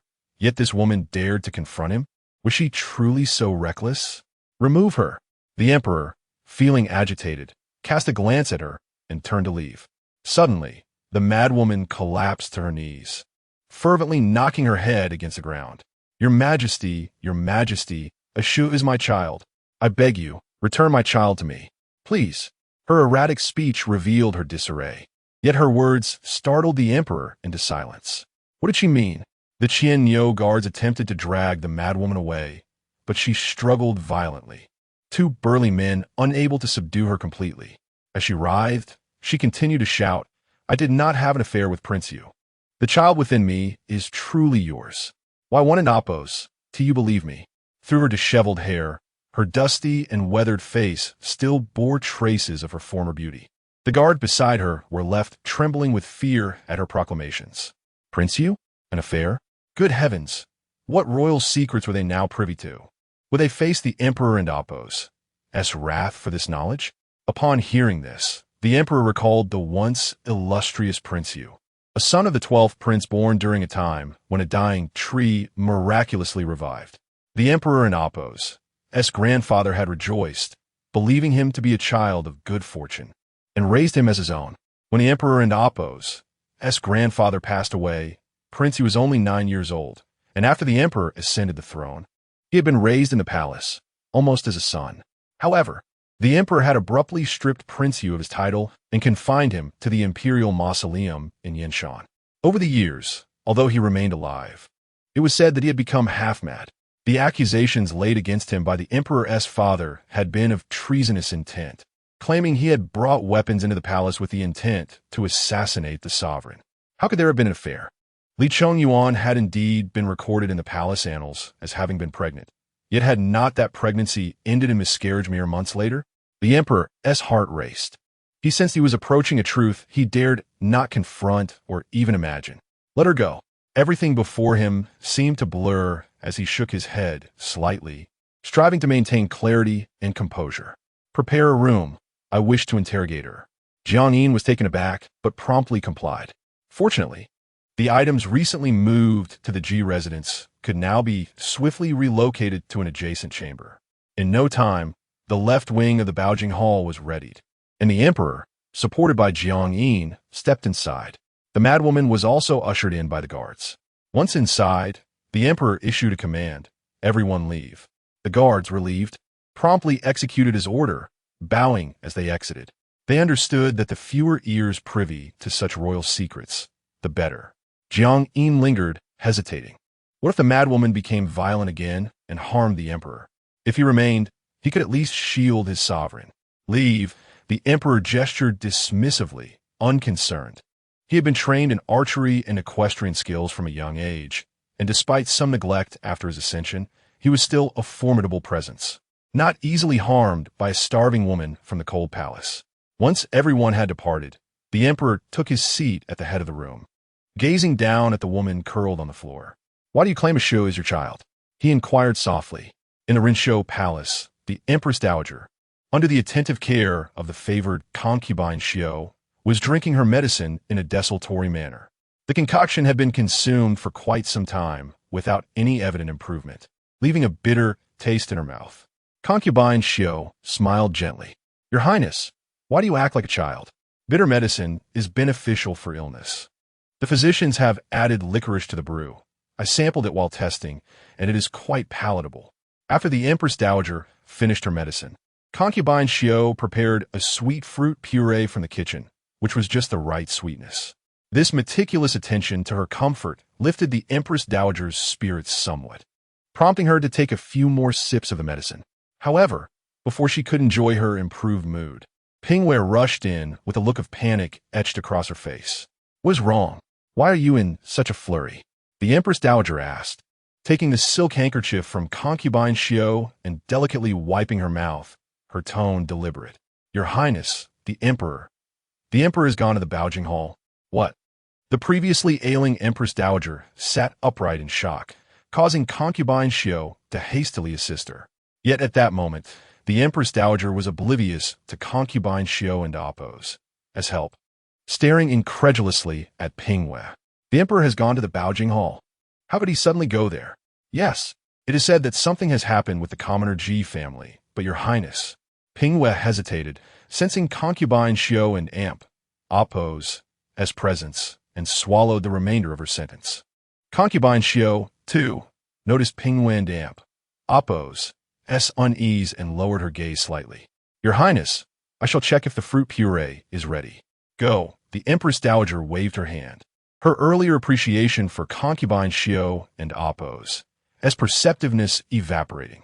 Concubine Xiu assisted the maid out of the inner hall and turned back, casting a lingering glance at the palace doors that had just closed. What secret lay hidden within the Baojing Hall that instilled such fear in the Empress Dowager? Chapter 54. Secrets. The Empress Dowager, with her meticulously maintained nails, tightly grasped the silk quilt, her complexion pale, appearing even more severely ill than when she had taken her medicine. How could the emperor venture to the Baojing Hall? What if, Your Majesty? Pingyuan knelt on the ground, her voice low. The urgent matter at hand is to swiftly reach the Baojing Hall and prevent His Majesty from going there. That person is still alive. What if she speaks madly and reveals something that should not be said? The bond between you and His Majesty. The dowager's expression darkened instantly. The events of the past must never be disclosed to the emperor. Otherwise, her position as Empress Dowager would surely be jeopardized. It was also the emperor's fault for harboring even a shred of affection for that wretched woman. If it were up to her, she would have ended her life with a cup of poison or a noose long ago. Why allow her to live until now? When the late emperor was alive, she could never find the opportunity to act, fearing it might implicate her and cost her the hard-won glory she had attained. After the current emperor ascended the throne, she had contemplated taking action, but that woman had already gone mad. Although the Baojing Hall was a desolate palace, some of the late emperor's retainers still lingered. She feared that any rash move might draw their attention and raise suspicions about the past. Thus, she had to let her be. After all, she was merely a madwoman now. To test the extent of her madness, the dowager had even arranged for meals to be sent to her, provoking her to see if she would react. Witnessing her pick up a steamed bun that had been trampled on and stuff it into her mouth, fighting fiercely with another discarded concubine over a morsel of food and getting her face scratched in the process, the dowager finally felt reassured. That proud woman from years ago would not have acted in such a manner if she were in her right mind. Yet, despite her confidence, the dowager had not anticipated that the emperor would one day set foot in the Baojing Hall. Prepare the carriage. I must go to the Baojing Hall. His Majesty is confused. Stepping in is such a filthy place for a woman. As Empress Dowager, I cannot stand idly by. With Pingyuan and Appo's support, the dowager descended from her bed. Though her health had not fully recovered, she could not afford to linger. However, as she hurriedly made her way there, the very scenarios she feared came to pass. Empress Chun had intercepted the news, and by the time the word reached Runshou Palace that the emperor had entered Baojing Hall, both Empress Chun and Xuan Mingyao had long since departed, and the emperor had already met with Li Chongyuan. Having fallen behind, no matter how swiftly she moved, it was now too late. And Appo's shows my child. I did not suffer a miscarriage. I gave birth to my child while confined in the palace. I clearly heard his cries. How could he have died at birth? Impossible. Impossible. Within Baojing Hall, the emperor looked at the woman before him in shock. Her implication was that Appo's shows her child? No, it was impossible. Appo's show was the name the late emperor had given him. How could he be hers? She was mad, utterly mad. Suddenly, the deranged woman raised her head, crawling to the emperor and Appo's feet. Chonlang, I truly did not betray you.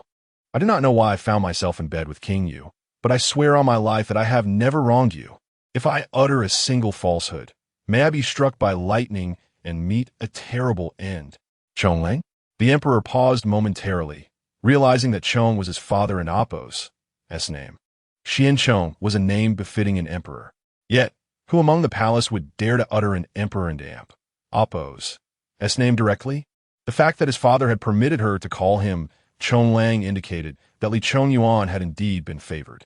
The affair between the consort and the prince had been recorded in the annals of the palace as a miscarriage, a child that never came to be. The same pet name, Appo's show. The emperor suddenly felt unable to continue down this line of thought.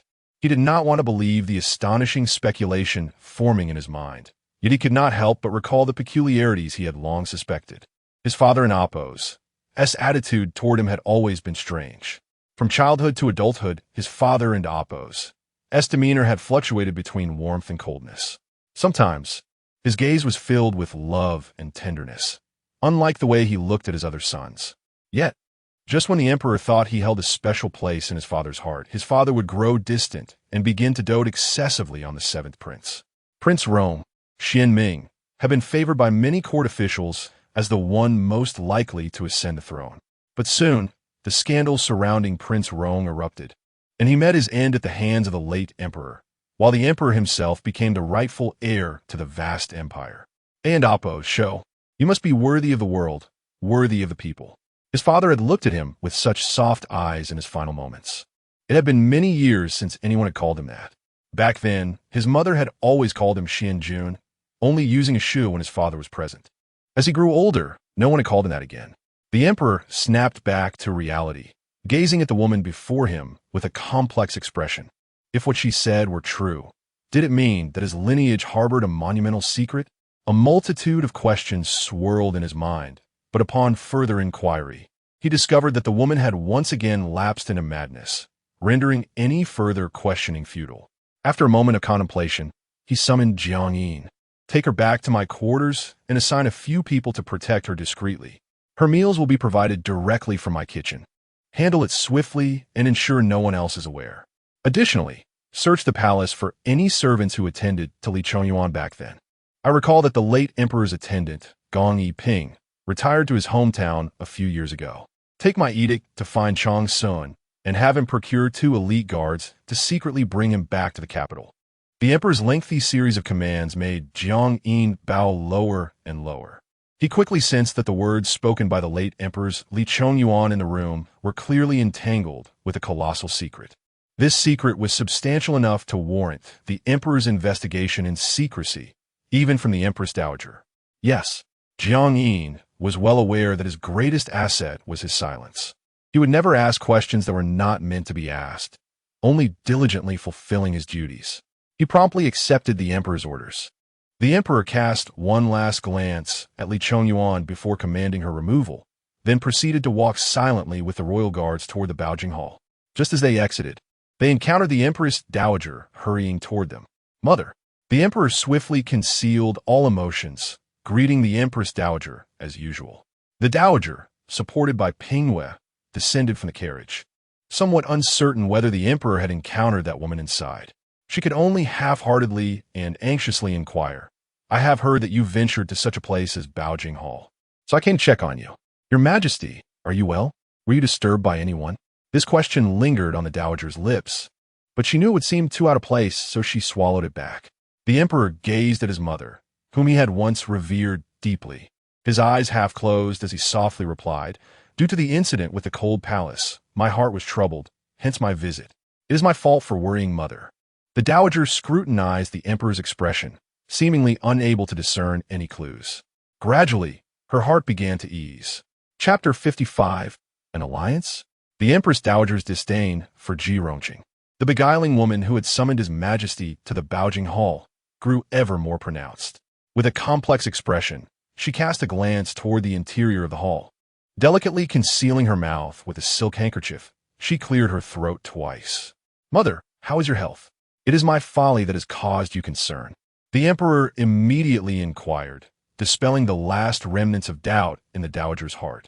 If he had truly encountered that wretched woman, and she had uttered some inappropriate words, the emperor would not be so unperturbed in his demeanor towards her. I am well, the Dowager replied. Your Majesty, I know you have shown considerable affection for the Ji family, but you must consider the turmoil she has caused since her arrival at court. The incident at the Furong Garden, the disturbances during the palace banquet. Now she has drawn you into such a disreputable place. The cold palace is fraught with ominous energy. What if it harms the dragon's body? Furthermore, Ji Rongqing strikes me as an ill-fated person, replete with malice.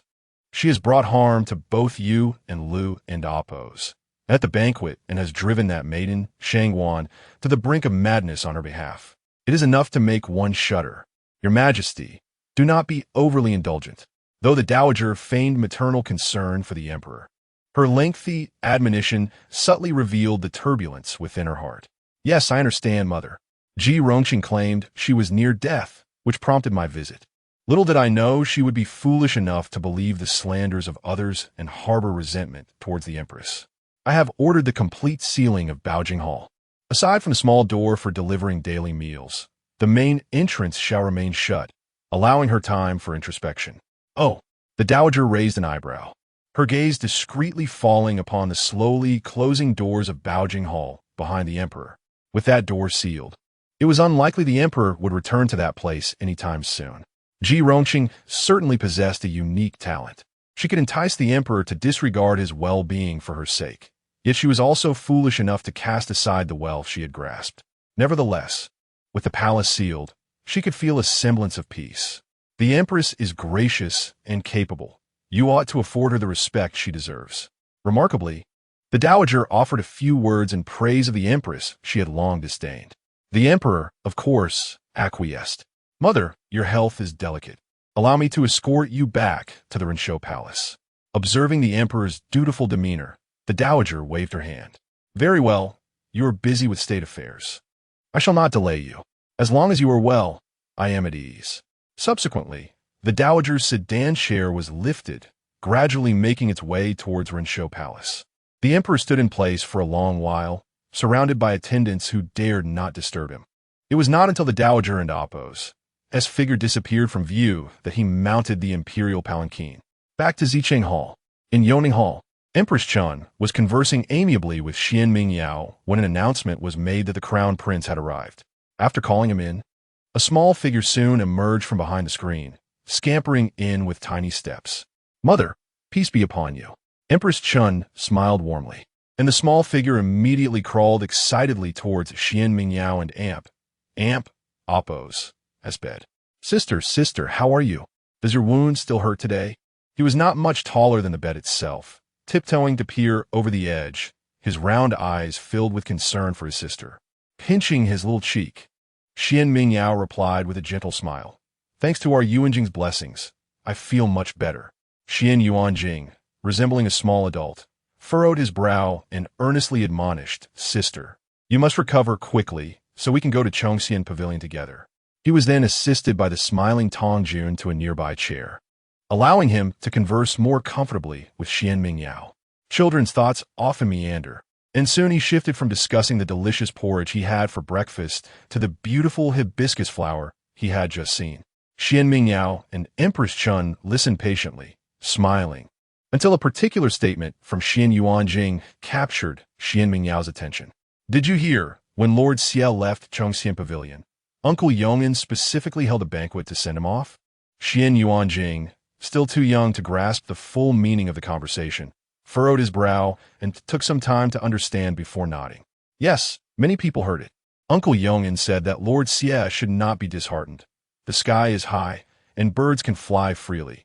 There will always be opportunities to soar. Sister, what does Uncle mean? Although Xuan Yuanjing struggled to comprehend, he had an excellent memory, recalling their exchange word for word. What does it mean? Our uncle has formed an alliance with Lord Xie. Indeed, they both care for the same individual, and naturally, they should stand united. Unexpectedly, these two former subordinates of Ji Rongqing had swiftly allied themselves. In the previous life, had it not been for Ji Rongqing and Appo's mediation, they would have been at odds.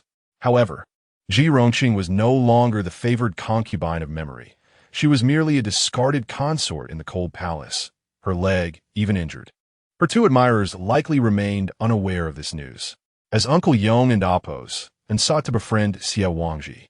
Did he truly know who was responsible for Xie Wangji losing his promising position as a reader of the Imperial Academy? Xuan Mingyao's eyes flickered, and a thought began to form in his mind. Even as the crown prince, despite his youth, he had begun to engage in various studies at Chongxian Pavilion daily. After a brief conversation, Xuan Yuanjing reluctantly departed to attend to his studies, accompanied by the female officials and eunuchs. Empress Chun turned to Xuan Mingyao, lowering her voice. This Ji Rongqing is indeed formidable. She has never met with Uncle Yong'an privately, yet she orchestrates matters in the cold palace while soothing Xie Wangji. Just now, Mingwennu's words were illuminating.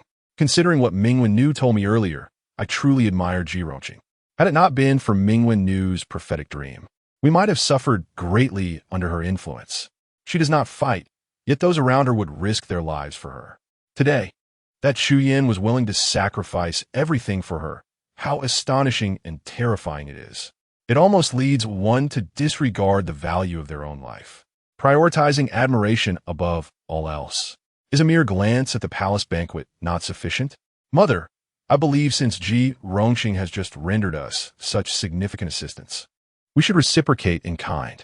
Everything that transpired in Baojing Hall today will surely remain sealed by Father, preventing it from leaking outside. Yet Uncle Yong and Appo's devotion is truly moving. Perhaps Empress Chun understood the implication and smiled gracefully. Ji Rongqing had set a trap, drawing the emperor to Baojing Hall, unveiling the palace and Appo's greatest secret, and lifting a considerable burden from the empress and Appo's shoulders. Naturally, she would be grateful for Ji Rongqing and Appo's contributions. It was imperative that Uncle Yong and Appo's cherish her deeply. Chapter 56. Heart palpitations after Empress Chun departed. Xuan Mingyao reclined on the couch, perusing a volume of historical record from the previous dynasty. Upon encountering the account of Empress Dowager Yi Xiao, who had infamously murdered her mother and usurped her child, her thoughts drifted to the figure residing in Rinshou Palace. Certain strategies, though oft repeated, can wield lethal consequences when executed adeptly. For instance, an entirely fabricated scandal of infidelity could obliterate a favored consort and Appo's esteemed position within the harem. Moreover, by manipulating the emperor's suspicions, the unborn child of consort could be deceitfully claimed as her own. In the emperor's eyes, two consorts simultaneously carrying children, one caught in a compromising position with the prince, would inevitably raise doubts about the legitimacy of her offspring, despite the palace records aligning with the dates. The origins of such a scandal are murky, leaving ample room for suspicion. Conversely, the other consort, who had maintained her decorum since entering the palace, found herself in a tragic situation, giving birth on the same day as the disgraced favorite. Regrettably, while the child of the unfaithful consort thrived, the diligent consort and Appo's baby met a tragic end, leaving her bereft of any future prospects for motherhood. Thus, it was only natural for the emperor to harbor guilt towards the then consort Zhao, who later ascended to the position of empress through the birth of a son that was recorded as consort Shen and Appo's child. This son became the key to her ascent from consort Zhao to Gui Fei, and ultimately to empress when the previous emperor decided to pass the throne to her. Shou was indeed the child of Li Chongyuan. This was the fundamental reason why Xuan Mingyao sought to manipulate Empress Chun into orchestrating the downfall of Ji Shi, not only to strike a significant blow to Ji Rongqing, the fated daughter, but also to compel her father to uncover the monumental secret hidden within Baojing Hall. Xuan Mingyao had long been aware of her step-grandmother and Appo's disdain for her mother. Previously, she lacked the ability to alter this dynamic. Now, she was unwilling to do so.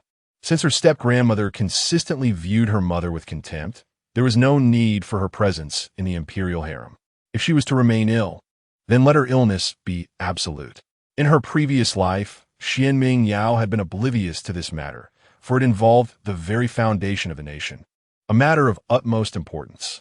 At that time, she was merely an overlooked princess, entirely removed from the palace and Appo's court affairs, incapable of glimpsing such earth-shattering secrets. It was only through the mirror of fate and Ji Rongqing and Appo's perspective that she uncovered this truth. Ji Rongqing had, through her charm, won over a female official from the previous emperor and Appo's reign, who revealed the information to her. However, Ji Rongqing chose not to disclose this to the emperor. By then, she had already risen to the rank of Gui Fei, commanding the 6 palaces, with the Empress Dowager lacking authority. She had nearly attained all she desired, so there was no need to oppose the still-living Empress Dowager for the sake of a woman in the cold palace. Initially, when Ji Rongqing garnered favor, the Empress Dowager had indeed targeted her both openly and covertly, even covertly orchestrating situations to undermine her. Yet, Ji Rongqing swiftly became pregnant and gave birth to the 5th prince, heralded by the emperor as his first son. With such prominence, the Empress Dowager could no longer suppress her. As Ji Rongqing gained more favor, the influence of the former dynasty's harem became increasingly formidable, leading the Empress Dowager to relent. Perhaps it was the belated halo of destiny that had shifted the tides. Eventually, the Empress Dowager treated Ji Rongqing with greater kindness than her own niece, Shun Xiurong, who had since retreated from court life. Hence, Ji Rongqing found no need to undermine the Empress Dowager at that juncture. Consequently, the once downtrodden Li Chongyuan, who had languished in the cold palace for nearly 3 decades, passed away from a sudden illness, her body unceremoniously buried without the news reaching the emperor's ears. However, this time, Xuan Mingyao was determined to ensure that this secret remained unveiled. As she gently turned the pages, Xuan Mingyao continued her engrossed reading. The ensuing month within the palace was unusually tranquil. The emperor dined with the empress almost daily, yet Empress Chun was reluctant to allow him to stay overnight, instead recommending the youthful Yao Yu and other consorts for his company, resulting in a notable distance forming between them.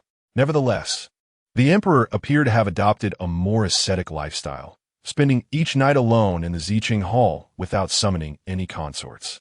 Whispers circulated in the harem. Yao Yu seemed unconcerned, aware that much of her desire for the emperor's favor stemmed from a wish to secure her mother's stature in the afterlife.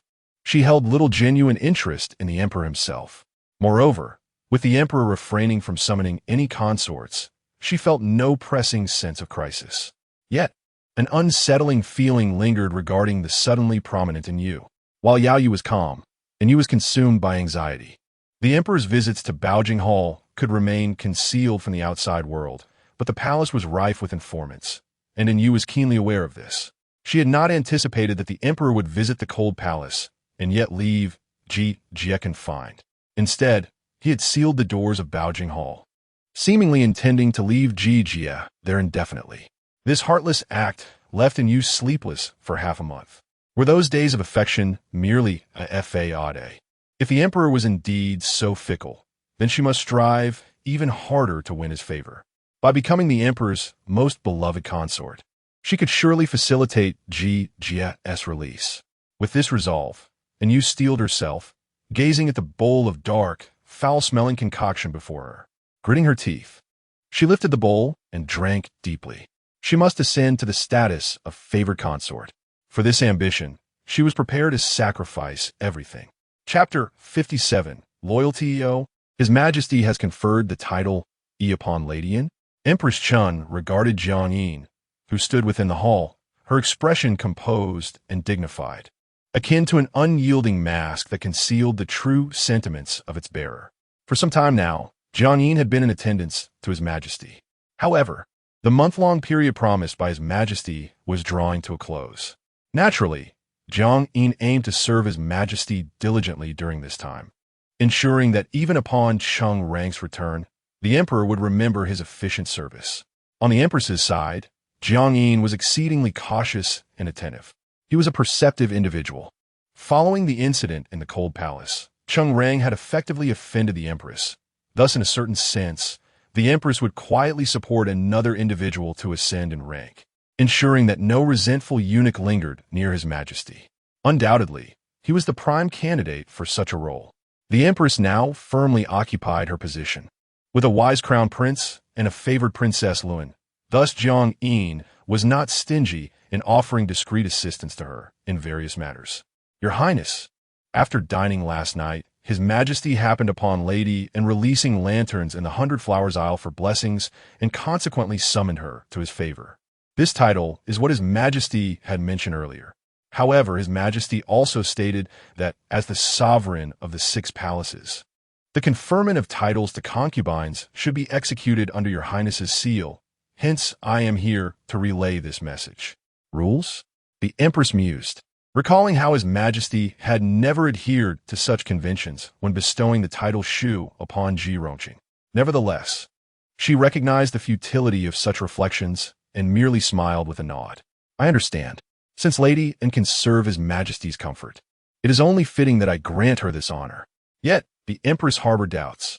His Majesty seemed preoccupied with the matters concerning the Baojing Hall and appeared to have little time for the inner court. How could he suddenly favor Jingyue before the situation regarding Baojing Hall had been resolved? Or was it possible that Jingyue, fearing loss of favor, had resorted to some unknown stratagem? After Jiang Yin's departure, Empress Chun fell into contemplation. While the world perceived Jingyue and the now disgraced Ji Shi as mere superficial sisters, one having fallen from grace while the other swiftly usurped her favor, Empress Chun, informed by Mingyu Nu, did not regard Shi as an inconsequential figure.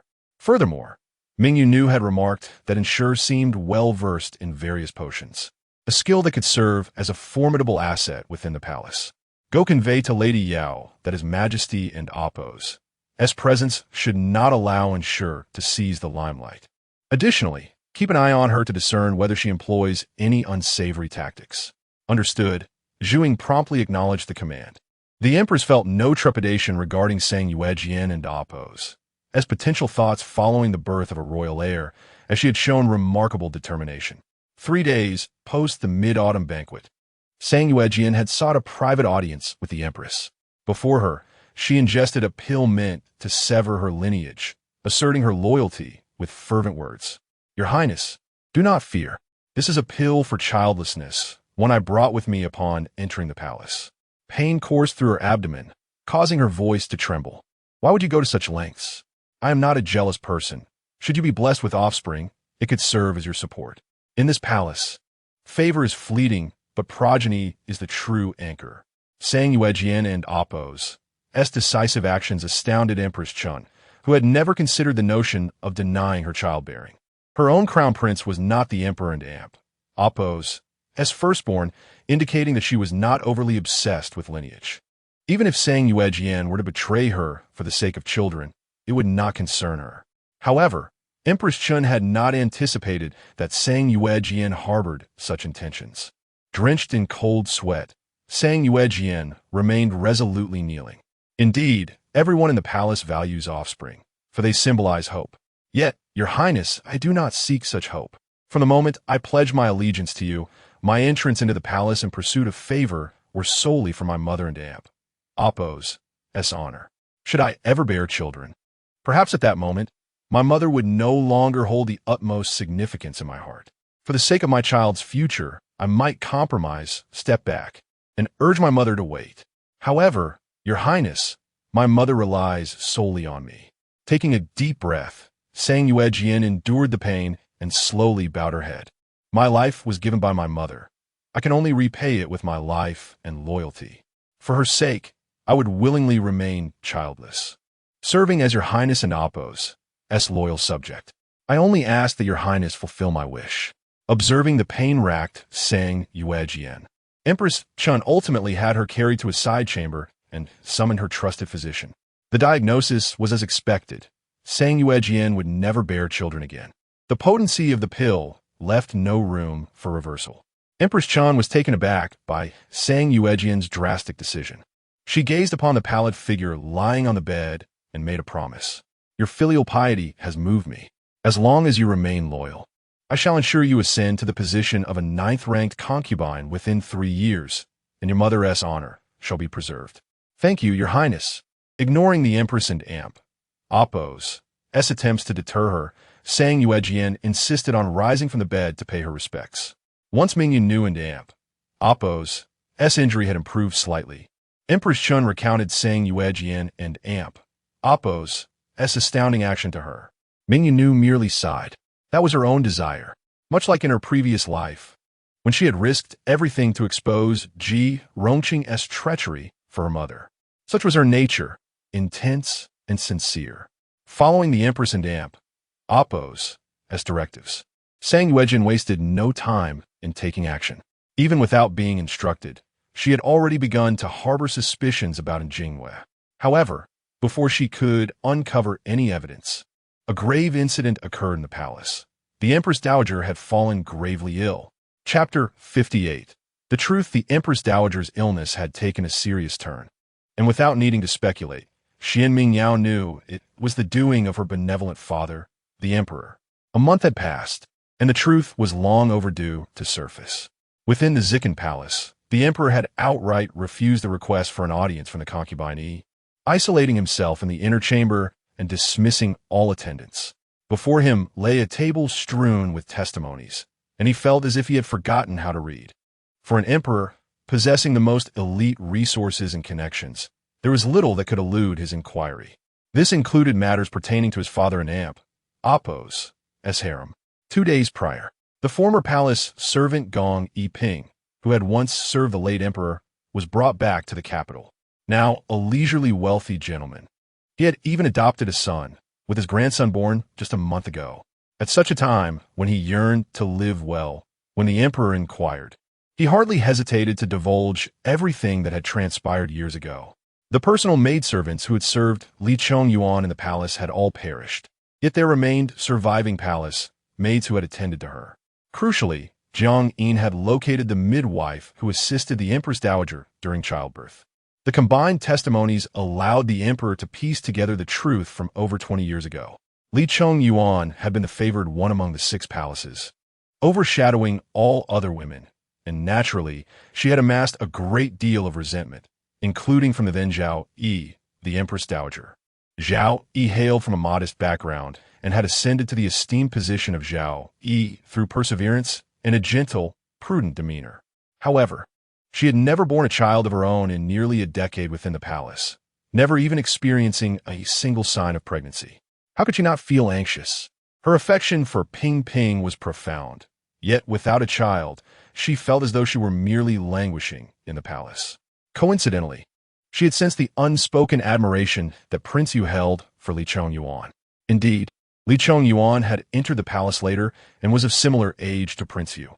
Her striking beauty and exceptional talents in poetry and literature naturally drew the attention of young men. However, mere admiration did not equate to inappropriate actions. Prince Yu understood that a relationship with Li Chongyuan was utterly impossible. His feelings for his elder brother, who had raised him, were deep, and he would never betray the emperor. Yet, sometimes, failing to conceal one's feelings could be a transgression in itself. Zhao Yi was acutely aware of this, and by that time, the emperor's favor had transitioned from merely granting attention to almost exclusive devotion to Li Chongyuan. Additionally, she had learned that Li Chongyuan's monthly cycle had not arrived this month. While Li Chongyuan was known to have health issues that frequently disrupted her cycle, combined with her daily fatigue, Zhao Yi concluded that she was indeed pregnant. However, due to her aversion to the bitter concoctions prescribed by the royal physicians, she had often dismissed the doctor's diagnoses, which is why this pregnancy had gone unnoticed until now. Zhao Yi realized that if she did not act swiftly, once the emperor discovered Li Chongyuan and Appo's pregnancy, the entire harem would become mere decorations. She had entered the palace to secure a future for her family, not to become a mere ornament, languishing in idleness. Thus, she meticulously orchestrated a grand deception that ensnared everyone. Upon reaching this point in the testimonies, the emperor seized the nearby wine jug and downed the now-cold wine in one gulp. He was the child of Li Chongyuan, a prince who should have been born amidst great anticipation, cherished by both his father and mother, destined to be the most esteemed prince of the dynasty. Yet, everything had been thwarted by the dowager and Appo's machinations. Her heart was indeed wicked, her schemes ruthless. She first exploited Prince Yu and Appo's unspoken affection for Li Chongyuan by arranging for a woman with a striking resemblance to her to be placed by his side, subsequently enticing him to become infatuated with this woman. Ultimately, seizing an opportune moment during the year-end palace banquet, she had her family members intoxicate Prince Yu, allowing him to stay overnight in the palace under the pretense that he had been bewitched. Though the empress was gravely ill at that time, the emperor still felt compelled to maintain appearances by residing in her palace. Thus, under the influence of drugs, Prince Yu was led to believe that Li Chongyuan was merely a servant. Li Chongyuan, having been administered a potion to induce unconsciousness, was entirely unaware of the events that transpired.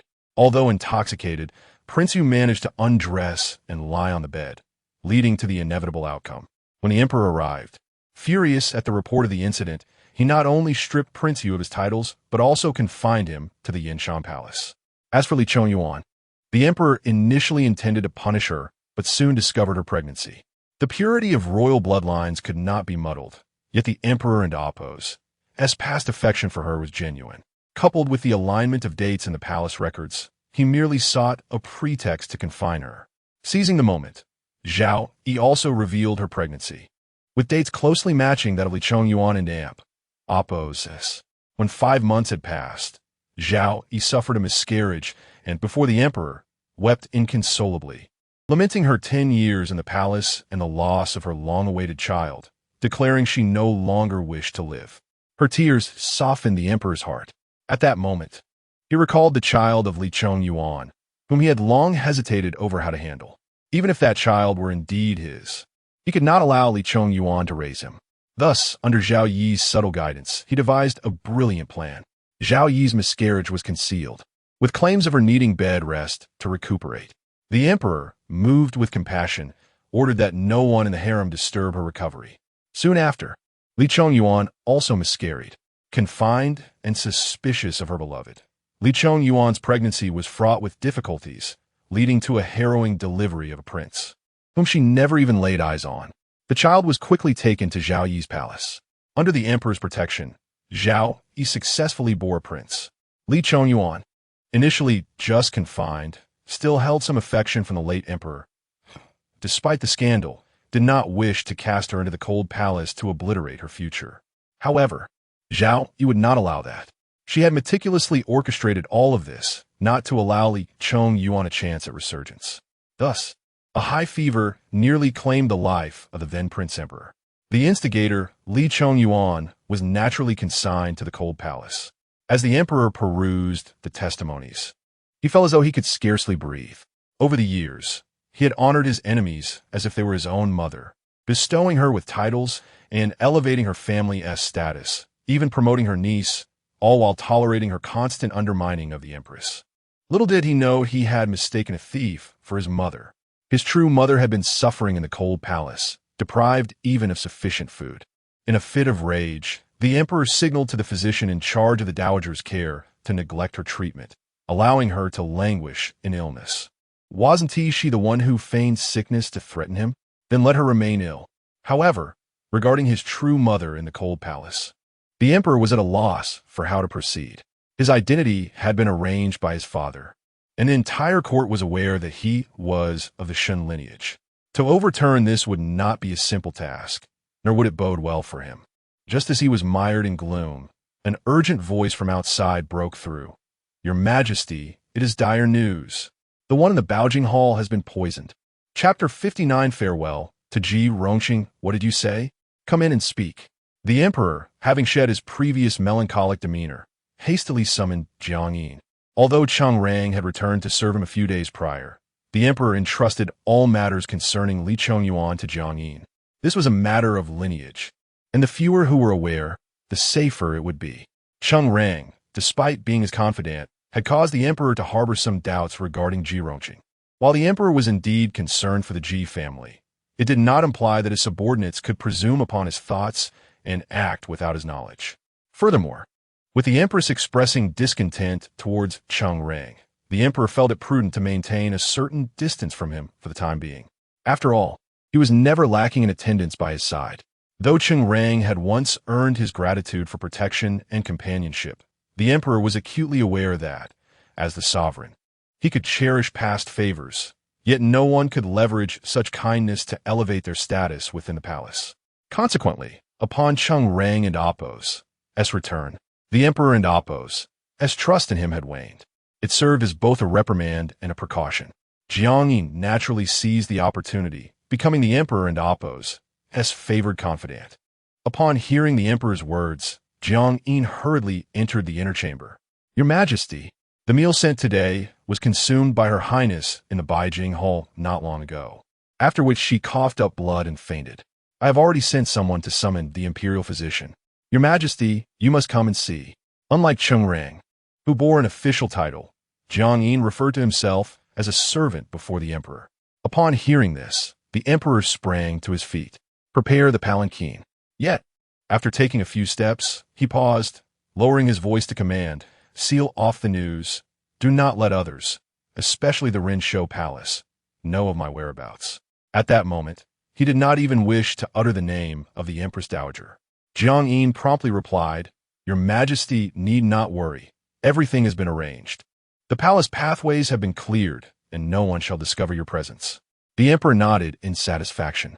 "Your execution of tasks is quite meticulous." Previously, he had sensed Jiang Yin's attentiveness surpassing that of Cheng Rang, and now he felt even more pleased. The emperor hastened towards the Baijing Hall. Although the hall had been sealed off previously, it was merely a protective measure for Li Chongyuan. Now, the doors had been opened. Upon stepping inside, he caught sight of a familiar figure, Ji Rongqing. In just over a month, She had undergone a remarkable transformation. Rather than appearing gaunt as he had anticipated, she had become plump. The weight she had lost was now regained, making her appear even more robust than during the palace banquet. At first glance, her face resembled a full moon. Though she remained an exquisite beauty, the loss of her previous ethereal quality rendered her more opulent and lavish. Stripped of her hairpins and adornments, she seemed to have lost much of her former splendor. This transformation was hardly Ji Rongqing's fault. The meal served to her had suddenly improved significantly. Unbeknownst to her, these enhancements were orchestrated by the Prince of Yong'an. While Empress Chun had discreetly instructed the staff to ease restrictions, allowing better provisions to reach her. She believed that the emperor still held feelings for her, but was constrained by the empress and oppose as presents, thus unable to overtly favor her. Therefore, Ji Rongqing was overjoyed at mealtime, relishing the food that had once been denied to her in the cold palace. The appetite-stimulating medicine that had seized upon her arrival in the cold palace had been reinstated on several occasions, courtesy of Empress Chen's intervention, allowing her to regain her appetite. Given Ji Rongqing and Appo's previous injuries, the divine will naturally favor her recovery through nourishment. This was indeed a fortuitous turn of events, and the divine would not reject it. Thus, the emperor, upon seeing Ji Rongqing after a month, was met with an image of her appearing as if she had been inflated. "Your Majesty," Ji Rongqing limped toward him, dragging her injured leg. "Do you still think of me?" Indeed, the emperor thought so. Otherwise, the meals would not have improved so drastically, and the previously sealed Beijing Hall would now be opened. "Are you here to take me away?" Full of hope, Ji Rongqing was met with a cold glance from the emperor that doused her enthusiasm. "Ji, remember my words. Reflect on your mistakes while in Beijing Hall." With that, he strode towards Li Chongyuan's quarters. Tears welled in Ji Rongqing's eyes, and she instinctively limped closer to the emperor. Alas, accompanying him was Jiang Yin, not the more affectionate Cheng Rang. Did he not hear the emperor's words? Jiang Yin stepped forward, blocking her path. He was well aware of the empress's wrath towards her and had no intention of showing her any kindness. After all, he did not wish to become the next Cheng Rang. Observing the emperor's unyielding departure, Ji Rongqing shot Jiang Yin a fierce glare before limping back to her quarters. As she pushed open the door, a foul odor assaulted her senses. She had grown accustomed to this stench. Glancing at the corner where Ji-yun lay on a straw mat, Ji Rongqing lamented, "What a pity, Ji-yun, that your injuries have yet to heal. If only you were well, you could have helped me confront that vile servant. If I could speak with the emperor a little longer, perhaps he would soften and release me." Ji-yun lay motionless, emanating a putrid smell as if she were dead. After enduring her punishment, she had been unceremoniously returned to Beijing Hall. Naturally, no one came to tend to her wounds, leaving her to suffer in silence. Surviving through days of fever and excruciating pain, against all odds, Ji-yun had lived, though her untreated wounds festered and rotted. Yet surviving was enough. Ji-yun took a small bite of the bun Ji Rongqing had tossed her the previous day. Her mistress was indeed kind-hearted. The meals sent daily were devoured completely, with not even a drop of soup left behind, leaving only a single bun for herself each day. With that bun, she had managed to endure for an entire month. "It's all right." After mechanically taking a few bites, Ji-yun carefully tucked the remainder back against her chest. She dared not eat more, fearing she would go hungry later. In her heart, she had come to a stark realization about her once revered mistress. Both she and her sister Ji-yu were mere trifles in their mistress's eyes. When they could assist, they held some value. Once they could not, they were worth less than the grass by the roadside. Since she could not leave the cold palace, she resolved to stay by her mistress's side, serving her diligently, so as not to betray the bond between master and servant. Chapter 60: The Final Encounter with Trepidation. His Majesty stepped into the chamber. Under the care of his trusted confidants, the individual within had spent recent days in relative comfort. The furnishings and decorations were all as they had been upon the arrival of the 6th Bureau on that fateful day. His Majesty had not commanded their removal, and the 6th Bureau's personnel, naturally, lacked the audacity to do so. Thus, everything remained in its place. "Your Majesty." The esteemed imperial physician rose and bowed as he noticed the emperor's entrance. "How is she?" The emperor found himself momentarily at a loss for how to refer to the woman. She was the late emperor's beloved consort, his own biological mother, and ought to be the most revered empress dowager of this dynasty. Yet now, due to various circumstances, even an appropriate title eluded him. Your Majesty, Lady Zheng has been afflicted by the poison known as Huodai Xiang. This toxin is colorless and odorless, undetectable even by silver needles. It is a nearly lost secret poison. Once contacted, it is beyond remedy, leading to death during a deep slumber. I am but a humble servant and can only prescribe some herbal remedies in hopes of briefly restoring Lady Zheng's consciousness. Beyond that, there is naught I can do. Having attained his current position, the imperial physician was adept at reading the emperor and Appo's emotions. He had long enjoyed the emperor and Appo's trust. The previous incident involving the Empress Dowager and Appo's herbal concoction had been a command from the emperor himself. With the Empress Dowager gravely ill, the emperor had specifically arranged for him to attend to this former consort of the late emperor, and thus the physician would not err in addressing the figure upon the bed merely as a commoner or Zheng, but instead respectfully refer to her as Lady Zheng. Is there no hope? Indeed, it seems she cannot endure much longer. The emperor felt darkness cloud his vision, nearly stumbling. Your Majesty, what ails you? You must hold on. Jiang Yin swiftly caught the emperor, who had faltered. The imperial physician hastened to kneel before the emperor, taking his pulse. Your Majesty, you have been sleeping poorly of late and appear fatigued. You must not allow anger to take hold. Such passion can be most detrimental to your health. It took a while for the emperor and Appo's vision to stabilize. He turned to the imperial physician, striving to maintain a steady tone. Go and prepare the medicine. Ensure she awakens, for I have much to discuss with her. As soon as the physician departed, the emperor's keen gaze turned sharply towards Jiang Yin. What has transpired? Did I not command that she be well guarded? Besides her meals, there was no possibility for her to come into contact with the outside world. What have you done? You incompetent fool. The meals were indeed prepared from your Majesty's own kitchen, and there should have been no issues. Jiang Yin hastily knelt, accepting blame. Every day, they were delivered through the unified service of the kitchen, and no one was aware of the connection to the Zicheng Palace. Yet today, as the meal was en route to the Baojing Hall, the young inner servant encountered an acquaintance and stopped to exchange a few words, which was when the tampering occurred. I have sent men to investigate the suspicious individual. She was a lowly palace maid from the Shangfu Bureau and has since hanged herself in her quarters. She hanged herself? The emperor scoffed coldly. A palace maid's suicide was a grave offense, bringing calamity upon her family. Anyone with even a modicum of concern for their kin would not act so rashly. It was evident that someone had ensured the safety of her family, providing her with a pretext to deceive the authorities. But who could that be?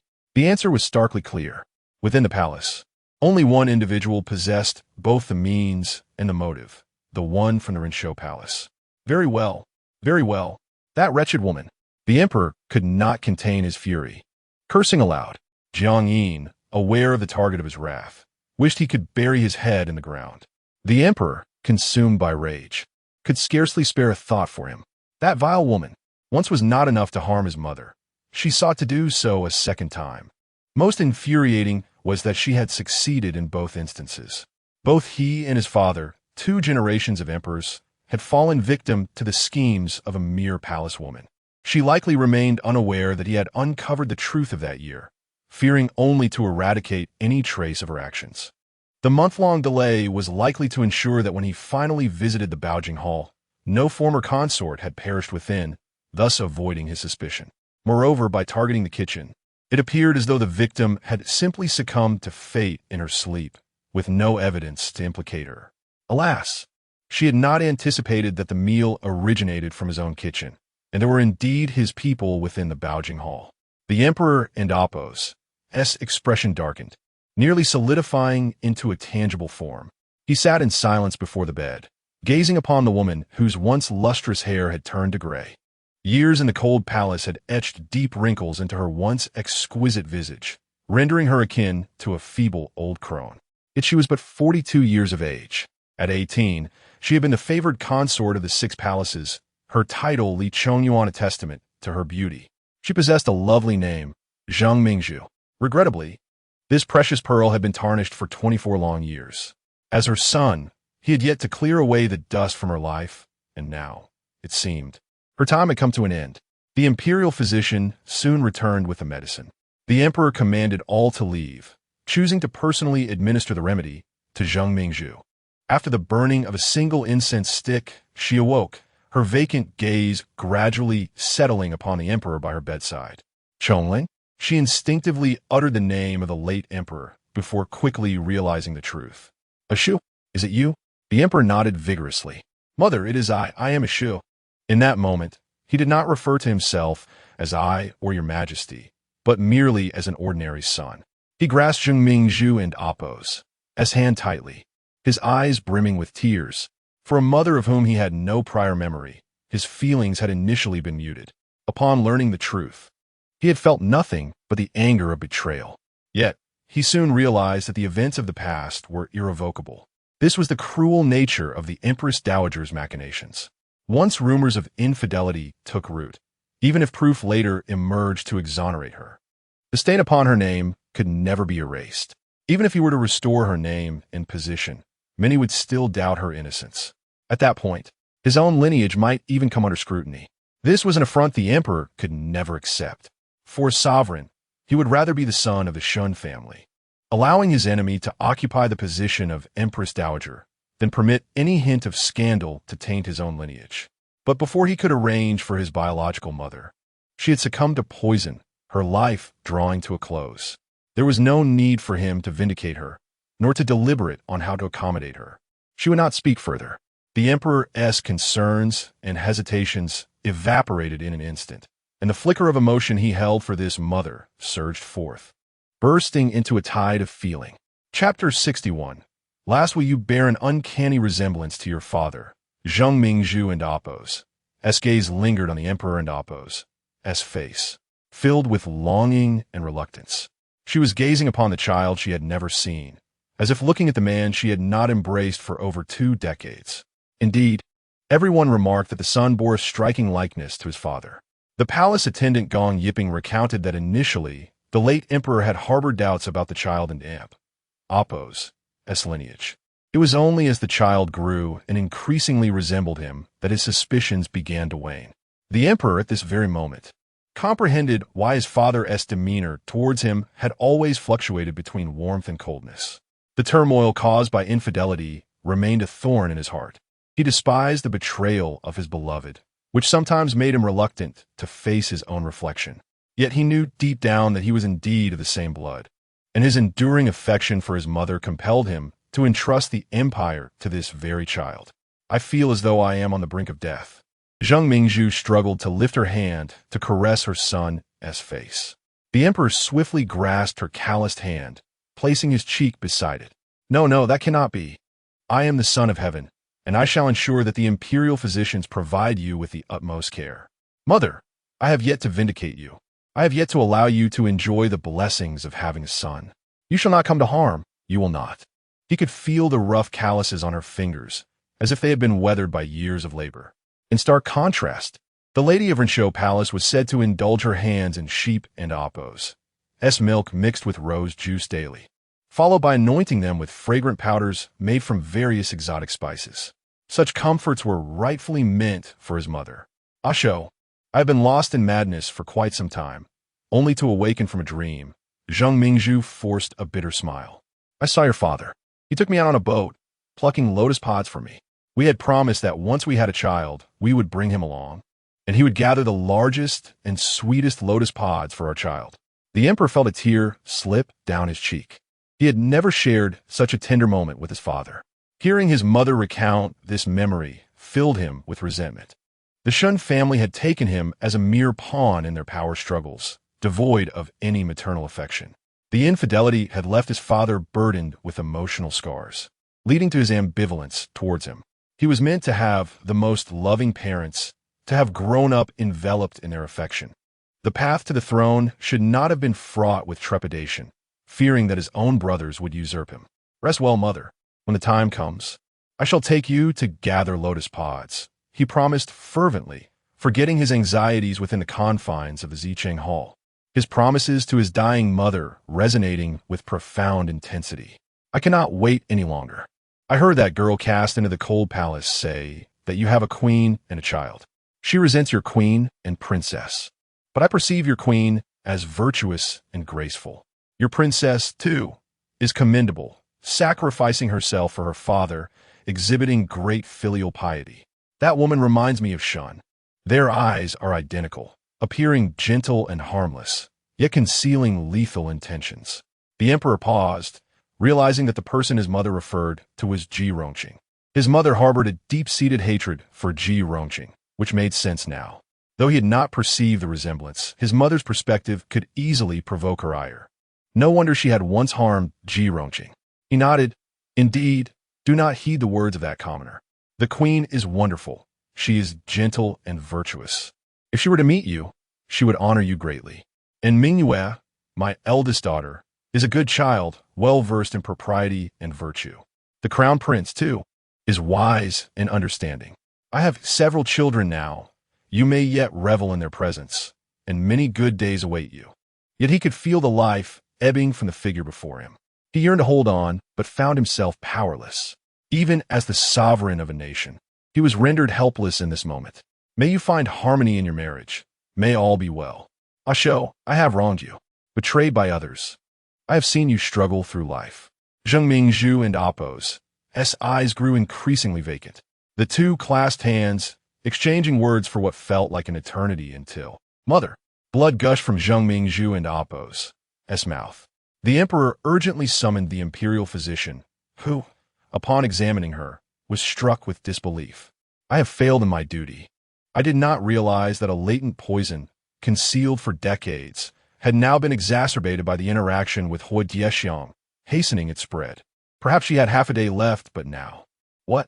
The emperor clutched the bed curtains, steadied himself against the impending doom. Did fate truly deny him even half a day with his mother? I understand now. Xuan Mingzhu's voice was faint, yet her expression remained calm. Jiang Yin sighed, leading the bewildered physician away to grant the mother and son their final moments together. Asho, do not seek revenge. This is my fate. I have been mad for so long, and were it not for my unwavering desire to see you, I would have long since forsaken this life. Mother, the emperor was acutely aware of who had poisoned her. Who else could it be but the lady of Rinshou Palace? Her heart was truly ruthless. I do not blame your majesty, nor others. It is merely my ill fortune. I only regret that I could not protect you, allowing you to suffer so. Her voice faded to nearly inaudible whispers. Mother, please do not close your eyes. Look at me. Do not sleep. Look at your son. Sensing the inevitable loss of life, the emperor knelt beside the bed, tears streaming down his face. Chonglang, I have not betrayed you. Why can you not trust me just once? You said we were husband and wife, united as one. Why do you not believe me? With a final, anguished cry, Xuan Mingyao opened her eyes, but her breath had ceased. Mother, in that fleeting moment, the emperor and Appo's address shifted from mother to mother, a poignant distinction that marked their final connection. As life ebbed away, the last sense to fade was sound. Xuan Mingyao heard the word mother, but alas, she could no longer respond. If she could have reacted, perhaps she would have simply laughed bitterly. Her beloved son had truly inherited his father's coldness and detachment. Mother, Empress. These two titles would forever remain distinct in his heart. Xuan Mingyao could only be the mother he was ashamed of, while the lady of Rinshou Palace, despite her myriad sins and her current frailty, would remain his revered empress.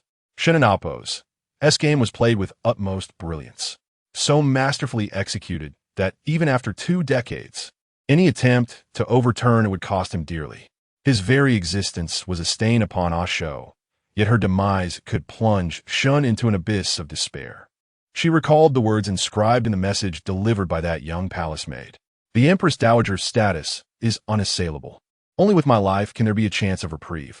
Indeed, the Empress Dowager's status must remain intact, for her beloved son would never allow his lineage to be tarnished by any hint of blame. Yet, she was unwilling to accept this fate. She harbored hatred for the late emperor, for Shun, for all who had wronged her. Thus, with nothing to her name, she can only immerse herself in the fray, sacrificing her very life to ignite the final blaze of this performance. Chapter 62. The eternal thorn princess Xianning of the Baojing Hall has passed away. When the news reached Yongning Palace, Xuan Mingyao was clad in her outer robe, diligently writing at her desk. Her injuries had healed significantly, allowing her to walk unimpeded. In a little over half a month, she would be able to attend classes at Chongxian Academy. Consequently, she had been fervently studying during these days. Although she believed her previous life had equipped her with sufficient knowledge, she was acutely aware that there were countless talented individuals within the academy. The esteemed scholars, there were revered mentors, the kind every scholar dreams of having. She had carefully orchestrated her opportunity and could not afford to squander it. Upon receiving the news from Tong Jun, Xuan Mingyao was momentarily taken aback. She set down her pen and instructed Tong Jun to convey a message to her mother in Fengyi Palace, requesting that her uncle conduct a discreet memorial service for Lady Zheng outside the palace. It would be her humble offering as a granddaughter. With the former emperor deceased, there was no chance of reopening the case concerning Zheng Mingzhu. Her beloved father would not overturn the verdict either. Thus, the name Zheng Mingzhu would forever be burdened with the stigma of illicit relations. All she could do was seek an external master to conduct a proper memorial service, assisting her in moving beyond the royal lineage and swiftly reincarnating into a life of harmony and ease. After Tong Jun departed, Xuan Mingyao donned her outer robe and approached the window. In the courtyard, the jade pot of spring blossoms sent by her mother was in full bloom. It was said that her beloved grandmother cherished chrysanthemums above all during Lady Lycanjuan and Appo's time. At that time, the finest chrysanthemums in the palace were sent to Baojing Hall. Back then, Baojing Hall was not a cold palace, but a coveted residence for favored concubines. Upon entering the palace, she received immense favor, quickly rising from a mere maid to the rank of a ninth-ranked consort in just a year. The affection she received was no less than what she remembered of Ji Rongqing. Alas, unlike Ji Rongqing, she was not a woman favored by destiny. In the wake of an illicit affair, she lost everything. For 24 years in Baojing Hall, she had to feign madness to survive. Tragically, in her previous life, she met a gruesome end at Ji Rongqing's hands, becoming the sacrificial offering presented to the Empress Dowager. In truth, Zheng Mingzhu was fated to perish. Regardless of the circumstances, she had no path to salvation. Had the former emperor lived, she might have had a chance for redemption. However, with his demise, the stigma of her illicit relations was irrevocably affixed to her. Even if her beloved father, in a moment of fervor, sought to rectify her name, the court and the common folk would merely speculate that he was attempting to absolve his biological mother of her sins. They might even question the emperor and Appo's lineage. This was the insidiousness of the Empress Dowager. The matter of her illicit relations was beyond dispute. With the former emperor dead, blood tests for kinship were no longer feasible. Therefore, to preserve the purity of his bloodline, the current emperor would be wise never to resurrect the case of Lady Lycanjuan. Perhaps her grandmother had been unaware before, but when the emperor delayed visiting her despite her grave condition, she came to a full realization. This was a transaction. Zheng Mingzhu demanded the complete downfall of the Shun family, compelling them to atone for her suffering over the past 2 decades. In return, she would wager her life to incite the emperor's wrath. A living guilty mother would always be a source of shame for the emperor and the royal family. Yet, if she were to die at the hands of the Empress Dowager, her death would serve as the catalyst for the emperor and Appo's vengeance against the dowager. Moreover, her final words would serve as a thorn, forever wedged between Ji Rongqing and her father. Ji Rongqing was nothing like the Empress Dowager. However, Zheng Mingzhu and Appo's claims, born out of her dying rage, would forever resonate in her father's heart. Even if Ji Rongqing emerged from the cold palace and regained her father's favor, that statement would forever linger between them. With Zheng Mingzhu's demise, her words could never be altered. The dying utterances of a mother wronged by the Shun family would undoubtedly weigh heavily on the emperor and Appo's conscience. Ji Rongqing, this move of yours will never secure you victory. The emperor's heart now harbors a white moonlight, not for his beloved consort, but for the mother he could never redeem. Moreover, Xuan Mingyao had prepared contingencies to intensify her father's feelings of guilt and nostalgia. It is presumed that he has come to that realization now. In Baojing Hall, the emperor sat dazed beside the bed. He gazed at the tiny garments presented by those in attendance, tears streaming down his face, nearly choking him with grief. Some of these garments were made by Lady Zheng during her time of service. In the cold palace, Lady Zheng had lacked clothing and sustenance. The Sixth Bureau had only provided food, offering nothing else. Yet, this very palace had once been her residence as a favored consort. And although the former emperor had ordered the Sixth Bureau to reclaim the trappings and jewels of the 9 consorts, the garments remained. Over the years, Lady Zheng had set aside a few outfits for herself, sewing the rest into children's clothing. From swaddling infants to toddlers just beginning to speak, she fashioned numerous outfits. Later, when attendants came to serve her, Lady Zheng, occasionally lucid, would request fabric, spending hours sewing, claiming she wished to make more garments for Ah Shou, fearing she would never have the chance to do so again. Those garments filled 2 entire chests. For the emperor, accustomed to the exquisite craftsmanship of the imperial wardrobe, these garments were somewhat rudimentary in both fabric and embroidery. Yet, they were tokens of maternal love, painstakingly amassed over 24 years of madness. Love he had never received, now grasped only to be lost in an instant. "Let Gao Zhan in," the emperor murmured after a prolonged silence. Jiang Yin hurried to relay the message. Outside, Gao Yui was already drenched in sweat, fearing for his life. Jiang Yin and Appo's summons felt like the executioner and Appo's blade finally descending. Trembling, he entered the inner chamber, only to find himself collapsing to the ground at the emperor and Appo's words. "I want the Empress Dowager to perish today. You will see to it." Me? Chapter 63. The Empress Dowager, the chief physician, Gao, was engulfed by a tempest of dread, his final vestiges of composure dissipating. Trembling, he prostrated himself on the ground, quaking as he uttered, "Your Majesty, this is an attempt on the Empress Dowager's life. So sudden? Your Majesty, at least grant me some forewarning."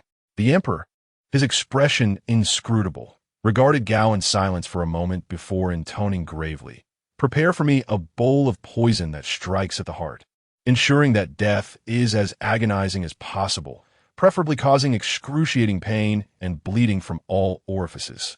"What?" Gao gasped, nearly choking. "Heaven above, Your Majesty intends to personally poison the Empress Dowager? And as one who prepares the poison and is privy to such a shocking secret, will I still live? My little grandson has just been born, and my wife and I share a deep bond. I cannot bear for it all to end like this." Yet, amidst his inner turmoil, Gao realized that should he dare to voice a refusal at this moment, it would jeopardize the lives of his entire family. "Yes, I shall prepare it immediately." He staggered to his feet, his face ashen, and made his way out. Half an hour later, the emperor and Appo's sedan chair appeared before the gates of the Rinshou Palace. Accompanying him was the gentle Jiang Yin, who held a beautifully crafted food box. The emperor stood beneath the plaque inscribed with the words Rinshou Palace, his demeanor dark and foreboding. Upon hearing of the emperor and Appo's arrival, Ping Yue hurried out to greet him. "Your Majesty, may you be blessed with peace. The Empress Dowager is awake, and Xuan Mingyao is with her." The Empress Dowager had been ill for some time, and it was Xuan Mingyao who had attended to her sickness. Ping Yue deliberately mentioned Xuan Mingyao, hoping to garner favor for her own master in the eyes of the emperor. After all, since the departure of the second princess, Xuan Mingyao had enjoyed Ping Ping's affection, yet it had been nearly a year since she had been summoned for intimacy. The Xuan family had no suitable daughters of age left, and they could only hope for Xuan Mingyao to bear a child. However, Xuan Mingyao was reluctant to compete for favor, and the emperor had shown her little affection. It would be an eternity before a little prince might grace their family. Even Ping Yue felt a sense of urgency. Xuan Mingyao. The emperor's mind conjured an elegant visage. He nodded calmly, recognizing the subtext in Ping Yue's words. She was not merely praising Xuan Mingyao, but subtly criticizing the empress for her absence in attending to the Empress Dowager's illness. Even if the Empress Dowager had wished to spare the empress from such duties, the empress had been diligent in her visits and inquiries regarding the Dowager and Appo's well-being. Yet, to those within Rinshou Palace, the empress would always be seen as lacking in filial piety. In the past, had the emperor been provoked in such a manner, he might have harbored some dissatisfaction towards the empress. Though slight, such discontent could accumulate and weaken the already tenuous bond between emperor and empress. Yet now, the emperor felt only that the empress was performing admirably, worthy of her status as the empress of Daeong. Such a wretched woman. How could she deserve to attend to the empress dowager? The Imperial Medical Department had recently devised a new prescription claimed to greatly benefit the empress dowager and Oppos. As condition, mother's illness has worsened, and I have brought this medicine to personally administer to her. As he spoke the final words, a peculiar smile graced the emperor's lips. However, Ping Wei, with her head bowed, was leading the way and did not observe this. Hearing the emperor and Oppos' words, she respectfully exclaimed, "Your Majesty is benevolent and filial. The Empress Dowager will surely recover swiftly." Inside, the Empress Dowager had finally roused from a recent stupor. Xuan Mingyao had just fed her the day and Oppos' medicinal broth and was currently playing the lute to lift her spirits. Upon hearing the announcement of the Emperor and Oppos' arrival, the music abruptly ceased. Xuan Mingyao rose and softly said, "Your Majesty, the Emperor must have something to discuss with you. I shall take my leave." The Empress Dowager shot her a reproachful look. "What do you mean, take your leave?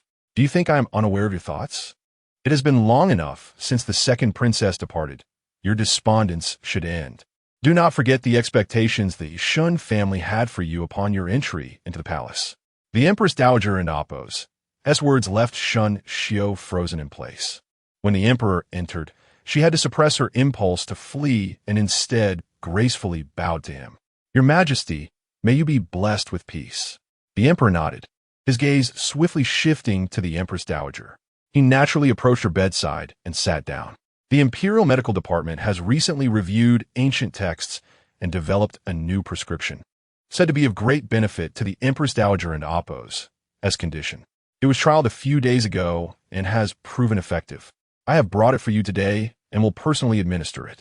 Beside him, Jiang Yin opened the food box and retrieved a small bowl of dark medicine. The Empress Dowager frowned at the sight of it. "It smells dreadful.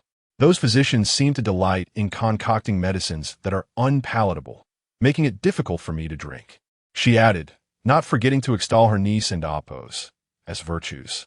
Xuan Mingyao is astute. She persuaded the medical team to adjust the formula, adding more palatable ingredients, and often prepares sweet treats and porridge, making my medicine much more bearable. Upon hearing this, Xuan Mingyao immediately knelt. "I dare not accept such praise from the Empress Dowager.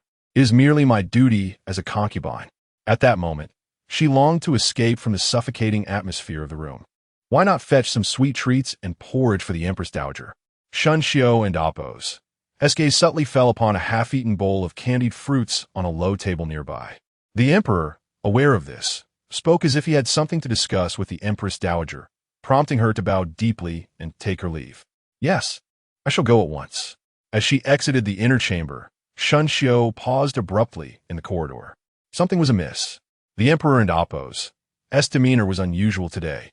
Not only had he failed to pay his respects to the Empress Dowager, but he had also referred to her coldly as the Empress Dowager, omitting the affectionate mother entirely. The emperor, renowned for his benevolence, had never acted in such a manner before. When had this all begun? The more she pondered, the more alarmed she became. Her slender fingers brushed against a pillar painted in dark crimson, a color that had once seemed solemn and majestic, but now exuded an ominous aura. It was the Baojing Hall. The emperor had gone to the Baojing Hall, and the Empress Dowager had followed in a state of panic. Since then, it seemed the emperor had rarely visited Rinshou Palace. Then, the Empress Dowager's condition had suddenly worsened.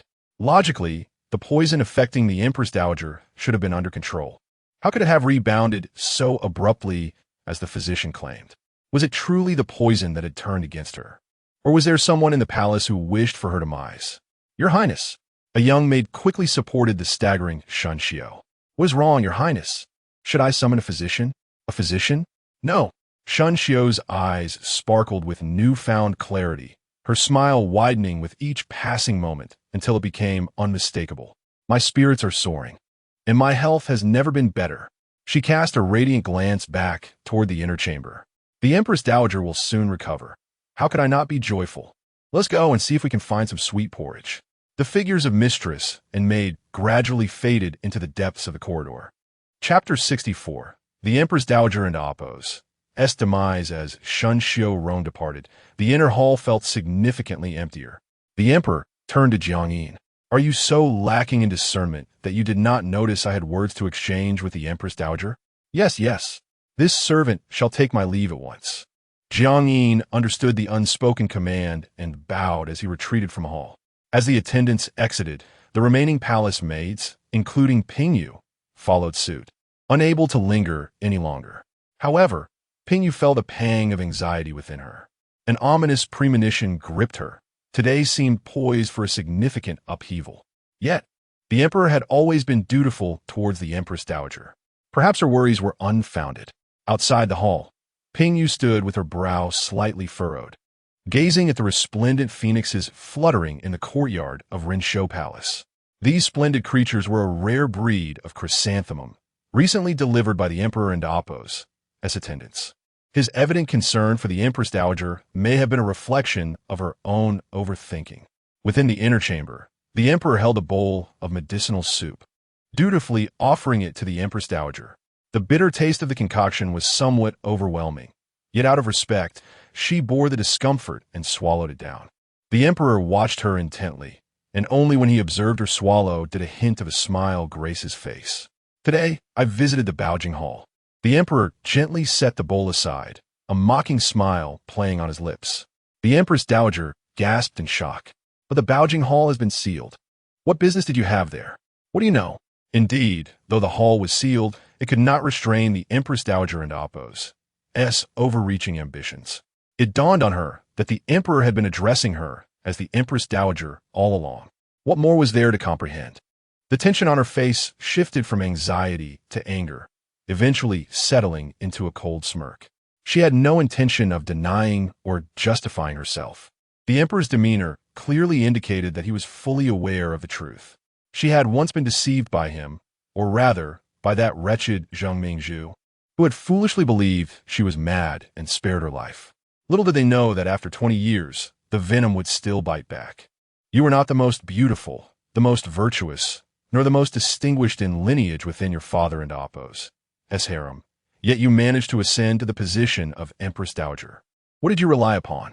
The emperor regarded her with a sardonic smile. It was your venomous heart, was it not? Venomous heart. The Empress Dowager nearly laughed in fury. When Zheng had her illicit affair, you questioned whether you were the true son of the late emperor. Yet it was I who preserved your life. Had I not claimed you as my child, do you think the late emperor would have bequeathed the throne to you? Your very existence was uncertain. If you wish to acknowledge Zheng as your biological mother, very well. The elders from the late emperor and Apos' era have not all perished. And the affair between King Yu and Zheng was hardly a secret. Are you not afraid of the implications of this scandal? Are you not concerned about the stability of your throne? The Empress Dowager believed she had nurtured the emperor over the years. Yet, confronted with the truth of their blood ties, it was a fragile foundation. Her words served as a warning to the emperor, regardless of his sentiments for his biological mother. She was the Empress Dowager, his only mother in the eyes of the world. Otherwise, he would face questions regarding his legitimacy and become fodder for gossip among the people.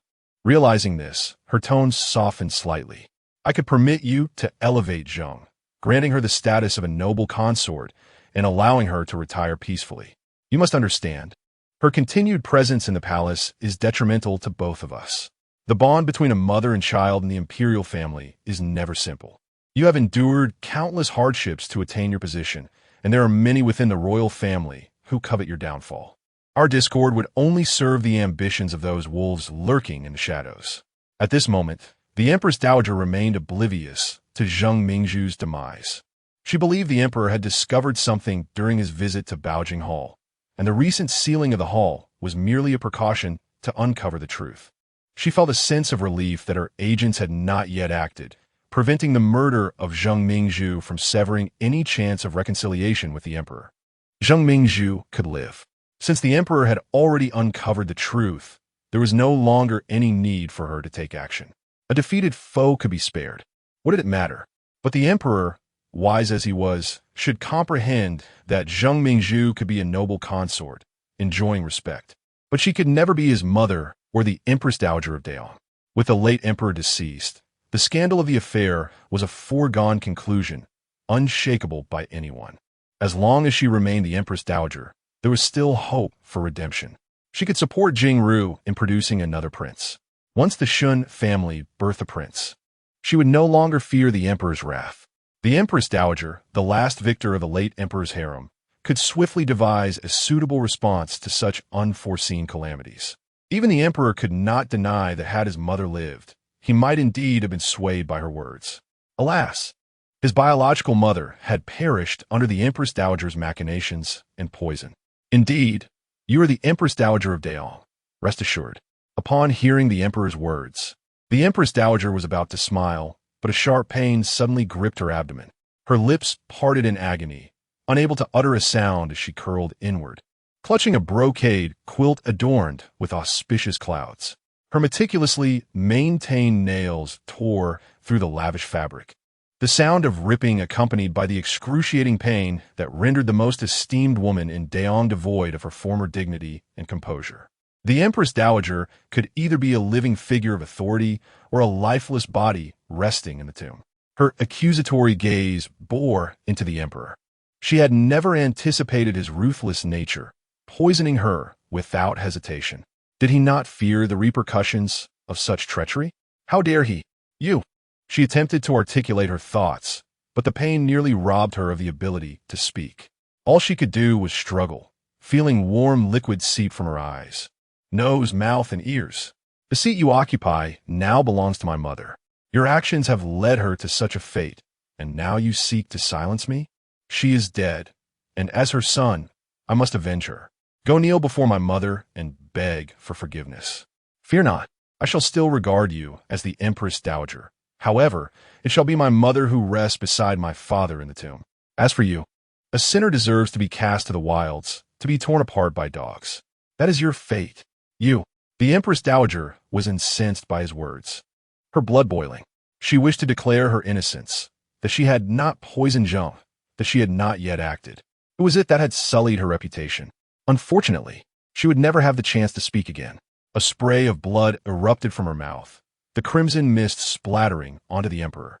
The Empress Dowager's eyes widened in shock as life slipped from her grasp. Chapter 65. The hatred of Xuan Mingyao. The emperor did not hasten to summon anyone. He picked up a silk handkerchief from a nearby low table and meticulously wiped the bloodstains from his face. The blood of a wretched woman was distasteful to him. In truth, at the moment he witnessed the Empress Dowager spitting blood, a flicker of regret crossed his mind. His relationship with the Dowager was not devoid of maternal affection. During the perilous struggle for succession, the Dowager and the powerful Xuan family had provided him with considerable support. Thus, after ascending the throne, he dutifully honored the Dowager, even when he was aware of her disdain for the Empress, whom the late emperor had chosen. She often made things difficult for the Empress in subtle ways. Yet he never confronted her. He even accepted the legitimate daughter offered by the Xuan family. After 2 decades of coexistence, how could there be no feelings involved? Yet, why must she act with such ruthless decisiveness? If his mother were alive, their relationship would not have deteriorated to this extent. In that moment, the emperor felt a warmth in his eyes. He recalled the heartless words he had uttered at the time of the Dowager's death, words that now filled him with regret. After all, she had nurtured him. Perhaps he should find a suitable burial site for her. Uncertain how much time had passed, a gentle and graceful voice suddenly emerged from outside the door. Your Majesty, I have brought sweet porridge and candied fruits for the Empress Dowager. May I enter? Xuan Mingyao? The emperor frowned. Xuan Mingyao was a woman of strict adherence to protocol. Although he did not particularly favor her, he acknowledged her as a remarkably obedient and proper individual. How could she dare to inquire such a question, risking the ire of the emperor, knowing that he had deliberately sent her away? She must have understood that he did not genuinely wish for her to fetch any candied fruits. After a moment and oppose, as contemplation, the emperor replied in a deep voice, "Come in." After all, he had no intention of concealing the matter of the Dowager and oppose, as poisoning from the people of Rinshou Palace. They could not escape death. It would not survive the day. As for Xuan Mingyao, the emperor felt a twinge of concern. Logically, the best way to silence her would be to eliminate her. Yet, despite his lack of affection for her, he did not harbor such a profound hatred. The crux of the matter was that if both the dowager and Xuan Mingyao were to die in succession, the Xuan family would undoubtedly grow suspicious. While the Xuan family's influence in court was not substantial enough to intimidate the emperor, he did harbor concerns regarding their knowledge of past schemes. If they perceived the emperor's attitude toward the dowager and Xuan Mingyao, they might say something to protect themselves in the presence of the princes or other nobles. Thus, the emperor decided to spare Xuan Mingyao and Appo's life for the time being. He had just devised a reason to send her away, wishing to shield her from witnessing the dowager's demise.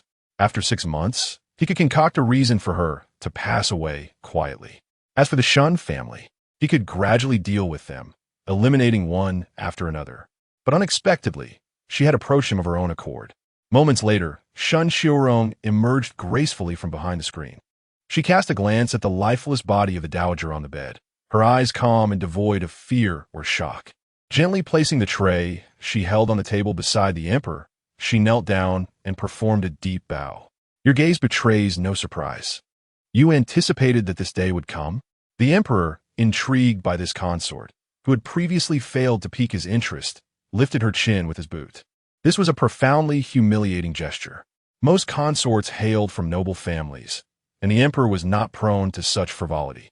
Even those who rose from humble beginnings would never be treated so disdainfully. Yet at this moment, he chose to do just that. Despite the near insult, Xuan Mingyao tranquility remained unshaken. Yes, from a day the dowager learned of Your Majesty's visit to Baojing Hall, I knew this day would eventually arrive. The Xuan family knows? The emperor's expression darkened instantly. Though he had previously suspected as much, the realization that Xuan Mingyao was aware of the situation, when linked to the Xuan family, ignited his anger. He began to contemplate how to deal with the Xuan clan. But Xuan Mingyao shook her head. The Xuan family is unaware. Even I, having served beside the dowager for so many years, have only gleaned superficial insights. Noticing the lingering doubt on the emperor and Appo's face, Xuan Mingyao smiled gently, like a lotus blooming in early spring. Your Majesty may not know, but my mother has been at odds with the dowager for a long time. My mother is a secondary wife, in the dowager and Appo's eyes, she cannot compare to the late Madame Xuan. The dowager even worried that my mother would mistreat the 2 children left behind by the late Madame Xuan. After my mother entered the household, she specially bestowed 2 noble ladies to share the dowager and Appo's favor. My mother has harbored deep resentment toward the dowager. If she had truly known about this, why would she not have informed me before I entered the palace, allowing me to hold the dowager and Appo's secrets against her? Moreover, she could have leveraged this secret to ensure a more agreeable existence within the household, rather than being humiliated to such an extent. She unabashedly revealed her family's shortcomings before the emperor. I do not fear Your Majesty's anger. It was not I who was meant to enter the palace, but my elder sister, the eldest daughter of the Xuan family. She was born of the late Madame Xuan and naturally garnered the dowager's favor. However, my elder sister had no desire to be a consort. She is a woman so engrossed in her studies that she has become somewhat foolish, yearning only for a lifetime of love with a single partner. Such sentiments have never existed within the palace. The emperor recalled events from several years prior. So she drowned. Yes, it was by her own volition. Though she tarnished her reputation, she was freed from the palace and married a talented scholar from Peiyang last year, fulfilling her heart and Appo's desire. After my elder sister could not enter the palace, I was brought in by the dowager. The emperor had never been privy to these intricate family dynamics. To him, whether it was the eldest or the second daughter of the Xuan family, they were merely tools to placate the dowager. The dowager remained fixated on the position of empress. While he had dutifully honored her, he would never allow another empress to emerge from the Xuan family. Even the titles bestowed upon the Xuan family were out of respect for the dowager. To the emperor, if he wished to elevate the Xuan family, their sons needed to possess genuine capabilities, not rely on the favor of women in the harem. Nevertheless, He had accommodated the dowager's wishes by admitting the Xuan family into the palace. The Xuan family proved their worth by quickly becoming pregnant. Alas, the second princess died young, without even a name. Your Majesty, do you know why the second princess passed away prematurely? Xuan Xiaorong's eyes softened with maternal tenderness as she spoke of her child. However, when she uttered the words died young, her gaze hardened with a ferocity akin to that of a predator. It was the dowager and Appo's desire for me to bear a son swiftly to support the young prince and Appo's ascension. She intended to leverage the young prince and Appo's youth to govern behind the curtains, emulating the late Empress Dowager of the previous dynasty and seizing control of the court. Thus, upon my entry into the palace, she bribed those who served me, adding so-called secret recipes for childbirth to my meals. And it was this very recipe that led to the untimely death of the second princess. Chapter 66. Conclusion. How could Xuan Xiaorong not harbor resentment? Her daughter, born after 10 months of arduous gestation, was a fragile being whose life she had nearly sacrificed to bring into the world. Because of the Empress Dowager's desperate desire for a prince, the child was frail from birth. Despite Xuan Xiaorong's meticulous care, a mere cold threatened her daughter's life. The anguish tore at her heart, and she wished she could follow her child into the afterlife. Yet, the Empress Dowager deemed her sorrow excessive, claiming that her constant mourning would mar her beauty and affect her future favor. Just a princess? Xuan Xiaorong almost scoffed aloud. That was her flesh and blood. How could the Empress Dowager, a woman who had once been a mother herself, utter such callous words? It was only today that Xuan Xiaorong grasped the truth. The Empress Dowager could never understand, for she was not a true mother. In time, Xuan Xiaorong concealed her grief, serving the Empress Dowager with caution. Compelled by family pressures and with her own mother still in the household, she had to consider her mother's well-being. Fortunately, her own health had been compromised during childbirth, granting her the opportunity to temporarily withdraw from the competition for favor. Later, she overheard a conversation revealing that her daughter's frail constitution was not due to her own inadequate care during pregnancy, but rather the result of a secretive medicinal concoction the Empress Dowager had administered in her eagerness to bear a son. Such remedies always came at a cost. Otherwise, the royal family, being the most esteemed in the land, would have been blessed with numerous princes long ago. Her own daughter had become that price.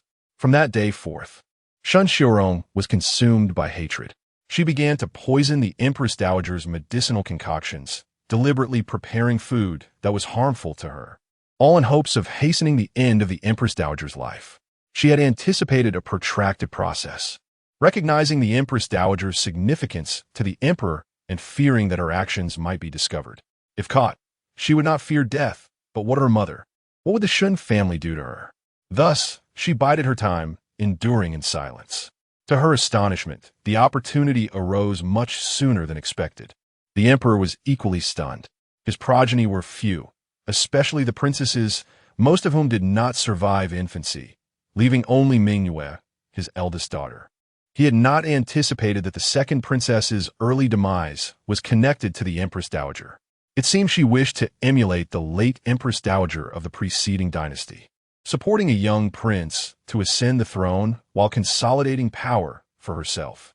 Had Xuan Xiaorong given birth to a son, oblivious to his lineage and devoted to the Empress Dowager, he might have met an untimely end long ago.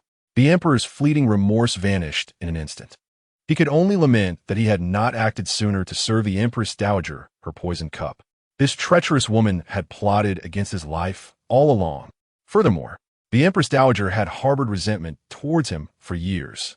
After securing his position, she had fixated on bearing a biological son. Unfortunately, fate had thwarted her malicious ambitions. The palace intrigues, coupled with a bowl of poison offered by an outsider, had dashed her hopes of ever having another child. Thus, the Empress Dowager had nurtured a deep-seated animosity towards him, convinced that a child not born of her own womb could never be truly cherished. As Xuan Xiaorong made her way to retrieve candied fruits, she had already pieced together the puzzle.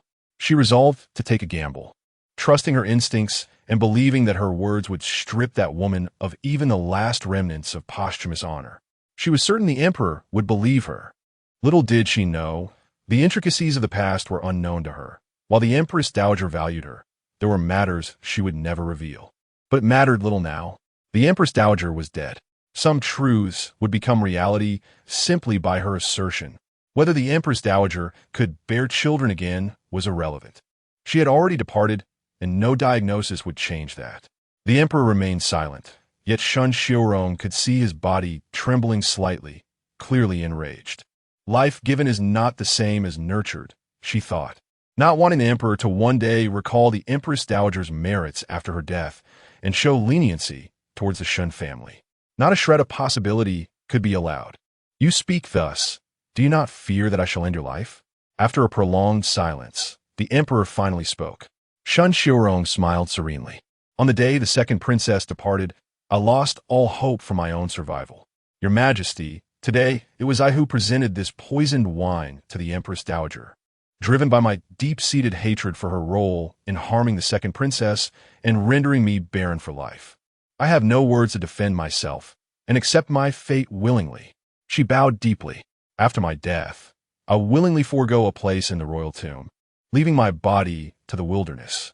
Your Majesty may punish me as you see fit, and I shall not utter a single word of dissent. I only request that you grant a name to the second princess, so that she may have a measure of remembrance in death, and spare my mother's life. I seek nothing else.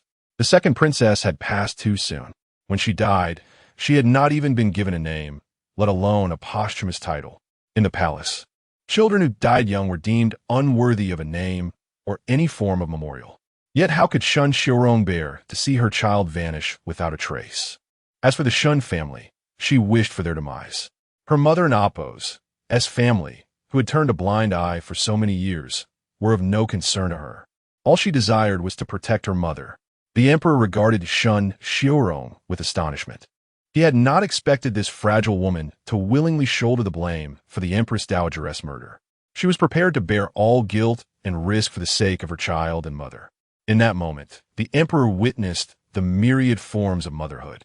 His own mother, Xuan Mingyao, had unwavering love for him, never forgetting her child even in madness for over 20 years. The Empress Dowager, devoid of compassion, had schemed against his throne, while Shun Xiaorong, despite her suffering, had been raised by her mother to be cultured and dignified.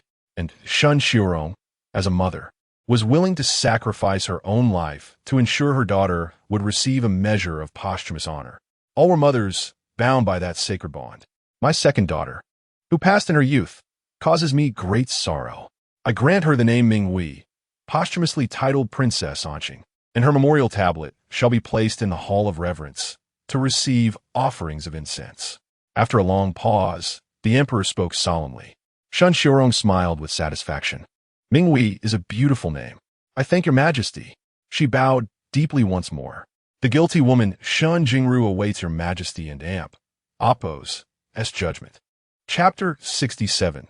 The dust settles in the end. The emperor did not immediately demand the life of Shun Xiaorong. Instead, he elevated her to the position of Defei. This decree of promotion, alongside the posthumous title conferred upon the second princess, was not surprising in the wake of the Empress Dowager and Appo's demise. After all, it was well known that Defei was the beloved niece of the late Empress Dowager, who had always cared for and supported her. Officially, the Empress Dowager was said to have passed away due to illness. It was reported that she succumbed while being served by Defei, who was attending to her with sweet delicacies. The imperial physician, upon examining her, merely stated that her condition was critical and beyond recovery. Outside the palace, the Shun family harbored no suspicions, as the Empress Dowager had indeed been gravely ill, and there was nothing unusual about her passing with Defei by her side. As for the palace attendants in the Rinshou Palace, the junior maids and eunuchs were not privy to the truth surrounding the Empress Dowager's death. They lacked even the right to enter the inner chamber to serve. Following the Empress Dowager and Appo's passing, they were promptly sent back to the 6th Bureau, and within a few months, many either perished or fell ill. Pingyue, the most trusted lady-in-waiting of the Empress Dowager, naturally met a tragic end, following her mistress into the afterlife. It was Shun Xiaorong herself who took action against Pingyue. This seemingly delicate woman, in the presence of the emperor, grasped Pingyue's hair, and repeatedly slammed her head against a pillar until it was a bloody pulp, until Pingyue drew her last breath. This pillar, known as the Fulu Pillar, had been crafted by skilled artisans during the Emperor and Appo's ascension, adorned with the Empress Dowager and Appo's favorite motifs of longevity and prosperity, patterns of begonia, magnolia, daylily, bats, butterflies, goldfish, and the character for longevity, symbolizing auspiciousness, wealth, and long life. Yet now, beneath this pillar of blessings, none would find longevity. Releasing her grip on the mangled remains, Xuan Mingyao, or rather, Defei at this moment, observed the lifeless body of Pingyue, a smile of triumph curving her lips. If one chose to be the Empress Dowager's sycophant and conspired against her own child, then let her serve her mistress in the depths of the earth. Your Majesty, I will clarify to the Xuan family that the Empress Dowager's death was due to illness and that no one else is implicated. After this, whenever you desire my life, simply send word through your attendants. I understand. The weight of those words was heavy with sorrow and relief. Xun Jingru was also taken aback that the emperor did not lay all blame upon her, but rather promoted her status. Yet, she quickly realized that the Empress Dowager's passing due to illness was far more palatable than the idea of being poisoned by her own niece.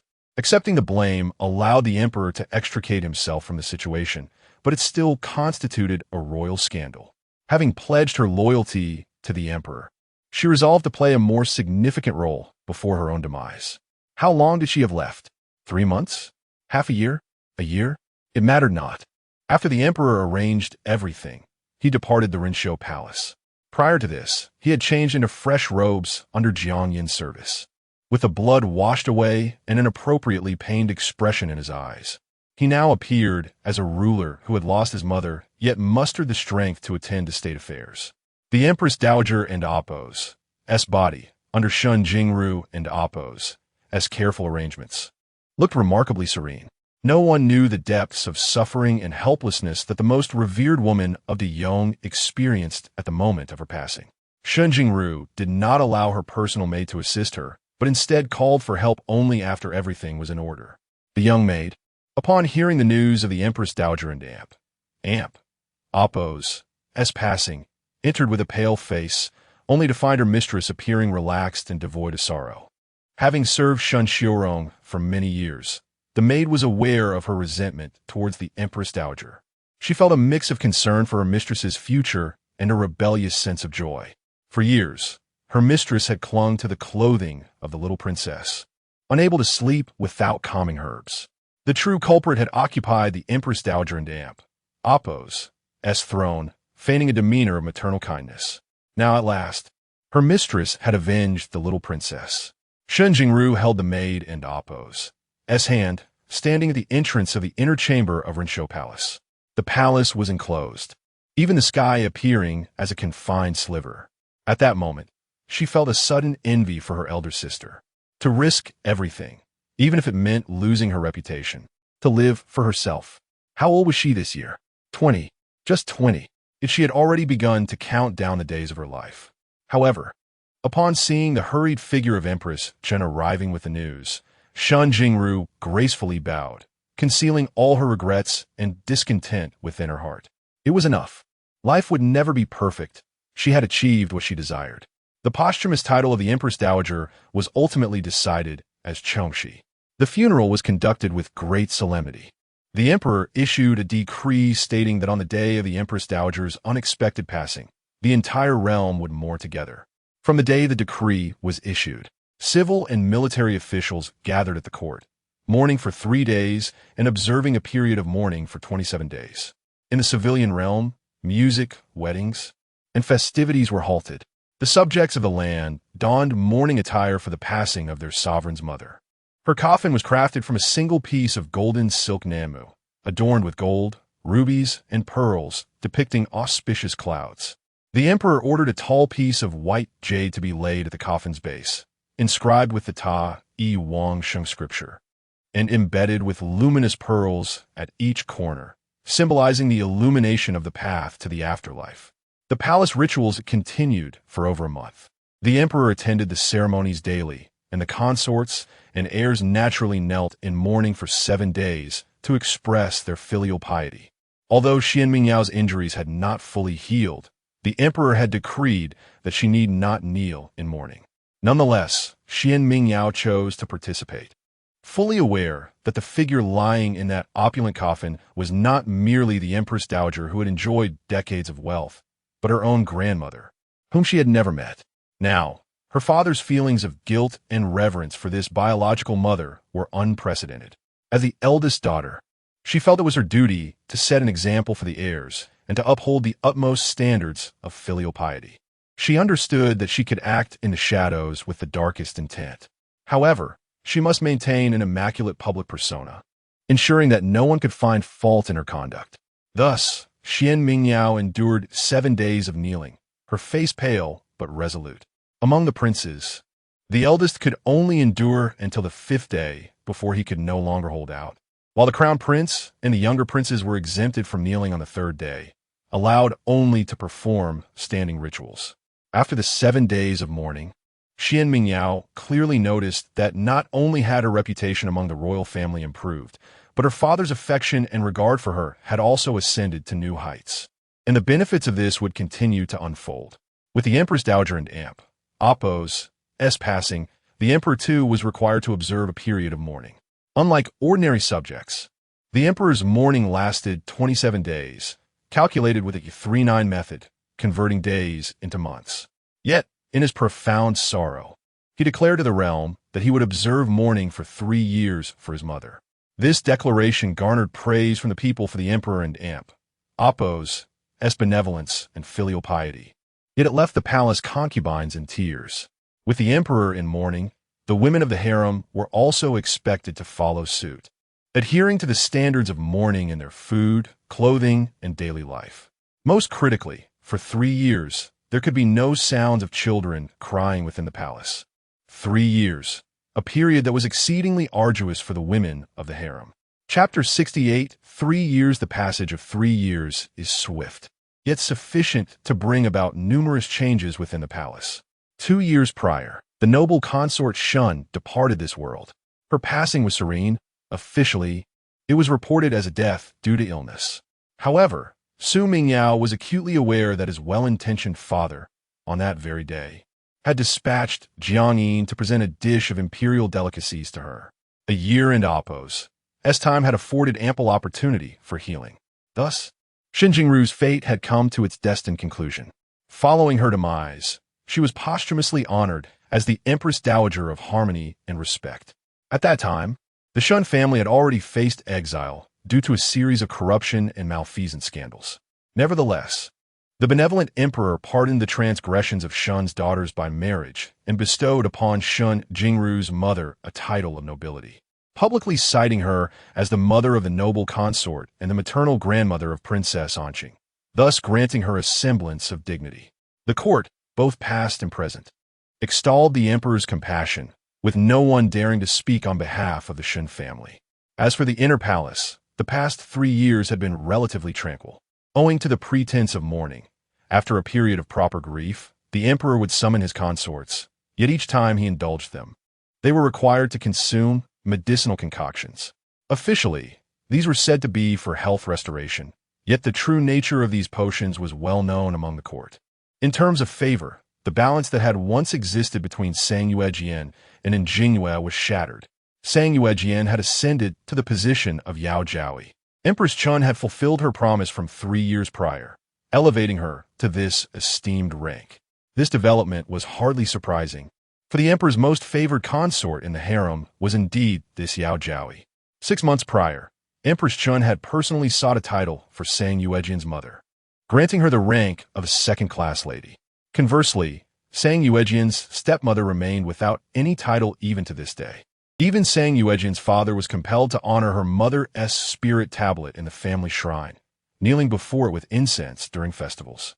He did not genuinely wish to do so, but the lady's title surpassed that of Sang Daren's official rank, and in the realm of the Yong, where respect for hierarchy was paramount, Sang Yuejian would petition Empress Chun and the emperor for a female official to accompany her back home for ancestral worship during the holidays. Now a favored consort, deeply cherished by both the emperor and empress, the Sang family, despite any grievances they harbored, dared not reveal a hint of discontent. In stark contrast, Jingwe had remained quiet for an extended period, her rank barely elevated to that of a lady-in-waiting. Years ago, Sang Yuejian had received the empress's directive to keep a close watch on Jingwe. Eventually, her diligence bore fruit. After a period of careful observation, she uncovered a significant secret, and Jingwe had been covertly taking fertility drugs. And Jingyue's maidservants were indeed loyal, yet with the backing of Empress Chun. Sang Yuejian's network within the palace was extensive. She bribed a young palace maid from Yunguang Hall, who, seizing an opportune moment, discreetly unearthed the remnants of the fertility drugs buried beneath a tree by Jingyue's personal attendant. Sang Yuejian consulted a trusted physician appointed by the empress, who confirmed the nature of the drugs. The potency of these medicines was alarming. They posed significant risks to pregnancy, and even if a child were to survive, the likelihood of health complications was considerable. Sang Yuejian was taken aback by the physician's diagnosis.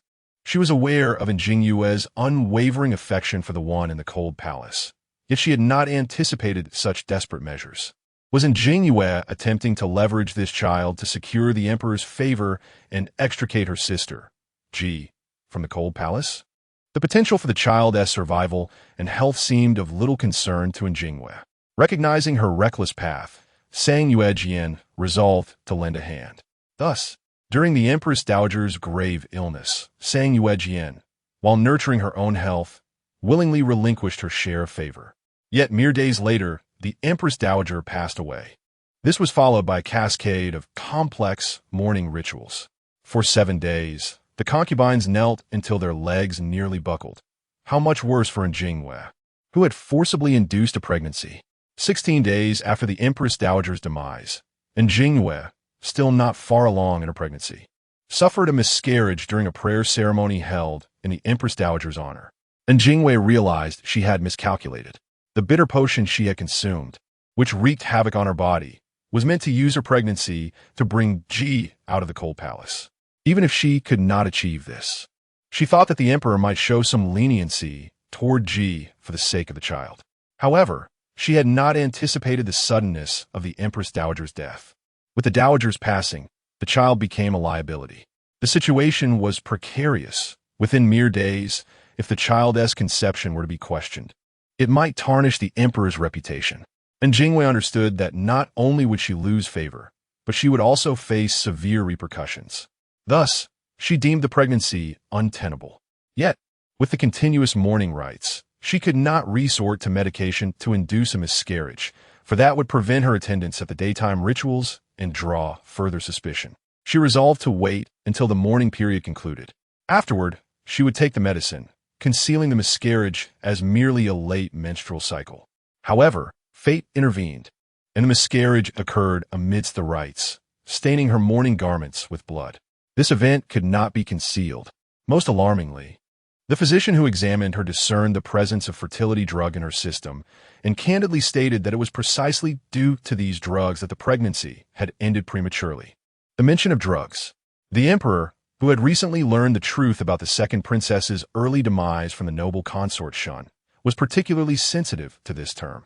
The audacity of such a woman, who disregarded the safety of the imperial heirs through drug use within his own harem.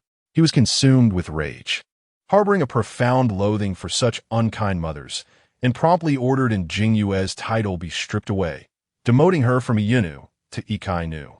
Following this debacle, Jingyue fell into a prolonged silence. Yet, before long, she rallied herself for her sister, leveraging her ethereal grace in song and dance, along with a few unconventional methods, to regain the emperor's favor. Over the span of 2 years, she ascended to the rank of a lady.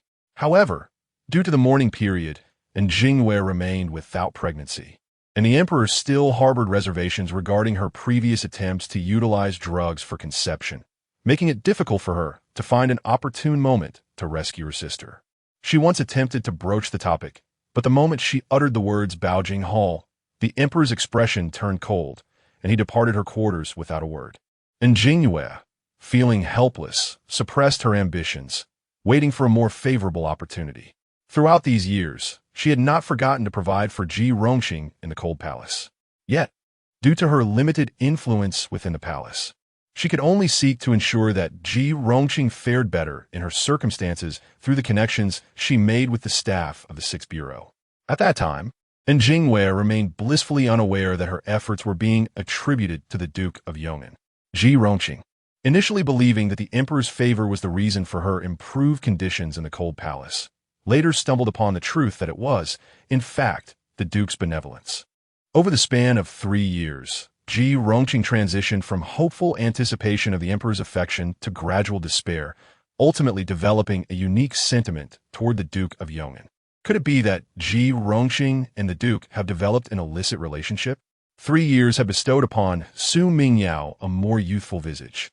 She raised an eyebrow and set down her vermilion plum blossom brush.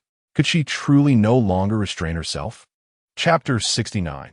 The Prince of Yong'an. After 3 years of trials and growth, Tong Jun has become increasingly adept and composed. As the most trusted confidant of Princess Xuan Mingyao, she can naturally discern her mistress's deep-seated animosity towards the commoner Ji family. Although she does not believe that the events of the palace banquet from years past would still linger in the princess's heart. After all, the princess had deliberately orchestrated her own involvement in that incident. She remains puzzled by the intensity of the princess's hatred. However, since the princess despises Ji as a servant whose fate is intertwined with her mistress's, Tong Jun feels compelled to share in her sentiments. She retrieves a damp cloth from a nearby tray and places it beside the princess. As Xuan Mingyao wipes her hands with the cloth, she listens attentively to Tong Jun's detailed account. Indeed, the two have been together for 3 years, and it seems they have finally pierced through the last veil of secrecy. Last night, their informant reported that while Prince Yong'an was intoxicated and staying overnight in the palace, he stealthily visited the Baojing Hall, only emerging quietly in the early hours of the morning. The princess remarked on the prince's audacity.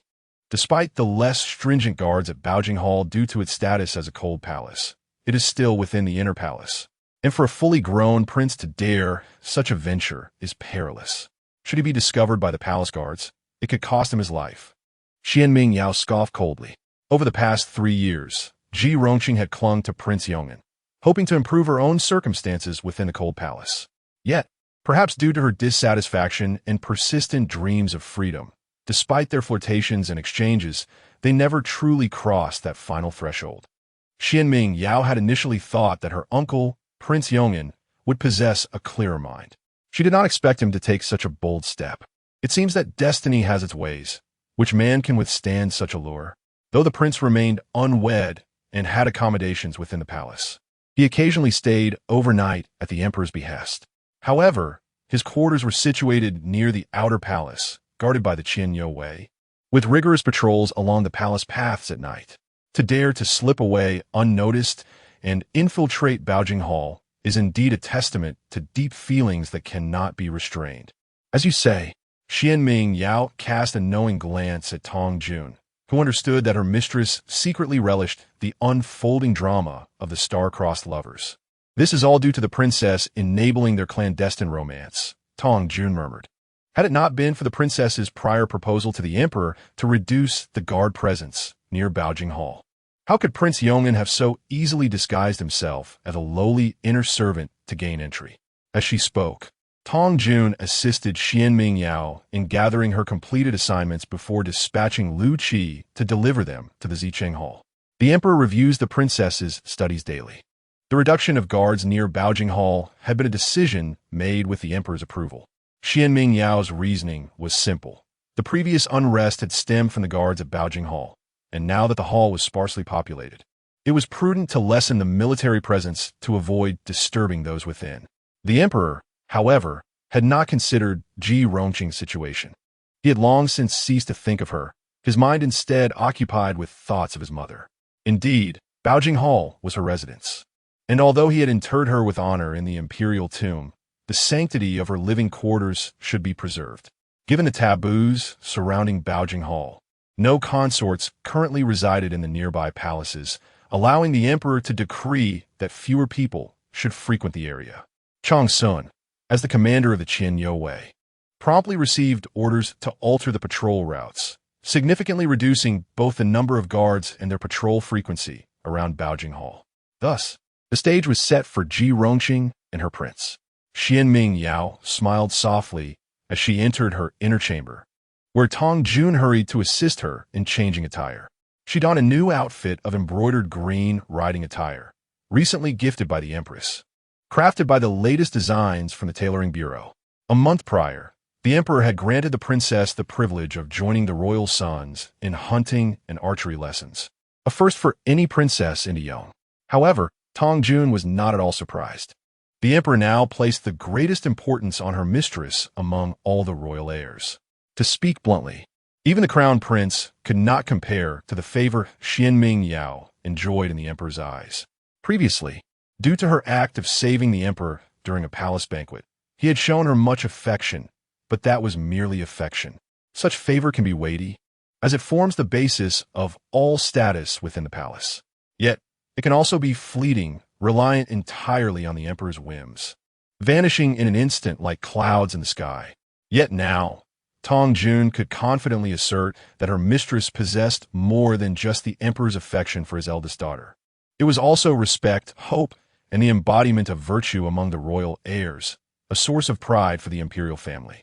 Over the past 3 years, the princess had shone brightly at the Chongxian Academy, excelling in her studies of the classics and histories. Each time the Emperor visited to assess her progress, she emerged victorious, outshining even those older noble scions, who in the court and palace was unaware of Princess Luan's renowned talents. This reputation invigorated the previously stagnant atmosphere within the Chongxian Academy, prompting a spirited competition among the students. Initially, when the princess first entered the academy, some had dismissed her presence, believing her merely a fleeting fancy of a young girl. Tong Jun would never forget the expressions of the students when she accompanied the princess to the academy. Though they maintained an outward semblance of respect due to their social standings, Tong Jun could perceive the underlying arrogance in their gazes, typical of men. While she felt a surge of indignation, Xuan Mingyao remained remarkably composed. What is there to be upset about? As long as they fulfill their formalities, there is no need for me to concern myself with their opinions. Moreover, I did not come here to forge deep friendships with them. Once my father recognizes my worth, they will soon come flocking to curry favor. Sometimes, it is more effective to harbor certain sentiments in silence than to voice them. The servant understood. Yet the thought that these individuals had previously praised the princess's virtue only to now conceal their disdain was truly revolting. Tong Jun, known for her steadiness, found herself riled up. The princess, as the daughter of the empress, held an exalted status. When had she ever endured such indignities? As a woman, praising her virtue should not hinder them. It could even earn them favor in the emperor's eyes. Why would they not welcome such an opportunity? Yet now that I have entered the Chongxian Academy, they perceive my presence as a threat to their interests, tarnishing the sanctity of their esteemed institution. And thus they are enraged.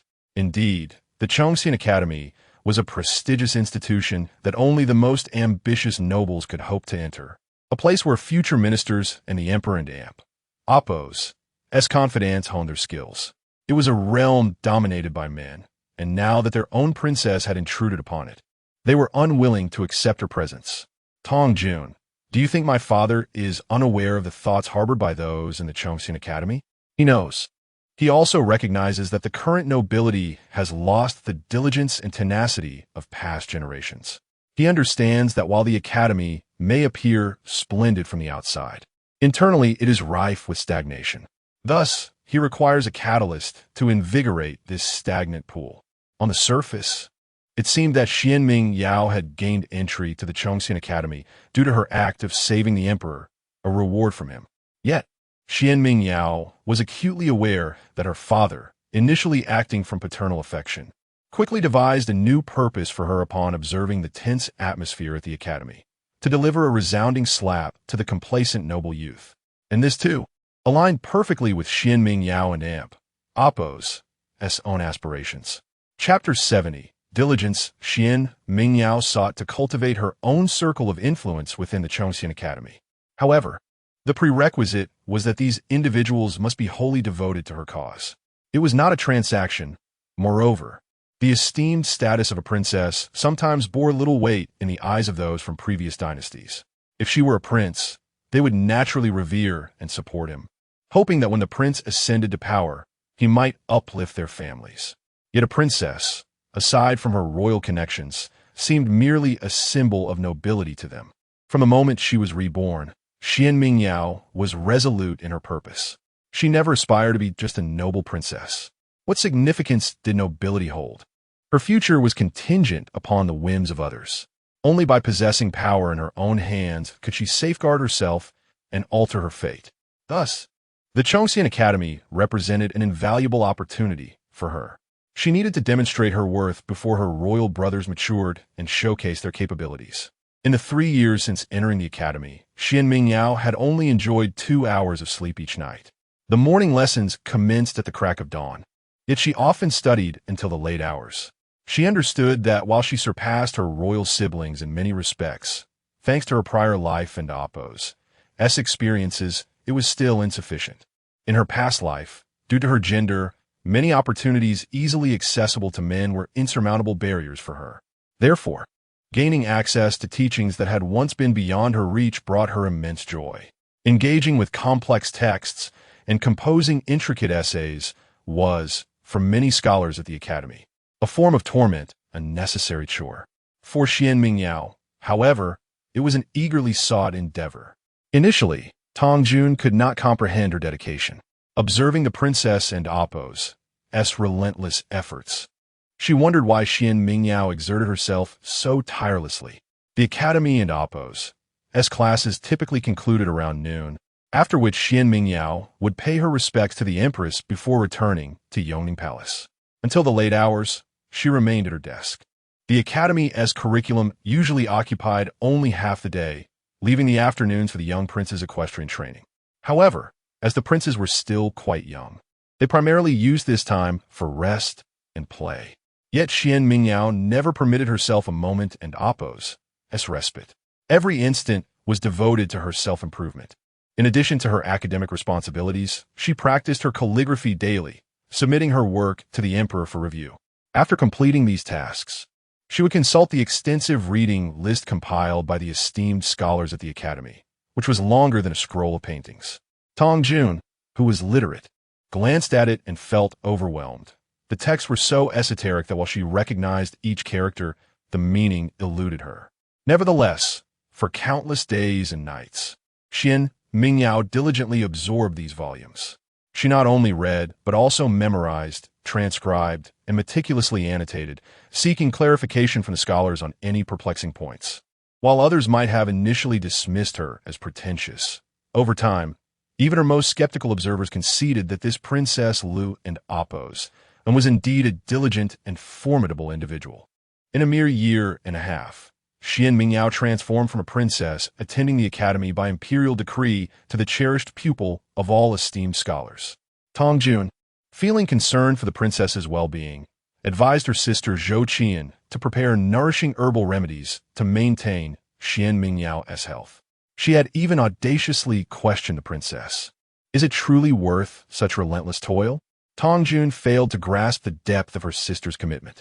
Over the years, the princess had filled nearly half their room with her writings. When the emperor visited Yongning Palace and saw them organizing her work, he was profoundly astonished. Yet, despite her relentless studies and burgeoning reputation, what of it? She was already a princess. I would rather cry out in defiance than live in silence. Becoming a mere line in the annals of history, wrapped in the so-called virtues of chastity and decorum, remembered only as a vague visage, Xuan Mingyao expressed. Tongjun was taken aback. The princess was speaking for herself, not merely as a royal. She gazed at the petite figure hunched over the desk, ultimately choosing to remain silent and continue grinding ink for her. Perhaps she could not fully comprehend the princess and Appo's aspirations, for they seemed at odds with societal expectations of women. Nevertheless, she chose to stand by the princess's side, for she too was a woman. The emperor, of course, observed Xuan Mingyao's diligence and tenacity. Regardless of her efforts or talent, he acknowledged that Mingyue was the most exceptional among these children, even surpassing the crown prince. Moreover, shortly after she entered the academy. Her industriousness helped to rejuvenate its declining spirit. Several scholars praised her talent and brilliance in his presence. Her accomplishments reflected the royal family's prestige and enhanced his own standing. Thus, the emperor generously rewarded her over the years. While he lamented the absence of his mother during this time, he found solace in the presence of the virtuous empress, the enchanting concubine Yao, and the proud Mingyao. Although the princes were not as remarkable as Mingyao, they too began to emulate her diligence under her influence. The emperor was thoroughly satisfied, having entirely forgotten the former object of his affections languishing in the cold palace. Consequently, Ji Rongqing, who had long awaited a change in fortune, reluctantly chose to align with Prince Yong'an, though she harbored her own clandestine plans, for this choice was, in itself, part of her strategy. Chapter 71. Deep affection between master and servant. My lord, please take this medicine. It has been sent by His Highness, the Prince of Yong and Amp, Oppose, and it is excellent for your health. Ji Yun, stooping slightly and lowering his head, placed a small food box on the worn and chipped lacquered table. Once lively and charming, Ji Yun now bore the weight of despair. If he truly cared, why did he not change the furnishings of this chamber, allowing me to endure such hardship in this dismal place? Ji Rongqing sat resentfully on the bed. Once a breathtaking beauty akin to a celestial being, her appearance had drastically changed. She had not become unattractive. After all, fate had been kind to her, and her innate beauty remained intact. However, the elegance that once defined her was now utterly lost. She had gained considerable weight since her time in the cold palace, her figure now plump and rounded. While still beautiful, she was now a more pragmatic and grounded beauty. One could hardly blame Ji Rongqing. Did she not wish to remain the ethereal being she once was? Yet, during these 3 years in the cold palace, her daily thoughts were consumed not by the refined arts of music, chess, poetry, and dance, but by mundane concerns. What shall I eat? What if my clothes tear? Can the garments stained by the waters of Gue be washed clean? Her mind was filled with such trivial and exhausting worries. Even with the Prince of Yong'an's care, the reality of the inner palace constrained him. As a royal relative, he dared not extend his help too far for fear of drawing the queen into Oppo's attention. Should she discover any wrongdoing, he would be implicated as well. Thus, aside from a slight improvement in her meals, Ji Rongqing had nearly forgotten how she had survived these years. 3 years prior, Ji Yun had sustained severe injuries, lying bedridden for several months. The stench of decay had filled the room, and Ji Rongqing had been terrified. Eventually, she mustered the courage to move the barely alive Ji Yun to an adjacent room, as most of the inhabitants of the cold palace had perished, leaving the chambers largely empty. Out of a sense of conscience, she would leave a bun in that room every other day. Ji Rongqing could not bear the thought of causing Ji Yun and Oppo's demise. More importantly, she felt an inexplicable conviction that her hands must not be stained with blood. She harbored a deep-seated fear that if she were to harm another, unimaginable horrors would ensue. Thus, even though she had resigned herself to the idea that Ji Yun was doomed, she maintained her kindness, biting her lip to spare a bun from her own meager rations to toss into that room. A month passed, and Ji Yun, though still weak, appeared before her. While he bore the look of someone on the brink of death, he was no longer the foul, lifeless figure he had been a month prior. "My lord, your servant has returned to attend to you." Ji Yun managed to force a smile, though it seemed to take great effort. For some reason, Ji Rongqing felt a chill run through her. Yet, the days without Ji Yun's presence had been unbearable. Not only did she have to wash her own clothes, but she also feared encountering another deranged concubine when she went to fetch her meals. "The fact that you have recovered so well is truly wonderful, Ji Yun. You have no idea how worried I have been for you." Forcing a warm smile, Ji Rongqing even took Ji Yun's hand in a gesture of closeness. Thus, Ji Yun returned to Ji Rongqing's side, continuing to care for her as before. Ji Rongqing found herself trusting him even more than previously. After all, they had shared the trials of life and death. Ji Yun's loyalty was unwavering, and he would never betray her, especially since she had saved his life. Had she not persisted in her efforts, he would have perished. Gradually, The loneliness of the cold palace led Ji Rongqing to confide in Ji Yun about her plans. Ji Yun, I must find a way to escape this place and make those who have wronged me pay. I never expected that the meals were not sent by the emperor, but by the Prince of Yong'an. How could this be? Ji Yun, has the emperor truly forgotten me? I heard from Chuya that in Jingwei has gained the emperor and Appo's favor since my arrival in the cold palace. The queen has plotted deeply. When I withdrew from the emperor and Appo's affections, she sent in Jingwei to win my trust, only to use that trust to cast me into the cold palace, all while bolstering and Jingyue's standing with the emperor. Should I truly agree to the Prince of Yong'an? I do not even know what he looks like. But I have been in this cold palace for 2 years. 2 years. Why has the emperor not remembered me? Ji Yun, I must find a way out, even if it means feigning compliance with the Prince of Yong'an. As long as I can escape this place, I am willing to do anything. I can wait no longer. The thought of prolonging this agony drives me to madness. While Ji Rongqing murmured her thoughts, Ji Yun remained silently by her side. He never contradicted her, instead offering his support when she decided to take risks. My lord, the Prince of Yong'an is still an outsider. His refusal of marriage has already angered the emperor. If this stirs too much attention, and the people from the 6th Bureau report back to the queen, she may remember that you are still in the cold palace, which could endanger you. In my humble opinion, it is vital for you to focus on regaining your health first. Ji Yun and Appo's words compelled Ji Rongqing to temper her rising anger. She lifted the medicine Ji Yun had brought and drank it down in one gulp. This tonic was meant to nourish her body and enhance her beauty. Ji Rongqing understood that her current appearance and demeanor were far from what they once were. If she wished to compete for the emperor and Appo's favor, she must first cultivate a rapport with the Prince of Yong and Appo's, and to gain advantages, allowing her to care for herself properly. After a long separation, she desired to present a stunning return to the emperor, not one that would make him feel she had diminished. Recalling her tender moments with the Prince of Yong'an the previous night, a faint blush crept onto Ji Rongqing's cheeks. The prince's looks were not inferior to the emperor's, and he had shown her unwavering affection. The dance they shared at the banquet had lingered in his heart for years, and his dedication to her well-being in the Baojing Hall was undeniable. Without him, she could not have endured to this day.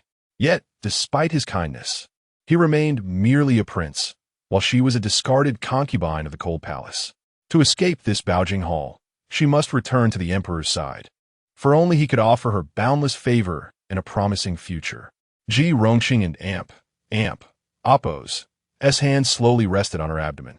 She hoped that this time, her body would fulfill its purpose and grant her a chance to escape. Immersed in her thoughts, she remained oblivious to the complex gaze her loyal servant, Ji Yun, cast upon her, as if he were contemplating a far more sinister fate for her. Chapter 72. Ji Yun after serving Ji Rongqing her medicine. Ji Yun set the meal sent by the Prince of Yong'an on the table, leaving only a bun for herself, which she intended to finish before washing clothes. Each day was filled with numerous tasks. Not only did she need to do laundry, but she also had to fetch water to prepare for Ji Rongqing and Appo's evening bath and brew the medicine she would need later. Baojing Hall. Once the palace of the late emperor's favored concubine was equipped with a kitchen, where all the necessary utensils remained. However, with no firewood available, many dishes could no longer be prepared. Fortunately, there were a few osmanthus trees in Baojing Hall, bestowed by the late emperor as a symbol of his wish for early progeny, reflecting his affection for Lai Kanjuan. Yet these trees had withered away, neglected and uncared for, succumbing to the harshness of the cold palace. Now, they served only as fuel for Ji Yun and Appo's fire. The late emperor and Appo's love in this desolate place had been reduced to mere utility. As Ji Yun grasped the bun, preparing to leave, Ji Rongqing furrowed her brow, hesitating before speaking. Ji Yun, that bowl of tofu soup is a reward for you.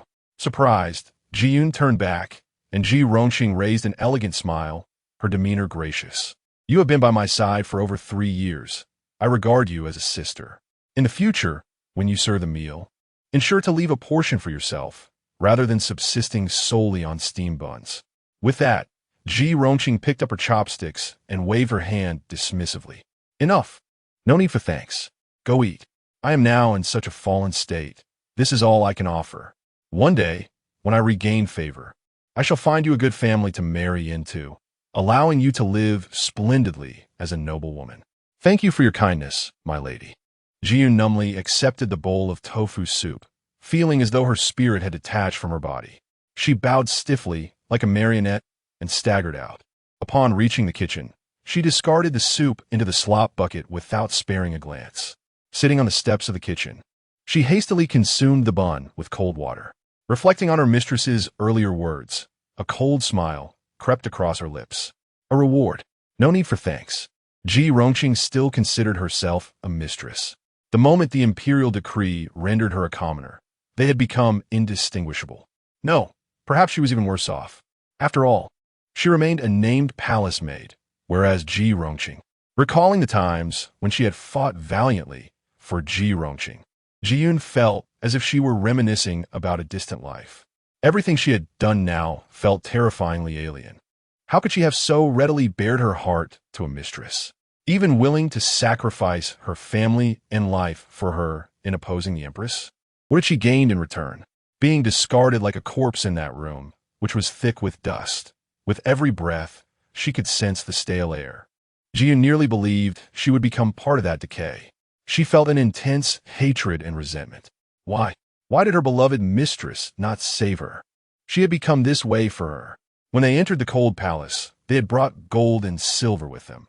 Even now, despite the cold palace's strict guards, it would not be impossible to request some medicinal supplies if sufficient silver were offered. Yet, Jiyun had awaited nothing. As she lay crumpled on the ground, gazing through the broken window at the moonlight spilling onto the floor, silently waiting for death, the door creaked open. It was not Ji Rongqing who entered, but a face she did not recognize. A young maid, around 17 or 18, appeared, her features delicate and her demeanor composed. "Who are you?" Jiyun asked, astonished that anyone would venture into the cold palace. "I come on behalf of my mistress to deliver medicine for your wounds.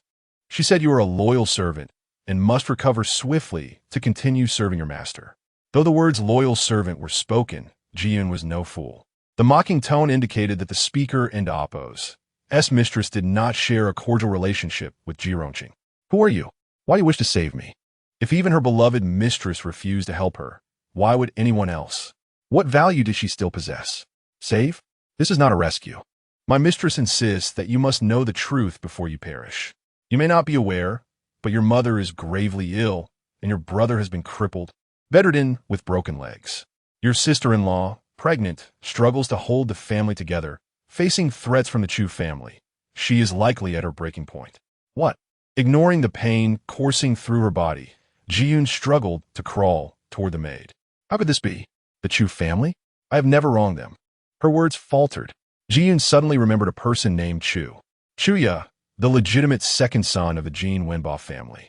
Due to the incident involving Ji Rongqing, he had been stripped of his position and beaten 100 times, reducing the Jin Wenbo estate from a marquis to a viscount. What does this have to do with me? It's Ji Rongqing. It's her. Jiyun nearly lost her mind, her voice a hoarse scream. At that moment, the maid, disguised with makeup to conceal her identity, felt grateful to have procured a drug from Qian that would induce confusion, which she had discreetly added to the meal served in the cold palace today. Thus, Jiyun and Appo's cries did not rouse the others within the hall. As for the patrolling guards outside, Commander Chang still wished to extend some courtesy to the Empress and the Princess. The true culprits were the Ji family, but their residence was within the imperial city. The Ji family, far from the Emperor's reach, could not be easily dealt with, while the Chu family, with a mere gesture, could obliterate Jiyun and Appo's entire family. Chuya had been rendered unable to stand after the 100 lashes, and the Chu family had fallen from marquis to viscount, becoming a laughingstock throughout the capital. They could not blame the emperor, so naturally, their anger was directed at Jiyun and Appo's family. The maid slowly crouched down, her eyes shimmering with a sympathy so faint it was nearly imperceptible. Your brother will soon be executed. Your father is at death and Appo's door. You, so young, entered the palace, all to support your brother, hoping he would succeed in the imperial examinations and elevate your family. Yet now, it seems everything is ruined. Brother, mother, and sister-in-law. Faces flashed before Jiyun's eyes, each seemingly gazing at her, chastising her. Chui and Appos, you have disappointed me greatly. Sister, why did you do this? You are leading the whole family to ruin. Your brother has toiled for years. We are on the brink of success. Do you not know he has always vowed to excel in the examinations, studying late into the night? He said he would save up a generous dowry for you when you leave the palace, to ensure you marry well. Why are you so foolish? You have ruined your brother's future and your own. Chui'er, that was her name before entering the palace. In that moment, Jiyun felt a despair deeper than death itself. Indeed, why had she been so foolish, allowing herself to be blinded by loyalty, neglecting everything to serve her mistress? In the end, what had she received in return? Perhaps there was still a chance for redemption. Just as despair enveloped Jiyun, the maid spoke again. Chapter 73. The Hidden Pawn. What is it that you require of me? Jiyun quickly grasped the gravity of her situation. Her life was but a trifling existence within the confines of the imperial palace. Yet here was someone who had gone to great lengths to enter the cold palace, risking discovery by the imperial guards to personally deliver medicine for her wounds. This must mean that she held some value for the master behind her, warranting such perilous efforts. Though Ji Rongqing had already deemed her a lost cause, there remained an unshakable trust in Ji Yun within her heart.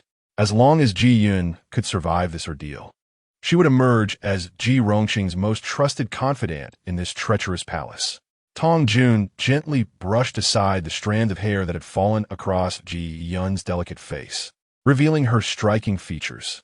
In truth, Ji Yun was quite beautiful, but all vitality seemed to have been drained from her by the harsh punishment she had endured and the dire news from home. Her eyes were hauntingly hollow, as if her very soul had been extracted. It was indeed a pity that she had chosen the wrong master and made the wrong decisions. Tong Jun had initially thought that if the princess wished to save Ji Yun out of kindness, it might be feasible. However, what purpose did it serve for Ji Yun to remain as a hidden pawn beside Ji Rongqing? Ji Rongqing had already been cast into the cold palace, and with the matter of Li Chongyuan, those within the bounding hall had no chance of escape. Even if the Ji family possessed extraordinary abilities, could they truly emerge from the cold palace?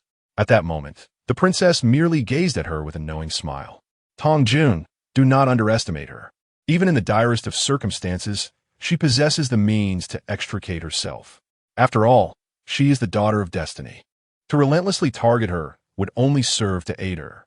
The true strategy lies in allowing her to tread step by step into the abyss, gradually stripping her of her innocence and purity, leading her to become tainted. Ultimately, it would set her against her father, the emperor.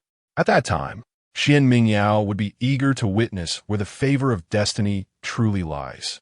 In the past life, it was the emperor who faltered, largely due to his profound love for Ji Rongqing, which led him to bestow upon her excessive power and trust. This time, Xuan Mingyao intended to strike a balance in their relationship. If Ji Rongqing played her pieces wisely, she could also secure greater benefits for herself. These thoughts remained unspoken by Xuan Mingyao, and Tong Jun, respecting the unvoiced understanding, proceeded to Bounding Hall to secure Ji Yun as a hidden pawn.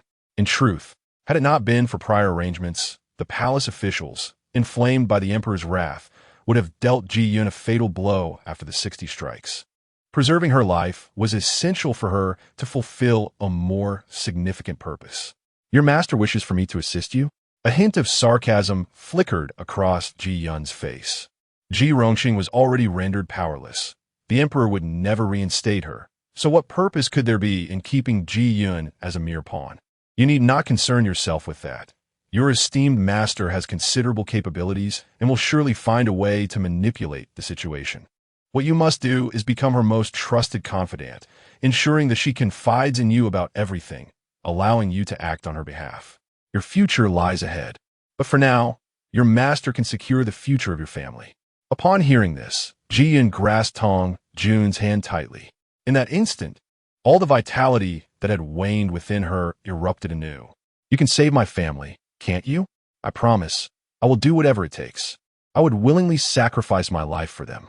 She had always been destined to die. Her own demise mattered little, but the thought of endangering her family haunted her. If she could save them, She would do anything. Do not worry. Your life will not be taken. You must preserve your existence. This is a superior medicine. The upper portion is for internal nourishment, while the lower portion is a powder to be applied to your wounds. The medicine is delivered, and as for the rest, let's discuss it once you have survived. With that, she rose gracefully. Observing Ji Yun still struggling to speak, Tong Jun smiled gently. Rest assured, the Chu family will only receive news of your family's demise and will not take further action. As for your brother, his leg can indeed be treated, provided you are clever enough to secure adequate care for both him and your mother. Listening to Tong Jun's words, Ji Yun collapsed to the ground, laboriously clutching the medicine bottle, her determination gradually solidifying. Having once erred and caused her family harm, she vowed not to repeat that mistake, regardless of what this enigmatic master required her to do. Even if it meant taking Ji Rongqing's life, she was prepared to do so. Please, sister, convey a message. Reassure my master that Ji Yun will diligently tend to her wounds and preserve her life to serve her well. She bowed her head 3 times to the ground, unable to perform the full rites, yet demonstrating her unwavering loyalty. From that moment on, Ji Yun healed her wounds and became a deeply embedded pawn beside Ji Rongqing. Once the veil of inexplicable reverence was lifted, Ji Yun gained clarity regarding Ji Rongqing's true nature. The more she observed, the more alarmed she became. Indeed, Ji Rongqing's beauty was exceptional. Yet after only a few days of favor in the palace, she had been confined and began to swell in form, further marred by the trials of the cold palace and her leg injury. Now, her once exquisite appearance had diminished significantly, and she walked with a limp. Her former grace faded, rendering her inconspicuous among the concubines. Yet, astonishingly, the Prince of Yong'an continued to send letters to the cold palace every few days. Ji Yun, though literate to some extent, feigned illiteracy within the palace, knowing that greater knowledge often led to swifter demise. As a mere attendant, being illiterate would ensure her master's peace of mind. Thus, Ji Rongqing unfolded those letters in front of her. Each missive was filled with affectionate declarations. Of course, it was under the assumption that the two were unaware of their respective roles as prince and consort. This was a scandalous affair within the palace. In those letters, the Prince of Yong and Apos lavished flowery language upon Ji Rongqing, professing his undying love, recalling how a single dance at a palace banquet had captivated him forever. Yet, Ji Yun scratched her head in confusion. She remembered that the banquet had been marred by the emperor's peril and the injury of Princess Lun, culminating in her own master's embarrassing predicament. Indeed, it was a moment one could hardly forget. Upon receiving these letters, Ji Rongqing did not decline, but rather reveled in the affection they conveyed. In her replies, she subtly kept the Prince of Yong'an intrigued.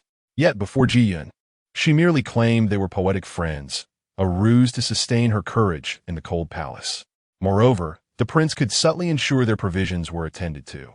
How utterly distasteful! Ji Yun nearly rolled her eyes in disgust. It was as though they were mocking her illiteracy. She quietly observed this pair of lovers grow ever closer. Eventually, the Prince of Yong'an took the perilous step of infiltrating the inner palace to engage in a romantic liaison with Ji Rongqing. Chapter 74. Stirring the Waters news from Ji Yun indicates that the Ji family is now devotedly nurturing their health, eager to conceive a child at the earliest opportunity. When Tong Jun conveyed this information to Xuan Mingyao, she was apprehensive about tainting her master's ears with such gossip. The audacity of the Ji family is rather astonishing. Ji Rongqing's plan is both simple and audacious. 3 years have sufficed for her to realize that the emperor, to whom she had entrusted all her hopes, has indeed forgotten her. During this time, Yao Jiaoi, with her unparalleled beauty and passionate disposition, has captured the emperor and Apos' affection and the queen and Apos' favor, ascending the ranks with no one able to rival her. Next in line is Kai, although she does not enjoy the same level of favor as Yao Jiaoi. She is frequently summoned to accompany the emperor, bolstered by the support of Shangguan Meiren. After a period of madness, Shangguan Linghao suddenly seemed to regain her composure, ceasing her daily pleas for the emperor and empress dowager to release Ji Rongqing. Following the empress dowager and Apos' demise, No one in the palace held her past transgressions against her. And during the Mid-Autumn Festival banquet, Empress Qin showed mercy and granted her release. Once freed from confinement, Xuan Mingyao was quickly ensnared by Jingyue once more. Despite her past mistakes and emotions, the emperor recognized her sincere contrition, even going so far as to prick her finger and embroider a lengthy scroll of supreme scriptures to pray for the princess at Xuandu Palace, showcasing her earnestness. With Jingyue advocating for her, Xuan Mingyao soon returned to the emperor and Oppos as favor. Previously overlooked by the emperor, Xuan Mingyao now found herself on par with Jingyue in terms of affection, and her rank has risen to that of a beauty, surpassing Jingyue by a tier. The three favored concubines have nearly monopolized the emperor's affections, and coupled with his mother's dying words, the emperor and Amp, Oppos, feelings for Ji Rongqing, initially not very profound, have gradually faded. Cheng Reng wishes to rescue his master Ji, yet he has found his influence waning at court. He cannot comprehend how a mere month away from the emperor and Oppos' side has allowed Jiang Yin to gain such trust. Cheng Reng feels that in that month, he missed opportunities that can never be reclaimed. Throughout these 3 years, he has been preoccupied with competing against Jiang Yin at court and reclaiming his former status. Though he has not forgotten Ji, his master in the cold palace, ultimately, his own future has taken precedence. He resolves to lend her a helping hand. Soon, the time for the emperor and Amp, Oppos' morning will arrive, and the palace will be bustling once more. Ji Rongqing and Amp, Oppos' intentions are easily surmised. Since the emperor has consistently overlooked her, she must enlist external support. Her only connection is her uncle, the Prince of Yong and Oppos. And by cultivating a relationship with him and conceiving a child, she aims to leverage that bond, compelling the prince to draw the emperor near, thereby creating an opportunity for her to emerge from the cold palace. Only then can she legitimately bear her child. Otherwise, as a cast-off concubine, even if the emperor has forgotten her, the Prince of Yong and Amp, Oppos, and with his capabilities, will never be able to extricate Ji Rongqing from her plight. Moreover, considering the prince's current reverence for her, how could he bear to let his beloved suffer in the cold palace? In fact, the prince might even relish the idea. After all, should Ji Rongqing give birth, her child would be of royal lineage, and if it is a prince, there lies a chance of succession. Although the Prince of Yong'an has maintained a low profile over the years, anyone born of royalty might be tempted by the allure of power. Indeed, the prince has employed resources from the Imperial Medical Bureau, particularly a skilled physician whose reputation is modest, yet whose medical expertise is commendable. Qi Yun has discreetly informed the physician of the medicinal regimen prepared for Ji Rongqing under the guise of sharing medical knowledge. It is anticipated that the Ji family will soon benefit from it. The late consort Jing had also left some resources in the palace, which is crucial for the prince and Amp, Oppos, as continued support of Ji Rongqing. I find it curious that Ji Rongqing, despite having danced so beautifully at the banquet years ago, has become rounder from her time in the cold palace, yet the prince remains infatuated. This is indeed a testament to divine providence. Despite 3 years of confinement, Ji Rongqing has not succumbed to madness or aged prematurely, though her circumstances have undeniably changed. Previously, the prince and she communicated through letters, but now they share a more intimate connection. Does the prince not notice this transformation in his beloved? Tong Jun feels somewhat embarrassed to convey this to the young princess, but as the mistress, she must respond to her inquiries, albeit in a rather veiled manner. The Prince of Yong and Oppos and entered the Baojing Hall under the cover of night. Careful not to attract attention, the room remained dim, illuminated only by the moonlight. Ji Rongqing, veiled in sheer fabric, expressed that she is still a discarded concubine and can only meet her beloved in secrecy. The prince, consumed by concern for his beauty, pays little heed to such details. Xuan Mingyao could not suppress a laugh upon hearing this. The Prince of Yong'an is truly besotted, believing such words without hesitation, unafraid of being deceived. Tong Jun found this amusing as well, covering her mouth to stifle her laughter. Jiyun remarked that Ji indeed harbored such thoughts, initially intending to send Jiyun in her place. However, fearing the discovery of her scars from past punishments, she abandoned this idea. Upon witnessing the prince's admirable demeanor, she found herself inclined to comply. In her previous life, Ji Rongqing was the favored concubine, having everything she desired, thus relishing the affection from a noble like the Prince of Yong'an to embellish her existence. Yet now, her sole focus is on escaping the cold palace, and she is hesitant to invest too much energy into the prince. So, she waits to see how far Ji Rongqing can go. In these 3 years, Xuan Mingyao has subtly utilized Jian's assistance, attempting on several occasions to eliminate Ji Rongqing from the cold palace. She sought to test the extent of divine protection. Unfortunately, Ji Rongqing evaded her attempts each time, nearly exposing Ji Yun's covert involvement. It appears that even in the cold palace, the destined woman cannot be easily harmed. Thus, the only recourse is to wield the emperor's authority. 3 years of groundwork have been laid. It is time for Ji Rongqing to emerge and stretch her legs. Chapter 75. The hunting grounds. Once matters concerning Ji Rongqing were settled, Xuan Mingyao grasped her riding whip and ascended her palanquin, making her way to the hunting grounds. Presently, the only individuals partaking in archery lessons at the hunting grounds were Princess Xuan Mingyao, the Grand Prince, and the Crown Prince. The remaining princes were still quite young and would require a few more years before being eligible to study at the hunting grounds. The recent imperial decree permitting the Grand Prince and the Crown Prince to engage in lessons here had only been issued a few days prior. Otherwise, it would seem rather inappropriate for Princess Xuan Mingyao to be the sole learner in this esteemed venue. Xuan Mingyao felt indifferent to these considerations. Her sole focus lay in achieving her own aims. As she pondered, the imperial palanquin arrived at the entrance of the hunting grounds. The person in charge, General Zheng Baiyan, awaited her presence with a respectful bow of his head. From a considerable distance across a long street, he had already discerned the melodious chimes of the wind bells adorning the palanquin of Princess Luan. It was said that these exquisite bells were crafted from rare Buyuo jade, based on designs personally drawn by the emperor. While other noble families would treasure a piece of such jade as a finely carved ornament, the emperor had bestowed 4 pieces, transforming them into 4 wind chime bells suspended from each corner of the palanquin. The gentle breeze would cause the jade to resonate, producing a sound as clear and delightful as pearls cascading onto a jade plate, thus alerting those nearby to the arrival of Princess Luan, prompting them to adopt the most respectful demeanor to welcome this favored darling of the emperor.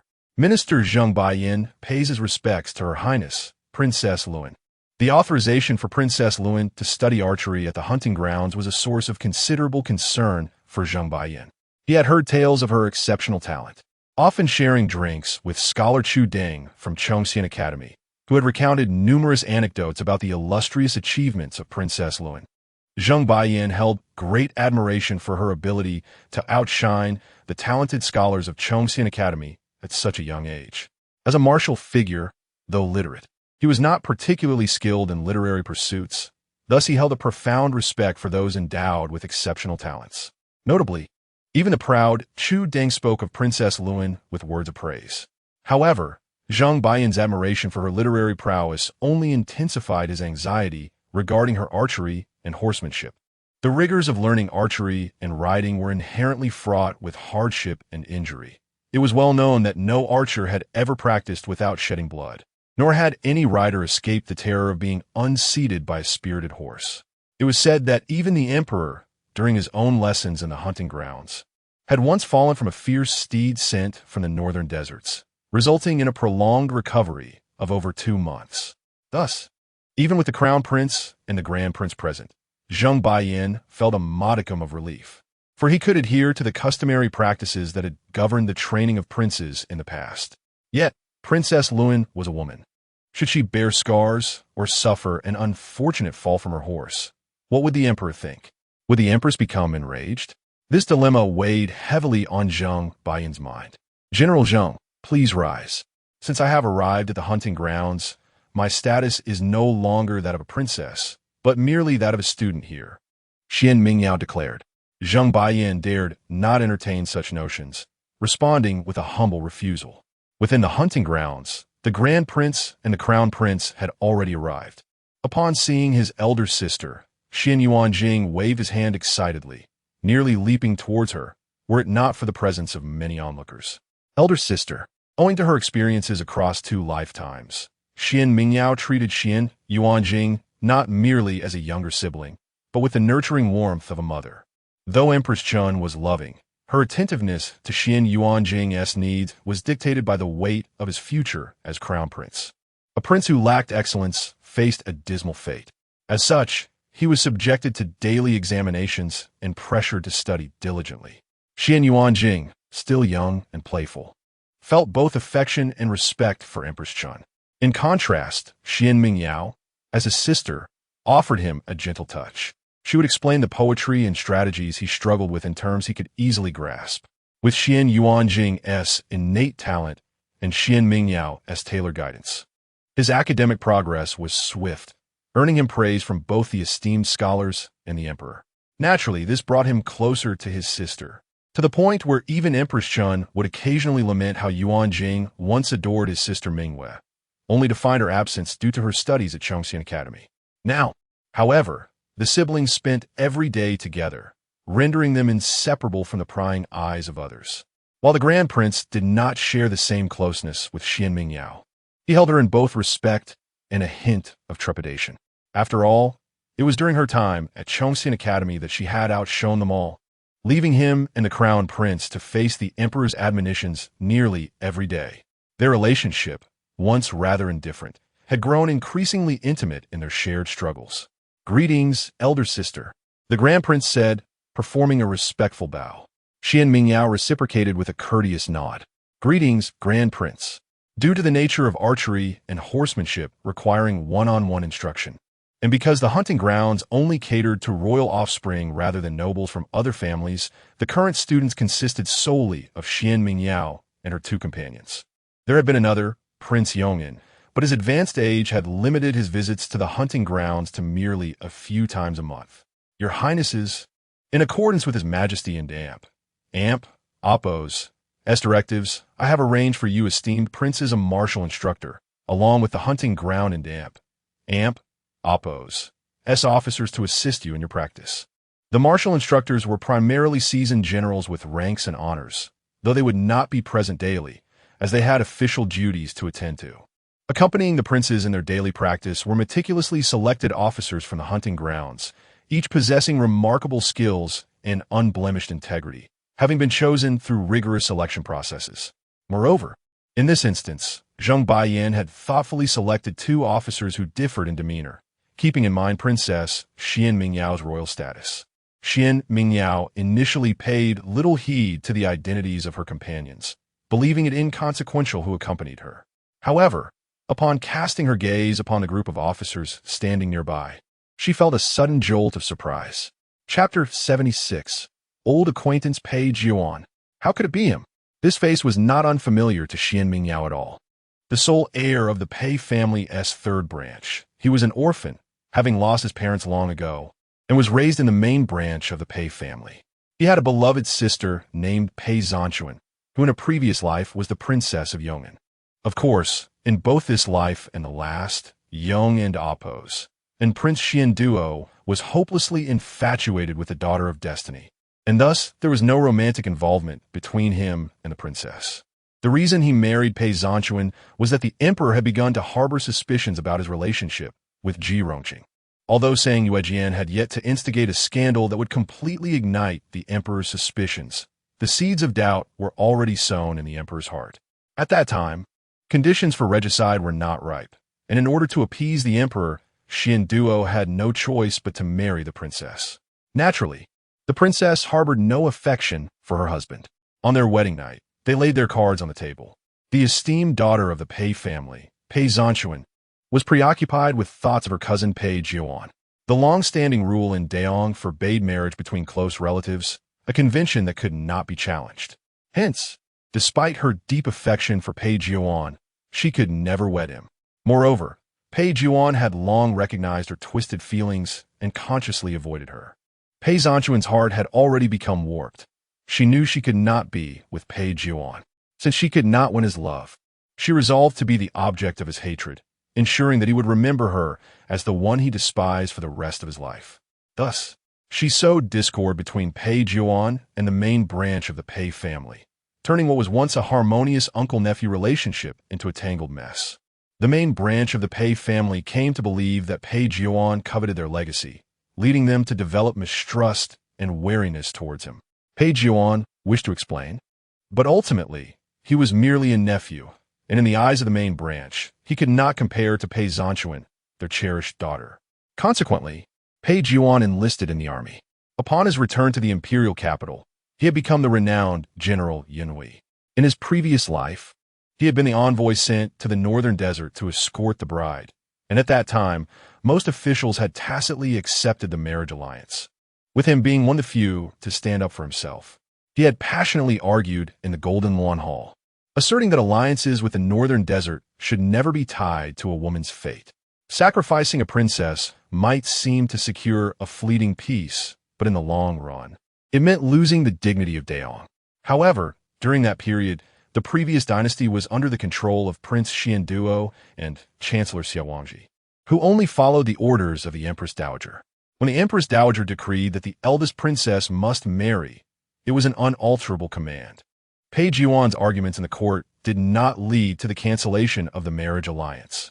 Instead, in a bid to humiliate him, Xianduo advised the emperor to appoint Pei Juan as the envoy, personally sending the princess off to her marriage. Pei Juan, who had just returned from the battlefield, was now to escort the princess to her union. What a humiliation! Xuan Mingyao always remembered Pei Juan's silence throughout that journey.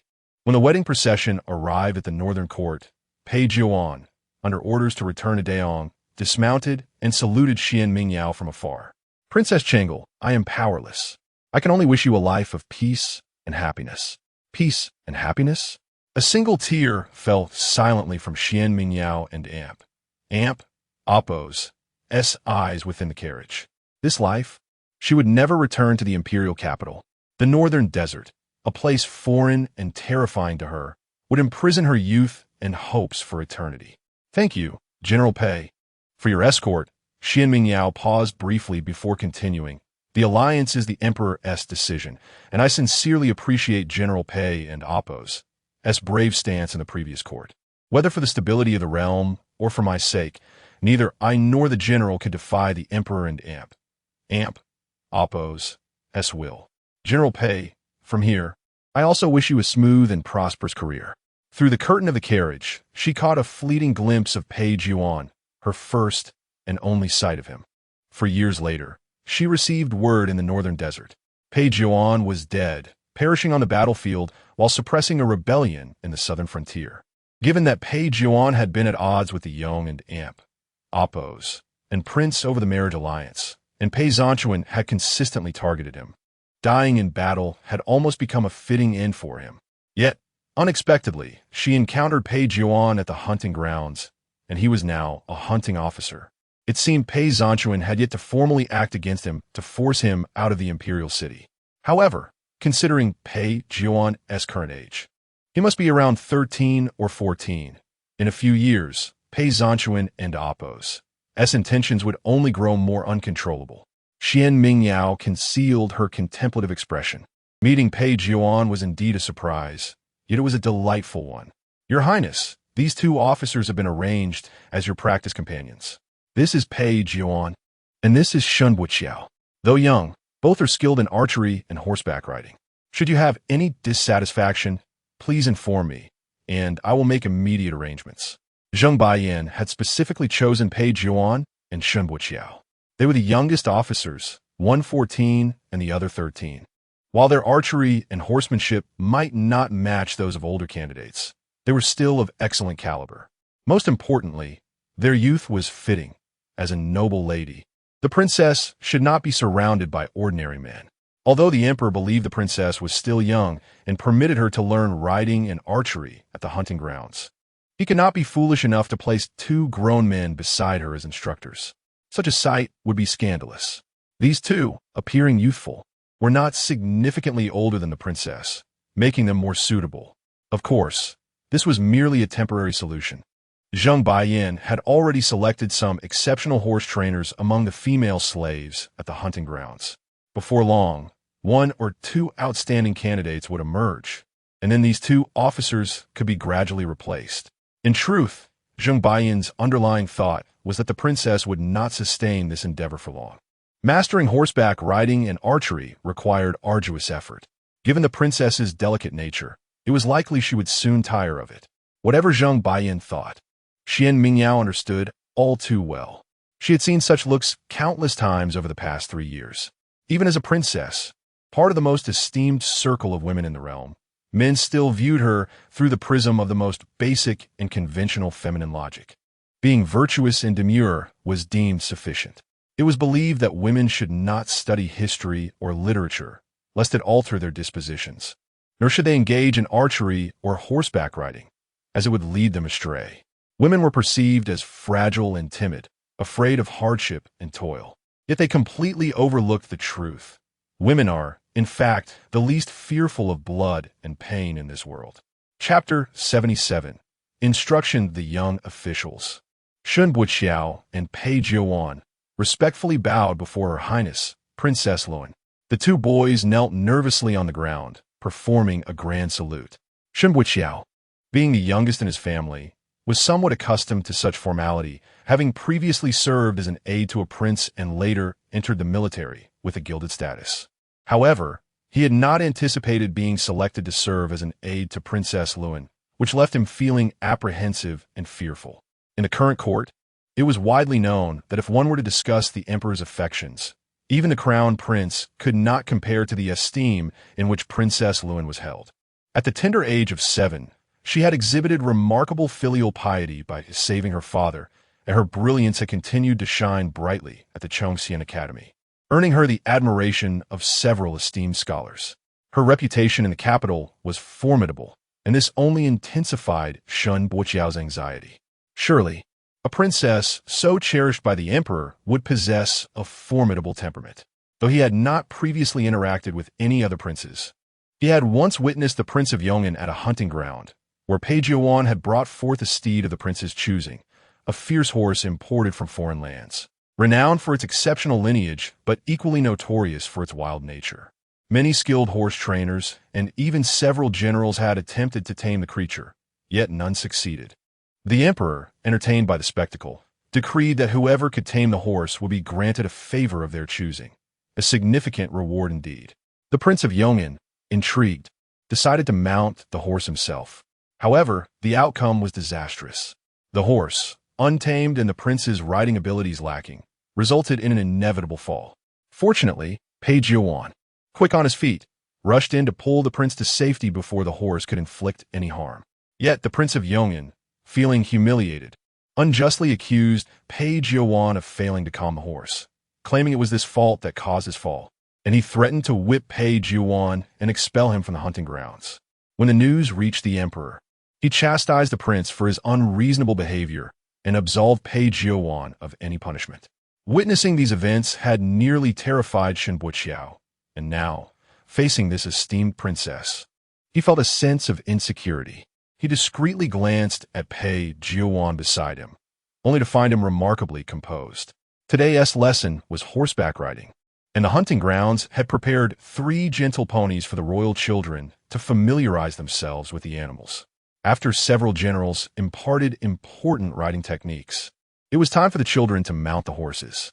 As they began to lead the ponies around the arena, the 2 younger princes felt a mix of excitement and trepidation.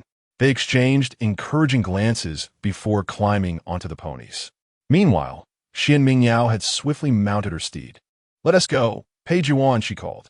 Pei Jiuan held the reins for her, while Xuan Mingyao stood nearby, ready to assist should any misfortune arise. The pony, gentle in nature, felt comfortable under Xuan Mingyao and Appo's guidance, and after a few laps, she suddenly declared, "Let me take the reins." Xuan Mingyao was momentarily taken aback. But before he could react, Pei Jiuan handed the reins to Xuan Mingyao. With a gentle squeeze, the pony took off, galloping forward. "Your Highness!" Xuan Mingyao's face turned pale. "Pei Jiuan, are you out of your mind? That is the princess. If she falls, it could be disastrous." Pei Juan, however, did not respond to Xuan Mingyao alarm. He dashed toward the side of the arena, where several spare horses awaited, quickly mounting one to pursue Xuan Mingyao. Observing the princess galloping away, Zheng Baiyan immediately rushed toward the arena, prompting the other generals to follow suit. However, Tong Jun intervened, urging calm. There is no need for alarm, gentlemen. If the princess dares to seize the reins, she surely possesses the confidence to do so. This is not a reckless act. The startled generals paused to observe the scene.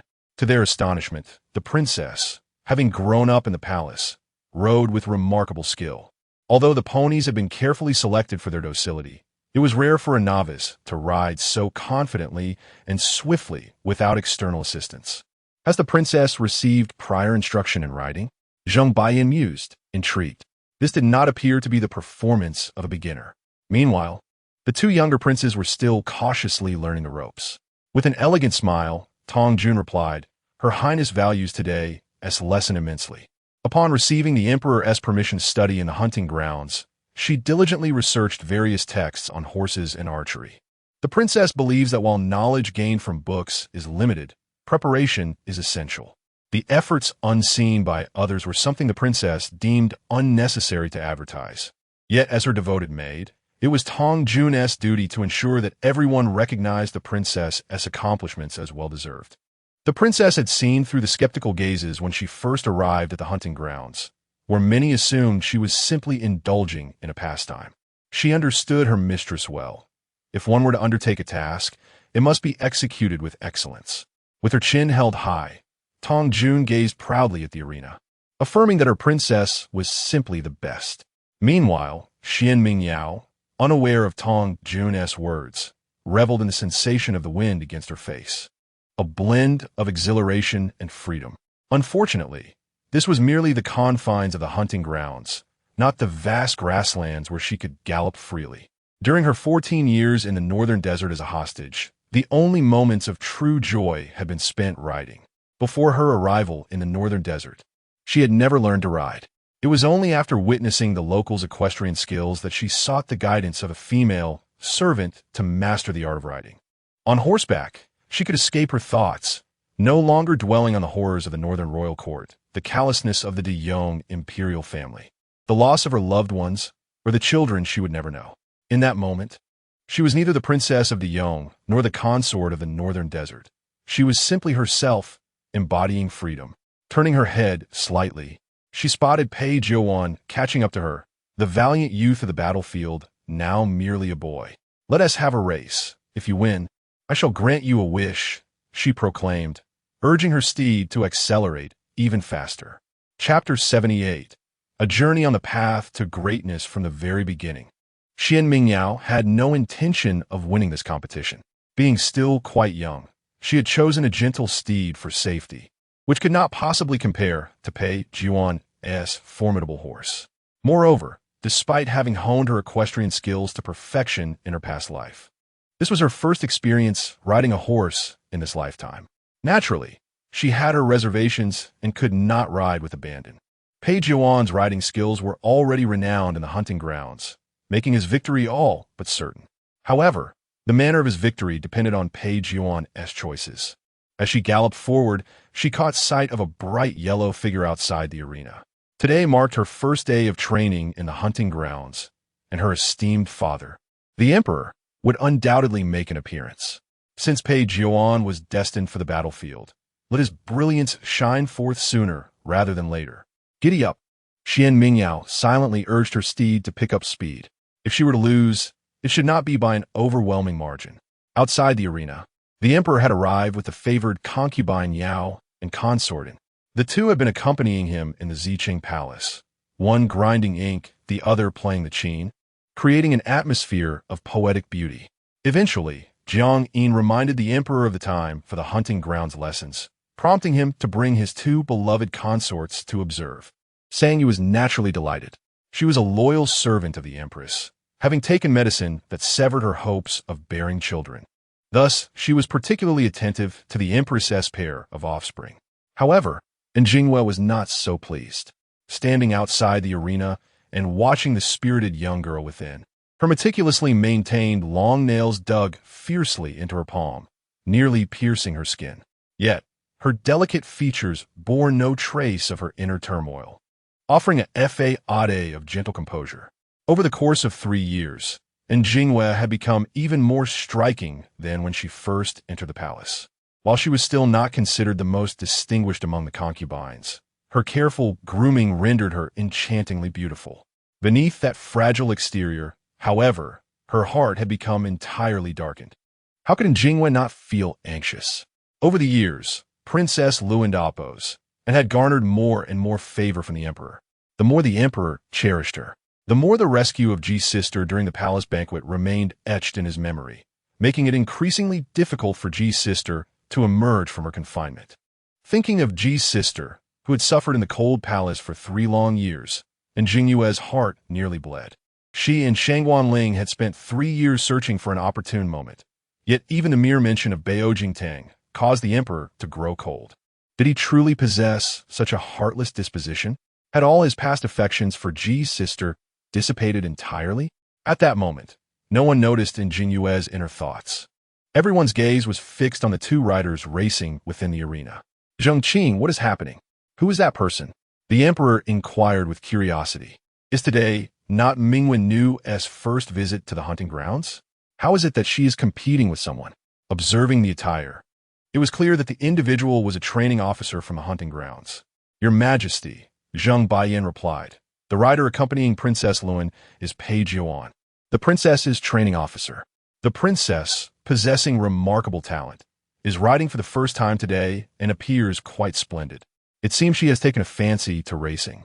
With Officer Pei merely guarding her side, Zheng Baiyan, concerned that the emperor might reprimand Pei Jiuan, spoke with a protective tone. He held a favorable view of the young man, orphaned and living alone in the Pei family's main residence, despite their desire to maintain appearances. It was apparent from his daily attire that life for him was far from easy.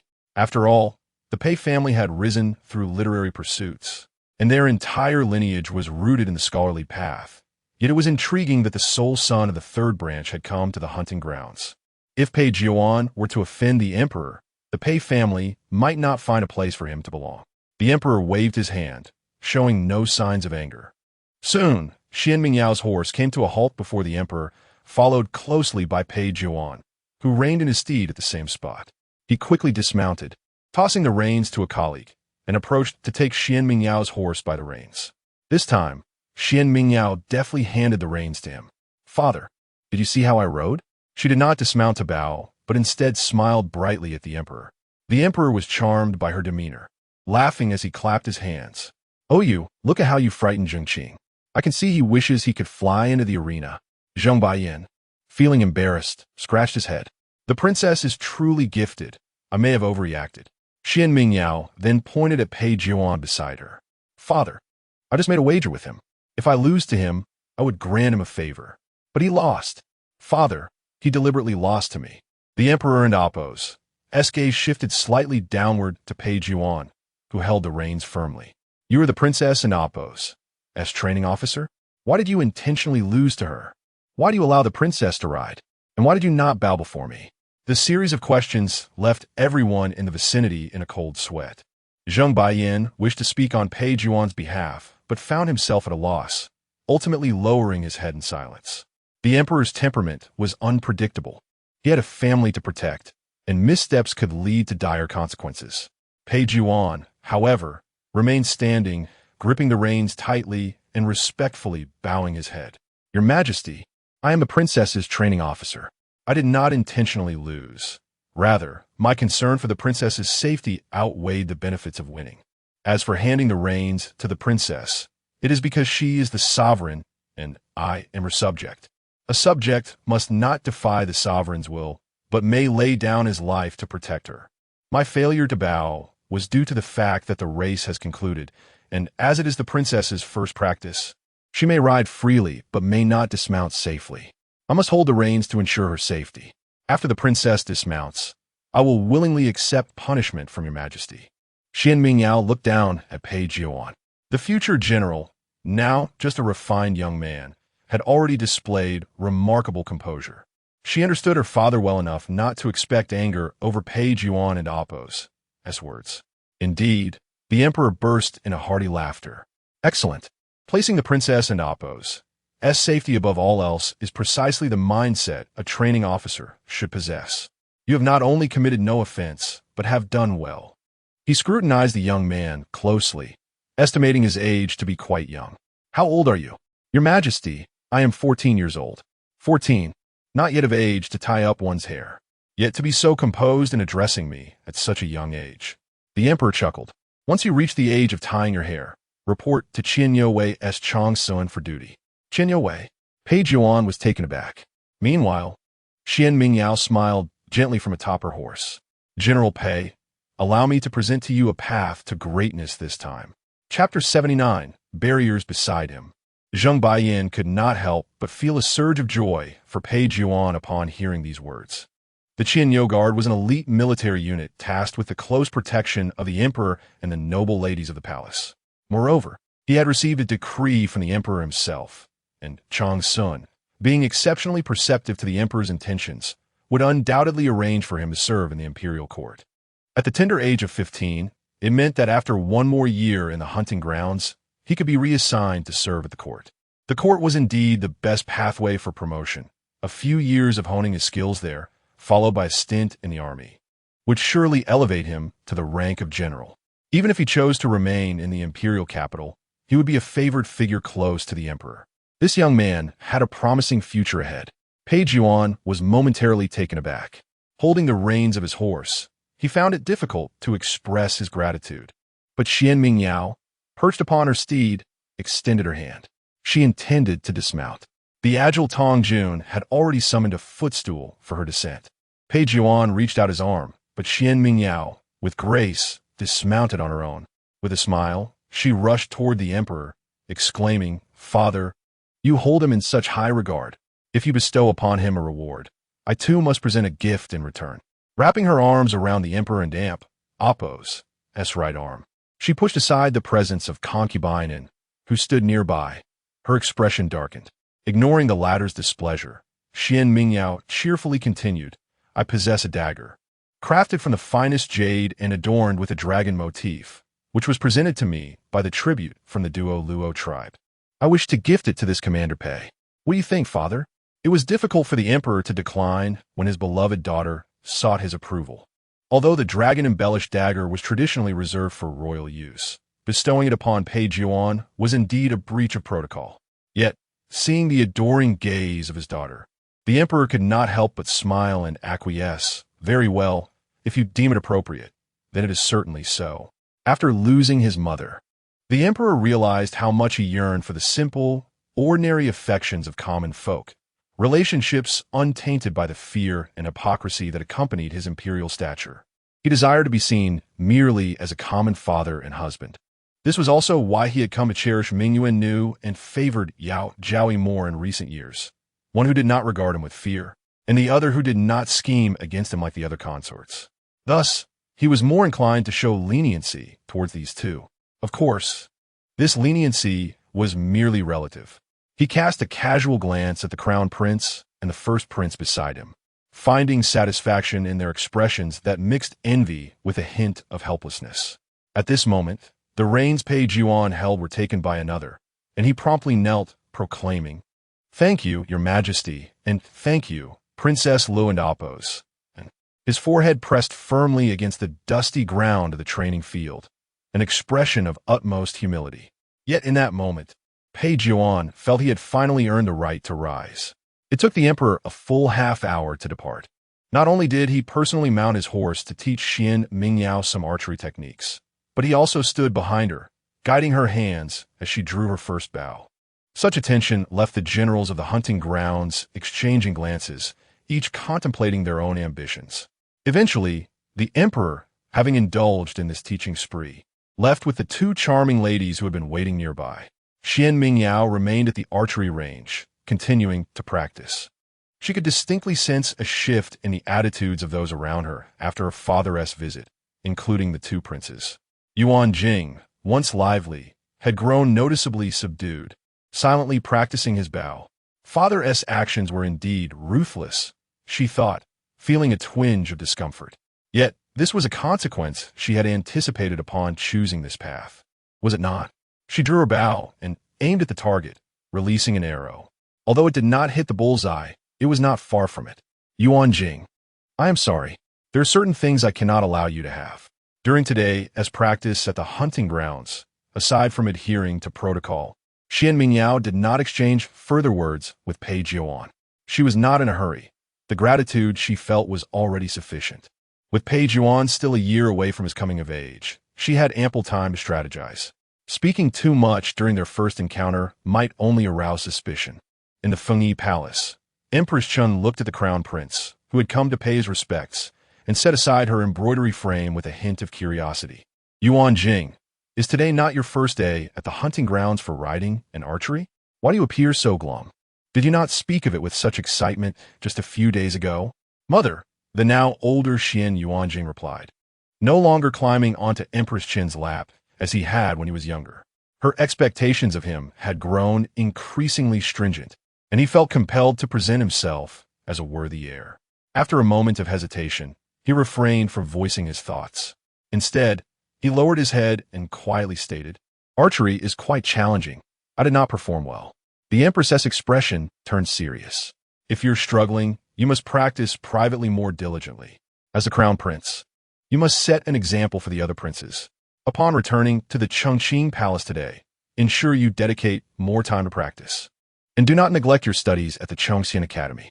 As Empress Qin spoke, Yuan Jing's mind began to wander. Until if you find the subjects at Chongxian Academy difficult, perhaps you could ask your sister for help, given how close Chongqing Palace and Yoning Palace are. Mother, Yuan Jing interjected, unable to contain himself. I still have assignments to complete. I must return now. With that, he bowed and hurried away. Empress Chun was left puzzled. She summoned Zhu Ying to inquire about what transpired with the maid who accompanied Yuan Jing today.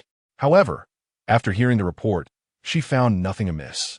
The emperor had not reprimanded Yuan Jing during his visit to the hunting grounds, so could it truly be that he was distressed over his archery skills?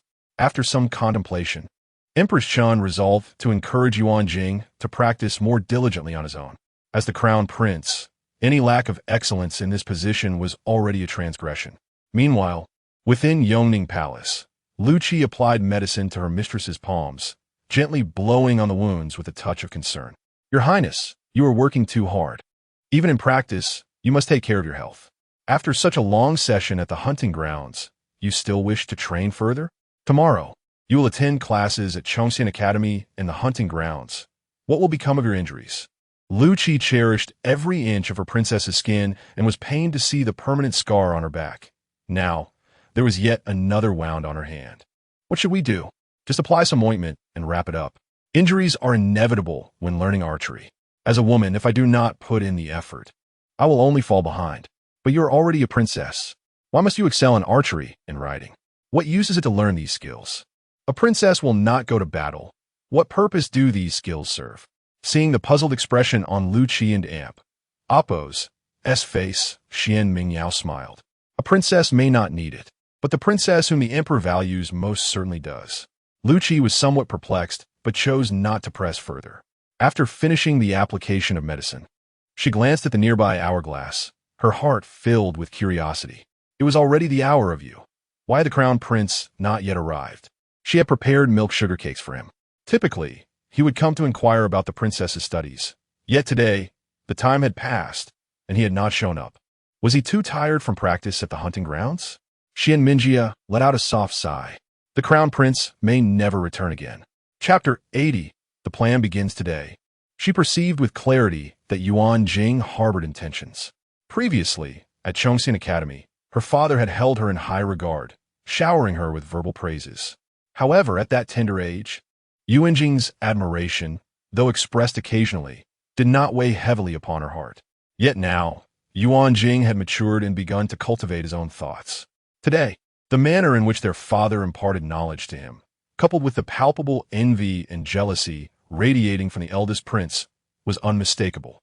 How could Yuan Jing remain unaffected by such displays? He was the crown prince and his son, witnessing his father bestow affectionate glances upon his sister while neglecting him entirely. At the academy, praises were a daily occurrence, with words suggesting that among the emperor's progeny, Xuan was the one who resonated most with him.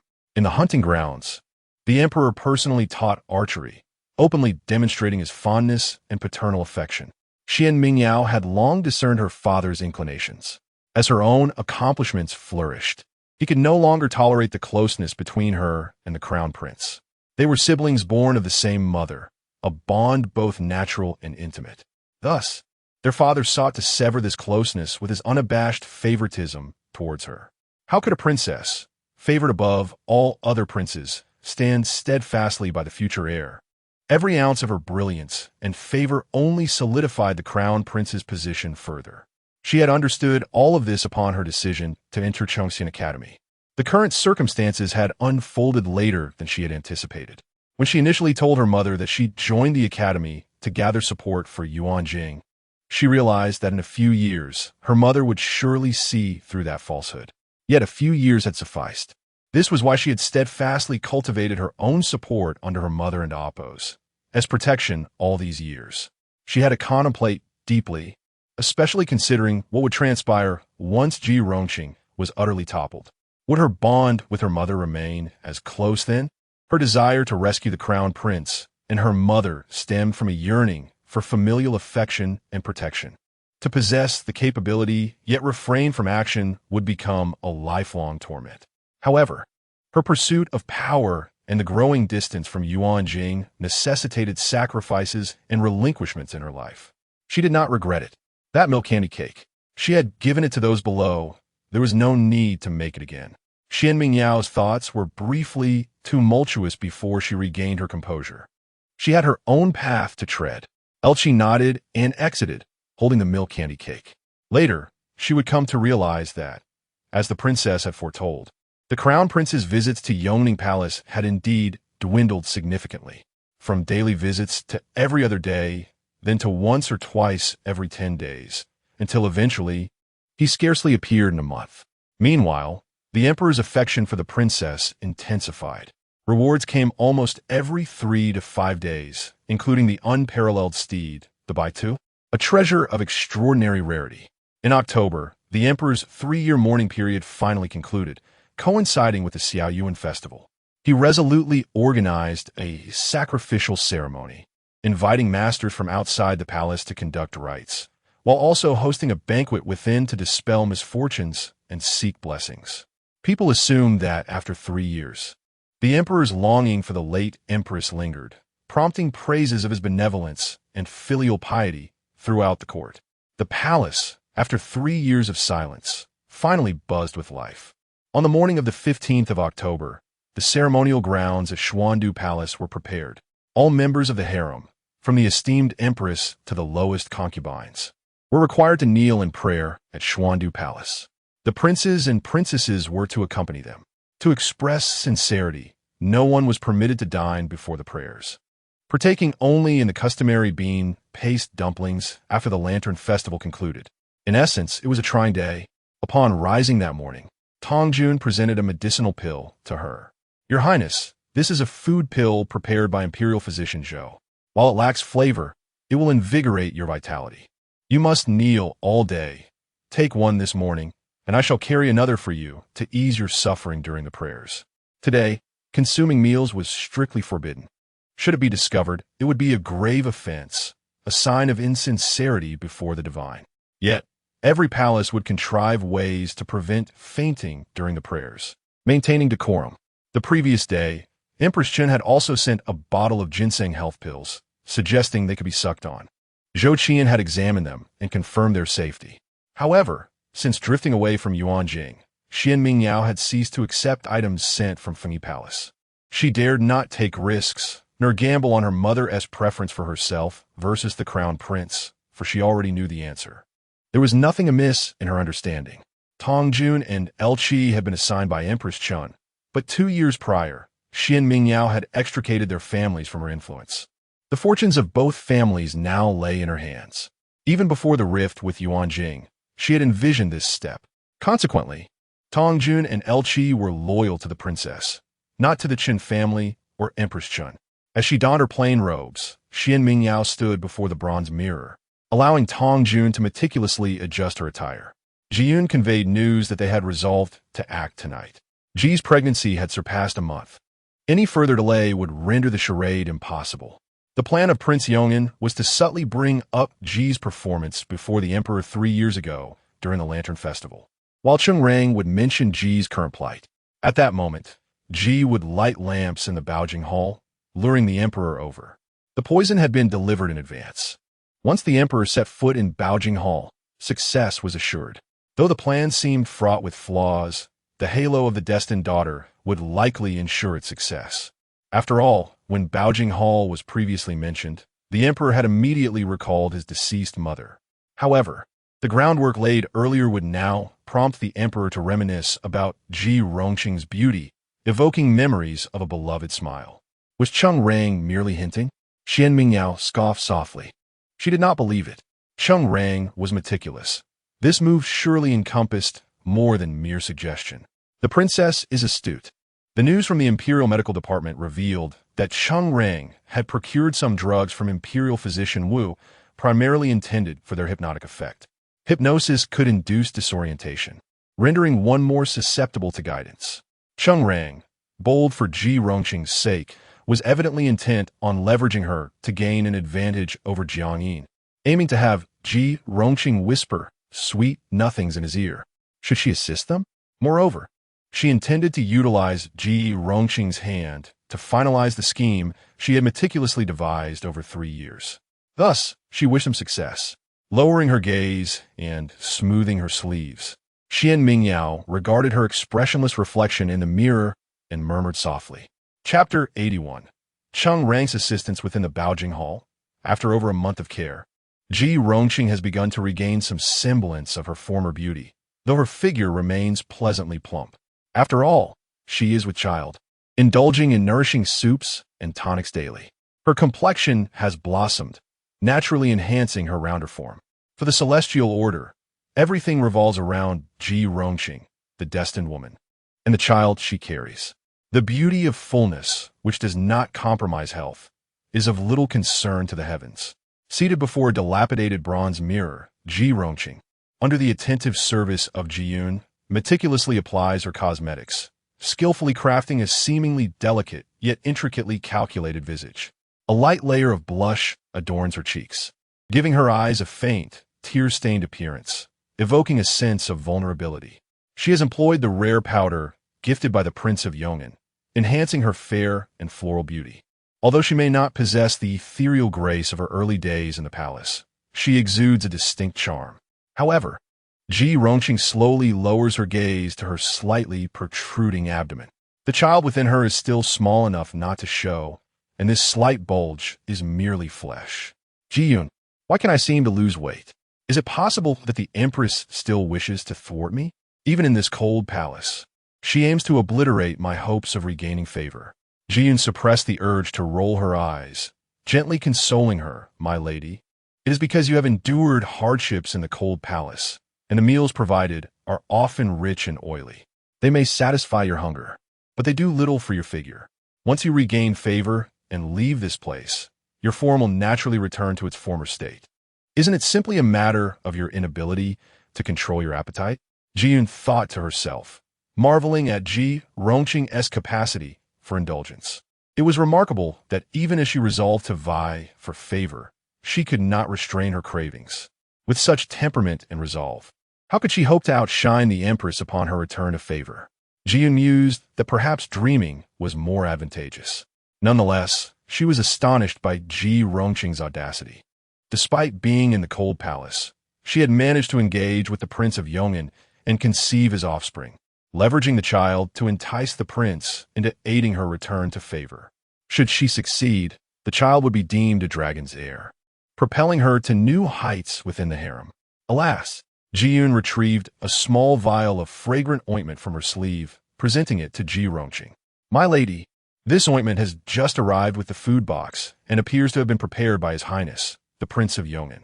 I caught a whiff, and it resembles the exquisite Yuhua Xingsu fragrance, now crafted into an ointment form. You may apply it to your wrist tonight for added allure. Upon taking the vial and inhaling its delightful aroma, Ji Rongqing nodded, promptly applying some to her wrist. At least he is thoughtful, she mused. Overall, Ji Rongqing held a favorable view of the Prince of Yong'an. His handsome demeanor and unwavering affection for her were evident upon learning of her pregnancy. He had made arrangements regarding her situation in the cold palace.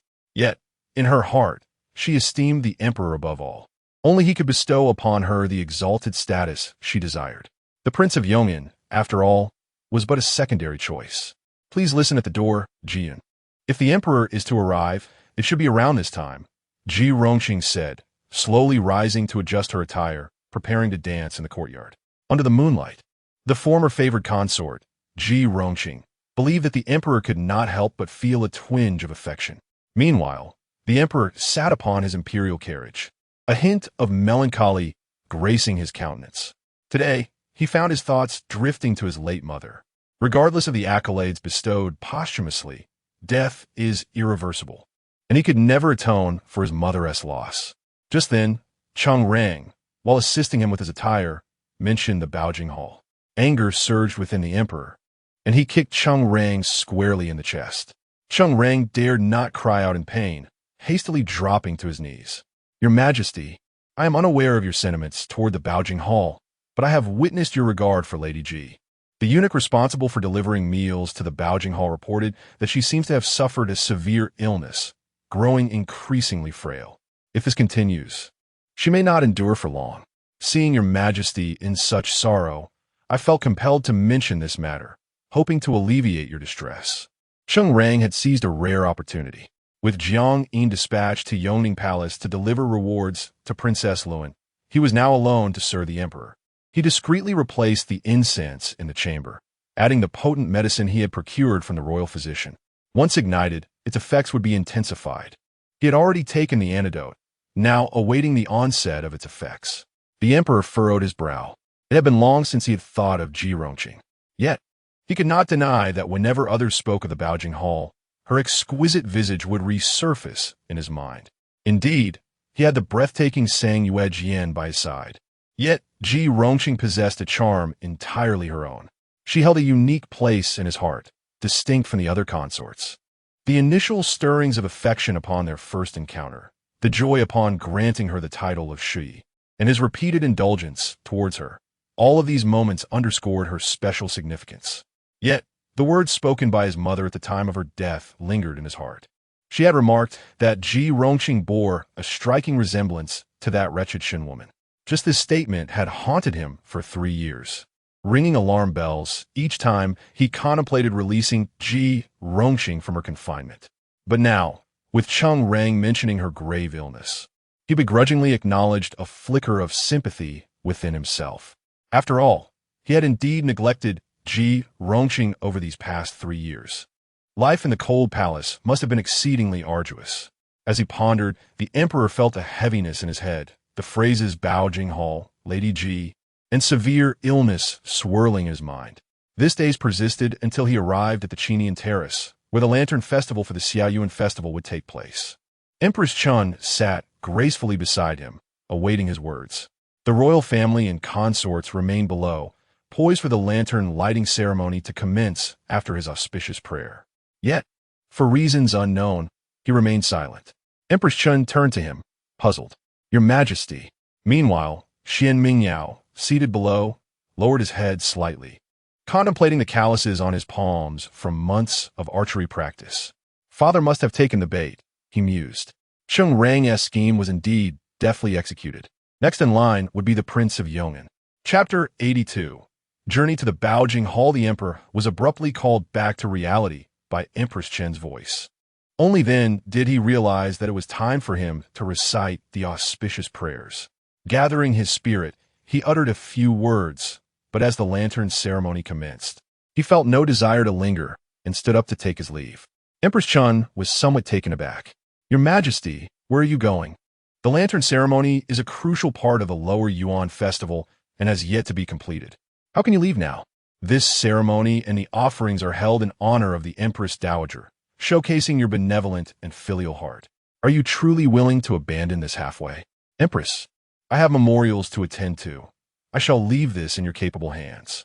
Empress Chun smiled gracefully. Yes, I understand. Yet, inwardly, she could not suppress a cold sneer. It appeared that the emperor and Apos' filial piety could not withstand even these brief 3 years. In truth, long before the emperor publicly observed his 3 years of mourning, his so-called devotion had already become laughable, as he never ceased to summon his concubines. Balancing the desire for reputation with the pursuit of pleasure, Empress Chun increasingly saw the true nature of the man beside her, frigid and indifferent to a terrifying degree. Meanwhile, among the gathered nobles, upon witnessing the emperor rise to leave, Prince Yongin also excused himself under the pretense of sobering up. Xuan Mingyao observed everything keenly. Her gaze briefly lingered on the tassel pouch hanging from the emperor's waist before she lowered her head to pick up a piece of bean mud cake and brought it to her lips. The overly sweet flavor made her involuntarily furrow her brow. She glanced toward the dignified yet commanding figure of Empress Chun, who presided over the banquet with regal grace. In these past 3 years, her mother had shown diminishing interest in the Baojing Hall. During the first year, she had been vigilant daily, but as she noticed the emperor and Apos' indifference, her attention waned. Although she had previously warned her mother that Ji Rongqing was a most dangerous individual, capable of a resurgence as long as she lived, perhaps those words had initially been taken to heart, but were gradually forgotten. After all, her mother had not lived through the previous life and could not appreciate the gravity of the situation as one who had experienced it firsthand.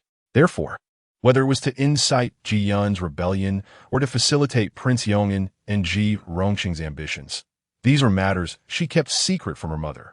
Her mother believed that confining Ji Rongqing to the Baojing Hall was sufficient.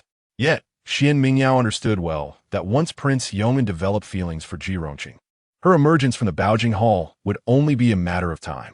If that were so, it would be wiser to control the manner of her emergence. Xuan Mingyao never expected that the palace banquet would directly suppress Ji Rongqing. That would be a disservice to her title as the daughter of destiny. Her emergence could be beneficial, gradually eroding the illusory halo surrounding her, allowing her to appear before others stripped of all heavenly charm. That scene would indeed be captivating. Gazing up at the lanterns illuminating the night sky, Xuan Mingyao felt an increasing anticipation for the evening's unfolding drama. After the emperor departed from the prayer platform, he did not return to the Ziqing Palace, but instead sought the fresh air at the star-gazing platform nearby. His head still throbbed, and he felt irritable listening to the empress's chatter. Moreover, his thoughts were occupied with Ji Rongqing. He contemplated Cheng Rang's words and admitted to himself that he was somewhat stirred. It was not merely a lingering concern for Ji Rongqing. More critically, he believed the empress's current status in the harem required recalibration. He noticed that the noble women who entered the palace today were all fawning over the empress. A testament to her solidified position, his admiration for Mingwen, using her presence to inspire the prince's ambitions, had inadvertently bolstered the empress's influence. Although the crown prince had gradually grown distant from his elder sister, it was not enough. They remained the empress's children, appearing as one harmonious entity to outsiders. The Chen family's past power was substantial.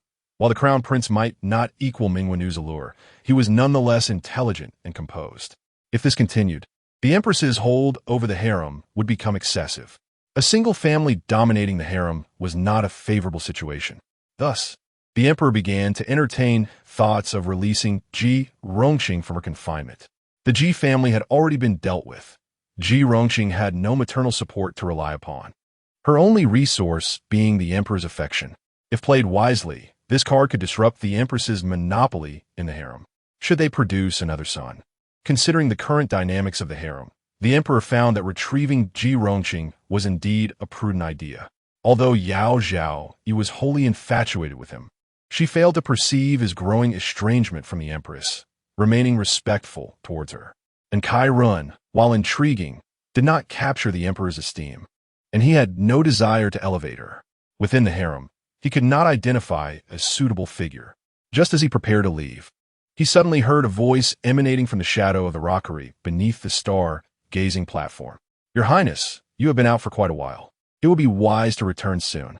The voice was somewhat shrill, reminiscent of a palace attendant. "Your Highness?" The emperor stepped back into the shadows with Cheng Rang and Jiang. Soon, a familiar voice emerged from the rockery. Understood. I shall sober up and return shortly. It was Prince Yong'an. The emperor furrowed his brow slightly. What brought Prince Yong'an here? Upon hearing a soft sigh, the attendant inquired, What troubles you, your highness? You seem rather discontent this evening. It is not my own troubles that concern me. It is my elder brother's plight. Have you noticed? He seems to be melancholic today, perhaps reminded of the past. It has been 3 years since there was a banquet in the palace. The last was during the Mid-Autumn Festival 3 years ago when the Empress Dowager was still present, and my brother appeared far less troubled. As he spoke, Prince Yong'an's voice dwindled. My brother toils daily for the state. I fear he has grown thinner since I last saw him. It is quite worrisome. The young attendant offered solace. Your Majesty's benevolence is commendable. Your concern for the emperor reflects your loyalty. The mourning period has now passed, and His Majesty will gradually emerge from his grief. Those were such beautiful times during the Mid-Autumn banquet. I recall a concubine performing a dance beneath the lanterns. A splendid spectacle. Your Highness, that is a sensitive topic. That concubine has been demoted to a commoner and confined to the Baojing Hall. It would be wise to refrain from mentioning her. Prince Yong'an chuckled nonchalantly. I am aware, however, I cannot help but recall how my brother looked at her with such affection. Alas, it was a tragic turn of events. Sigh, let's not dwell on it. We should return. As the footsteps of the master and servant faded, the star-gazing platform fell silent once more. Jiang Yin's lowered gaze quivered slightly. Was Prince Yong'an's presence here mere coincidence, or something more? Sheng Rang's heart raced. The outcome hinged on this moment. All prior groundwork had been laid and the necessary measures taken. If this did not succeed, Ji Rongqing might truly remain in the cold palace for eternity. After a moment of silence, the emperor spoke. Prepare the carriage for the Baojing Hall. Yes, Sheng Rang replied with a quiver in his voice, eager to comply before Jiang Yin could respond. Chapter 83. Exit from the cold palace. Beneath the dilapidated plaque of the Baojing Hall, the emperor hesitated, his feet rooted in place. Jiang Yin kept his head bowed, uttering not a word. His gaze discreetly observed the anxious Sheng Rang beside him. The more he scrutinized, the more convinced he became that this esteemed official had deliberately brought His Majesty here today. The urgency in Cheng's eyes was nearly impossible to conceal. If the emperor were to glance back, he would surely comprehend the situation at once. However, it seemed their sovereign had already entertained thoughts of the individual within. Jiang Yin pondered the current predicament, his heart growing increasingly alarmed. Was it possible that Sheng Rang had colluded with the Prince of Yong and Apos, and the resident of the Cold Palace? What schemes might they be concocting? Could it be that Ji Shi was intentionally chosen by the Prince of Yong and Apos, and to be sent into the palace to ensnare the Emperor and Apos? As heart? A prince, a eunuch, a consort? Was this the plot to usurp the throne? Jiang Yin and Apos. S. eyes trembled violently, and he dared not delve further into such thoughts. Just then, the emperor finally moved. Pushing open the door, several guards swiftly approached, removing the chains from the door. With a creaking sound, the ancient door was opened. Ji Rongqing had long been aware of the emperor and Apos' presence at the door. Upon receiving a signal from Jiyun, she commenced her dance, the moonlit embrace. Though it had been 3 years since her last performance, and she felt somewhat rusty, Ji Rongqing was confident that as long as she danced, any man in the world would be captivated. She bent her stiff waist, her skirt billowing under the moonlight, creating an enchanting arc. Although there was no music, her movements remained graceful, momentarily mesmerizing even Jiyun, who quickly shook off the enchanting trance, her expression darkening with distress. How could she, who loathed Ji Rongqing, feel a fleeting moment of fascination? What strange allure did Ji possess that could sway a person's heart so powerfully? Ji Rongqing continued to dance, perspiration forming on her skin. Yet the door remained obstinately closed. She refrained from asking Jiyun to check again, fearing an awkward encounter should the emperor enter.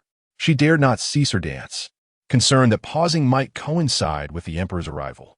Thus, she continued to dance tirelessly until her arms felt heavy, her body sore, and a dull ache settled in her abdomen. Finally, the door swung open. The emperor stepped through, witnessing Ji Rongqing dancing gracefully in the desolate courtyard. The moonlight cast a hazy beauty upon her performance. Startled, she turned to face him, her delicate makeup under the moonlight obscuring the fact that she had gained a considerable amount of weight. Even Cheng Rang appeared entranced by the sight. Only Jiang Yin remained composed, digging his nails into his palm to suppress any revealing expression. How had Ji Shi become so plump? Were the days in the cold palace so indulgent? And what of Cheng Rang and the Prince of Yong'an? Were they supporting Ji Shi's quest for favor without ensuring she maintained her figure? Or did the emperor possess some undiscovered peculiar preference? Jiang Yin dare not ponder further, obediently trailing behind the emperor. Your Majesty, Ji Rongqing and Appo's eyes brimmed with tears, a mix of joy and disbelief illuminating her gaze. She slowly knelt, her wide, unadorned robe unfurling like a delicate flower upon the ground.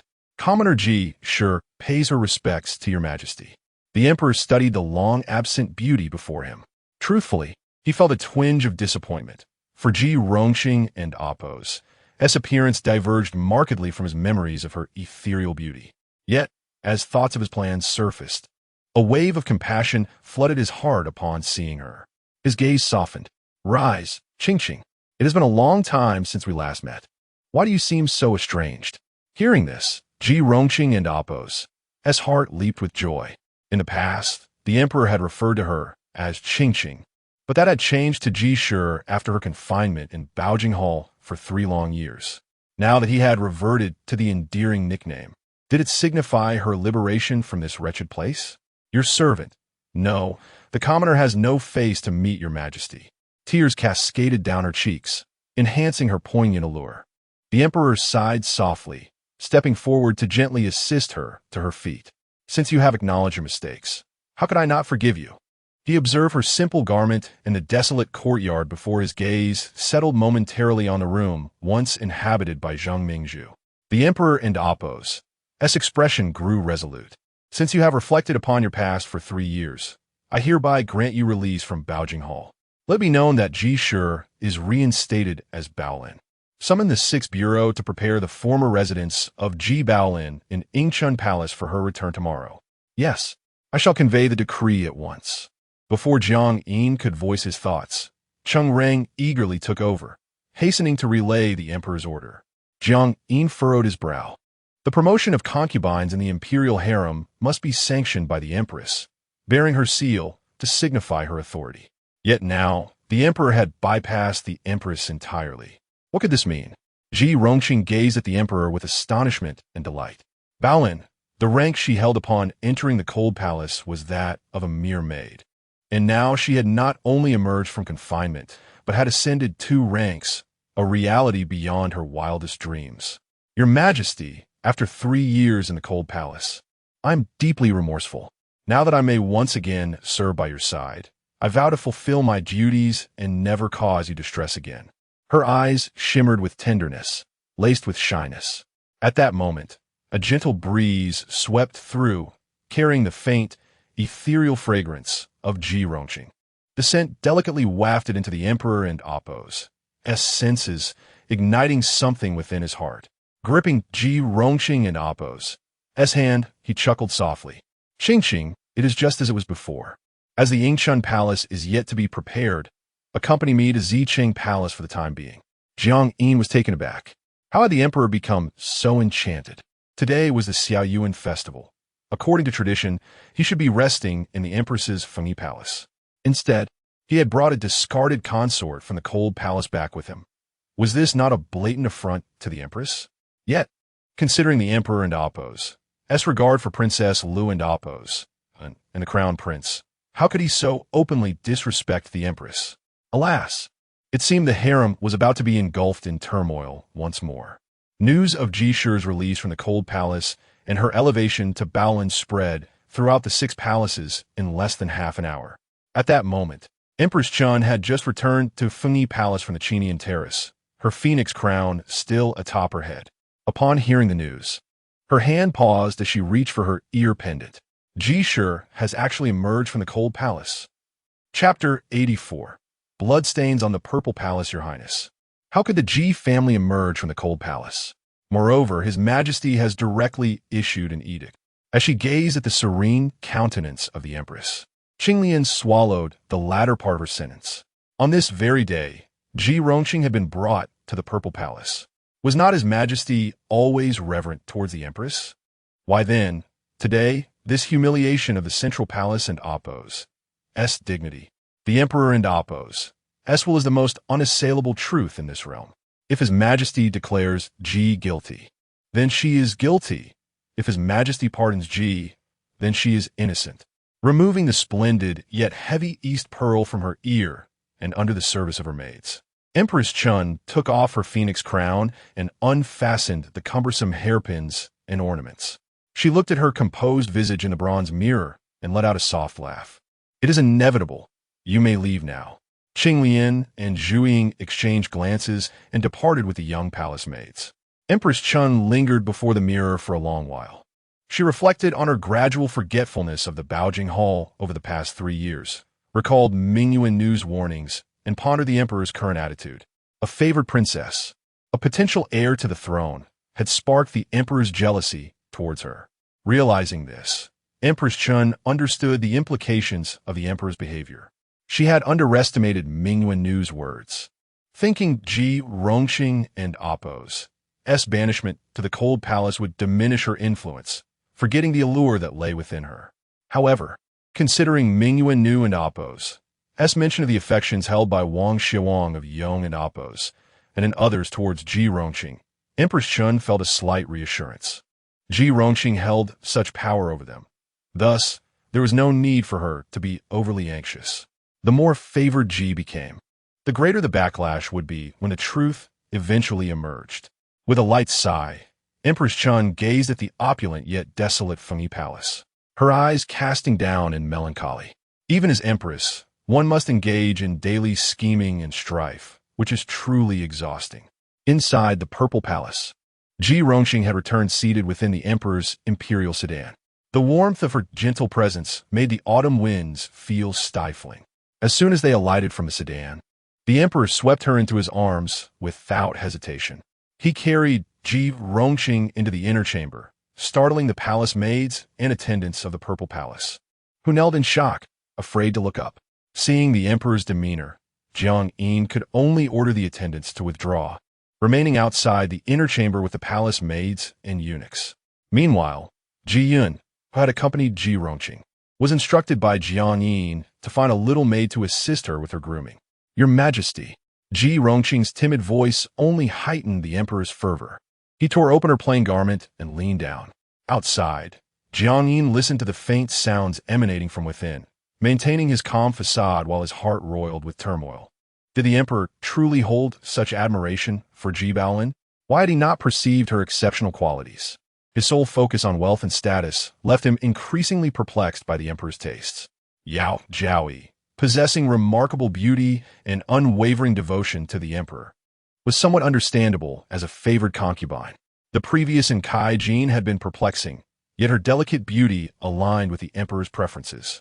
Now, with the introduction of the radiant Ji Baolin, deciphering the emperor's inclinations became an even greater challenge. As Jiang Yin contemplated these matters, Cheng Rang returned from delivering an edict. He quietly stood beside Jiang Yin, listening to the disjointed sound from within the chamber. Glancing down at Cheng Rang's tightly clenched fist and the barely concealed anguish on his face, Jiang Yin could not help but subtly shift aside. The world had indeed become increasingly mad.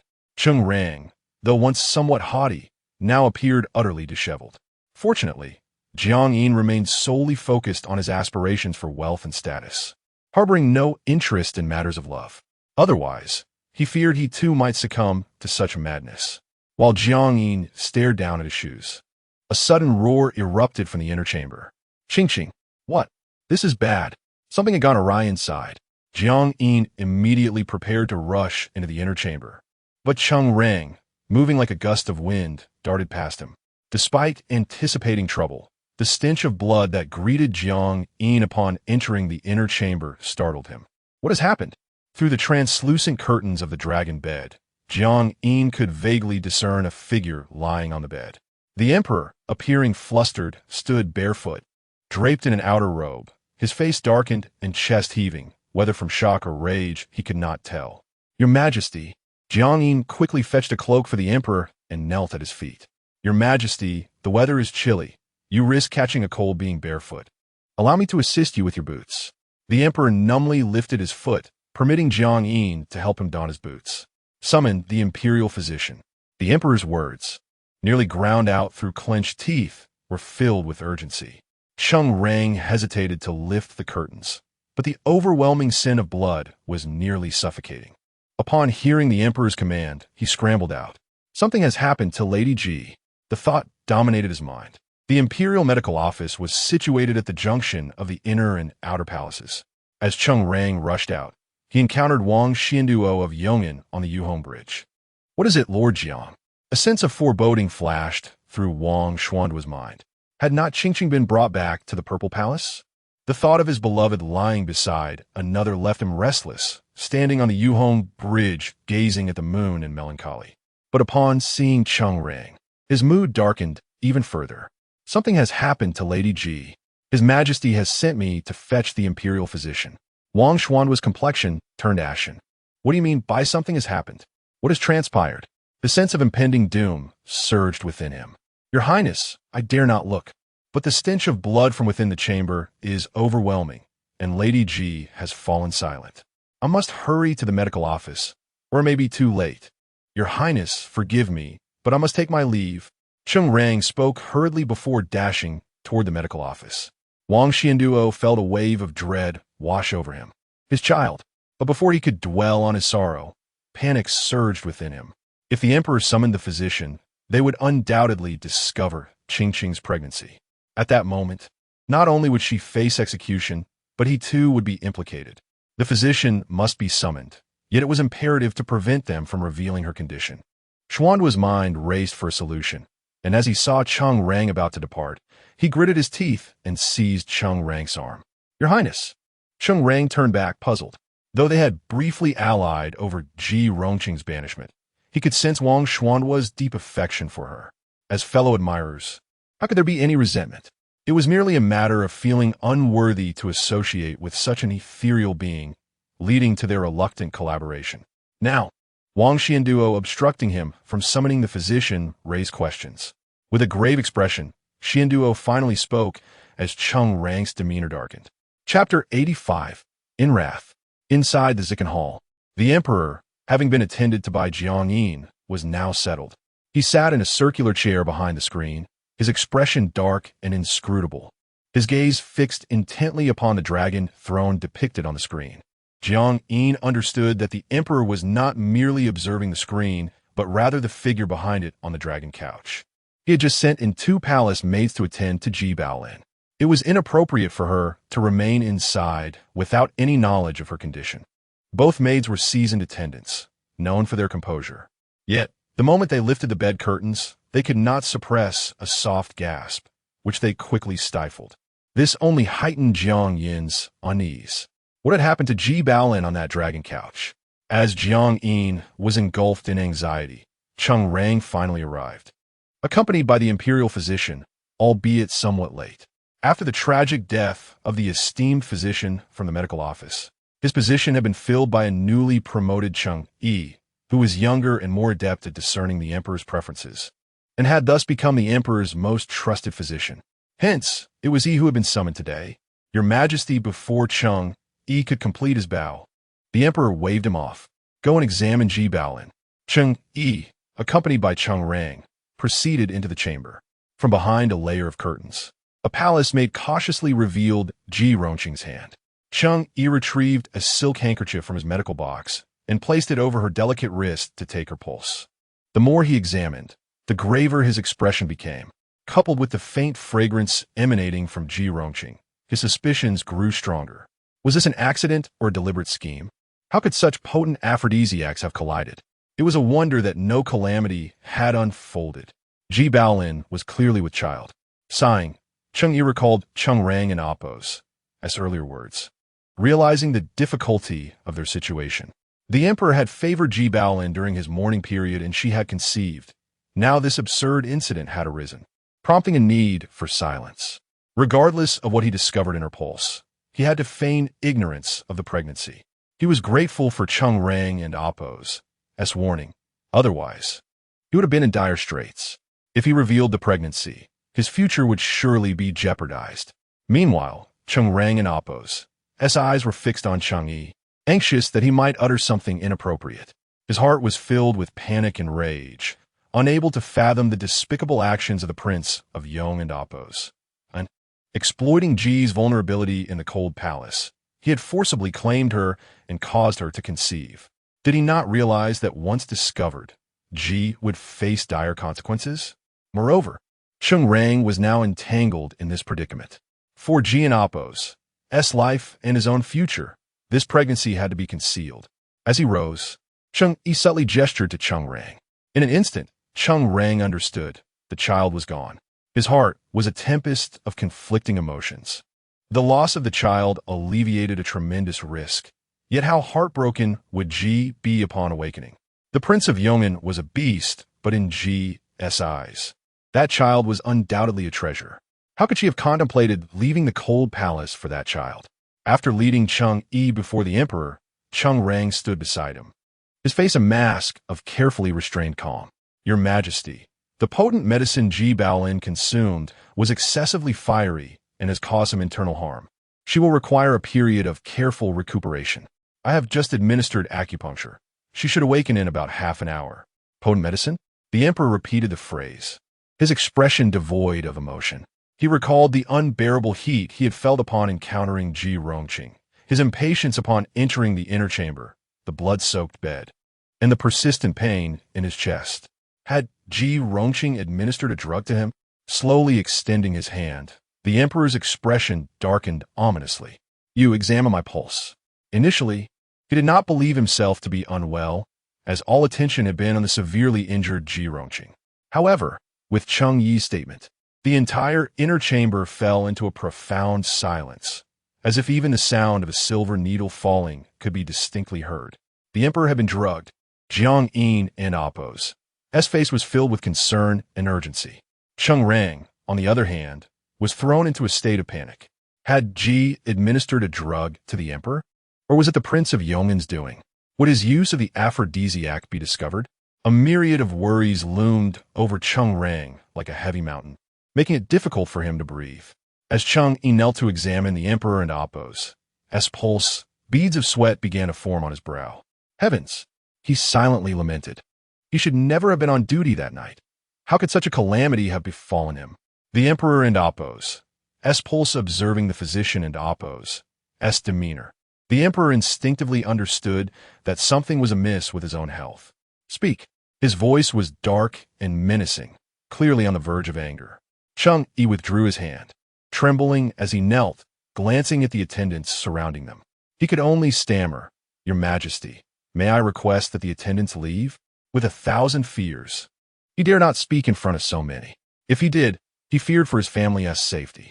With a wave of his hand, the emperor ordered all attendants to exit, and Cheng Rang exchanged a glance with Jiang Yin before slowly retreating. Now he could speak freely. The emperor and Appo's piercing gaze remained fixed on the physician. What was ailing him? Your Majesty, you have ingested camphor wood, a hallucinogenic substance. When burnt, it induces a state of mental disorientation, yet is not harmful to the body and may even aid in sleep.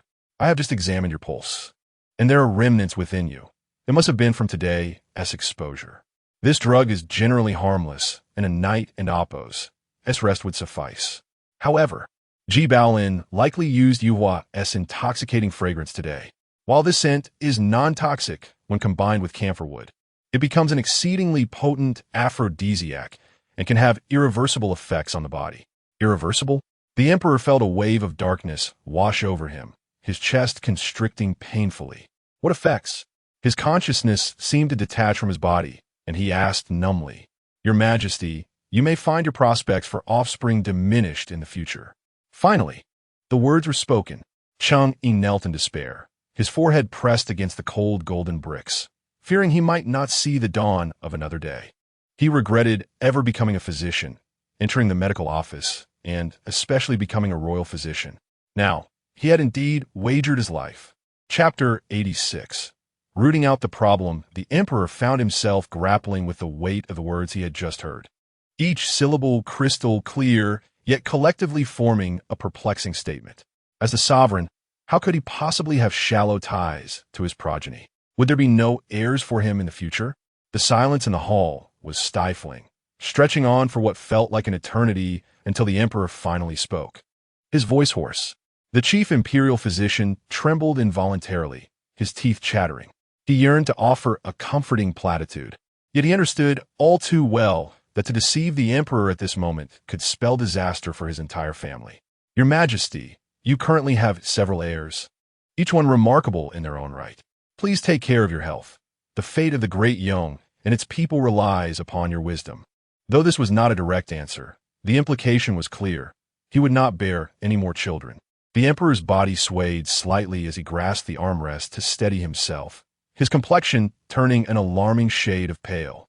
His breath quickened, a suffocating pain gripping his chest.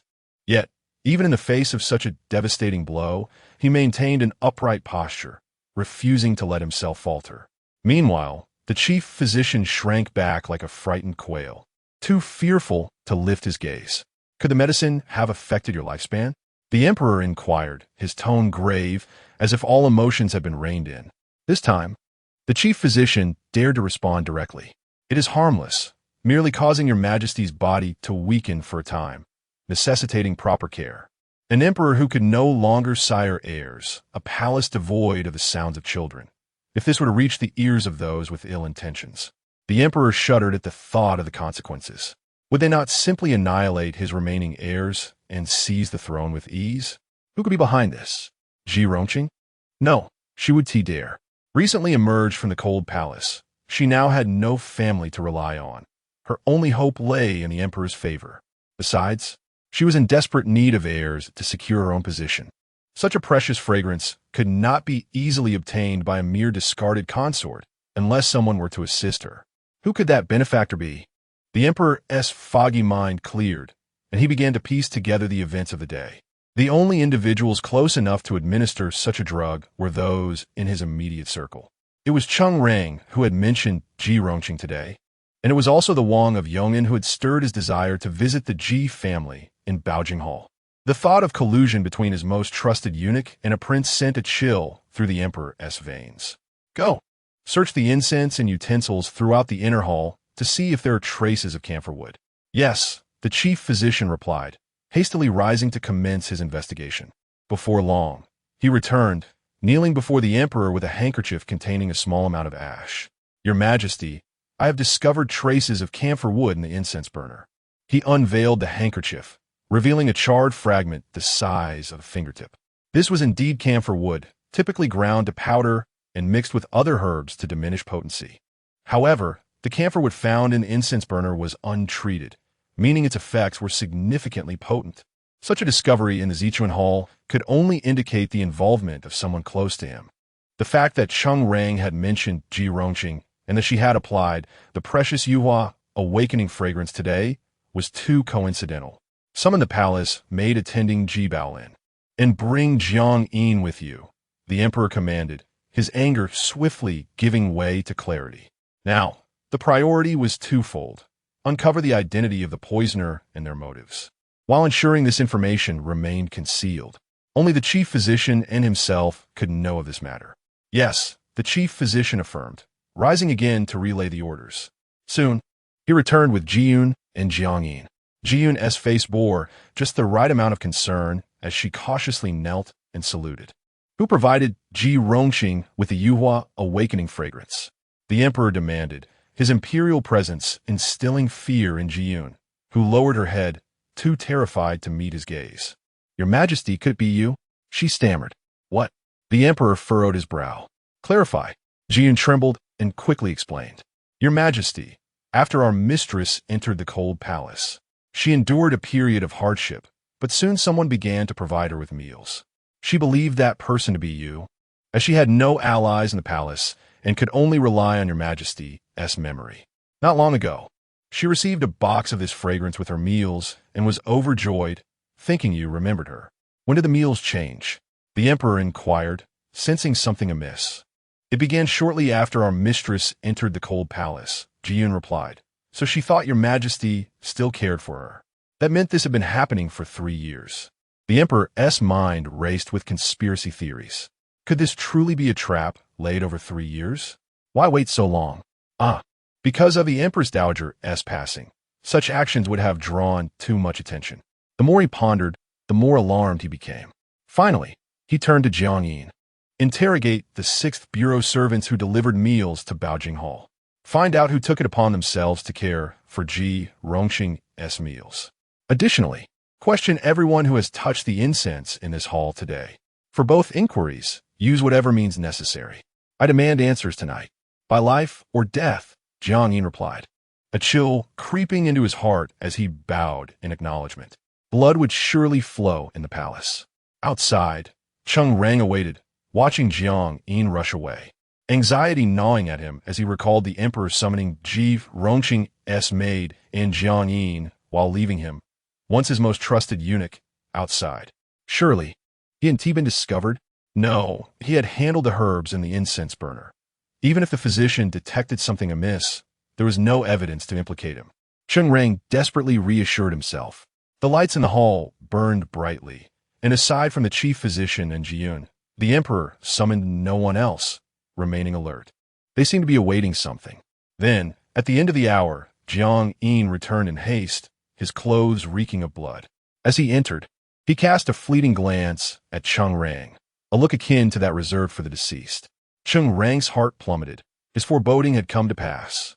Chapter 87, Punishment Speak. The emperor had not rested and sat in silence, his demeanor unyielding. The royal physician Cheng and Ji Yun could only kneel below, not daring to move. As for Ji Rongqing, she was unceremoniously tossed onto the bed, entirely neglected. Throughout these hours, the emperor pondered many things. He contemplated whether his health could be restored, how he might cope if he were truly unable to sire offspring, how to conclude the farce of the night, and how to arrange matters moving forward. These questions weighed heavily upon his chest, causing him increasing discomfort. When Jiang Yin returned with his entourage, the emperor's face had regained its composure, as if nothing had transpired. It resembled a temporarily placid sea, concealing turbulent waves beneath the surface, ready to engulf one whole in the next moment. Your Majesty, I personally interrogated the young inner servant who delivered the meals. Unable to withstand the torture, he quickly confessed that he was instructed by the palace's head cook, Ai Chui, to deliver the food. Jiang Yin paused. I have also inquired with Ai Chui. This matter involves individuals close to the Quiet Princess. The mention of the Quiet Princess settled a sense of certainty within the emperor. The Quiet Princess was the mother of Prince Yong'an, Xian Duo. Currently residing in the Imperial View, she had never met Ji Rongqing. What purpose would she have in personally overseeing her meals? There was only one answer. Prince Yong'an had utilized the personnel left by the Quiet Princess. As for the second question, the emperor had already deduced the answer. Who else could it be but him? Jiang Yin trembled slightly as he knelt. His head bowed nearly to the ground. Your Majesty, I have interrogated everyone who entered the inner hall today, and there were no anomalies. Your inner hall does not permit solitary entry unless summoned by you. Only groups of at least 3 servants may enter for cleaning and tidying. Except. Jiang Yin hesitated, afraid to continue. The rule against solitary entry into the Purple Hall was an ancestral decree designed to prevent any underlings from committing misdeeds within the emperor and Appo's residence. However, one could guard against subordinates, but not against those they truly trusted. Except for Cheng Rang, the emperor's tone was calm. Cheng the royal physician and Ji Yin huddled together like frightened quails. Jiang Yin immediately responded with a trembling voice. Your Majesty, please do not be angry. Unbeknownst to him, his face, nearly pressed to the ground, was filled with exuberance. Jiang Yin thought to himself that this was indeed a stroke of fortune. For 3 years, he had been striving to undermine Cheng Rang and position himself as the emperor and Appo's favored confidant. Alas, despite the emperor and Appo's increased reliance on him and the backing of Lady Zhang, Cheng Rang's long-standing bond with the emperor rendered him a formidable presence. Unless he committed some foolish act against the emperor, Jiang Yin could only gradually erode the friendship between them. He had devised a 20-year plan, but he never anticipated such a twist of fate. Cheng Rang had truly lost his wits. He had conspired with Prince Yong'an to poison the emperor. Though he could not clearly hear the conversation between the emperor and the royal physician, piecing together the truth was not a difficult task for Jiang Yin. To outsiders, Jiang Yin appeared to tremble in fear beneath the emperor's wrath, but in reality, he was quivering with excitement. He was on the verge of ascending to greatness. Has Cheng Rang and Amp, Oppos, has quarters been searched? The emperor inquired, glancing at the dripping eaves within the hall. Soon, it would be time for court. He could not reveal any signs of disturbance, nor allow anyone to learn of the events that transpired in the Purple Hall that night. He would have to endure the court while feigning normalcy, despite being drugged and exhausted from a sleepless night. Your Majesty, Lord Cheng holds an official position. I am of lowly status and dare not search without your command. Proceed with the search. Look for any unusual medicines or incense. Furthermore, I fear Cheng Rang has grown weary of his position. You shall henceforth be the new inner attendant. The emperor waved his hand, fatigue evident in his tone. Jiang Yin concealed any hint of joy on his face, expressed his gratitude, and promptly set out to search Cheng Rang's quarters. He moved swiftly, returning within the time it takes to burn a stick of incense. Your Majesty, in Lord Cheng and Amp, Oppos, room, no medicines or incense were discovered. However, I found the garments he changed out of today. They exuded a peculiar fragrance. The servant who conducted the search reported feeling somewhat disoriented after sniffing them. He presented the clothing. The emperor recalled that after Cheng Rang had changed his attire earlier, he was supposed to accompany him to the prayer platform. For some reason, he had spilled tea on his garments, prompting the emperor to allow him to return and change. This was the very outfit he had worn earlier in the day. With a wave of his hand, the emperor signaled Jiang Yin to present the garments to the royal physician. After a careful examination, the royal physician confirmed, "This is the scent of camphor wood. Your Majesty, when processed into powder, camphor wood becomes odorless, but its medicinal properties diminish. However, unground camphor wood retains this scent, which cannot be washed away and intensifies over time." The emperor recalled that the incense in the hall had been particularly strong today. It seemed Cheng Rang had attempted to mask his own scent. The emperor, weary to the bone, had little desire to summon Cheng Rang for questioning. What was there to inquire about? Had Ji Rongqing not been frail, the night's debacle would not have necessitated the royal physician's presence. He would have simply attributed it to his affections for her. Ultimately, the matter of the harem's failure to produce heirs had led him to summon the physician for a diagnosis. By then, the camphor wood would have left no trace, and the fragrant essence would have long been exhausted. There would be no evidence to pursue, leaving him to accept his own shortcomings. Very well, they conspire against my empire. Cheng Rang and Oppos' intent to poison my meals is a grave offense. Drag him away and grant him the lantern punishment. The day of execution shall be set for tonight. At the prayer platform, lantern punishment. Cheng, the royal physician, and Ji Yun were perplexed, but Jiang Yin felt a chill run down his spine. The lantern punishment entailed stripping the criminal of all clothing, wrapping them in a sack, and submerging them in oil. After a time, the criminal would be hoisted with a pole and ignited from the feet upwards. When ablaze, it resembled a brilliant lantern. This was an exceedingly cruel punishment, and the emperor's decision to employ it within the palace revealed the extent of his fury. Yes, despite the fear that gripped him, Jiang Yin acknowledged the order with alacrity. Yet, the joy he felt at becoming Lord Jiang had quietly dimmed. Serving the emperor was akin to accompanying a tiger. The risks were ever present. Chapter 88. Aftermath. Once Jiang Yin departed, only imperial physician Cheng and Ji Yun remained in the hall.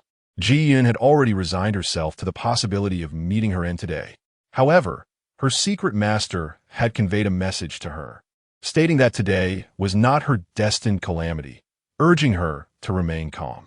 Thus, Ji Yun maintained a semblance of composure at this moment.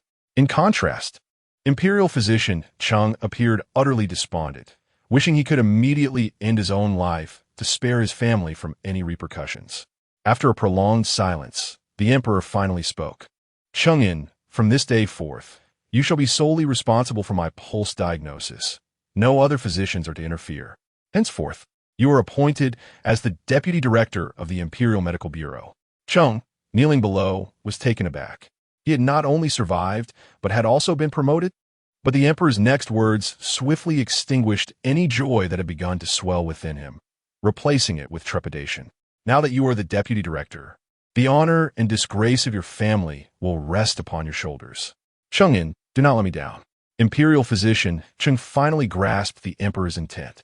The emperor's pulse diagnosis was not to be entrusted to others. For the more individuals involved, the greater the risk that the possibility of the emperor's lineage being in jeopardy would leak out. It was far wiser to elevate his own position, ensuring that he alone bore the responsibility. Thus, should any whispers escape, the blame would undoubtedly fall upon him, and his entire clan would be at stake. Thank you, Your Majesty, for your profound grace. I shall pledge unwavering loyalty to you, with no ulterior motives. At this juncture, there was no alternative but to demonstrate his loyalty. Imperial physician Chung seemed to age a decade in an instant, dragging his numbed body to express his gratitude to the emperor. As for the palace maid, the emperor's gaze swept over Ji Yun before fixing on the screen behind her. Behind it lay the still unconscious Ji Rongqing. Attend to your young master well. Should you dare to speak a word of tonight's events to anyone else, the next to face the lantern will be you. Do you understand? Ji Yun was momentarily stunned. The emperor had indeed spared her life. Yet she reacted swiftly, immediately bowing her head in gratitude. Yes, your maid comprehends. I only serve my master today. I have seen and heard nothing else. As for Ji Rongqing, the time for court assembly was approaching, and he needed to change his attire. Rising in silence, the emperor approached Ji Yun, his voice cold. Your master need not visit the welcoming spring pavilion for the next few days. I hold her in high regard, so let her reside in the Zikin Palace. The side chamber, Hang Wangshuan, is perfectly suited for her accommodation. Ji Baolin has suffered in the cold palace. Let her recuperate in peace without unnecessary movement. Remaining in Zikin Palace is a unique favor. However, the stipulation against wandering freely seemed akin to confinement. Ji Yun found this somewhat perplexing, but promptly knelt to receive the decree. The emperor, unwilling to linger further, summoned a eunuch to assist him in changing.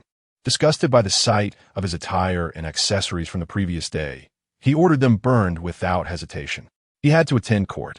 In the evening, upon returning from the hunting grounds, Xuan Mingyao changed out of his riding gear under Tong Jun's care. Hot water had already been prepared, with floral essence infused. As he entered the bath, the warm water alleviated some of the fatigue from his earlier archery practice. Your Highness, Chung Rang is to be punished tonight. The palace staff are terrified and are huddled indoors, fearing to witness the horrifying spectacle. It is said that the king of Yong'an was summoned to Zikin Palace today, accused of embezzlement and forming factions. The emperor was enraged and has imprisoned him in Guanhai Palace. Guanhai Palace served as the king of Yong'an's residence outside the main palace. This punishment was indeed peculiar. If the emperor were truly incensed, he would have simply reduced the king's stipend or stripped him of his title outright. Even confinement usually meant banishment to the royal mausoleum, not remaining within the palace. Did the emperor still value brotherly affection? The former dynasty had refrained from acting impulsively, carefully observing the emperor's disposition. Meanwhile, the inner palace was also in turmoil due to Ji Rongqing's emergence from the cold palace. Everyone was discreetly watching. Tong Jun was only aware that something had transpired last night during the emperor's bedchamber attendance, but she was uncertain of the specifics. However, she knew her princess was undoubtedly the mastermind behind these events. After all, before Ji Rongqing was brought forth, the princess had instructed her to deliver a box of fragrant ointment to Ji Yun, presumably for today's purpose. Thus, she hurriedly relayed the news she had gathered to ease her princess and Appo's worries. Being punished in such a dramatic manner is quite the fate. As for my uncle, the king of Yong'an, he is likely to suffer greatly. A cold glint flickered in Xuan Mingyao's eyes. The irony was palpable that the once influential Chung, who had swayed the emperor's will, was now facing such a dire fate. He had betrayed the emperor for his own master, and the outcome of today's events had been set in motion from the moment he administered the drug in the incense burner. At this moment, Chung Rang must be lamenting his unjust fate. He had merely intended to use the powdered incense. How had it transformed into a solid block of camphor wood? Moreover, his intention was solely to lure the emperor to Baojing Hall. Why had the emperor reacted with such fury? He had disregarded even the past favors of his rescue, denying him a chance to defend himself. He would likely die believing himself wronged, unable to comprehend the circumstances until the end. Such was the way to resolve the hatred within. The camphor wood in the incense burner had been mixed with the fragrant box from Zikin Palace. The incense already contained ample aromatic wood, and the eunuch responsible for pouring the incense was oblivious to the minuscule camphor wood piece, pouring it all in indiscriminately. Chung Rang and Appo's garments bore no scent of camphor wood. His excuse for returning to change was merely to dispose of the vial of powder. Regrettably, while his clothing posed no issue, Xuan Mingyao would ensure it became a problem. Countless eyes were watching Zikin Palace, yet no one paid attention to a single eunuch's chamber. Chung Rang had indeed administered camphor wood. Although it was in powdered form, he had still done so, merely riding the wave of circumstance. Even should an investigation occur, it would yield only this singular conclusion. The combination of fragrant wood with the intoxicating essence worked wonders in stirring emotions. Ji Rongqing's miscarriage was inevitable. From the outset, Xuan Mingyao had determined that this child would not see the light of day, regardless of parentage. Ji Rongqing must not bear a child. For as long as she remained a consort, she was forbidden from motherhood. Of course, merely preventing Ji Rongqing from having a child was insufficient for assurance. The most definitive solution was to render the emperor's lineage extinct. Imperial physicians could only discern two pulse patterns.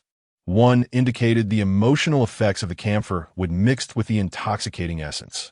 The other signified that the emperor and Appo's lineage was indeed in jeopardy.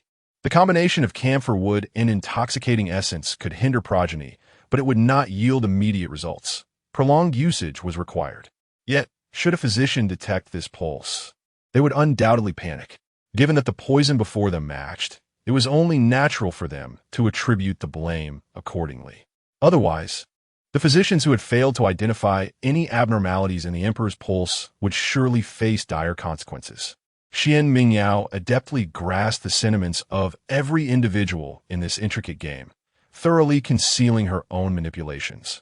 In truth, the scheme to extinguish the emperor's lineage had commenced 3 years prior, the moment she had returned to life. Chapter 89. 3 years of planning from the very day of his rebirth. Xuan Mingyao understood profoundly that merely rendering Ji Rongqing incapable of bearing children would not fundamentally resolve the dilemma.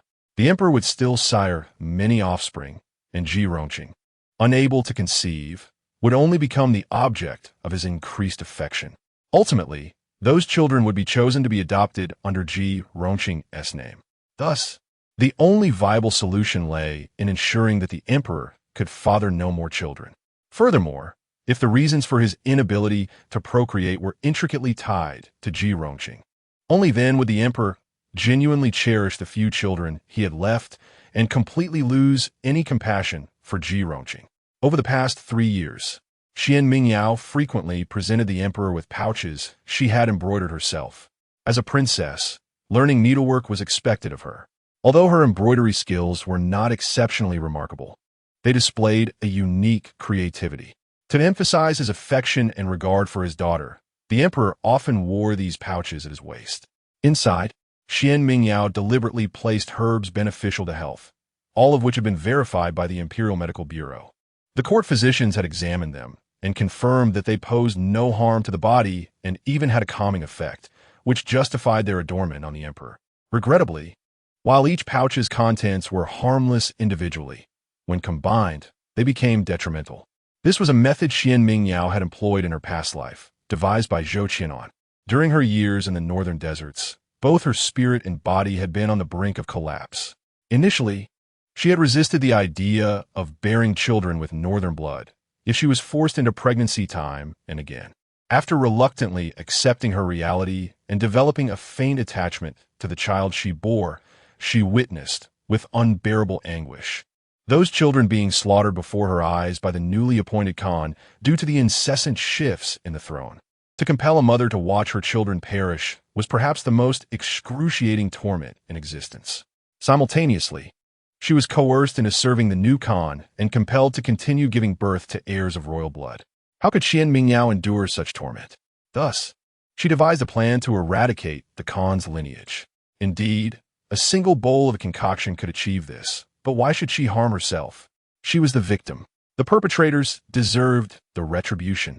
Zhou Qianan had scoured medical texts and ancient manuscripts to discover numerous clandestine remedies. The method of using the pouches was one such approach. Certain herbs did not require immediate amalgamation to be effective.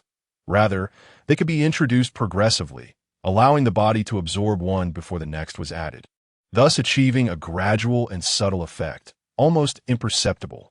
Only when the final blow was struck would symptoms manifest, but by then, the earlier herbs would have dissipated, leaving no trace to be tracked. Xuan Mingyao had employed this very technique to extinguish the Khan and Appo's offspring.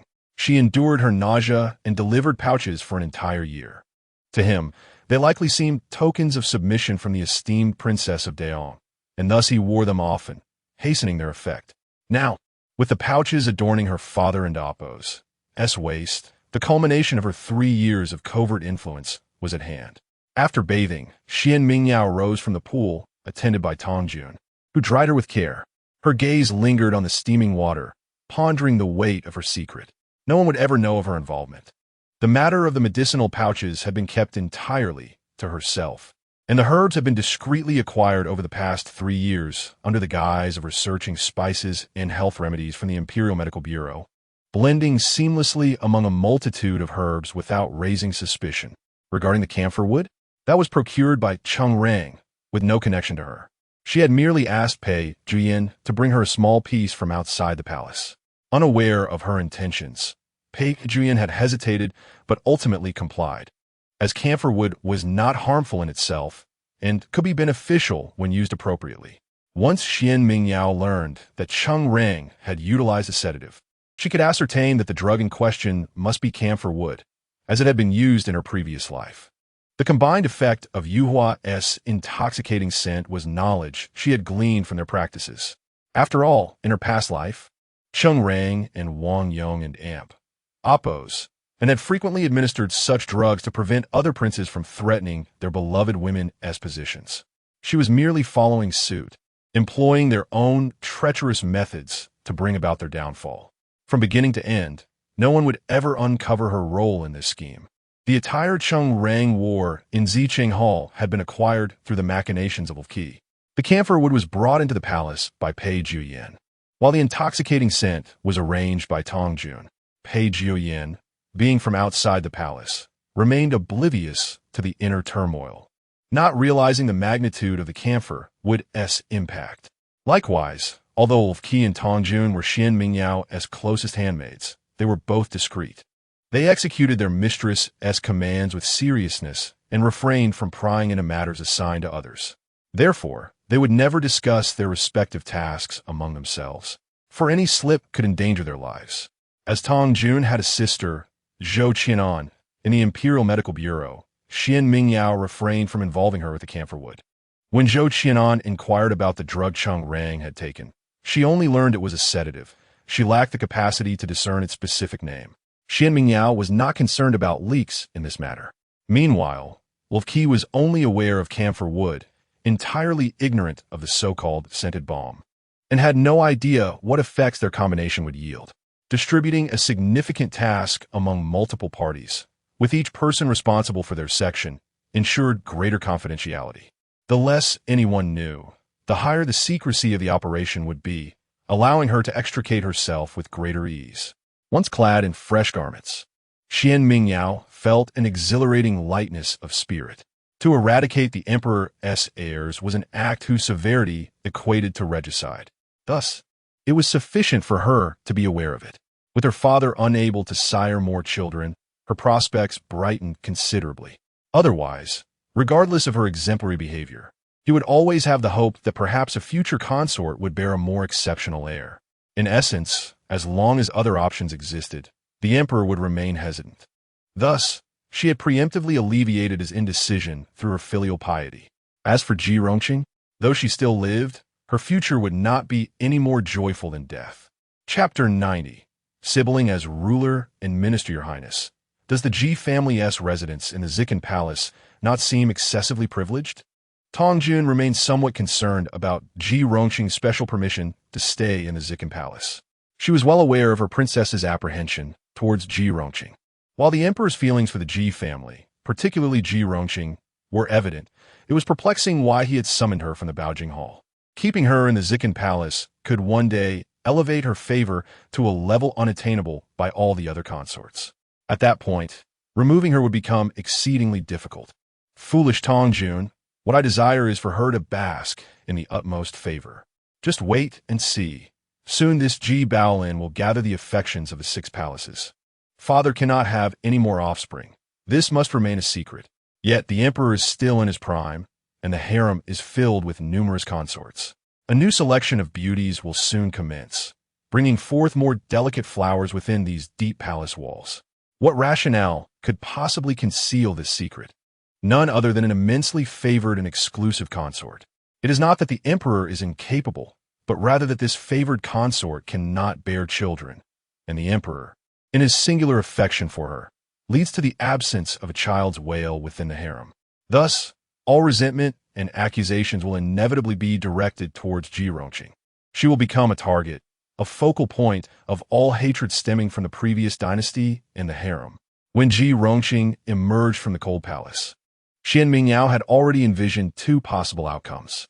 First, the emperor might become enraged, deeming Ji Rongqing complicit in the drugging affair, and would wish to execute her without hesitation. Alternatively, the emperor could also be furious, yet spared Ji Rongqing's life, aligning with her initial conjecture. Ji Rongqing would gain favor, but would irrevocably lose any chance to stir discord within the previous dynasty or to sway the emperor's heart. The matter of the drugging would forever linger in the emperor's mind. What a daughter of destiny! The emperor's affections and sentiments would hold little weight when they pertain to himself. As the emperor ages and Ji Rongqing's value diminishes, she too will not escape the fate of being flayed and dismantled by the harem and the previous dynasty. In either scenario, the outcome remains favorable. Though Tong Jun was still somewhat perplexed, she recognized from her princess's demeanor that the Ji family's favor must be part of her machinations. Thus, she calmed down and meticulously helped Xuan Mingyao arrange her hair. Once her hair was tidily styled, Xuan Mingyao ascended the palanquin, prepared to pay her respects to her mother in the Fengyi Palace. Though some things may have faded, she always adhered to the etiquette with utmost diligence. Her feelings for her mother and younger brother were genuine. However, her yearning for power was equally sincere. Neither her father nor her brother would dictate her fate any longer. She placed her trust solely in herself. In this world, only she was worthy of her own trust. Upon arriving at the Fengyi Palace, Xuan Mingyao happened upon Xuan Yuanjing, who was about to leave after paying his respects. Elder sister. He paused upon seeing her, then nodded slightly. He had grown into a more youthful figure, no longer the small lad who struggled to cross thresholds. Hearing his address, Xuan Mingyao sighed softly, then bent her knees slightly and replied, "Your Highness, the Crown Prince." According to etiquette, even though Xuan Mingyao was a princess with a fief, she still needed to pay her respects to the Crown Prince. However, until now, the siblings had never engaged in such formalities outside of official occasions. Now that Xuan Yuanjing had addressed her in such a manner, Xuan Mingyao understood her role. The Crown Prince is the heir apparent. She and Yuanjing were siblings, but more importantly, they were ruler and minister. I shall return to practice my calligraphy. The two fell into silence as they parted ways. Tong Jun cast a worried glance at her princess. The changes in the Crown Prince during this period were indeed significant. Did the Empress know about all this? How did she feel about the estrangement of her own children? The Empress was, of course, aware. Watching Xuan Mingyao gracefully enter, Empress Chen quickly concealed a trace of worry in her eyes. "Rise and take a seat. Did you just encounter Yuanjing? He has just departed." As she spoke, Qingmian, who stood beside the Empress, promptly placed the prepared delicacies before Xuan Mingyao, her favorite treats. "I did." The Crown Prince was returning to practice calligraphy, so we spoke little. Hearing this, Empress Chen sighed. How did you two become so estranged? She had only recently realized this. The siblings, who once held hands affectionately when seeking her blessing, now seemed to avoid one another, even timing their visits to coincide with each other's absence. She had inquired with the servants attending Yuan Jing, who reported that he had not visited Yongning Palace lately. Strange? Mother, my regard for the crown prince remains unchanged. Xuan Mingyao's words were sincere. Despite her aspirations for the throne, she had always considered Xian Yuan Jing as her brother, one of the most significant individuals in her life. Perhaps she had always viewed him solely as her brother and not as the crown prince. The life she saved was her brother's, a cherished family member she had failed to rescue in her past life. She had once contemplated subtly influencing Yuan Jing to lessen his fixation on the throne, but she abandoned the thought immediately. It was an impossible endeavor. Being of royal blood, who would not crave that position if they were not physically impaired. Thus, their current estrangement was inevitable. Perhaps one day they would rekindle their previous closeness, but until then, both must traverse numerous emotional obstacles. Empress Chun regarded her increasingly composed daughter, reminiscing about Yuan Jing and Amp Appo's silence when she had inquired about him, and the emperor and Amp Appo's unabashed favoritism towards Mingwe. She was no fool. She understood the emperor and Amp Appo's intentions. Mingwe was aware of this and accepted it with calmness. Yuan Jing remained oblivious, yet he followed the emperor's desired path. As their mother, she felt powerless. It was enough. They must always remember that they were born of her, the closest bond in this world. As the children grew older, they would inevitably develop their own thoughts. Empress Chun understood that her attempts to control them would be futile. Had it been prior to last night, she might have urged Mingwe to temper her brilliance to restore the sibling bond. However, with the news of Ji Rongqing's emergence from the Cold Palace and her retention in the Zikan Palace, Empress Chun understood that Mingwe could not afford to retreat. She must shine as the most radiant princess in the emperor's eyes. Only then could she effectively counterbalance the Ji family. A hint of sorrow flickered in Empress Chen's eyes. She loved her children, yet she also utilized them for her own ends. Ultimately, she had arrived at this juncture. Chapter 91. Awakening when Ji Rongqing awoke. Her mind was still somewhat dazed. What had transpired before she lost consciousness? The pain radiating from various parts of her body contorted her face into a grimace. Yes, it was His Majesty. He appeared as though he had lost his senses. No matter how she called out to him, he paid her no heed. What had happened to him? Had he been drugged? Who could have administered such a potion? And the child? Ji Rongqing recalled the excruciating pain in her abdomen just before she fainted. Was the child in danger? Regardless of the child's fate, she prayed that His Majesty would not find out. Ji-yun. She attempted to call her maidservant, but found her voice hoarse. Fortunately, Ji-yun quickly noticed her stirrings. My lady, where are we? What has happened to me? Ji-yun chuckled softly and replied, We are in the Hongguang Pavilion of the Zicheng Palace. His Majesty has granted you permission to reside here, so there is no need to return to the Yingshan Palace. My lady, such honor is bestowed upon you alone within the palace. She had moved into the Zicheng Palace. Although she had imagined the glory that would follow her emergence from the Cold Palace, she was taken aback by the immediate elevation to such a prestigious location. You fainted last night while attending to His Majesty, Ji-yun explained. Fainting? Ji Rongqing felt a rush of anxiety. Her pregnancy, would it be discovered? If it were revealed now, she would be doomed. Ji-yun, she exclaimed, half sitting up to scan the room for others. The existence of the child, if discovered, could lead to her demise. Do not worry, my lady. When the imperial physician arrived, he did not utter a word about what should not be said. Ji-yun found Ji Rongqing's sudden relief amusing. Did she truly believe she had escaped danger? This secret, which had not been exposed last night, would hang over her like a guillotine, waiting to claim her life. Although it was unclear why the imperial physician had not disclosed Ji Rongqing's miscarriage, one thing was certain. He was aware of her condition. Now, entangled in the affairs of the emperor, the physician had been promoted to deputy physician, ensuring his safety. The fewer people who were aware of the emperor and Amp Appo's pulse, the better. The physician and Amp Appo's life was now secure, but Ji Rongqing and Amp Appo's fate was far from stable.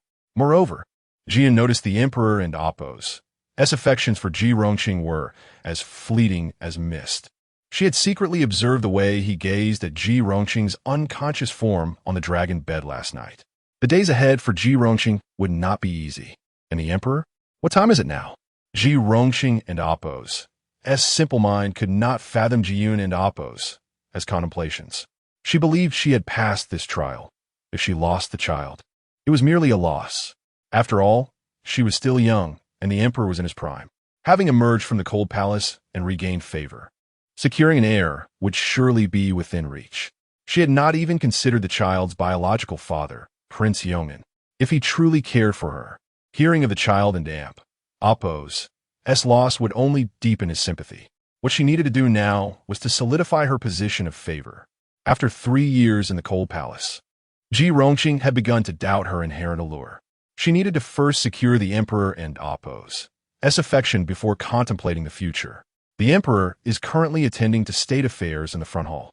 He instructed that if you awaken, you should be informed. He wishes to take you to see the lanterns. It was now the hour of you, the perfect time. As Jiyun spoke, her smile was barely contained. Lanterns? Ji Rongxing felt a mix of joy and confusion at the emperor's concern for her. She had just experienced a crisis, and her body still felt weak. How would you want to take her to see lanterns? Indeed, my lady, the lanterns have been specially prepared for you, a privilege that even the empress has not received. Ji Rongxing and Appo's slight dissatisfaction dissipated with Jiyun and Appo's words. If the emperor had indeed prepared this, she should quickly rise and ready herself. Seated before the bronze mirror, she watched as exquisite hairpins adorned her hair and fine powders accentuated her features, transforming her into a captivating vision. In this moment, her heart swelled with pride and joy. After enduring 3 years of hardship in the cold palace, she had finally reclaimed her esteemed position. New garments from the 6th Bureau could not be prepared overnight. What was sent were some outfits previously intended for concubine. Upon hearing of her elder sister's emergence from the cold palace, and Jinghua had been so overjoyed that she had not slept a wink. Now that Ji Rongxing resided in the Zicheng Palace, the emperor had instructed that she be allowed to recuperate without disturbance. Overflowing with joy, and Jinghua went directly to the 6th Bureau to oversee the preparations for her sister. She discovered that new garments were being urgently tailored, and only a few ordinary palace outfits had been sent. And Jinghua would not allow her sister to suffer such indignities and promptly commanded that all her new garments for the month be sent over. Her own lack of new clothing was of little consequence. Ensuring her sister's comfort was paramount. She also admonished the 6th Bureau staff to remain diligent and not slack off. Thus,